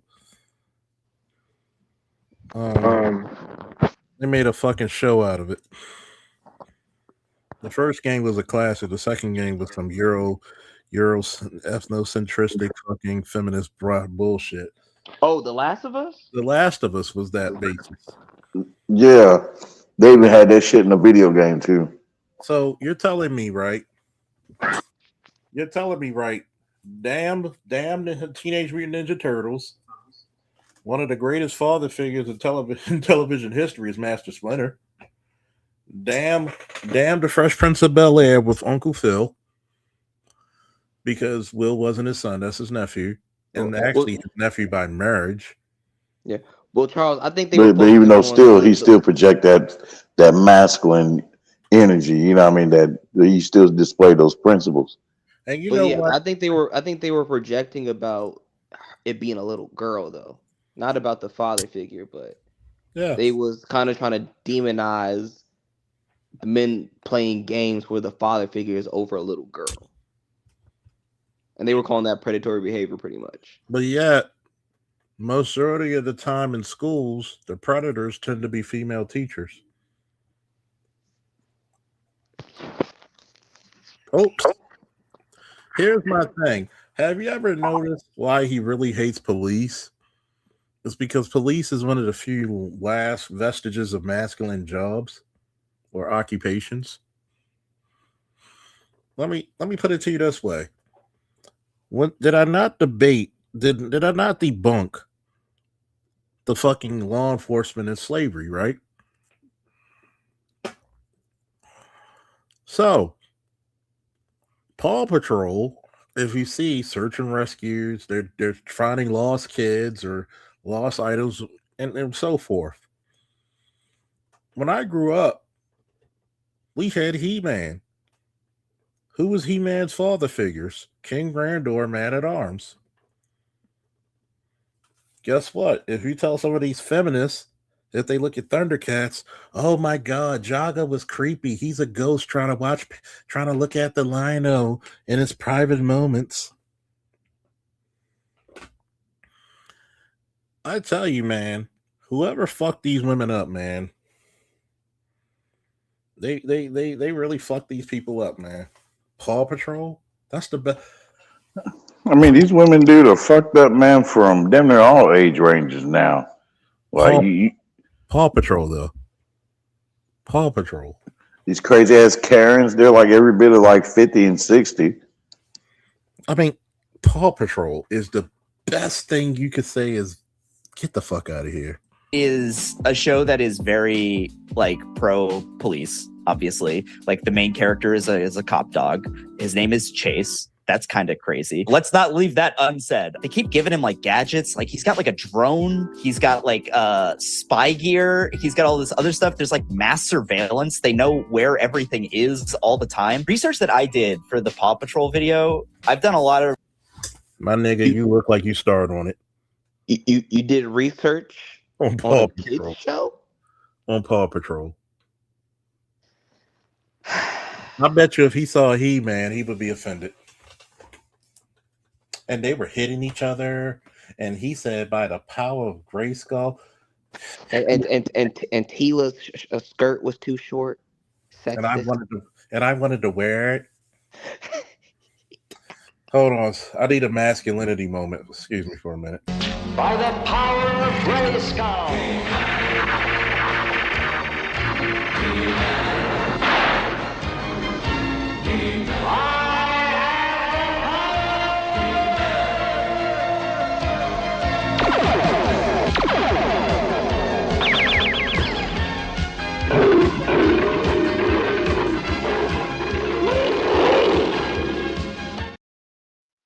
May the power of Grayskull get rid of some of this sissiness and feminine masculinity. I'm sorry. You sometimes you gotta realize this is the reason why All-Star G, and you still there. This is the reason why sometimes we gotta go through this shit, because if you know your opponent and how silly they are, you know you'll never lose. Charles, if it was up to them, Skeletor would rule all of Eternia. Exactly, because they wouldn't fight. Why do we have to imprison or destroy Skeletor? Like, is there such a way to like reinvent his identity towards in the story? Like this soft shoe bullshit. Yeah. I'm gonna tell you what's so sad, right? These are supposed to be intellectuals, and he said he did research on Paw Patrol. My dude. And you wonder why your name is not Dr. FD. You didn't have one cop, one analyst, one nothing. Really? I get why Dr. Tommy Curry and Dr. Tiason Johnson doesn't take him seriously. He's nothing to be serious. Because if he was a doctor, he would be laughed out of the academia. He would be called a quack. Yeah. And the sad part about it is this.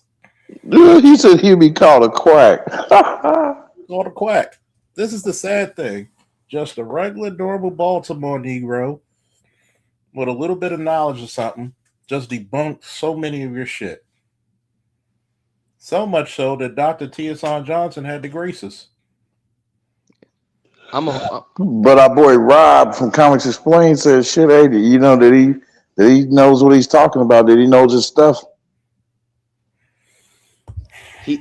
People say the untrained and the idiotic say he knows his stuff. Yeah. The people that don't know shit say he knows his stuff. There is stuff that I could tell you about policing 101 that I've proven time and time again.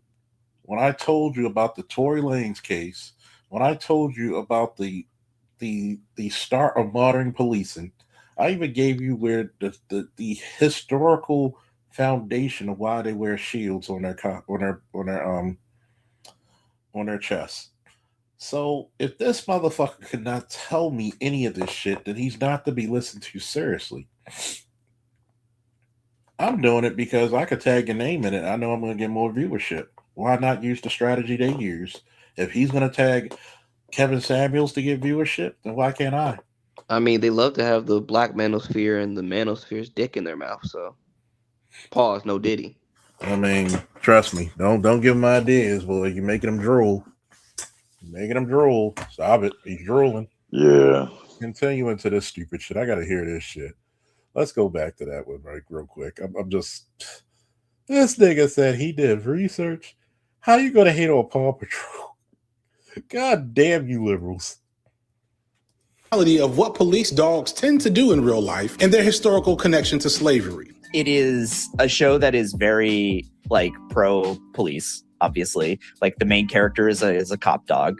His name is Chase. That's kind of crazy. Let's not leave that unsaid. They keep giving him like gadgets. Like he's got like a drone. He's got like spy gear. He's got all this other stuff. There's like mass surveillance. They know where everything is all the time. Research that I did for the Paw Patrol video, I've done a lot of research on cop stuff and police brutality.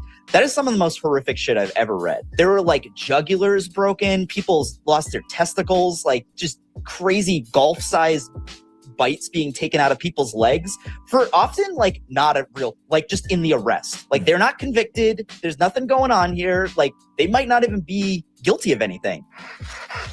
Nothing. Chan's money back here. You're under arrest, okay? All of these shows and movies. You know what the purpose of the police dog is? The purpose of that dog is not only to sniff narcotics. Some of them are trained for narcotics. Some are for search and rescue, just like Paw Patrol. Some of them are, bite dogs, which they have to train to teach the dog how to bite from their back teeth.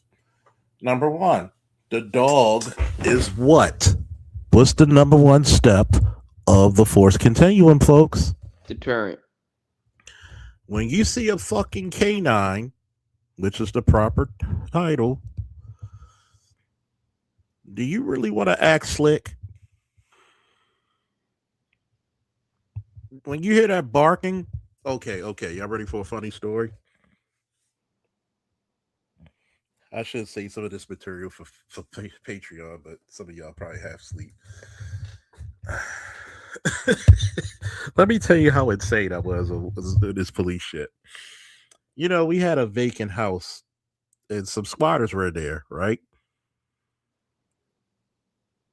Should I go in there with guns blazing or should I use my head? When you're dealing with a vacant house, right? If you have enough people, you could go in there, but sometimes you have to be smart and use your head, right, folks? Yeah. Oh, yeah, man. Because you don't know who's in there and what they have, right? Yeah, you don't know what you're going into. Let me tell you how funny and how quick on my feet was. I started barking, and it sounded real convincing. I told him, hey, I got this canine out here. It's real loud in the house. Sound real like a real dog. Do you know the motherfuckers came downstairs so quick? And they were like, where's the dog? There ain't no goddamn dog.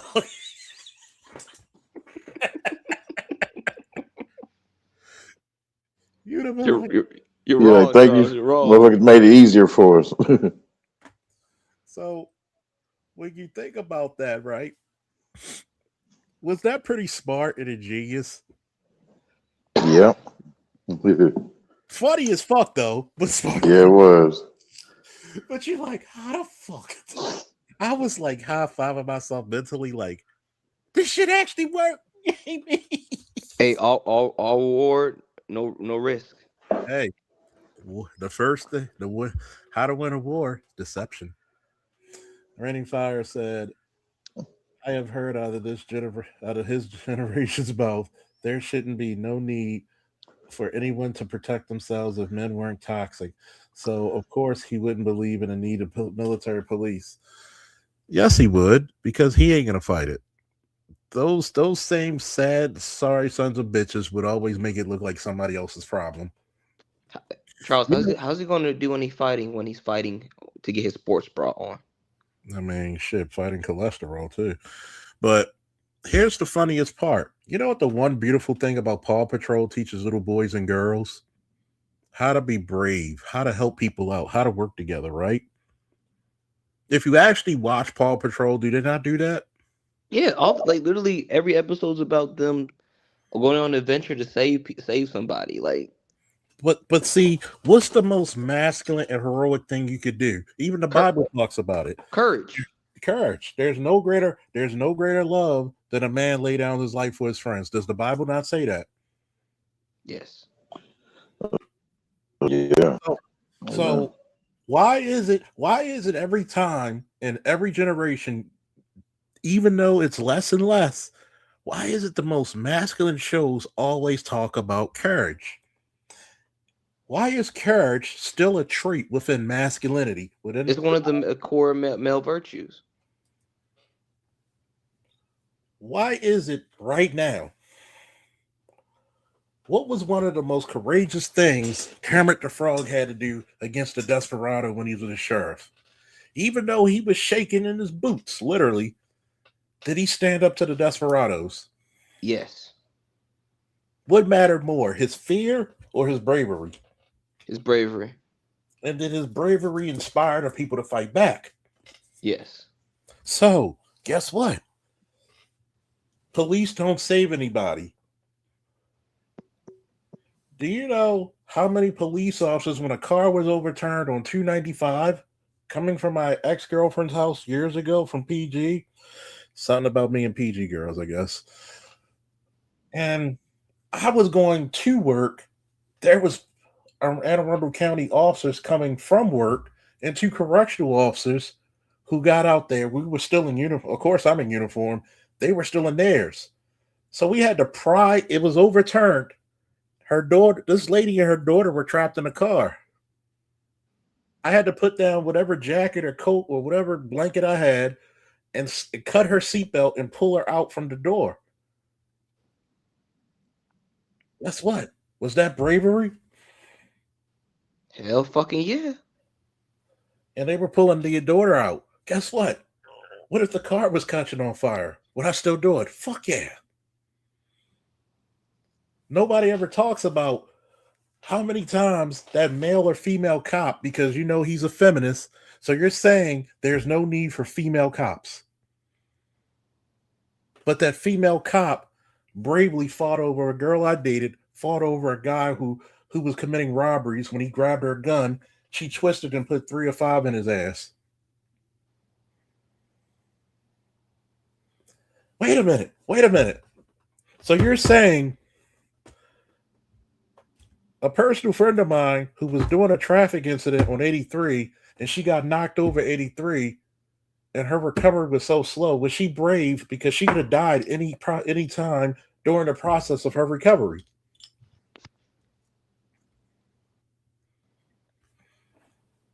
So here's the question.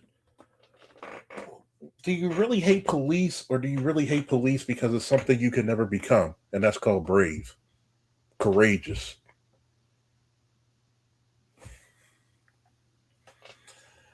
Because if Paw Patrol is something that you have something against, that teaches kids teamwork, courage,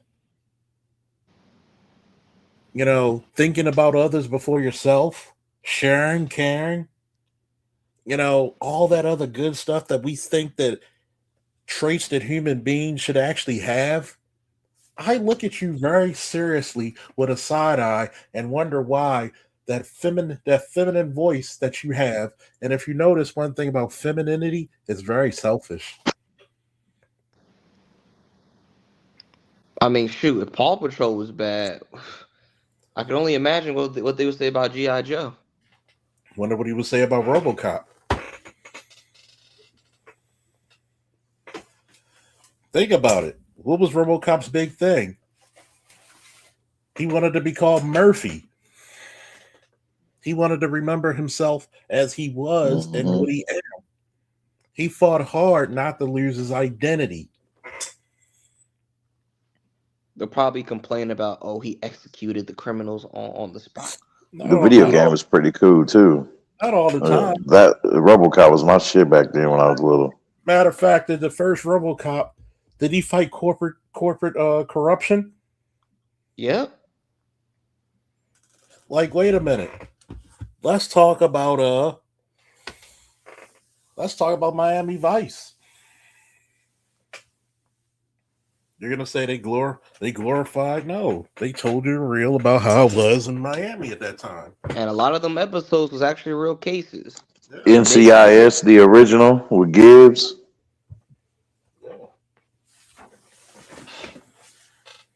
Yeah. You're telling me that every cop show you seen was bad. What about what about Blue Bloods? I mean, the rookie. They talk about corruption all the time. Yeah.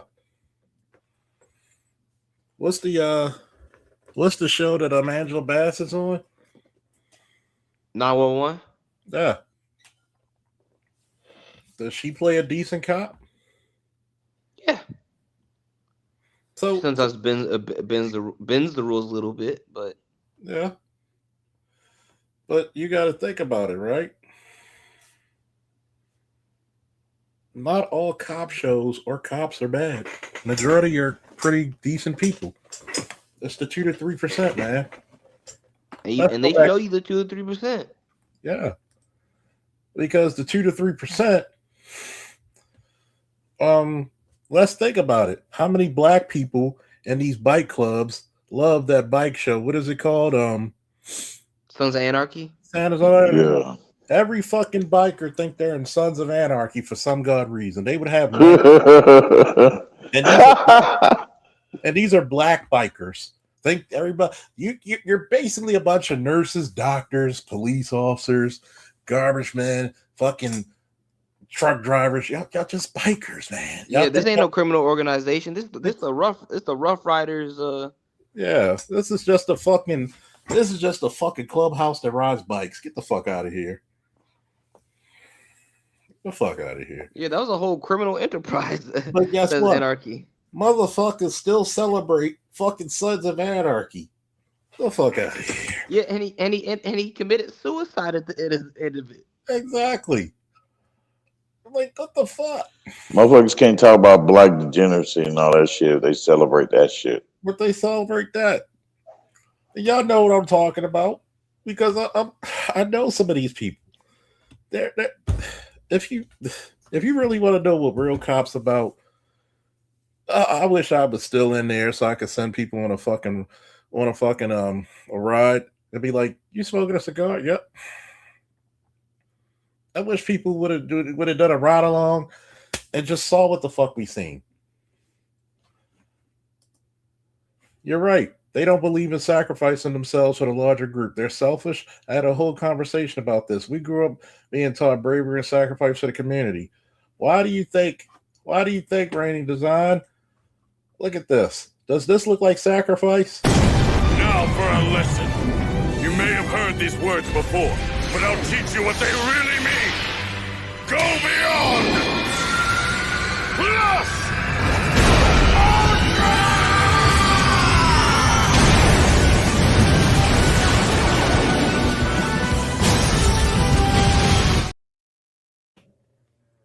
If you saw that episode before and that episode, you would see why that's such a hard-hitting show.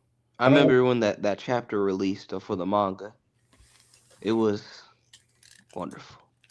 That was one of the best series. Think about it. He might have a problem with this character. Wait a minute. No woman could be the champion of the Amazons. And what does champion mean? Yeah. It's two fucking definitions. Yeah, and they'll probably find it wrong that she has a father and her father is a source for power, and they say, "Oh, that's a source of the patriarchal power that a man has to pass it down to a woman." Yeah, there's only two. That's how crazy they'll go deep into it. There's only two ways a woman can make a king. Well, there's only one way. She gives birth to one. There's two ways a man can make a queen. Either sire one or marry anybody. That's power. I mean, think about it. When he's holding the power together, is he using courage and strength? I want you to look. One hand, he's holding the family. The other hand, he's holding the country together. That's the symbol of black men, isn't it? He definitely would have a problem with this guy. The real backbone of the world. The real backbone of the Thundercats. No, I'm talking about like when you saying Superman holding the thing, the Yeah. symbol of black man.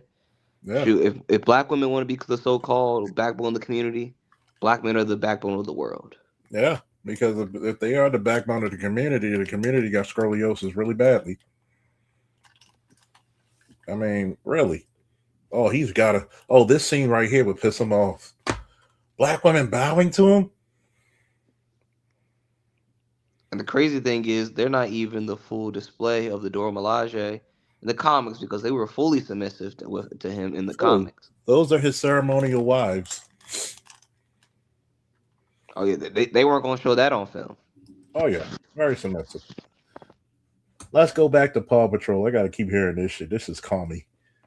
Promote an image of policing and crime that just isn't real and doesn't even make sense most of the time. However, with these images everywhere with people of the worst things that could happen, but justice is served by the end of the show. And shows like The Wire and We Own the Night present a critical eye toward policing that still eventually reinforces the thin blue line myth. And even outside of that frame, we have shows like Brooklyn Nine-Nine and Reno 911 that make cops funny. Tell me why ain't nothing but a heartache. Tell me why ain't nothing. And shows like Paw Patrol that hide the gross reality of what police dogs tend to do in real life and their historical connection to slavery. It is a show that is very like pro police, obviously. Like the main character is a cop dog. His name is Chase. That's kind of crazy. Let's not leave that unsaid. They keep giving him like gadgets. Like he's got like a drone. He's got like spy gear. He's got all this other stuff. There's like mass surveillance. They know where everything is all the time. Research that I did for the Paw Patrol video, I've done a lot of research on He's so proud of that police research. brutality. That is some of the most horrific shit I've ever read. There were like jugulars broken. People lost their testicles. Like just crazy. He's proud of his research. Now, that's either a sheriff department or correctional agency, right? How many times did they tell that person to get down and submit? Numerous before they stick a dog on you. We don't even have context. Does this person have a weapon, makeshift weapon? That dog's reaction is quicker than yours. That's a last resort. Have you noticed that the police dogs are actually trained to bite a limb? Especially a limb that has a weapon in it? That's why you usually don't see them hit somebody in the head or jugular. They're trained to hit limbs. They're trained to take you down. Notice you don't even, after they bite you, notice the handler of the canines usually get them off of you really quickly. Yeah, aren't they trained to not release their grip on you until the handler says otherwise? Yeah. And notice they're trained to hit limbs, not your throat, not your face. But guess what? You're only going to go by the nasty shit, and you're not going to go by what they're telling this motherfucker to do. Get on the ground. You can hear the dog. They'll tell the dog to bark so you know the dog is there. Why would you fuck around and challenge the dog if you don't want to get bit? Why?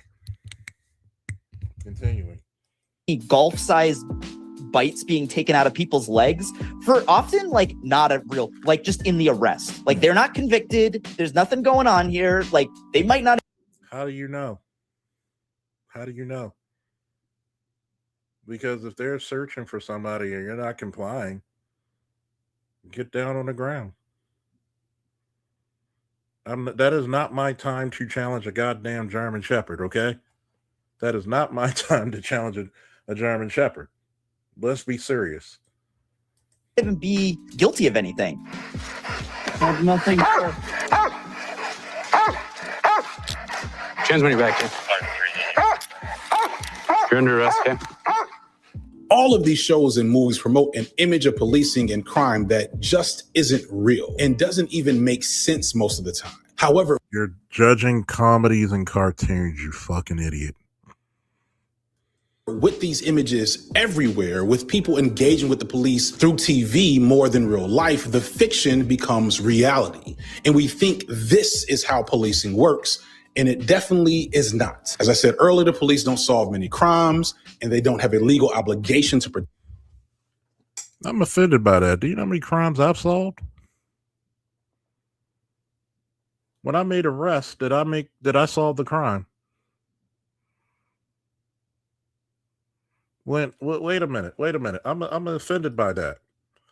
Let me ask you this one question. Where was he when it was a dude who put a knife to his 5-month pregnant girlfriend and stole her fucking purse? And I found him at the fucking Sunco at the fucking, what is it, Cold Spring and York Road.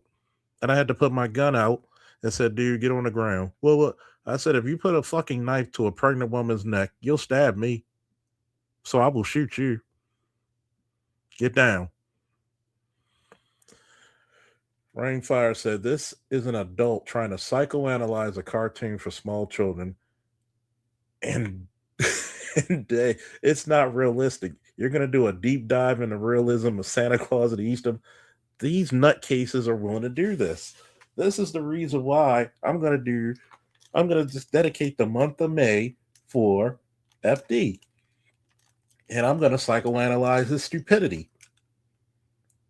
You talked about policing, which is my wheelhouse. You don't know shit about it.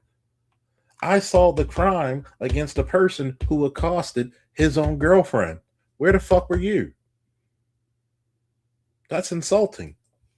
What crime did you solve? Protect people, and research has consistently found that more police and the amount of police have little to no effect on crime. There is research that indicates that focused deterrent strategies, aka putting more police in high crime neighborhoods, has some effect on reducing crime, but then we have to engage with the whole other body of research. Of course it has more effect, because guess what happens? Notice he doesn't bring up the fact that how many of these homes in the black community a single mother, and how many of these kids come up as criminals. Do we have a culture that incentivizes criminality? That worships this shit? No, not the black woman is God. It's research that shows the consequence of over-policing poor communities, aka rises in police brutality, the prison population, community disinvestment, the whole problem of the 94 crime bill. I see multiple cop cars whenever I leave my house, and I don't feel any safer. Further, a fraction of the money being spent to over-police high crime areas could be better used to actually funnel resources into those areas with far greater social benefit. Because that's already in the budget. What you need to do is go tell your city council and your mayor the money that they had for the homelessness and for all those Department of City Works issues that you're talking about, with all these vacant houses and apartment buildings and all these new buildings coming up. How come you haven't housed none of these homeless yet? How come, even if they have mental disabilities, how come you haven't put them in the right facilities that could treat them properly? Because those are actually in the budget already. You don't need to take anything from a police budget because everything's budgeted. But the one thing you're not going to ask is how much of these motherfuckers are utilizing the money and stealing such money. Will you? No, you will not. Because you're not really worried about a solution. You just want to keep the problem going so you have content to speak about.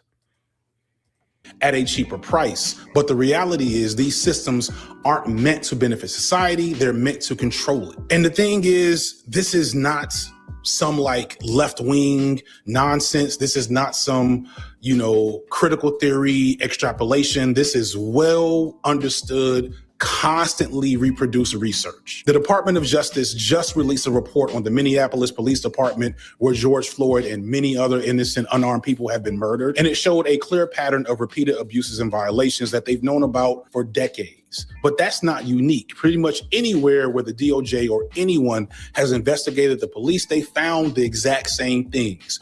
Rampant. Did they not find a whole bunch of rocks? And we ain't talking about them motherfuckers you throwing the pebbles on the beach. But yet, we won't talk about the criminality of the neighborhoods they police. I don't care if you investigate police. If they do wrong, they do wrong. If they do right, they do right. But you got to tell both sides of that story, which you're not. Abuses of power, ingrained racism, and a lack of accountability. And again, this isn't something we're subtly aware of. 60 plus years of sociological and criminological research on crime has told us over and over that the greatest predictor of crime is poverty and community dysfunction. And thus, the best way to reduce crime.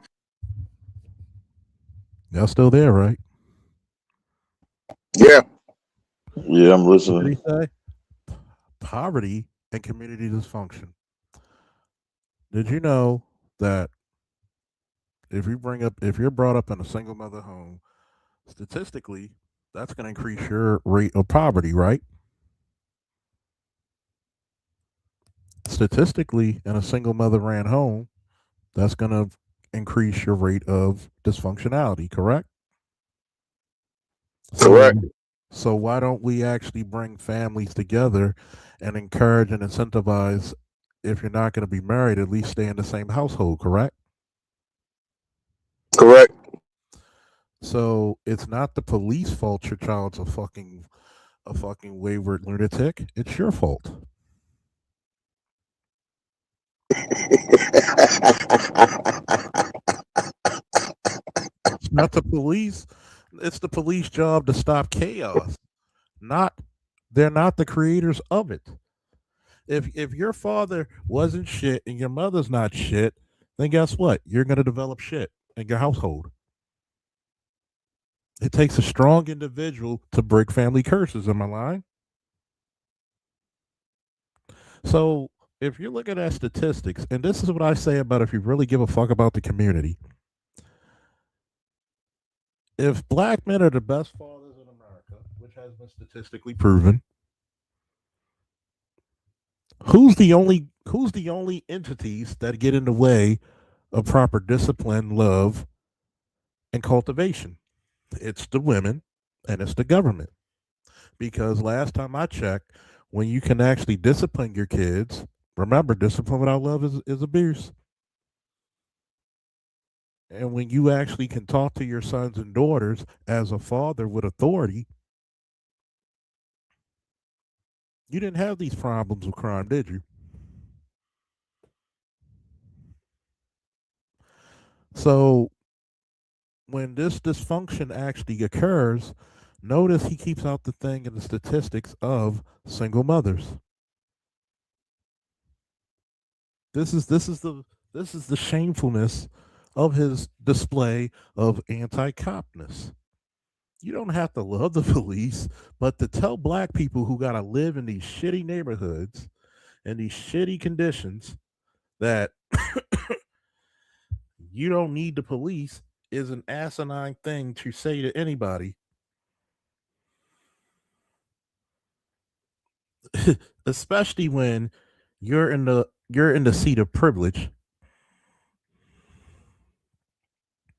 And this is where this guy speaks from. Privilege. Y'all ready for the stats? Dads count. 63% of youth suicides are from fatherless homes, 5 times the average. 70% of youth in state operated institutions come from fatherless homes, 6 times the average. 71 of all high school dropouts come from fatherless homes, 7 times the average. 75% of all adolescent patients in substance abuse rehabs come from fatherless homes, 10 times the average. 80% of rapists motivated by displaced anger come from where? Fatherless homes, 11 times the average. 85% of all children who show behavioral disorders come from fatherless homes, 15 times the average.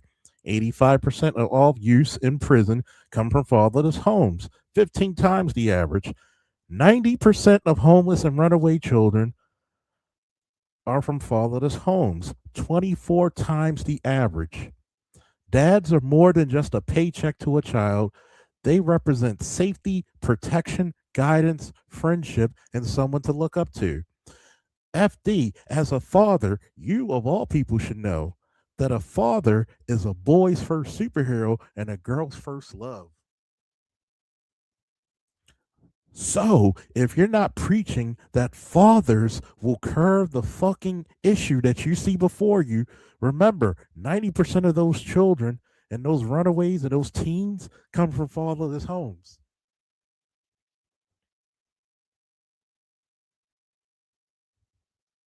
Yeah, y'all picking up what I'm putting down, right?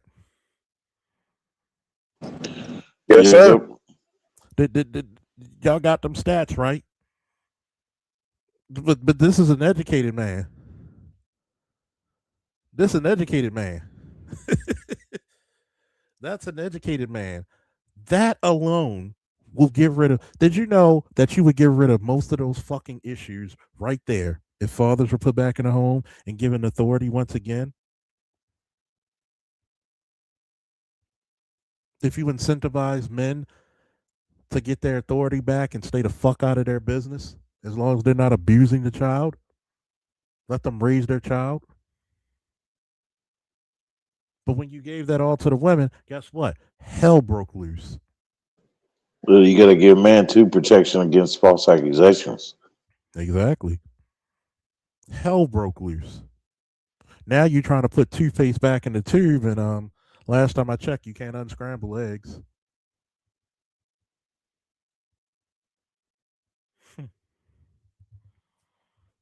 You can't uncut wood. Sorry. You want motherfuckers to fix a fucking epidemic that the people in your ilk helped create it, but you don't want to take any responsibility for it, FD.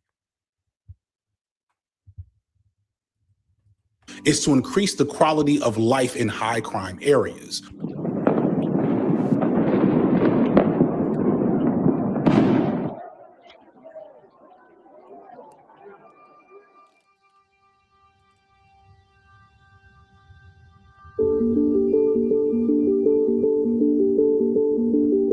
Law and order have broken down in Detroit, Michigan. Pillage, looting, murder, and arson have nothing to do with civil rights.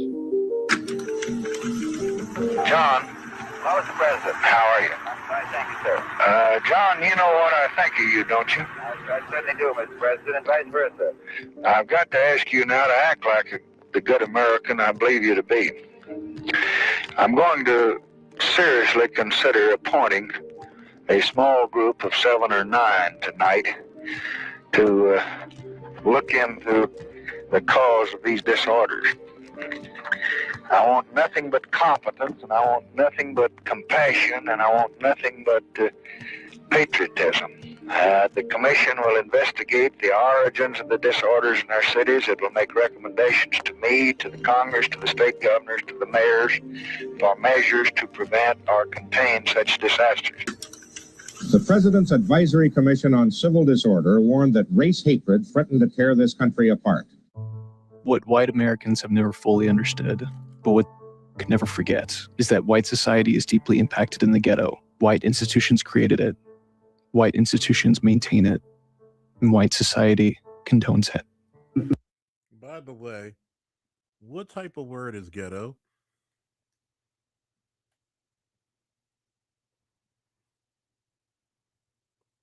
Very nasty, racist word. Where did we get the word ghetto from? Got it from Nazi Germany. Yep, that's where the Jews lived, in the ghettos. So let me put this out there, and this is what I really question people like FD. You had a white guy tell you about policing, while you're really talking about policing as an instrument of white supremacy, which you're trying to go through from your shit. But you're going to go to a white guy, and he's going to tell you about black problems and what black people can really feel, when he benefits from your subjugation in a way. Because guess what? If the police ain't fucking with him, they're gonna fuck with. If they're fucking with you, they're not gonna fuck with him. And because he's white, you're saying that they're not gonna do him the way they would do you by your alleged theme of the police. So why not actually put more black boys into law enforcement, into military service and fire departments where you can take over the policing. But you're too scared of that because that means black men will actually have sustainable power and they don't have to go kiss the ass of the Democratic Party like you do. Continuing. One of the things that they dispense with, early on, is the idea that you just need to reform police.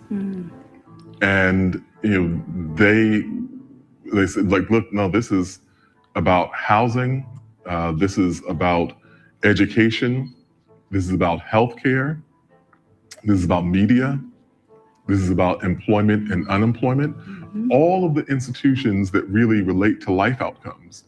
And when they kind of walk through the data of the systemic differentiation between how those institutions interacted with black people and how they interacted with white people, or how they interacted with non-white people, they just came to this holistic understanding, of the problem.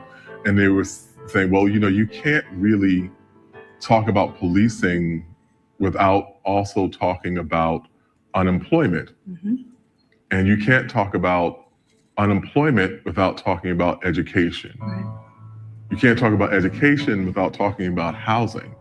Among the ingredients of this mixture are pervasive discrimination and segregation in employment, education, housing, which have resulted in the continuing exclusion of a great number from the benefit of economic progress. Black in-migration and white exodus, which have produced the massive and growing concentrations of impoverished in our major cities, creating a growing crisis of deteriorating facilities and services and unmet human needs. It's the same things And we've we're been listening saying to a forever. white They motherfucker found it talking about way black. back in 19. When they talk about white flight, right? You know what they're basically saying? They're basically saying that we need white people to sustain ourselves to keep this urbanization going. But yet, didn't we have Tulsa? Didn't we have Rosewood and other towns without white people involvement? If white people fled, why not be happy about it if these the motherfuckers that were accosting you according to your logic? Then on top of that, what's the importance of white people fled? What, did they take the jobs too? If white people are fleeing, you don't have to deal with racism anymore. So here's my question. Why is it that you go to a neighborhood that's predominantly black, right? How come it looks bombed out and depleted?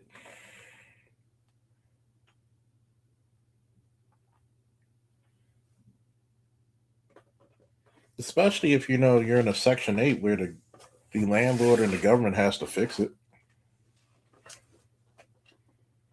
If the projects and other places like that where you're getting subsidized rent, why hasn't anybody said, you know what?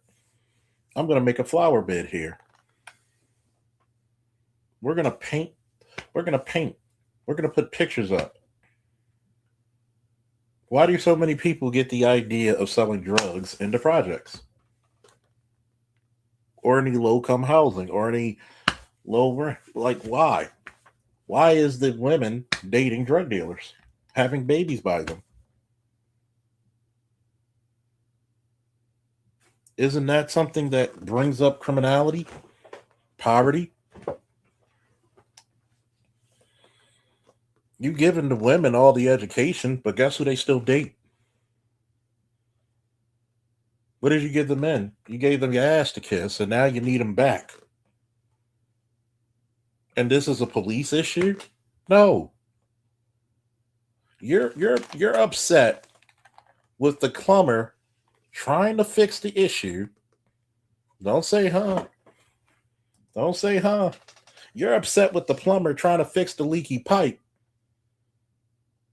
But it's the same motherfuckers who keep putting shit down the drainage, who don't stop putting shit down the drainage first. What's your question? What don't you understand, DV?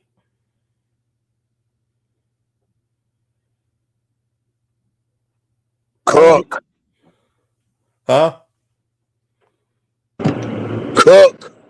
But still, we want to blame the plumbers fixing the goddamn leaky pipe, but we don't want to stop fucking pumping all the junk down the drainage. You never had one time that my parents had to come get me out of juvenile, nor my brother. And I'm from East Baltimore. I'm a Church Square boy. I went to Lake Clifton. None of my friends who went to Lake with me ever had to get them out of juvie. Most of my friends are fathers and raise their children very well. Either the children live with them or they split the week with the mother. So why? No, don't LOL. Just tell me what's the issue. What don't you understand so I can actually clarify it for you? Don't be a coward. Get up here on the panel. Here's the link if you have a question. Because I'm tired of this shit about policing when policing should be the last resort. Once you took the man out the home, what happened to your protection? You had sons you couldn't control because you're scared of them, or you utilized them to sell drugs or do some illicit shit to bring money home. You raise your daughters to hurry up and get pregnant so she could bring some fucking benefits and stamps and some wick home. Anywhere you see a conglomerate of single motherhood, you see failure. Yes, once in a while, a single mother may have a college-educated son or daughter, but that's not the fucking norm. So dismiss me with that shit. I just read off the stats of what single mother homes produce. Think about this. You got so many flat lands in Baltimore.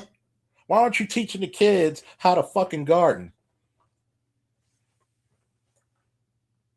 Some of these fucking places been knocked over and been turned into fucking gigantic fucking grasslands where you could produce enough fucking food to keep them from home. Oh, we got it. Who took the man out the house? A lot of men took themselves out the home. And calm down. You're blaming women for men not stepping up. Okay, get your ass on the thing. There's the link. Man, get your punk ass on the panel. Let's do this. Matter of fact, get your ass up here.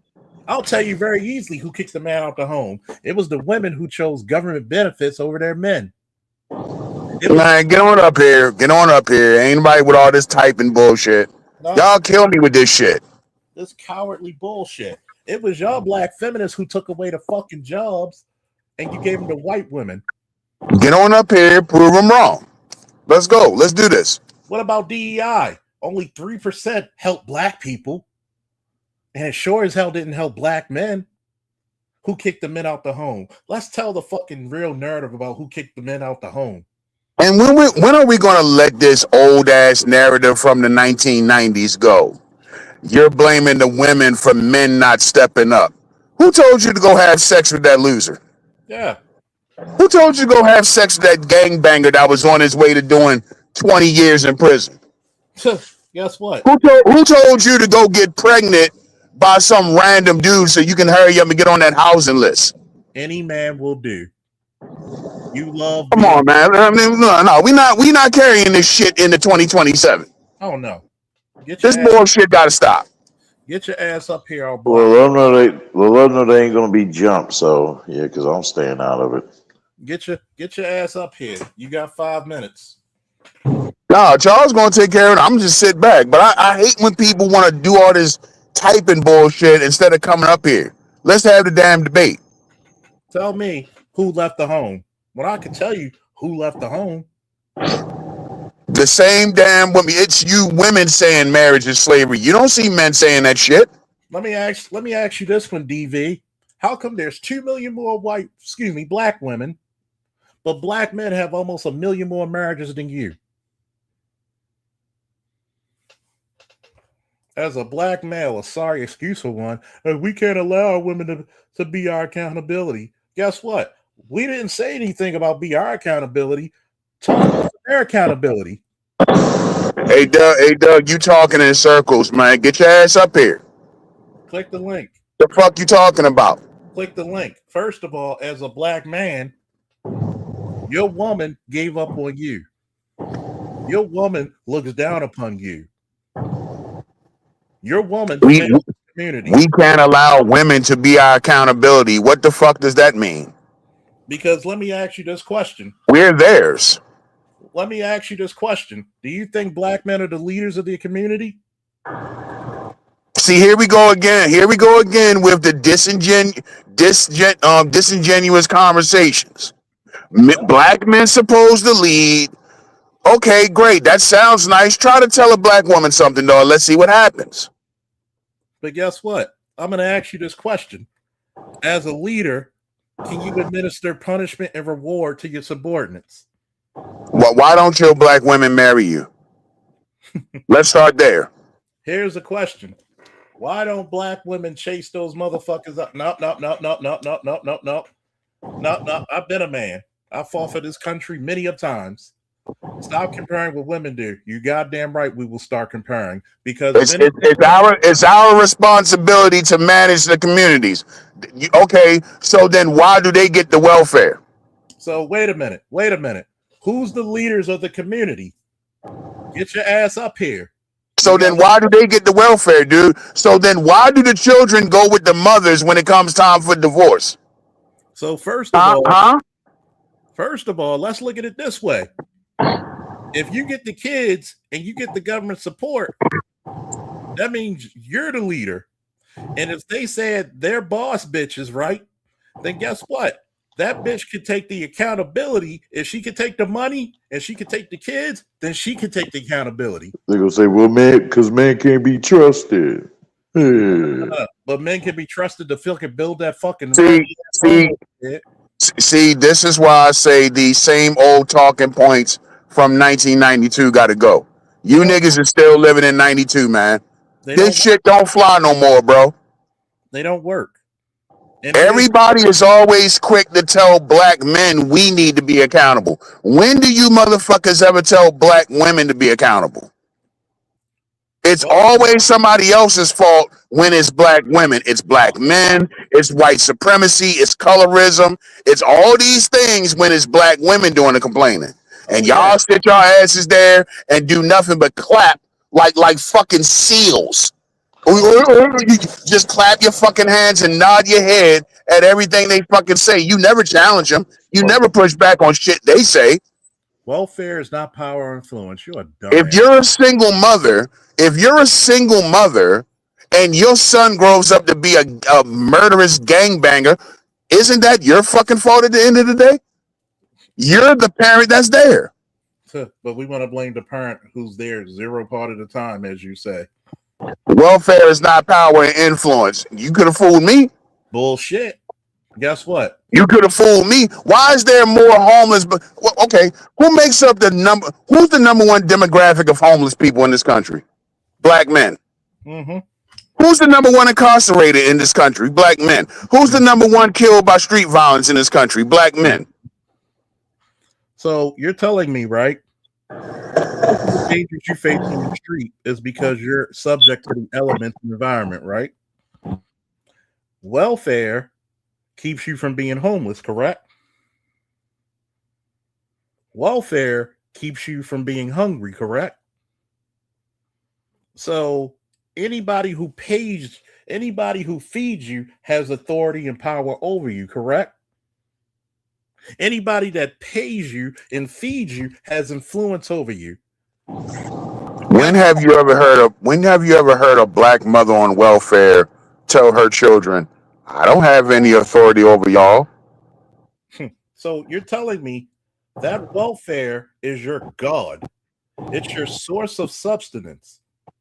Because there's many different forms of welfare. Cash assistance, food stamps, voucher programs for housing. So now, daycare vouchers. Yeah. Education. So now that doesn't carry power or influence. You just made the most critical, stupid ass mistake of any time you have spoken. That is the ultimate influence. You never heard of no man could be in the presence, no man can stay here. That doesn't carry influence on how women view their men. You could only stay here for 29 days, or you can't be here at all. This is my house. You could get out. That doesn't carry power influence. He who has the home rules and dictates the rules, right? So that doesn't carry power. See, this is the reason why debating some of you dumbasses is a waste of my fucking time. And they're always scared to get on the panel. They want to type and shit. Always scared. Guess what? It's literal me. No. Let's ask this question, right? Because we already know welfare benefits are over $100,000 a year. Welfare benefits, free medical. You can't make more than 15,000 a year, bro. Who told you that lie? Bullshit. Who told you that lie, bro? Bullshit. You don't even, bro. You don't even know what the fuck you talking about, bro. You have no idea. I'm from Baltimore, Maryland, my nigga. I've watched this shit my entire life. Stop trying to act like. See, here's the part. Y'all niggas just be talking, man. What? Here's the part. Here's the part, right? You scared motherfuckers are even scared to meet grown ass men on a virtual platform, but you want to talk shit behind the fucking scenes with your troll account because you're not a real man. See, here's the fucking fact of the issue. First and foremost, how many mothers purposely keep the children away from the fathers? Hold on, I'm not understanding what he's saying. Because if me can be involved with kids because of welfare, he's a punk. I don't understand. Yo, type that. See, that's why I say, yo, stop all the typing and come up here and talk like a man, yo. Why you call somebody a punk?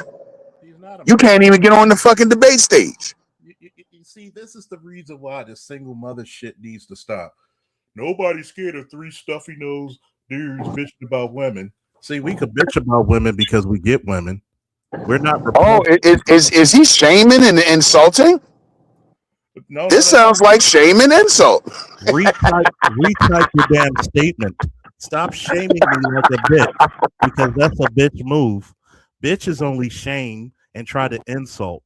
I'm only telling you the facts because number one, when they said there could be no man in a home doing welfare, that's power and influence. Doug, why do people like you never want to keep it real? You're going to sit here and tell me that there's not 1 million black women right now who got pregnant by anybody that would nut in them just so they can get a housing voucher? You're going to tell me that's not a thing in the black community? Well, ABM, how did you think he got here? Huh? How do you think he got here? That's what you're going to tell me, bro? How do you think he got here? You're going to tell me there's not a couple million black women who just wanted to get out of mommy's house so bad, but they didn't want to get a job and work for it like normal people. So they just went out here and got pregnant by anybody that would get them pregnant just so they can get on that housing list. They were insufferable because they couldn't be a wife. Come on, bro. Married. But that's how he probably got here. He was the baby that pays. But wait a minute. You talk about the men that ain't there. What about the women who don't know who the father is? Yeah, of course it is. I'm not getting 41% of black men in America that go get paternity tests and comes back, they're not the father. 41 fucking percent. That's 4 out of every 10.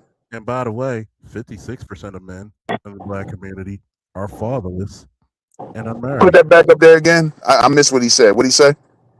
Of course I'm not giving. Of course it is. I'm not giving my seed to any chick. Maybe because they don't want it. Y'all niggas is cowards. I mean, really. Come on up here. Because you know what? Give me a woo in the chat if you're one of my moderators. Give me the woo in the chat if you're one of my moderators. So it's been past 5 minutes. I'm giving you the shit. I don't do the debates from the chat because I think that's rude. And especially since you're making more typos than a lazy fucking secretary in the 80s smoking on the job. Time this motherfucker out, please.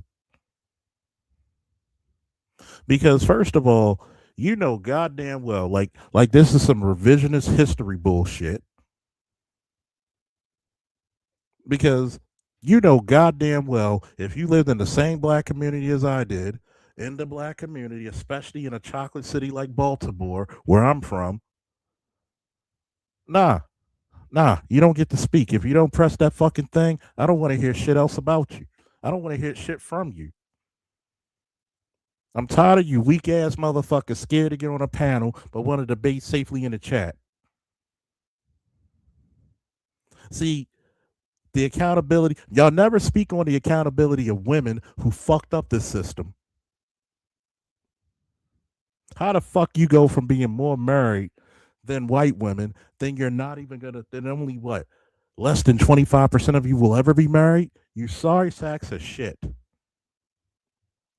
You got this little education, you got your little DEI job, you got your little welfare, which starts you off to get to college, that most of you probably couldn't graduate on your own, so you had to simp out a dude to do your test. You probably feed him a little bit of pussy to do your testing while you were living with your drug dealer boyfriend who paid for your computer and books, and once you thought you were better than him, you kicked him out.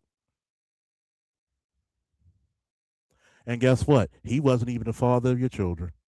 You just used the nigga because he didn't work and he did his little thing. All he had to do was pick up your little funky ass kids. Trust me, this ain't the first time I heard this what bitches say. See, men are very accountable. Majority of black men don't have children. I'm accountable. My son's sleeping in his room right now. Charles, ask him what's the percentage of black women with children. What is the percentage of black? No, he can't say nothing. He's timed out by the moderator. See, here's the problem with people like him. You wouldn't have got timed out if you brought your silly ass up here. But yet, you don't want to hold black women accountable for what? Destroying this fucking place we call the black society. Having babies by any nigga will do. Affecting your kids mentally. I don't give a fuck if your kid's a college graduate. Not having your dad at home is a fucking lacking thing. That's why a lot of those kids who didn't have a strong dad growing up, guess what you had? You have an effeminate boy. We've normalized single mother homes to the point that when you criticize single mother homes, niggas get mad. Yeah, because guess what they the fucking result of? The reason why you were telling him some hard headed shit, because why? He's the result of being that baby that mama used to keep a roof over her head. Because she didn't have any skills. She was so insufferable and lacking any talent that she couldn't be a wife. Yeah, I'm gonna put the accountability on black men. I'll put the accountability on black men for trying to save you fucking hoes. Stop saving hoes. These are the fucking lost boys that fuck around and want to say, well, if a black man, see, y'all keep saying a black man should fight to get his kids. Here's the statement nobody ever says. Why the fuck should he fight at all? Why should he fight for anything that's supposed to be his on paper and in reality? Y'all the only motherfuckers who don't want mandatory fucking DNA testing at birth because nobody should fucking trust you heathens. Uh-oh. They don't like that. Yeah. Nobody should trust you fucking heathens. You know why? Because if we had mandatory birth testing, DNA testing at birth, you would change the outlook of how women are looked at for the fucking generations. But instead, you're gonna talk about welfare doesn't hold power and influence. You lying motherfucker. I didn't see any chick in the 70s and 80s refuse that bitch. Why do you need power and influence? What's wrong with food, clothing, and shelter? That's influence. You see how these people always move the goalposts? Yeah, because why do you need power and influence? I can't eat power and influence. You know what he said? I'll show you real quick. Welfare is not power or influence. Yes, it is. If I dictate where you live, how you live, and what you can and who can live there, and what you can eat and what you cannot buy, that's power and influence. Do you know what power is defined by? Is the ability to make your thoughts everybody else's reality.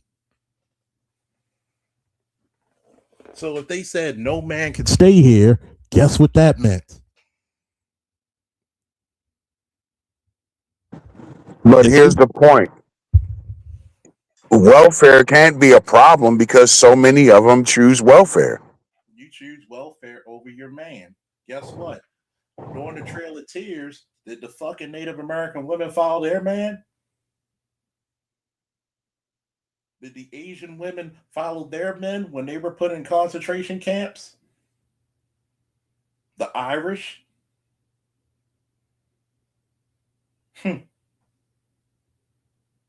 The Arab? When they're getting bombed out and depleted, do they follow their men? But black women gets a little bit of fucking shekels. She doesn't even get a whole loaf of bread. She gets a fucking slice, and she thinks she's better than her man who brought her out of fucking bondage. That's the thanks we get. Why the fuck should a man fight to get his kids? Why does he have to fight at all? If anything, let's be fucking real. Let's be very real.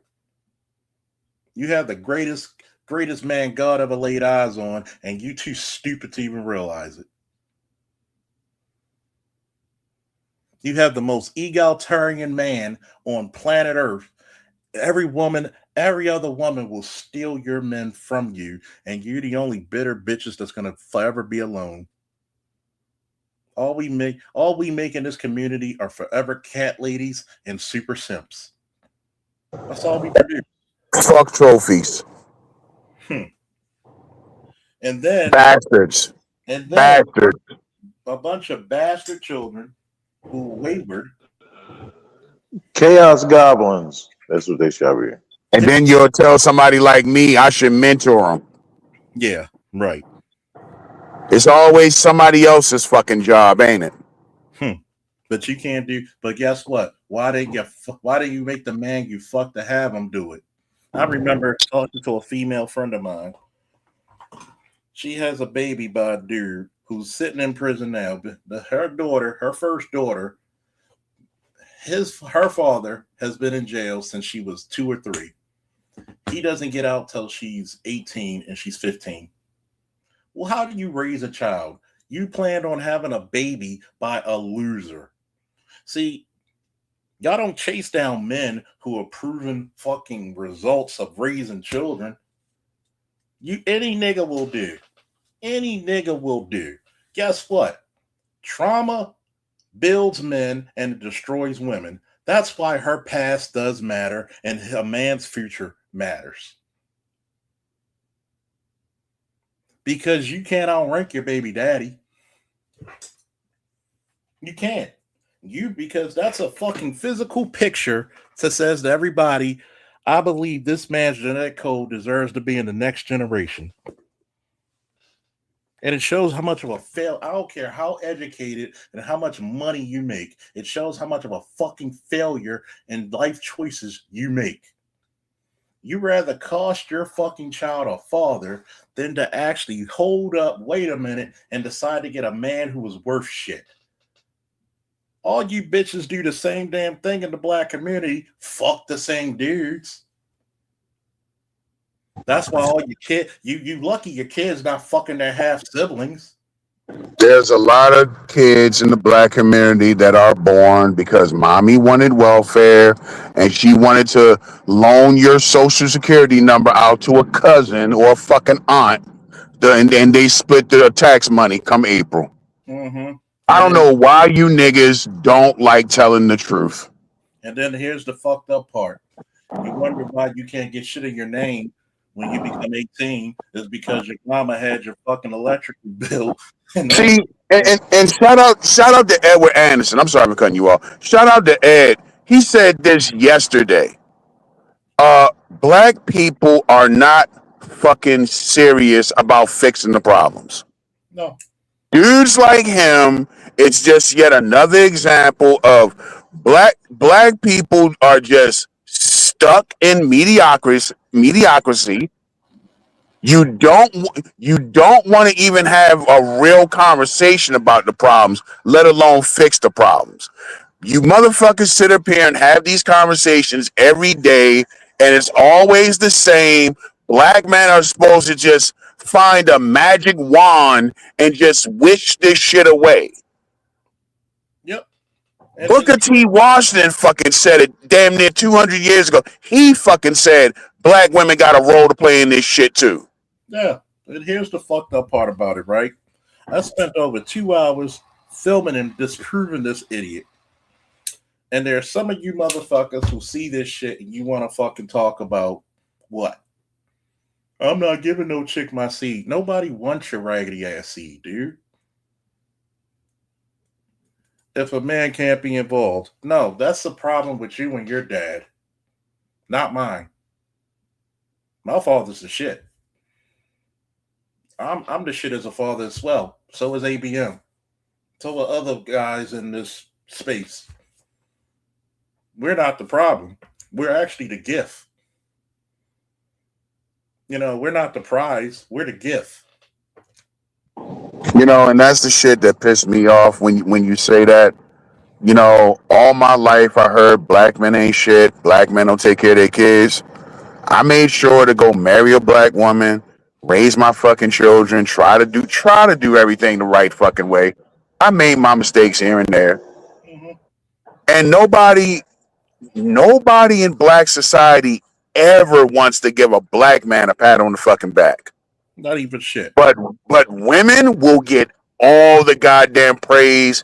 It doesn't fucking matter how disgusting they are, how full of shit they are, what type of terrible fucking parent they are. The perfect example, Drea Nicole, right? That broad left her baby in the house that the boy was like, what, 4? Like 2 or 3 or 4, something like that. He's a toddler. Left him in the house for 2 weeks by his damn self. Damn. To go freak off with Chris Brown, because I keep hearing 2 different stories. Some people say she went to go get a BBL. Some people say she went off to go freak off with Chris Brown. Left the toddler in the fucking house by herself. Damn. You don't hear an ounce of criticism for this woman. She pops up. She goes out here, gets pregnant by NBA niggas and shit. Nobody says a word. And it's disgusting. It's disgusting. Here it is, right? My son's about to graduate. I raised my son predominantly.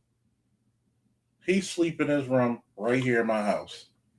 Even when he spent time a few months at his mom's house, he came back here. And this is the funniest fucking part that I tell you motherfuckers, right? Y'all want to try to chastise the men who raised their fucking kids, but you don't have shit to say to the deadbeats.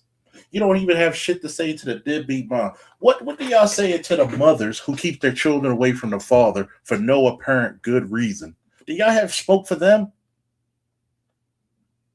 I really want to know. Inquiring minds want to know that motherfucker right there. You are the bane of any man's existence, and most of you are men. The worst enemies of this black manosphere shit are not the broads, it's the simple as men. You are so indoctrinated in your foolishness and folly. Oh, trust me, we're doing a part 2 to this shit. Part 2 to this shit. You got me so heated, I'm concentrating on you, motherfucker. You came over here to bother me when I was giving commentary. You come over here trying to start some shit and get debunked every way. Stop acting like everybody in this space are fucking idiots. You really need to stop. And the worst part about this shit is this. You literally, and I mean fucking literally, don't even have the respect to come on a panel and even speak about your discernment of what is being said. Like you said, ABM, a bunch of fucking cowards. Just like FD Signifier, a coward. You had all the opportunity to talk to Kevin Samuels. Why didn't you? While he was living. The better part of 4 years. Now you want to besmirch his legacy? You can't even talk to Dr. T, Dr. Neil. Lord knows you don't want to talk to them, and Lord knows you don't want to talk to me. He definitely don't want to talk to BGS. No. Hell no. Hell no. That'll be a fun day. I'm getting popcorn. I'm getting drinks. I'm getting cigars for that shit. I'm going to get a projector screen. I'm going to put that on my speaker at the Harbor. I would dare you to come over here to speak to me.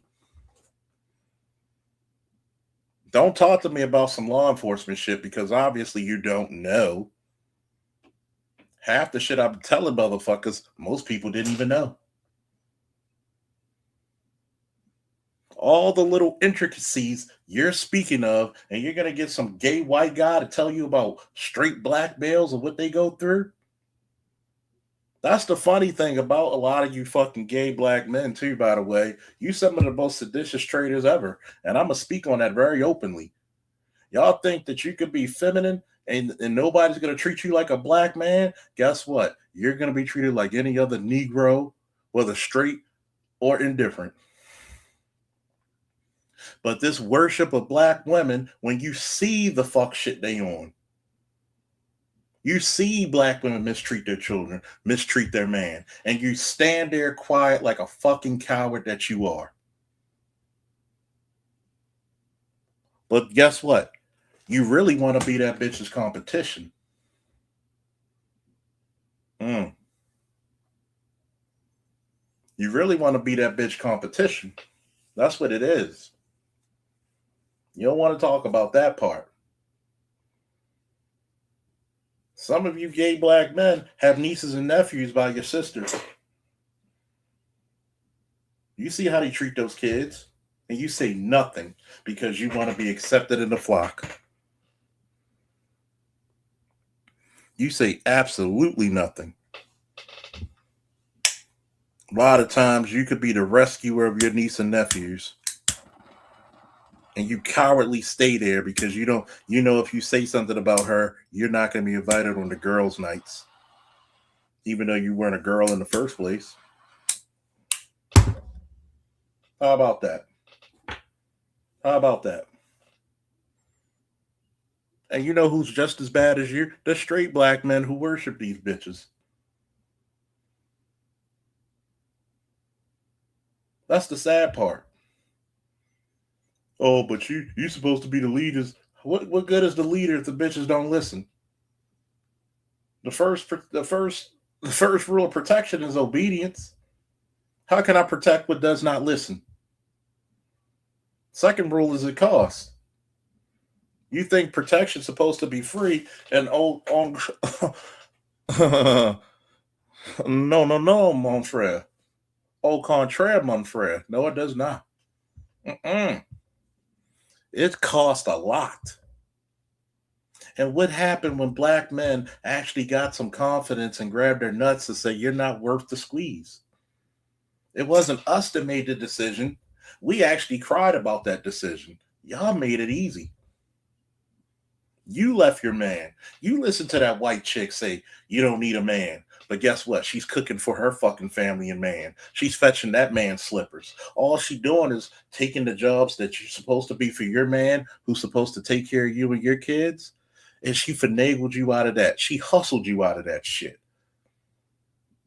Now you're non-married. If you're lucky enough to have kids, you probably got multiple baby daddies. All your kids look like the fucking United Nations. And you're bitter because I can't find a good man. What happened to all the good men? They ran happily and fleeingly from you.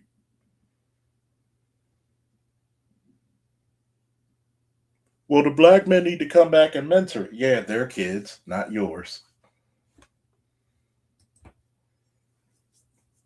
Chaos goblins. Oh, you got that right. Chaos Goblins. Shoot. Let me get out of here. It's been 10 hours. Hopefully this has been educational. Can't wait to come back and do part 2. We got to finish that video. Trust me. Part 2 is going to be a motherfucker. Hopefully I've gave y'all some education and proved that I'm not some fucking person who doesn't know what the fuck he's talking about. I can stand my ground with anybody. And have so, and forever will do so. Whoa! Let's get the fuck out of here, folks. Woo! Woo!